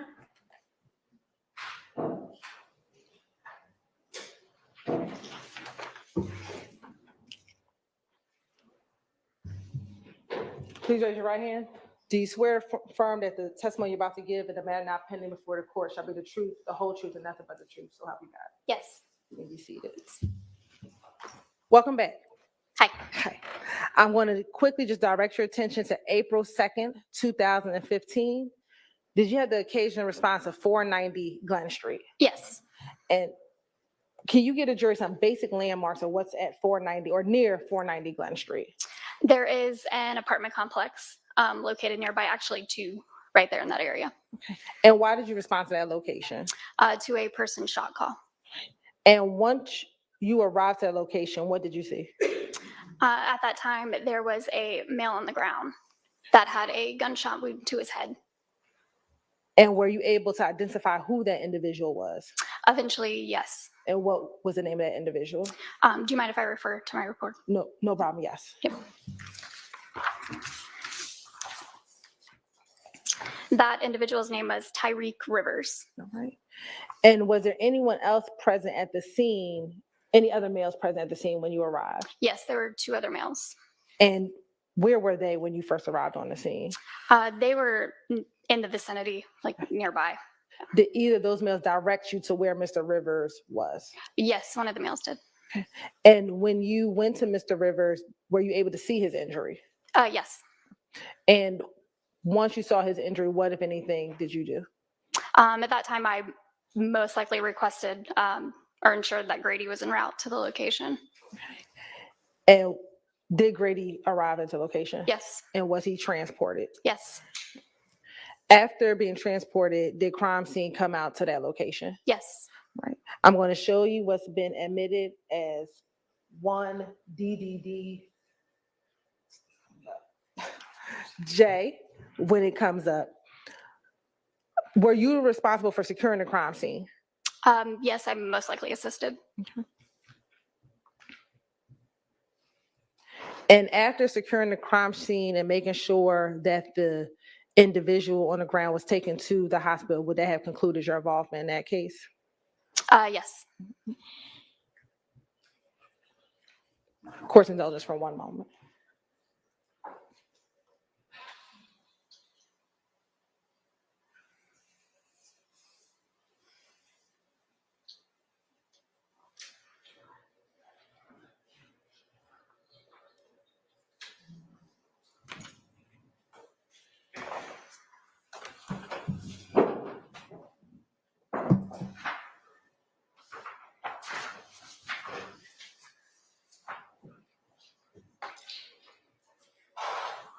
I'm going to show you 2 DDJ, 3 DDJ, and 4 DDJ.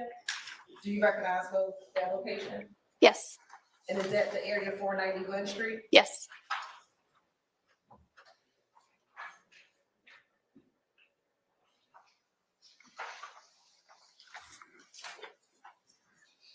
And would you have been the one responsible for calling a homicide investigator out to the scene?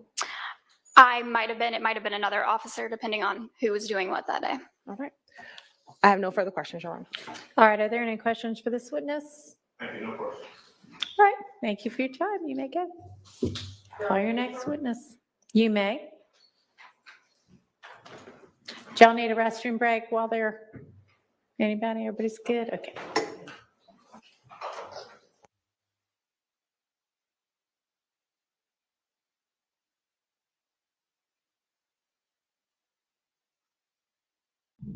No, we're trying to get to 500 witnesses today. We're trying to knock them all down. Come on, come on. That is ridiculous. Yo, shout out.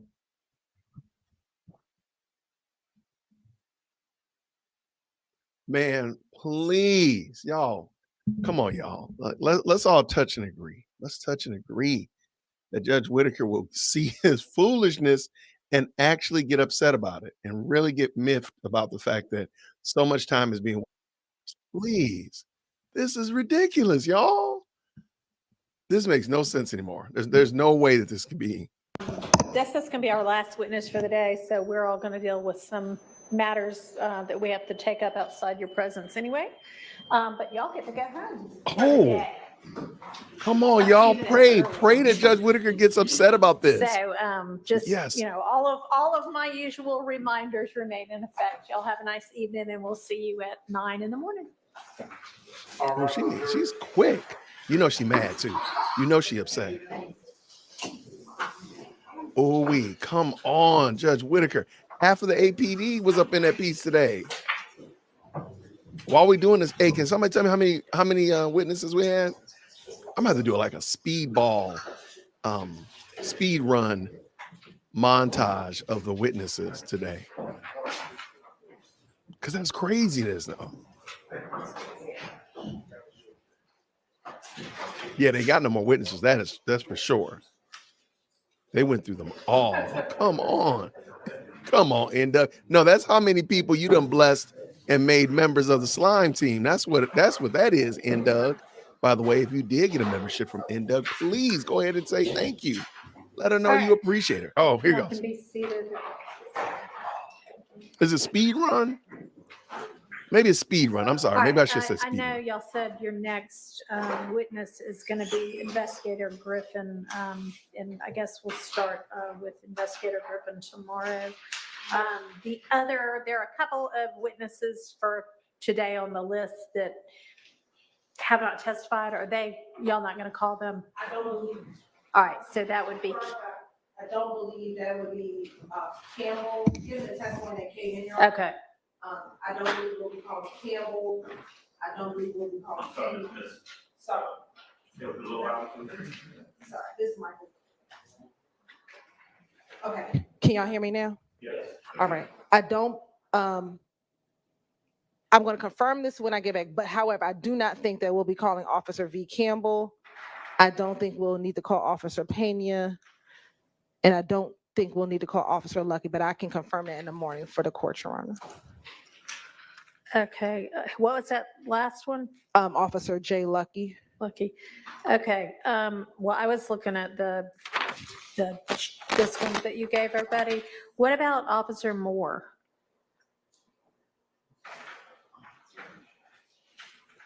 And it may be that's one of those people whose name has changed, but. No, that's not an officer. That she testified, Your Honor. That was the older lady in the wheelchair. Oh, Janice okay. Moore. All right. Yeah, that was the older lady. Well, you heard her called by her other name, Meriwether. Okay, that was the confusion. Okay, all right.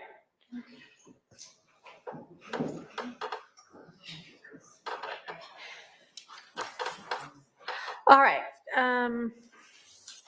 Let's just mark off anybody that works for Atlanta Police Department.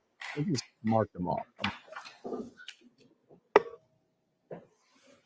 So the issue with the statements by Mr. Stillwell when he was a victim, I've taken a look at the statements themselves. I'm a little confused about the third one from November because it seems like he was talking to one of the other detectives before he switched over to talk to this detective, but we don't have that part, at least in the transcript.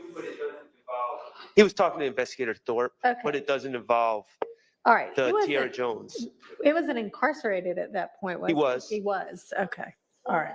Matter, he was incarcerated, Your Honor. Okay. Well, I mean, y'all certainly would need to, do you have an answer yet on the confrontation clause issue? Because that seems to be the hangup. Yes, Your Honor. I don't have an answer yet. All right. One of my colleagues was going to look into it, so I'm just confirming if he was. Okay, well, if Griffin is our first witness for tomorrow, then we're going to need that answer before, 9 a.m., Yes. right? Yes. 19. In full fairness to all parties, and I'm hoping to put a smile on Miss Hilton's face, the Discovery 13 did have a substantial amount of information about the Tiara Jones case. So those photos, like the photos that Mr. Kokomo was kind enough to get at the last minute, those were from Discovery 13. So I have those, and they were in fact in Discovery. I still don't have, I've looked pretty carefully. That original letter is not in there to my eyes. So that's still outstanding. Ironically, the second letter in full candor is in there. Of course, there's no indication where that came from. I can speculate. I believe that maybe one of the defense attorneys for Bobby Hardy or the others came up with it. But I mean, it's just a notarized, undated letter. Are you questioning whether it's your client's? Yeah, that's what he said. Yes. Okay. And also, I'm questioning the date. Okay. Where Well, it came all from. that also then seems problematic. And additionally, when y'all were reviewing our upcoming witnesses before and said, oh, we're going to have Griffin come back in, it's going to be 15 minutes because all we want to do with that witness is establish that this incident occurred. And now it seems like you want a whole lot more than that. Well, I mean, And you're that's right, on it them. is primarily the incident occurred and these individuals were noted as the ones who did the incident. I mean, that was the furthest that the state intended to go with it. You're right. We still thought that would take about 15, 20 minutes. Here's Didn't really say that part before. the thing that I'm just confused about is, and I've had an opportunity to review the case file on that. There is, Investigator Griffin did a substantial amount of work on this case. He got surveillance video from the gas station where he identified people getting into certain cars that later followed the car that Tierra Jones was driving. I think the state could at least make a credible argument about, and they also have people that pled. So I don't know why they need to get into my client's statement, which the original letter, which we don't have, and then a recantation to get, if they really want to get into who did this or who they think did this, I think there's other means other than getting involved in my client's out of court statements.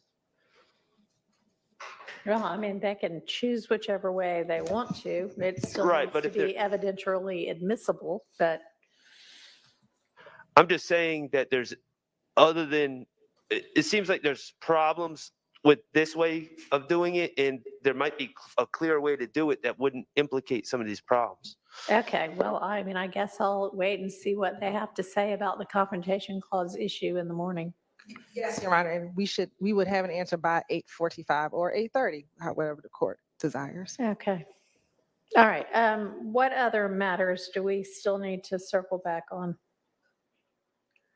I know one thing, I had told y'all I was going to go back and look at one of Mr. Blaylock's Instagrams where some other person, page 293, where some other person is asking, can he be real slime, basically? And Blaylock saying, yeah, you're going to be. And they both say, where are you? I'm on Cleveland. Well, I am too.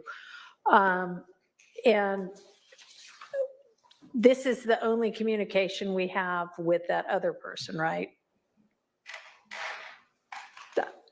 I believe so, Your Honor. I'm pulling that up to pull up I don't remember in this exact moment the handle of who he's speaking with. Holy shy something or another. That is the Jay. only, Okay. there's nothing outside of that Instagram right. return. Okay, and so what was your argument for why the other portion, his two comments was going to come, should come in?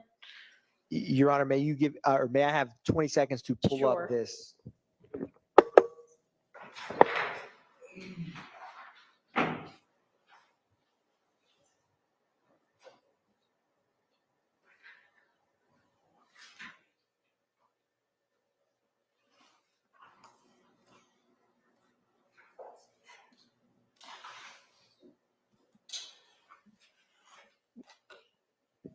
And Your Honor, what is the Instagram page number? 293. 293. Thank you, Your Honor.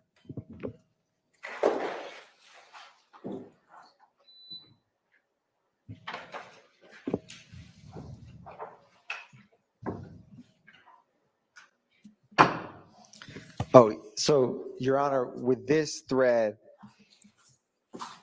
when this Instagram handle, the truth of the matter asserted so this is where I was using the example of he uses referencing to somebody who stole a Mustang to orient Blaylock to who he's talking about.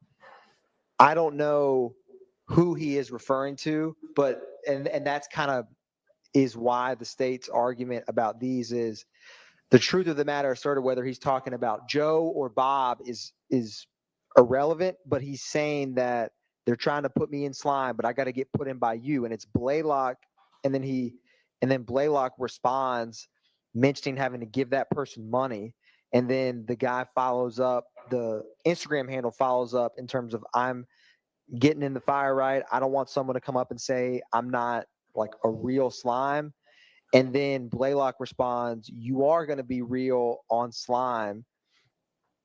And so whether, this other party's comments, it's for Blaylock giving assurances to this prospective member from just the contents of the Instagram, what this other Instagram handle is stating.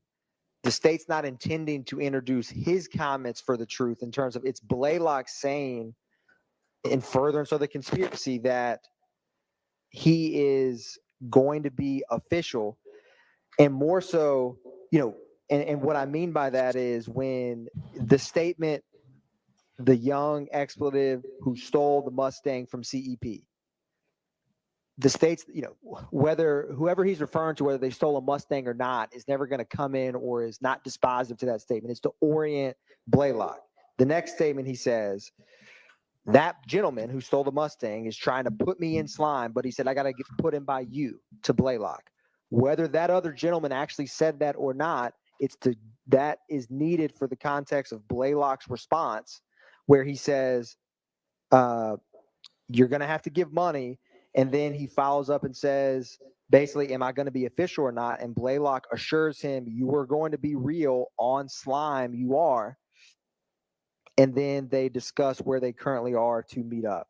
And so the state's position is that the comments from the other party are not for the truth of what he's saying, whether the gentleman who stole the Mustang is the one telling him that, et cetera. It's Blaylock solidifying this prospective member from the contents of this thread, which furthers the gang because the gang has to have an influx of new members. And so that's the state's position of why Blaylock's comments are 801 D2E and the other party's Instagram handle, by my reading, and I was going line by line because that's kind of necessary in terms of it's needed for the context of Blaylock's responses. That's the state's position on that specific thread, Your Honor. All right, and so you're saying none of the other person's statements are being offered for their truth? Yes, Your Honor, because by this contents, this other party's, I'm not arguing they're 801 D2E because this person's not part of the conspiracy yet by the state's reading of this. And so the statements of the young blank who stole the Mustang from CEP, I don't even know who he's referring to. So that whether that person actually stole a Mustang or is the person he's talking about, the truth of that matter, of that statement, is not by the state's including that specific line because it orients Blaylock that they're talking about a specific person they both know. And then the next line, he says that gentleman is trying to put him in slime, but said, I have to get put in by you. And so you need to have that statement to know why Blaylock's mentioning about giving him money. And then further on, and to the court's question, I mean, the state would also be fine with on page 293. I mean, this thread starts a little earlier on 292. If you just started on 293 and Blaylock mentions exchange of money, and then this other Instagram says basically, is this going to be official? He doesn't want anyone to come up to him to talk about he's not going to be a real slime. And Blaylock assures him, you are going to be real on slime. And again, the reason that matters in terms of the furniture of the gang is because right before then, he's saying basically, I have to get put on by you. And Blaylock's saying, well, if you do get put on by me, you're going to be official, is what he's asserting in this private DM thread between these two. And then they just mentioned meeting up on Cleveland, which is just the end of the conversation. There's nothing uniquely significant about that last portion. And so that was the state's position with this thread in Blaylock's Instagram, Your Honor. All right. Anything else on that from the defense? I would oppose the position of Mr. Atkins, because, Your Honor, the way he just read it, I believe that is for the truth. So I could go further, but I think that he's saying that these out-of-court statements by an unknown party, he wants to say, well, they're not for the truth, but they are specifically for the truth. Yeah, I'm having a hard time figuring out how saying something like, I don't want anybody beefing about me not being real slime is anything but offered for the truth of that, and here's why I'm reaching out to you, because I've been told you need to put me in. So I think that I'm going to exclude this one. Understood, Your Honor. Okay. All right. I know there were some loose ends we still needed to tie up on some other things. What were they? Nobody know? All right. How about the most recent motion in limine filed by Mr. Steele today? Have y'all had a chance to see that at all?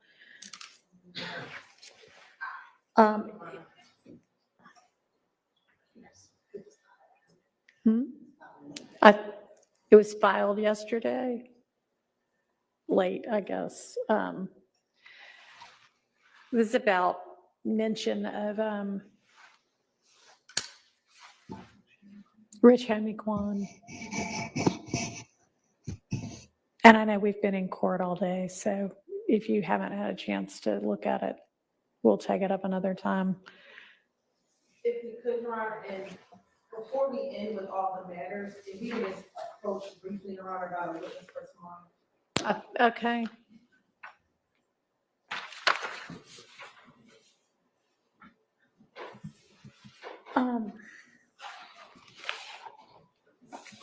They need to take that Brady class, and they also need to take a mic etiquette course. Just push that doggone button and turn that microphone on.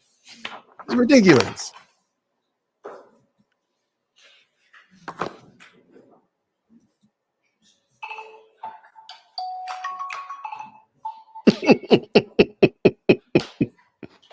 All right, I don't want to approach.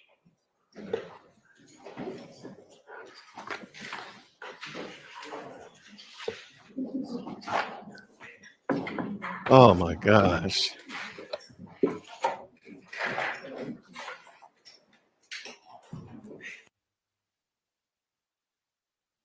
All right, we'll see what happens. Let's see how long they're going to be up there. All right. Oh my gosh. We're back, everybody. We're back.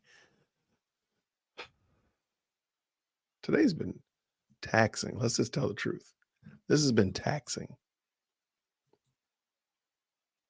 All right, I'm trying something different with this mic. I feel like the mic had a weird setting for some reason. I was fiddling around with it, and I thought the mic had a weird setting. I don't know what happened. All right, let's see. All right, so sounds better on my end. Y'all, this is exhausting. They got through 19 witnesses today. So let's just play the game. They got through 6 yesterday, 19 today. So it's very, very possible. It's extremely doable that they can get through 12 a day at the minimum, if you just average that out. So that being the case, if they got through, again, let's just say they had 75. I don't know how many witnesses they still had. And let's not count repeat witnesses like that officer that just had come in there, answer 4 questions, and she was gone. I think she broke a land speed record. It took her longer to find a parking spot than she was actually in court. But I digress. So let's just say they get through 12 a day. So in 5 days, they will effectively gotten through 60 witnesses. Objection, unless we know why. I mean, we couldn't hear. You might not have been able to hear why. Yeah. Okay. All right. Listen. Chill. Oh, what happened? So if they're still sitting on 65, 75 witnesses, and none of these repeat things, I'm not including Gaither and Sprinkle or any of those people. They don't need to come back. I think the judge should knock those down automatically. But if they got 75 witnesses, it is very possible they could get through all of their witnesses by the end of the month if they just continue at this clip. And they don't have anything else coming up. They don't have election day in November, so I don't think they have any other holidays. They ain't gonna get off for Halloween. They're not gonna get off for Reformation Day, so they might just literally, they could be done. I know Mo Justice said 16 weeks. It's very possible. It's very possible. Yeah, don't bring Sprinkle back. We don't need any repeat. It's fair to say, I don't even think we want Woody to come back. It doesn't matter how good or how bad, how much we like them or not. No more repeat witnesses. If you've already had them, let them go. Now, let me take that back. Hold on.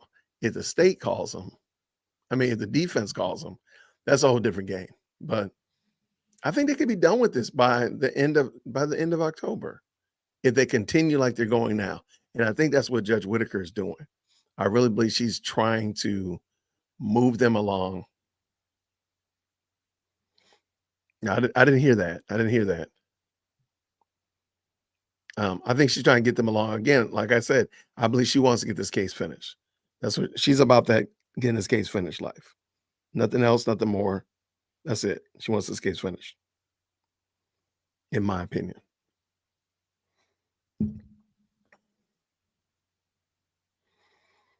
The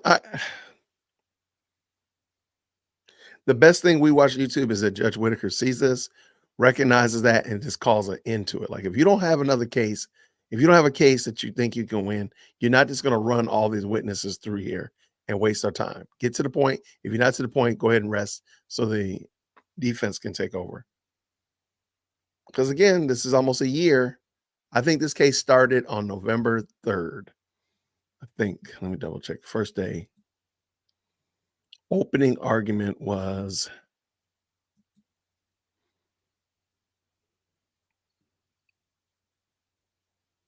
all on pretrial.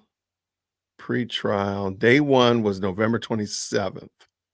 Opening statement. November 27th was opening statement.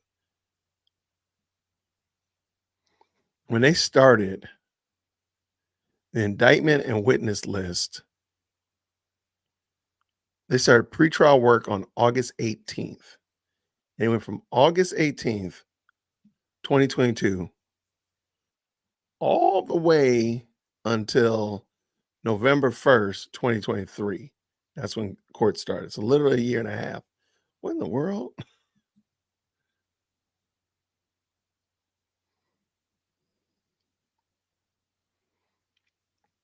Just in case you're wondering.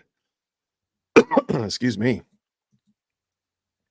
Just in case you're wondering. So I'm looking at a Notion link. I've never used Notion, but I'm learning a lot about it now. So it is a YSL Trial links notes file, whatever this is called. And every day you can see what was going on that day. So look at this. So, oh, they're back. They're back.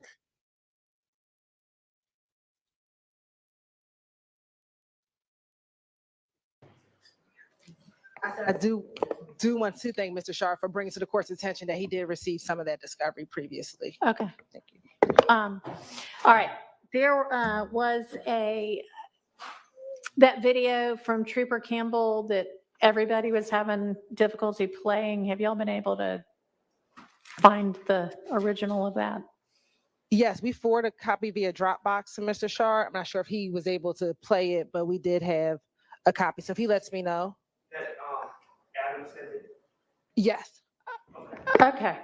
All right. So you'll look at that and then figure out whether you have an issue. And if you do, then I'll need a copy that I can open as well. But if you don't have an issue, then that'll be fine.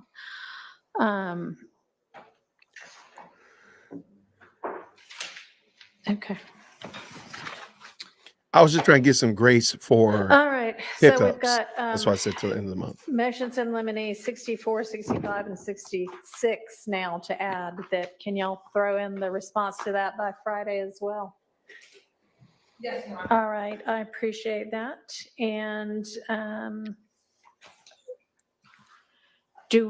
How long do you think we're going to need to sort out tomorrow morning's Griffin issues? I would definitely think about 30 minutes, Your Honor. 30 minutes? All right. So I guess that means we'll see each other at 8:30 in the morning. So we'll see each other at 8:30 in the morning. Thank you, Your Honor. I ain't gonna get too excited. I ain't gonna get too excited. See what they do. But I agree. I think Miss Ross, on an unrelated matter. Miss Ross. Who's Miss Ross?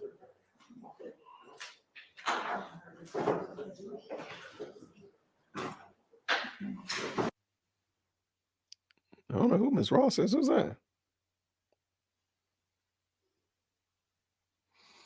Should get her parking validated or something. I don't know who Miss Ross is. So, they killed it. They killed the feed. They meant it. Oh, they done. They said we done so. Okay, so my thought process is if they got through 25 witnesses in 2 days, they could possibly be done with the state could be done by definitely the end of next week, hands down. Now, I think we got to budget in difficult witnesses, got to budget in cross-examination from the defense. But let's just say for laughs and giggles, they got through 19 today, which is insane. They got through 6 yesterday. Again, 12 is reasonable. I think they get through 12 a day. That's not bad. That's moving. But you got to put in you got to factor in all those other things. So I think by the end of the month it'll probably be reasonable. This is crazy though, man. There's so much. I just don't understand why this wasn't seen as not redundant, cumulative. Because a lot of this was just cumulative, in my opinion. But oh, she was sitting in for Doug. Oh, well, thank you then. There we go.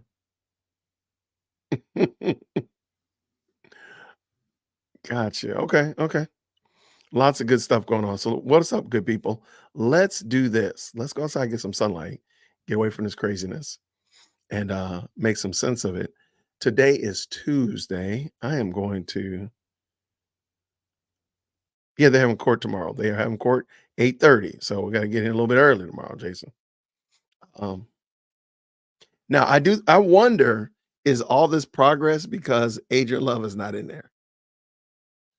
And they used just about the whole team. Atkins, Brown, Hilton. I don't know the other young guy that sits back there. They used everybody and Love. They used them all to ask questions today. So that's going to be interesting. Hopefully they can do that again. And maybe all of these, the 75, 100 witnesses that they had, maybe this is what they were. A lot of these little short, quick, moving fast interviews, sub 10-minute interviews. That's crazy if that's the case, because who knows? They might get done a lot sooner than we thought. Go figure. Nobody, she was there, then she left. Jolena, she was there. She interviewed one of the witnesses, 2 of them, and then she was done. And then she disappeared. We don't really know where she's been. So I'll be checking out Thugger Daily, all that kind of good jazz.